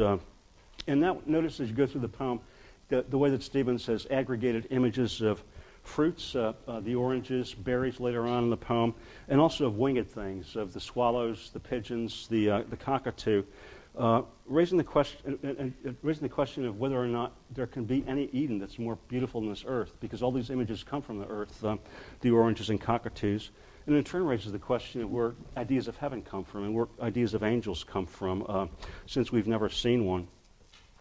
And the poem now turns to older ideas of heaven, putting in place the idea that this earth that we all share, like the one that Keats has written about, incredibly beautiful, that we have to leave it. It compares this earthly paradise to other paradises in stanza 3, and notes that Jove, Jupiter, and then the stanza turns to Jesus, is a different class of being from us altogether. To say that something is superhuman is to say that it's inhuman. It's not human. It's above the human. And unlike us altogether, this God has no real relation. He has no mother to give birth to him. He doesn't live on the earth like we do, but lives on Olympus or heaven. You might look at the poem Tea at the Palaz of Hoon, which is about the sun, but the sun is anthropomorphized in that poem and made to seem human. And if Jove has nothing to do with us, then what about Jesus? Because the next line's talking about our blood commingling, virginal with heaven. It speaks about the way that Jesus came to earth and took on human form, and therefore made the thinking of God more understandable because it's partly human. But he returned to the sky, and he didn't have to die. So if Jesus is no longer consolation, what can we find to love and value and worship in this world, rather than an imaginary one? And yes, the earth has paradisical aspects. Stanzas 1 to 3 are telling us that the earth has paradisical aspects. And it may be paradisically beautiful, but everything in it dies. We return to this question in stanza 4. Life goes, the birds die, we die. So how can this life be paradisical if we know that it's going to kill everything and nothing is going to die? Even if we believe in the afterlife, this poem goes on, afterlives die. There's been no idea of life beyond the grave that's lasted for more than 1,000 years or so because they're artificial. The woman thinks, when the birds are gone and the warm fields return no more, where then is paradise? There's not any haunt of prophecy, nor any old chimer of the grave, nor the golden underground, Hades, nor isle melodious, where the spirits gat them home, no visionary south, no cloudy palm remote on heaven's hill that has endured as April's green endures. The immortal realms have their course and die. People believed in the Egyptian afterlife for a few thousand years, and then it died. These heavens are more mortal than life that endures on earth, because April keeps on returning. It's immortal and keeps on coming back. And then she goes on in stanza 5 to talk about, in this contentment, feeling the need for some imperishable bliss. And notes that death is the mother of beauty. That's a line that recurs in the 6th stanza too. Because all death assures our annihilation and the annihilation of everybody we love, of every single leaf on every tree. It also means that new things come to be and that life goes on. And so this image of the willow leaves shivering above maidens who are eating below them, and the image of these plums and grapes, plums and pears, more fruit dropping onto the plates of boys who are taking the place of those who have died. And then stanza 6 briefly talks about what would happen if we actually got to paradise and there was no death in paradise. In a place where there's no death, would fruit ever fall off the vine? Does ripe fruit never fall, or do the boughs hang always heavy in that perfect sky, unchanging? This is like the first stanza of the Keats ode, where all the fruit is hanging there and never has to die. But if it never has to die, then does it ever get ripe or grow? Or is it just like wax fruit, odorless and tasteless without any aroma? And all these rivers that are supposed to be in paradise, if nothing dies, do they move forward in time and go to the sea? Paradise that's been envisioned in Christianity would be something plastic in which nothing moves or grows. Death is the mother of beauty because it gives rise to life. And then in stanza 7, the imagery turns pagan and secular. We're talking about an orgy of men singing in a ring of devotion to the sun. That is, religious worship is now directed to the earthly here and now instead of the sky, which we might value. And the sun is described as not a god, but as a god might be. And if you think about it, the sun has been a stand-in for God in Christian religion for a long time. Aristotle locates the sun as the unmoved mover because it doesn't move. It's always there at the center of the universe, but it also circles. So the cycle is something that doesn't move but moves at the same time. And that's taken to be an image of God, what starts life. And notice, too, that in this stanza there's the idea of community, that we need to bring ourselves together in things that we can believe in. The basis of the word religion, the LIG in religion is related to the LIG in ligature and ligament. It's something that binds us together. And so these hymns, which are to the life of this earth, and which acknowledge our mortality and our lot, we have to take it instead of pretending it's not there. And so this poem offers a kind of alternative for the modern imagination to things that were lost in religion. It suggests that poetry might take the place of the hymns and the prayers and the valuable sayings of the old religion, that poetry becomes a kind of religion and something that confers value on human life in the earth. Okay, I've taken you a little over the hour. So we're at the end of the line here. The last class at the end of a terrifically busy semester of reading literature. And I want to look back over the semester by considering one primary term that we've been using to characterize the literature we read, and that word is modern. What is modern literature, and when does it begin, and when does it end, if at all? So in fact, the word modern exists in English from the 13th century. The critical theorist Jürgen Habermas, in an essay called Modernity, an Incomplete Project, he points out that the word actually goes back to the 5th century. There's a Latin word, modernus, which means of the time or of the mode. Back in the 15th century in Latin, it's used to differentiate Christian civilization from pagan civilization. Christian is modernus. It's used to contrast the present, even in the 15th century or the 13th century, with the present, and to make it clear that it's categorically different from the past. So the word is one that announces a new beginning, but in relation to a tradition that it reacts against and supersedes. And you might think now about how many of the works of literature we read that evoke tradition. Like The Wasteland just quotes everything from the tradition. That puts it to new use. In the 18th century, there's a famous ongoing debate between the ancients and the moderns too, reflecting the sense that the modern writers are different from the past, but also it implies a breakaway from the past, from relations to the past. So modernity and tradition are opposed, but in a paradoxical way. There's a famous essay that everybody quotes these days by Charles Baudelaire, the French poet, called The Painter of Modern Life, who talks about the process of creating modern art where the painter goes out to capture what he sees as new and fresh and interesting, and he goes back to the studio to paint it, and it's already old by the time he gets there and puts it on the canvas, because modern life moves at such a fast pace. So when you run across these words these days in the academy, modernism is understood to be the artistic or aesthetic reaction to a bigger process known as modernization. They're two different words and concepts. Modernism is what happens in the arts. And modernization is the process, the project of technological and social change that brings about the formation of the modern world. It includes like the development of industry and infrastructure, of technology and so forth. So modernization, in turn, is a host of forces that introduces novelty in the world and makes it different from the past. So where does the modern period begin?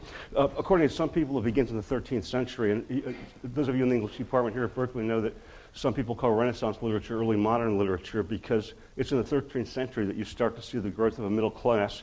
And that signifies a social shift from the world of feudalism and aristocracy, where everything is hierarchical. So maybe in the 13th century. And also at this time, the Protestant Reformation is in full force, and Protestantism, of course, places emphasis, interpretive emphasis on the individual. It's not the priest or authority who tells you what's right or wrong in Protestant vision, but your own judgment to working with the Bible. So the individual becomes like an independent interpreter without authority. And the emphasis on the individual in middle-class culture also meant an emphasis not simply on individual interpretation of Scripture, but of individual observation, which leads, of course, to the idea of experimentation in science. And so the Protestant Reformation helps to bring about the advent of modern science, and with it all the technological changes that ensure the coming of the city and modernity. Some people locate the origins of modernism in the 18th century, the Age of Reason, when the Enlightenment comes along and brings us processes that enable science to flourish and rationality. Other people see modernism beginning with the Romantic Revolution, when anybody can be an authority on anything without being schooled, because you know how you feel and you have the authority of your feelings. So if you think about the course of social history I've just traced out, the path of authority from the Middle Ages to the early 20th century is downward, out of the sky, inward into the mind. Authority becomes the property of the interpreter. So a lot of people see the advent of modernization, this process, as distinct from modern art, roughly in the 18th century, which sees the urbanization of England and America. And in general, there's a huge shift in the way people live lives that takes place around the 17th and 18th century. Before the 17th century, life was feudal. Afterwards, as people move from the country to the city, it becomes a capital. And as opposed to rural or agrarian, urban. One way of measuring the distance between these cultures is to look at the word fee, which goes with capital. It comes from the Anglo-Saxon word fee, which means cow or cattle. And the German word for cow is fee.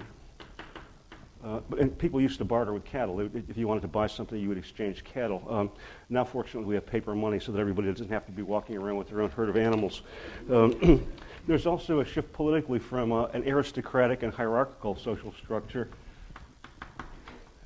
to one that's democratic. And where emphasis is on the individual as opposed to the lord or the owner of the estate, authorities in the individual. People in different disciplines have characterized the transformation that changes culture in this way. Historians call it the Great Transformation. The instauration of cities become the kind of center of human life with the Great Transformation. It's also the instauration of the Age of Reason. Recall the 17th century was a century of sectarian warfare and bloodshed, and as people started to aggregate in the city, rules had to be developed to allow them to get along politely, rules of decorum, manners, of urbanity, and these are the processes that lead to the valorization of reason and reasonability as what people should, as opposed to fanaticism and sectarian hatred. Rationality becomes the norm for civilized behavior. T.S. Eliot called this transformation the dissociation of sensibility in an essay he writes on the metaphysical poets, arguing that before the founding of cities, modern cities, people's intellectual lives and emotional lives weren't dissociated. He thinks that in the aftermath of the growth of cities, the intellectual life is divorced from the emotional life. This period has also been called the time of the invention of childhood. Think about the literature you've read over the course of your life and ask where you find representations of children in literature prior to the 18th century, when John Locke comes along and starts writing about education and pedagogy. Before the Great Transformation, and in particular the writing of John Locke, it was a practice just to tell children what to do, and they followed rules and obeyed pop. There was a practice called swaddling, in which a child was wrapped up like a mummy, wound up with claws in order to restrain the movements of its limbs, to teach it to be still. Within 10 years of John Locke's publishing a book that said the child should learn by experience as an individual, should be able to touch the bars of his crib and burn himself on a stove so he learns not to do that. Within 10 years, swaddling disappears as a custom. There are other transformations that take place in the home, too. Prior to the Great Transformation, people used to eat their meals out of things called trenchers, which were basically like long troughs, and everything would mess together. But as people started to value the individual and democracy, plates started to get developed so that everybody could accommodate their individual taste. It was also the habit before the transformation to sit in benches. Afterwards, everybody got their own chair. So we could go on and look at all these differential changes in customs that happened as we moved into the modern period. But modernism, and the long and short of this is a relative term. And literature today is modern in relation to the past. As we can tell from all the literature we read, all of it kind of defines itself in relation to the past, not simply the poets who are quoting past literature right and left and putting it into new forms of arrangement, but The Sun Also Rises is imminently referring to the love story and writing it new and differently, just as Mrs. Dalloway is remaking the novel. Modern literature for me begins around the turn of this century. Something happens that makes the art of this period distinctly different, for my temperament, exhilarating. I love the art of this period, which is why I teach it, and not simply literature, but the music and the painting too. So there's an interperiod, a kind of shady area between late Victorian and early modern, the years 1890 to 1914. Or maybe the beginnings of the modern period. The heyday of modernism is from the war, 1914, to the beginning of the Second World War, 1939, when Europe goes down the tubes. And when it comes out of World War II, something different is happening in literature, something that people have characterized as post-modernism. So modernism is, it occurs roughly in the period from 1910 to 1939, or 1890 to 1939, depending on how you fix it. And there's a debate about whether modernism is something that's periodic, that is, whether it's confined to a specific historical period, 1890 to 1939, or whether it's formal, whether it's a kind of property of art that makes it modern. And that argument is sustained most forcefully these days by people who see the kinds of writing that we've been reading, modern literature being taken up anew, particularly in third world countries that are developing their own literatures and drawing on writers like Faulkner and Joyce and Woolf to create their own national literatures. So in that sense, modernism may still be alive. So in the usual tradition to which modernism is seen reacting is 19th century Victorian culture, which in poetry meant a lot of lyric poems about subjectivity and how you feel. Geez, wander down Telegraph Avenue and buy a book of poems from somebody who's selling poems, and you'll find lots of poems that begin with the word I and then some feeling. That kind of writing became embarrassing by the end of the 19th century, which explains why Eliot and Pound turned to a form of impersonal verse. In the novel, the dominant form of practice was realism or naturalism, which implied a kind of transparency between language and the world that's depicted by language. In the realistic novel, it's like the language is an instrument that's pointing to a reality that's there and behind the words, but the language is there just to point you to something that's more important. It's the language of science that informs realism and allows us to think of language actually mapping the real world and describing it. So, and also, to go back to the origins of Protestantism, one of the things that Luther's insistence that the individual interpreted the Bible meant was that people had to be able to read it, and that meant the development of dictionaries and reference works, and also reading practices. That in Luther's case, he suggested that you read the scripture for its Eindeutigkeit. Ein means one. Deutigkeit means meaning. The English word would be something like univocality. That is, you try to attach a single meaning to every word or to everything in the Bible and get it right instead of being allegorical and performing the kinds of operations that the church did to justify its hierarchy. So in the 20th century, by contrast, literature undergoes what Nietzsche called a linguistic turn.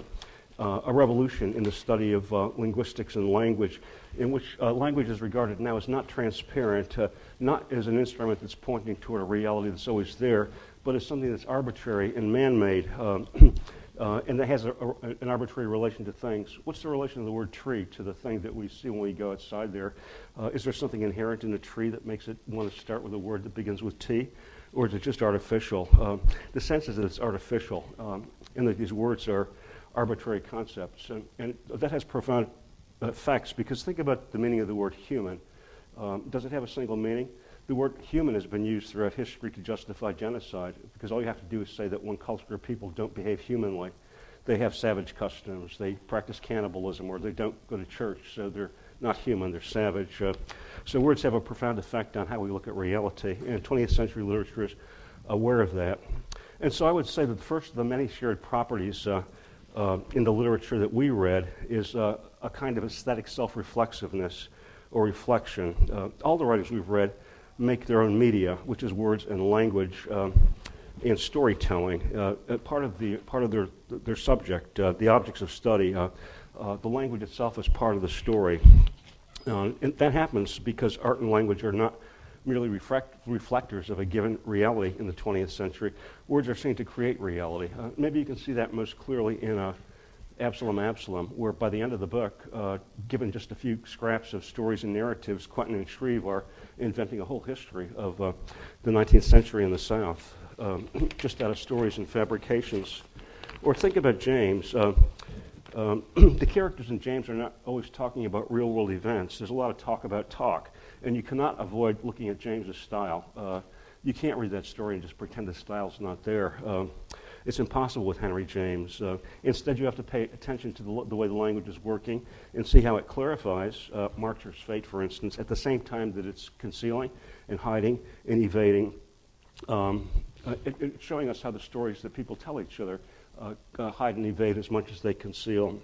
At the heart of that story, we have the characters saying things like, "What do you mean?" And she says, "You know what I mean." And he says, "I think I know what you mean." And she says, "I don't think I mean what you think I mean." There's dialogue like that in the story.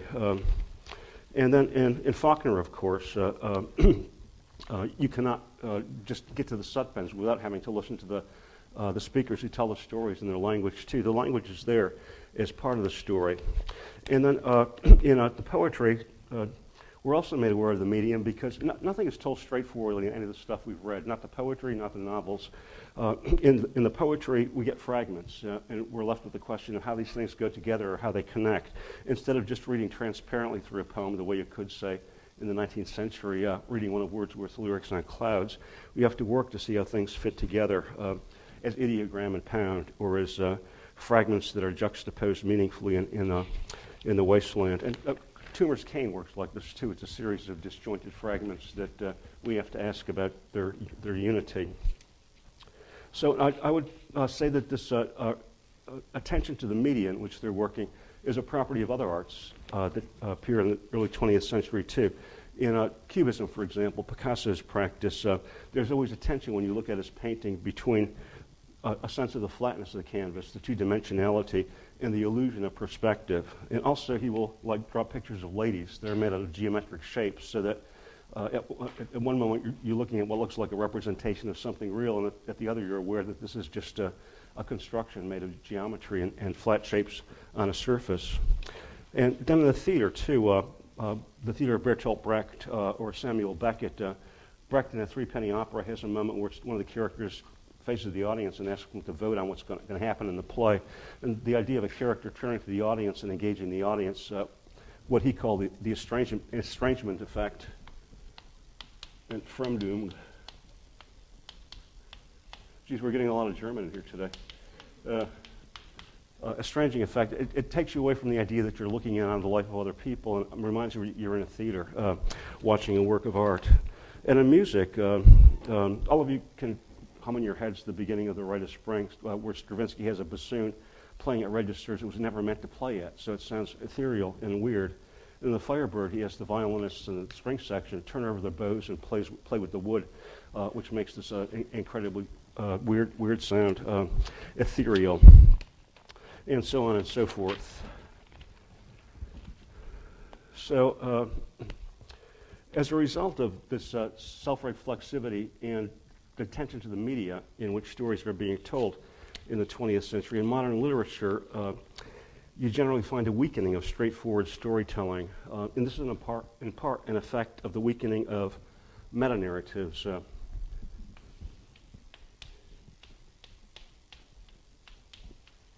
Like metafiction is beyond fiction, meta-narrative is beyond narrative.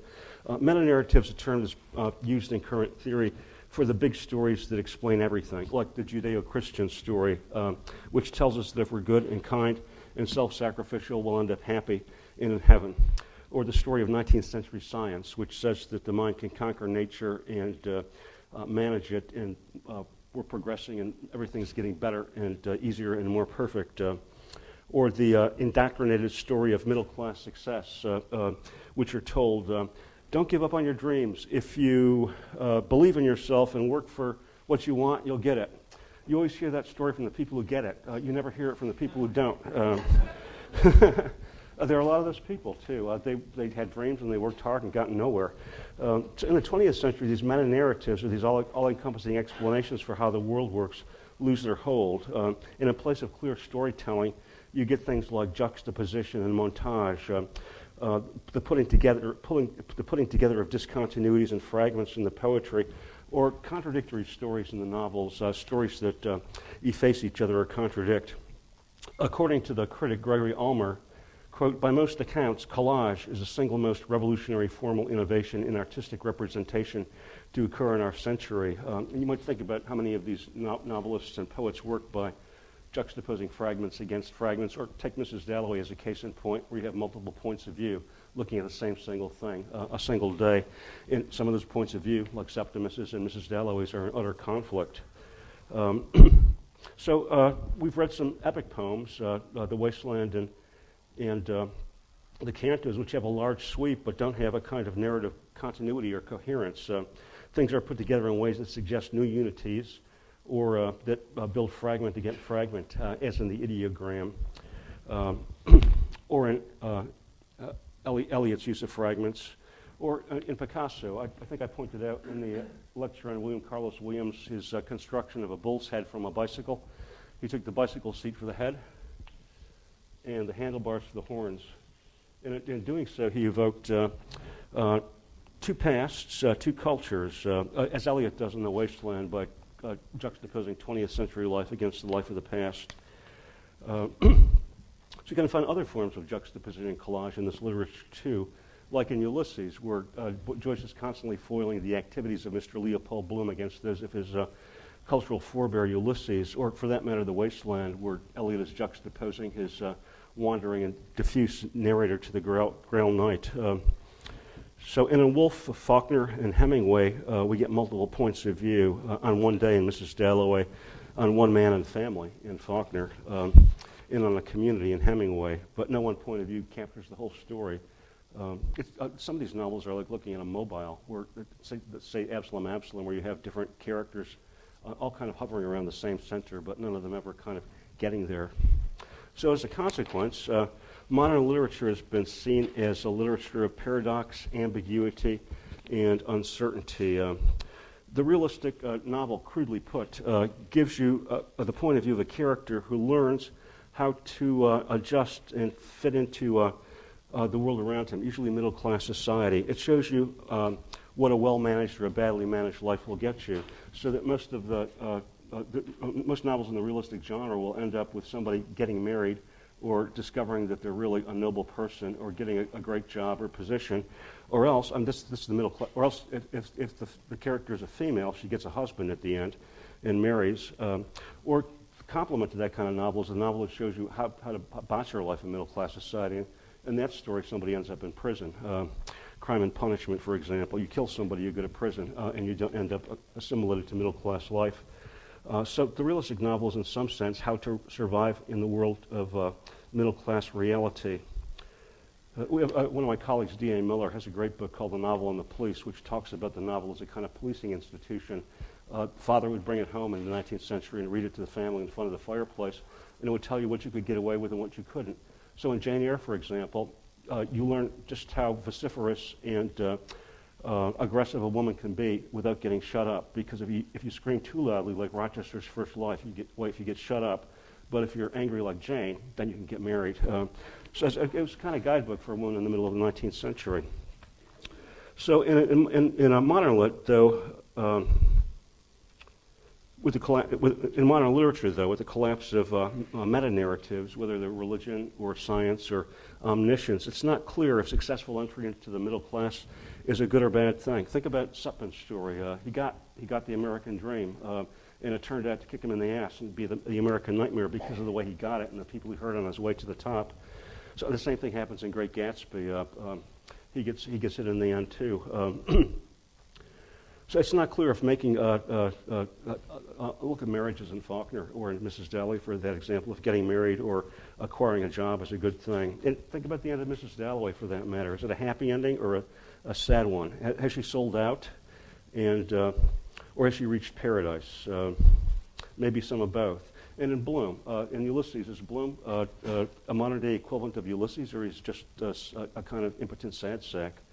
And in general, think back over the male characters we've read about in this literature, in James and Eliot and Hemingway and Joyce. The modern male is impotent and weak in comparison to his predecessor because all the stable kinds of categories of gendered behavior have collapsed, and especially in the aftermath of World War I, where the idea of male as a hero just got decimated.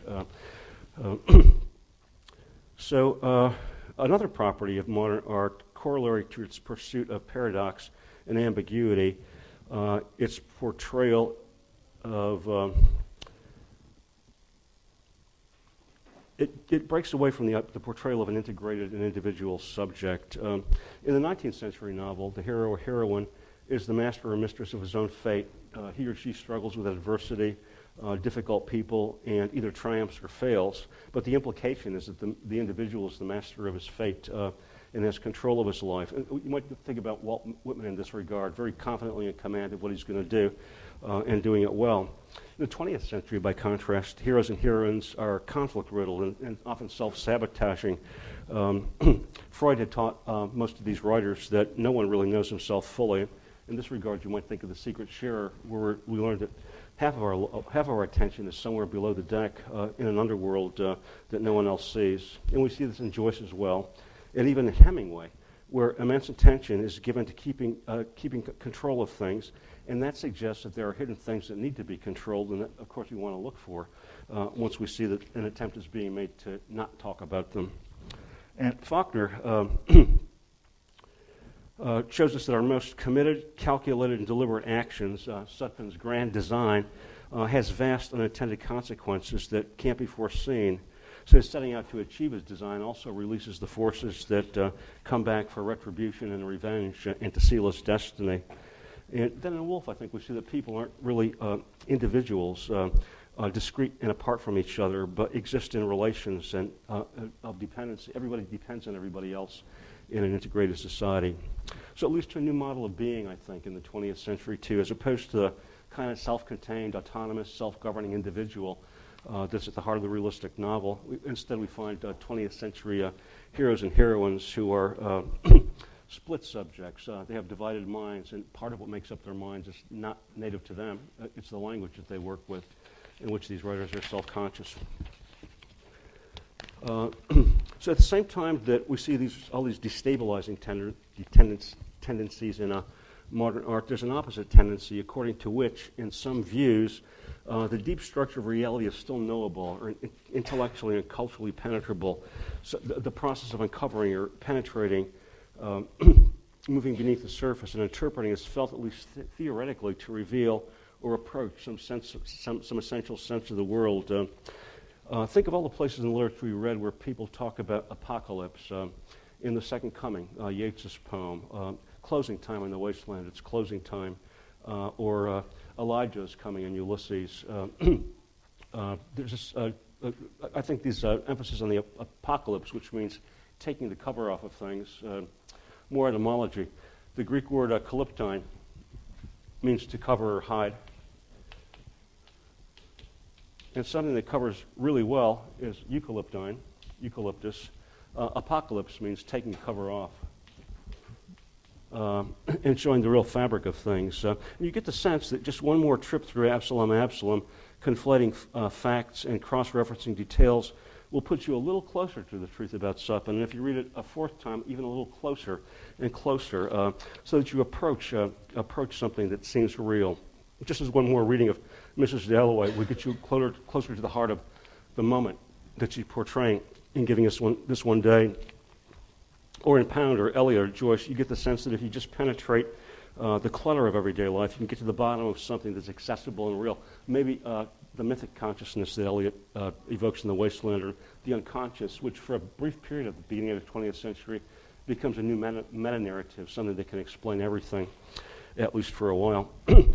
At the same time, you get a clear sense that the process of understanding in high modernism art is unstoppable and never-ending. There's no amount to the interpretation you can do to any of the stuff we've read. Interpretation just goes on as long as a life does. And I wish we could have read all of Ulysses in this class. It's the greatest novel. But at one point, one of the characters tells a parable called the Pisgah side of Palestine. Mount Pisgah is the mountain from the top of which Moses saw the promised land. And as the parable is told in Ulysses, the idea is that your process of reading is going to be like Moses' trip through the desert to the top of Mount Pisgah. You're going to get to the top of the mountain and see the promised land of wrapped up meaning, but you're never going to get there. You're going to die before you get there. That's just the way it works, but you can see it off in the distance. So figures like those suggest that modernism, which is already self-reflective and self-conscious, implicitly carried within a critique of itself and its own limits.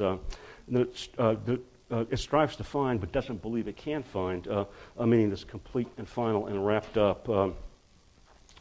So that's in part, I think, why this literature emphasizes the fragment. The fragment becomes a new and ideal kind of form.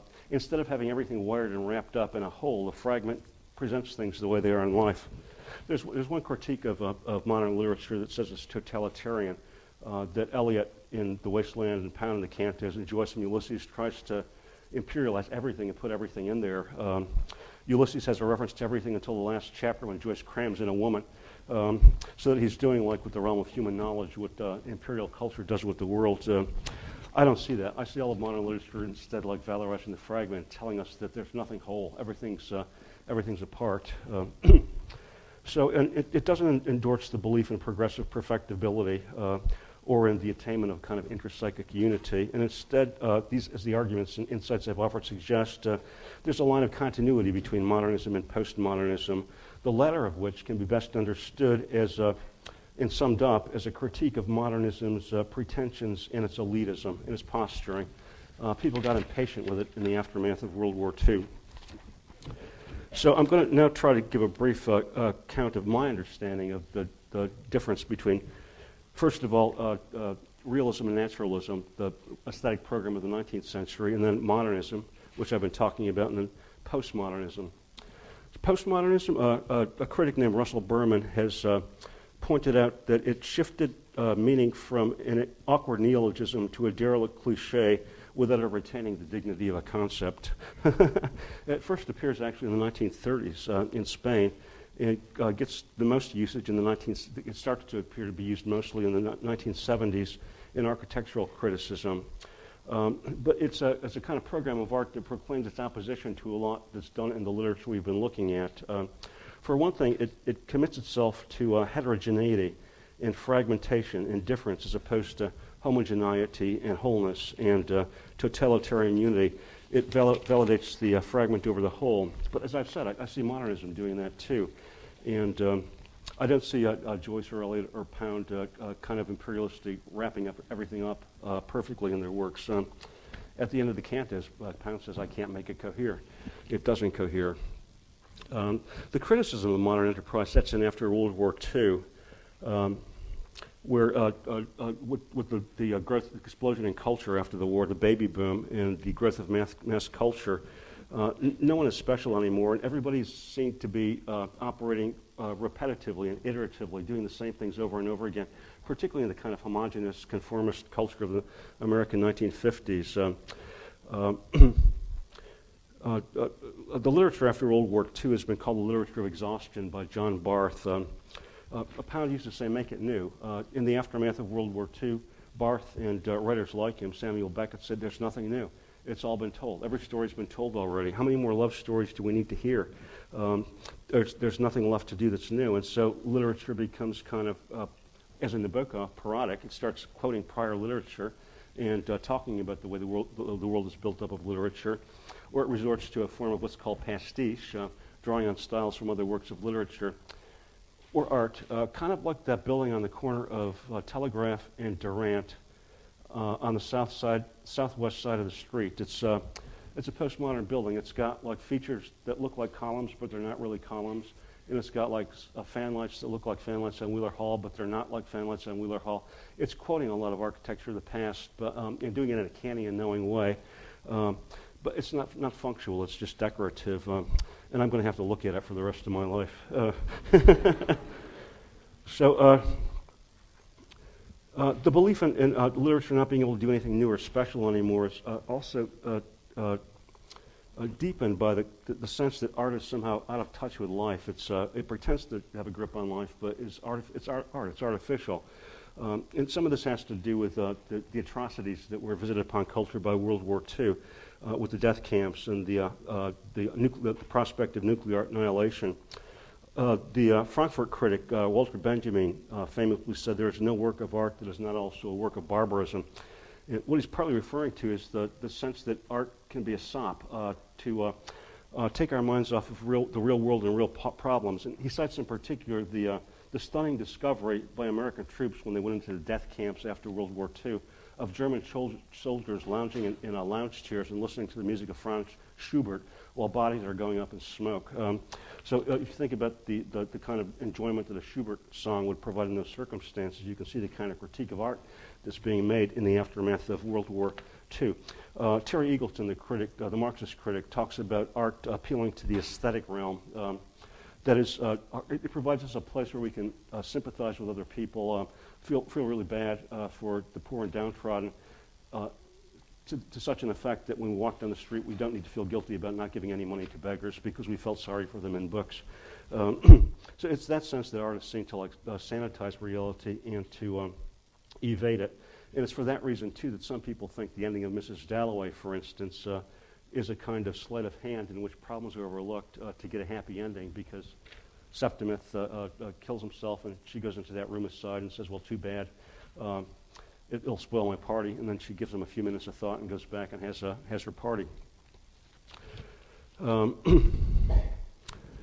So the sense that the modernists aestheticize reality and manipulate symbols and make it not real is seen to be kind of artificial, and it raises debate in contemporary discussions of literature as to the relative value of the aesthetic over the ethical, which is more important. Some critics of the moderns will say that they give the illusion of coherence and transcendence, of reaching a discovery at the expense of leaving things out. So the effect is elitist and at worst reactionary. Ulysses was billed as a book that was going to be sexually liberating. It broke laws. It was illegal in the United States for 12 years. It broke rules. It broke the law. It was supposed to be a revolutionary, and yet, what does it do? It gets you to look things up in reference books and sit at a desk. How liberating is that? And then, in the view of some writers of postmodern theory, particularly those who have been canny to the recurrence of images of the apocalypse in the literature we've been reading, we've reached the end of history and the end of narrative. There's nothing else to be told. There's nothing any individual can do today that's going to be different from anything that anyone has done in the past. And even if you do anything significant, the SWAT team is going to be there to mop it up within 10 minutes. So the sense is that we're living in a monolithic, closed world of language and symbols and capital in which nothing is different. Nothing is really different. Nothing can be original anymore in this view. What's being original? Go to the library in the reference room and look at a table of people writing their papers, and they're all sitting there like that, being original, doing the same thing. Or think about the word freedom as it's interpreted in postmodern culture. You have freedom, you can do anything you want to. So you get into your car and you get stuck in gridlock on the Golden Gate Bridge. what's the difference between freedom and imprisonment in that sense? Some of the high concepts that the modernists tried to valorize get deflated in postmodern theory. So there's also the sense that all attempts at meta-narrative or explanations of wrapping up meaning are bankrupt and corrupt.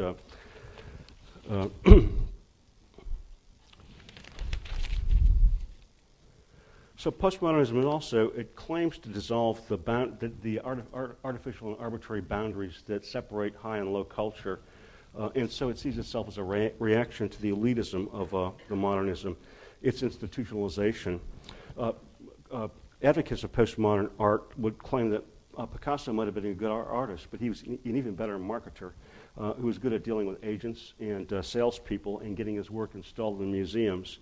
And other people will point out that the ideal reader of Ezra Pound or James Joyce is somebody in graduate school, so that these people writing novels are writing for an elite and a small group of people. And in consequence, is a reaction against the what was perceived as the elitism of high modern art. Maybe you see this most strongly in Pound with his quotations from every language in the world. A reaction that results in the appearance of artists like Andy Warhol, creating like replicas of Campbell soup cans or of Marilyn Monroe, or of John Cage in music, who starts to write aleatoric music. This means music that's generated by chance. Aleatory or aleatoric.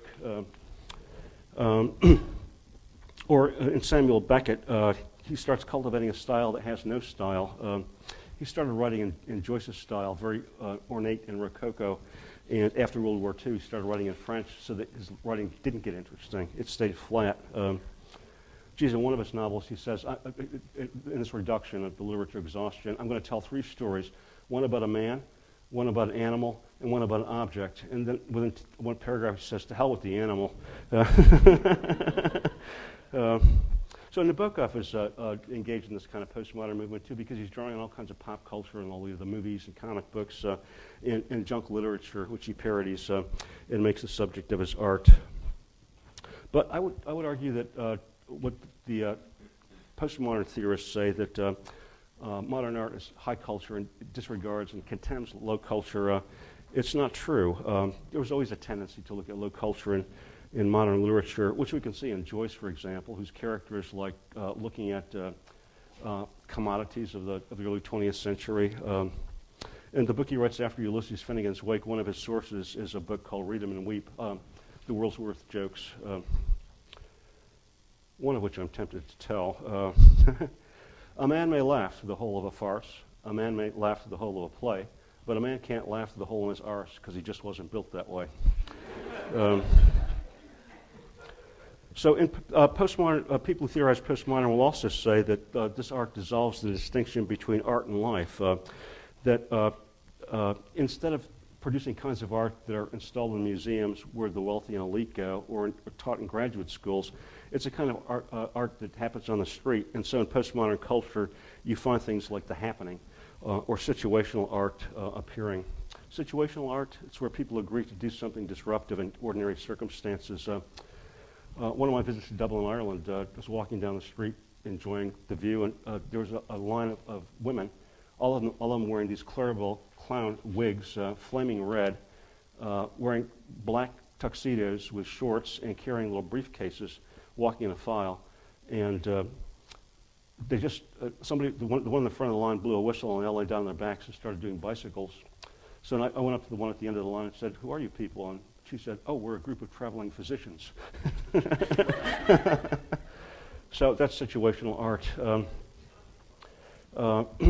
Herbert Marcuse, another member of the Frankfurt School who taught down in San Diego for a long time, theorized The Happening as a place where all the energies and joys of a culture could be activated and brought together democratically in the street, so that art, the meeting of people in common in public could be a work of art, instead of, say, reading a book alone in your room as a work of art.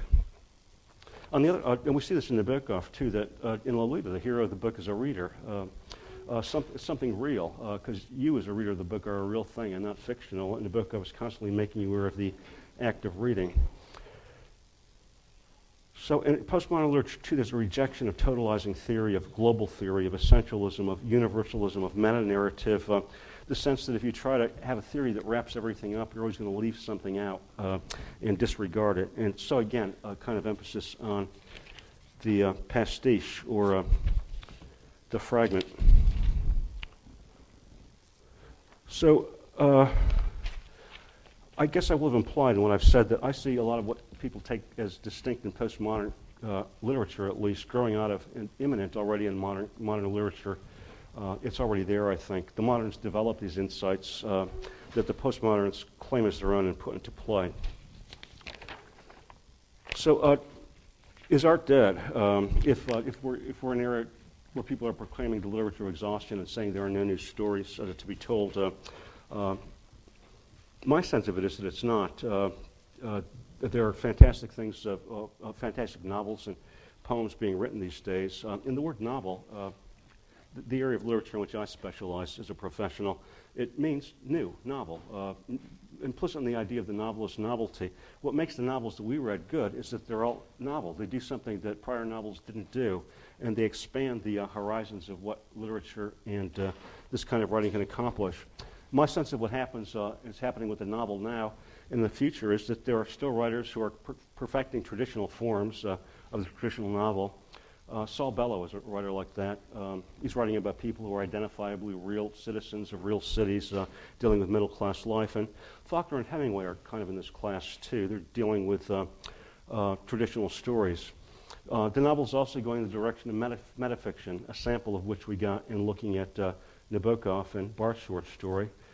Beckett is writing in this vein, too, and a lot of other writers, David Marx and Robbe-Grillet in France, who invents something called a new novel, which is kind of a tautology if you think about it, since novel means new. And there's actually now in France something called a nouveau roman, the new novel, or to translate it, the new. Sounds like advertising. And then there's a kind of, in keeping with the critique launched by the postmodern critics, the borderline between fiction and reality is dissolving its forms of novel that approach what's called a new journalism, where a novelist will take up a real story. Truman Capote famously in Cold Blood, where he writes the story of the Clutter family in Kansas, or Norman Mailer in The Executioner's Song, a 1,000-page book about the life of Gary Gilmore based on interviews that he did with Gilmore and all his relatives. And a 1,000-page novel by Norman Mailer in which Norman Mailer doesn't appear. Phenomenal. And then, most importantly, I think in the novel, there's an opening of vocalization, signs of which we got in reading Woolf and Toomer. And by opening vocalization, what I mean is that novels are now giving expression to more kinds of voices and forms of experience that just weren't represented in the early part of the century. And so now, the English literary canon is coming to include not just American and English and Irish works, but Anglophone works being written in South Africa, India, and third world countries. All those places unexpressed and unrepresented. That's my spiel. Thank you for being part of this class.